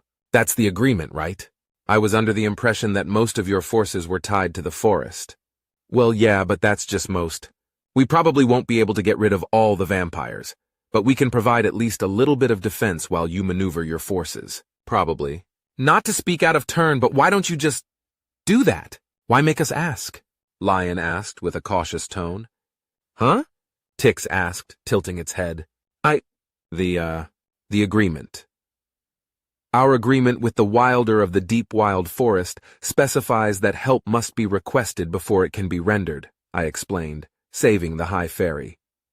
By their own laws, entering our territory without our explicit permission is equivalent to an invasion. They would expect reprisal. The same is true when the roles are reversed. Oh, Lion said. The ages-old agreement between the orcs and the wilder has been revisited many times by both sides. The Defensive Pact edition was created by my grandfather, who negotiated with Mumuldobran for 22 consecutive hours to bring it about. The king of HFY had met its match with the stubborn old bastard, and the two became friends of a sort for the rest of my grandfather's life. The Defense Pact has since become a symbol of the friendship between the wilder of the deep wild forest and the people of the unified chiefdoms. It's never been invoked before, though. I've memorized the entirety of the text, as any high chief should, but I felt a certain amount of trepidation at the thought of invoking it. 3 reasons plagued my mind. First, the wilder had not invoked the pact when they were being attacked. If we invoke it, they could see that as a sign of incompetence or weakness. No one wants a weak or dumb ally, and their trade is good for our economy. Second, even if I understand the text of the pact perfectly as written, there is room left for interpretation. If our interpretations of the defensive pact are different, which is entirely possible between our two peoples, it could lead to disaster. In the best-case scenario, we're able to come to an agreement on the various stipulations within the pact. In the worst-case scenario, the consequences would be dire. Third, the pact calls for a reward given to the side that provides assistance. The reward must be agreed upon beforehand, but if they ask for something we cannot give and refuse to compromise, it will breed resentment between our people. If I had to guess, I'd say that this was likely why Mumuldobran didn't invoke the pact. 3 damned good reasons to say no to invoking the pact. Unfortunately, the reason to say yes was much heftier. It could save the lives of those under my protection. Even if I have to fight tooth and claw or negotiate for days on end, I have a duty to my people to keep them safe. Okay, Tix. I wish to invoke the defensive pact, I said solemnly. Please ask Mumuldobran what reward it would seek for its aid in protecting my people. Oh, you two are going to have me running back and forth all day, aren't you? Tix laughed, trying to lighten the mood. Ah, yes, the life of a messenger is a rough one sometimes, Lion added with a chuckle. Messenger? Small orc, I'm not a messenger. I'm a high fairy. But you deliver messages all the time. Well, yes, but no, I'm not. Tix trailed off, thinking deeply for a moment. Oh, the stone-birthed bastards. When did the fuckers trick me into becoming a messenger?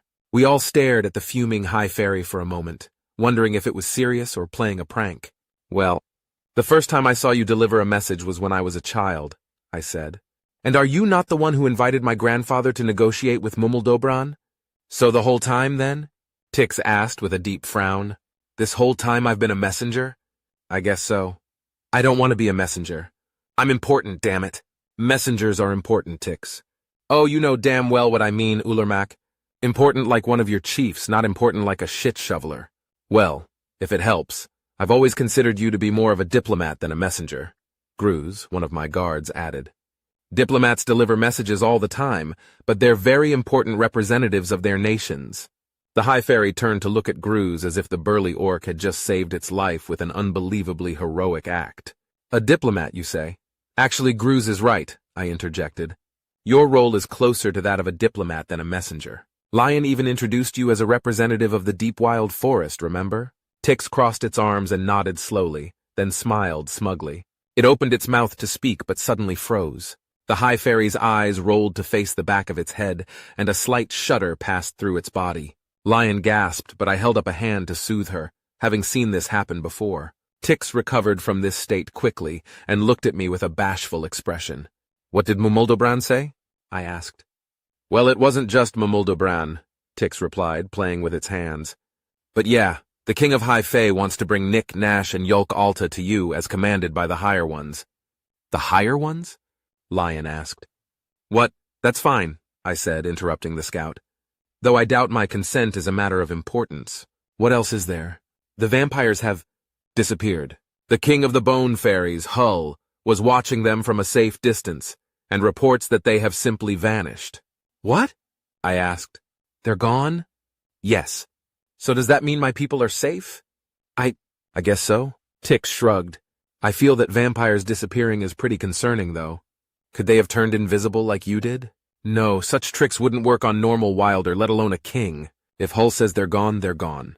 But how? I don't know, but we'll do what we can to find out, Tix said with an uncharacteristically serious tone. No promises, of course. Before I could say anything else, a vortex of inexplicable energies appeared behind Tix. My guards were quick to come to arms, but once again I waved them off. Portals to the fair realm were not unknown to me either. Oh, they're here already, Tix said happily. The vortex vanished, and in its place stood 4 people who were holding hands. It took but a moment before I recognized Nick, Nash, and Yulk. The 4th being, likely an archfey, was unknown to me. It released Nash's hand and stepped back. This is where we part ways, it said. May fortune find you. You too, Algebron, Yulk said with a nod. Wait for me, Tix said, then turned to me. Well, time for me to go. Be well, Tix, I said with a smile. The High Fairy and I locked eyes awkwardly for a few moments. Oh shit, right, I said, remembering the beginning of our conversation. You have my thanks for keeping me apprised of current events. You're welcome. Tix fluttered over to Algebron and sat on its shoulder. Another vortex formed around the pair of Wilder, then disappeared with a pop. The 3 Alta boys looked around for a moment, then bowed to me one by one. Welcome to the Night Kingdom, brothers of the Alta clan, I said with a grin at their surprise. Thank you, High Chief, Yulk replied. Congratulations on your victory. And thank you, my grin widened. So, what have you been up to? Chapter 84. Yulk Alta. Adventurer Level 7. Orc, Nuleven. I see, High Chief Ulermak said as we finished our tale.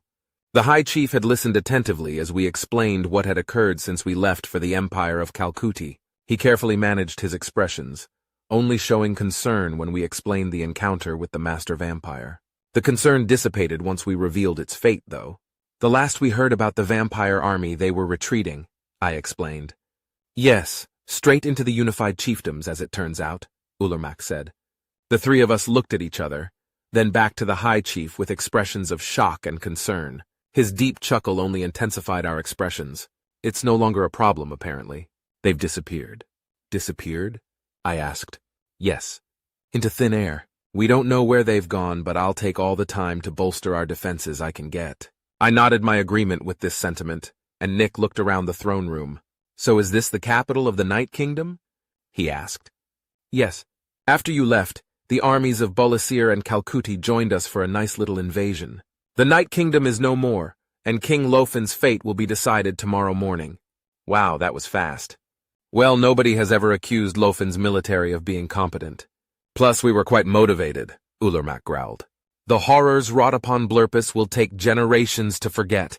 The throne room fell into silence for a few moments. Then, Ulermak regained his composure and leaned back in what used to be Lofin's throne. So, what's next for you 3? We plan to return home for now, I explained. I doubt we can do much to prepare for our meeting with the summer court, but we'll try to get some rest and recovery in. We'll definitely take on some quests, Nash added. A weapon at rest too long is inviting rust. The grand return of the glorious adventurers, Ulermak laughed. I do hope you'll get a feast. However, there is a matter that I wanted to discuss with you, Yulk Alta. Oh? I asked. Yes. I plan to open a school of sorts, dedicated to the study of magic. I would like you to assist me in this endeavor. I stared at Ulermak, frozen in shock. My mouth didn't know whether to drop my jaw or to drool. School? Of magic? Yes.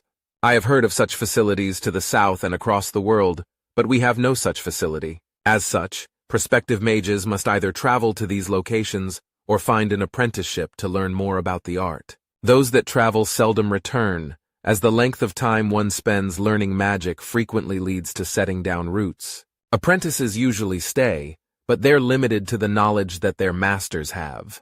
By building an academy within our borders, both of these issues are easily resolved.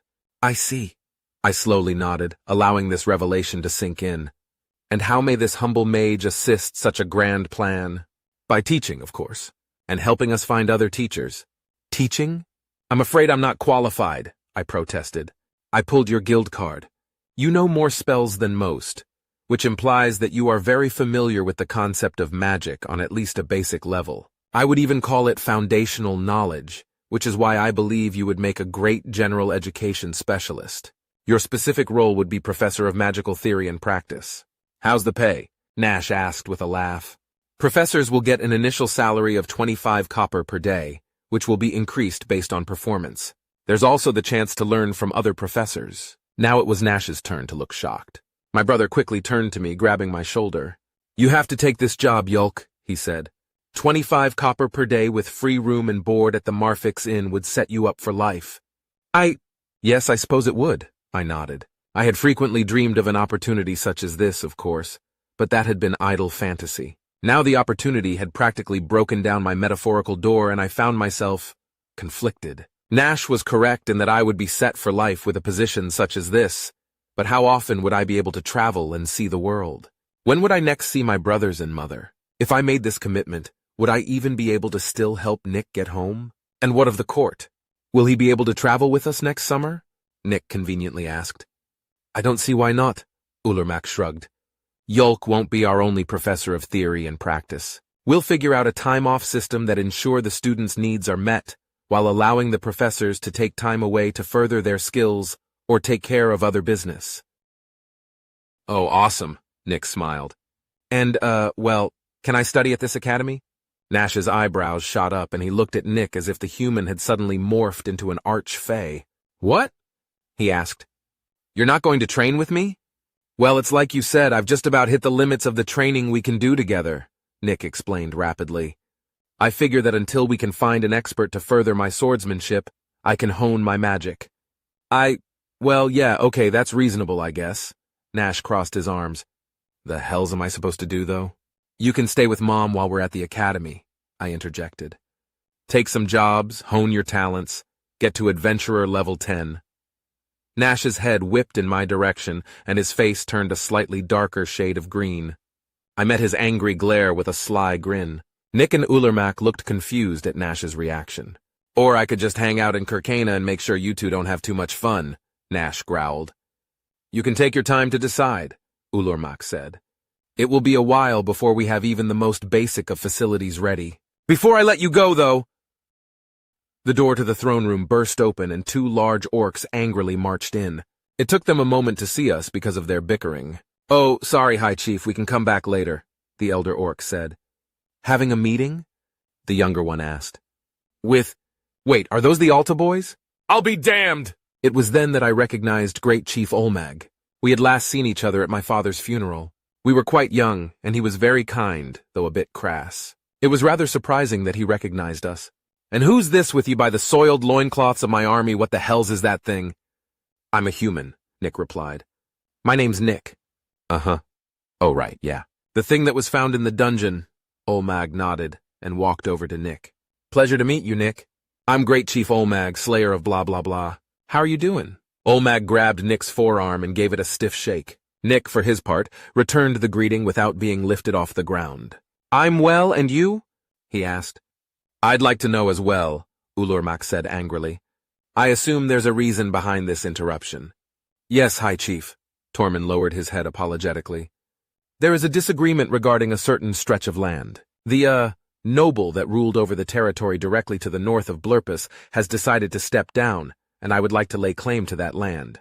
And? Argue it out. We have, but we reached a stalemate. The other great chiefs, Drow included, don't believe that the territory of Blurpus should grow when no one else's is. I argue that we were greatly impacted by the invasion, and our heroic acts against the vampire-led Drow army is the entire reason for this invasion. As such, we deserve the land, either as a reward or as compensation. And what are you here for, Olmag? You think I'm going to take that old windbag at his word? Olmag asked with a laugh. I came with to verify that he speaks the truth, both to you and to the other great chiefs. If he lied about my words, I would find out and force Blurpus to find another great chief. Yeah, but what if he never came to you in the first place? Then he wouldn't be lying about what you said, just putting words in your mouth, which is a lot less illegal. Fine, Ulermak sighed. Tormund, you claim Blurpus was impacted? Elaborate, please. We lost an entire village, Tormund said with an offended tone. Oh? I was told it was an unregistered village. Were they paying taxes? Well, no, but nothing. Blurpus has not lost taxable revenue as a result of either of the invasions. In addition, with the threat of the Night Kingdom neutralized, new villages can be built closer to your border. If anything, our conquest of the Night Kingdom has already benefited you. And what of the lives of our soldiers? Everyone lost soldiers, Ulermak's eyes narrowed. Even the Drow lost soldiers. No.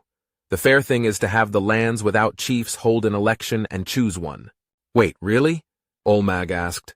Yes, really. Both Drow and Orc are going to be living shoulder to shoulder on a large scale for the first time in centuries. As such, we're about to enter a time of turbulence.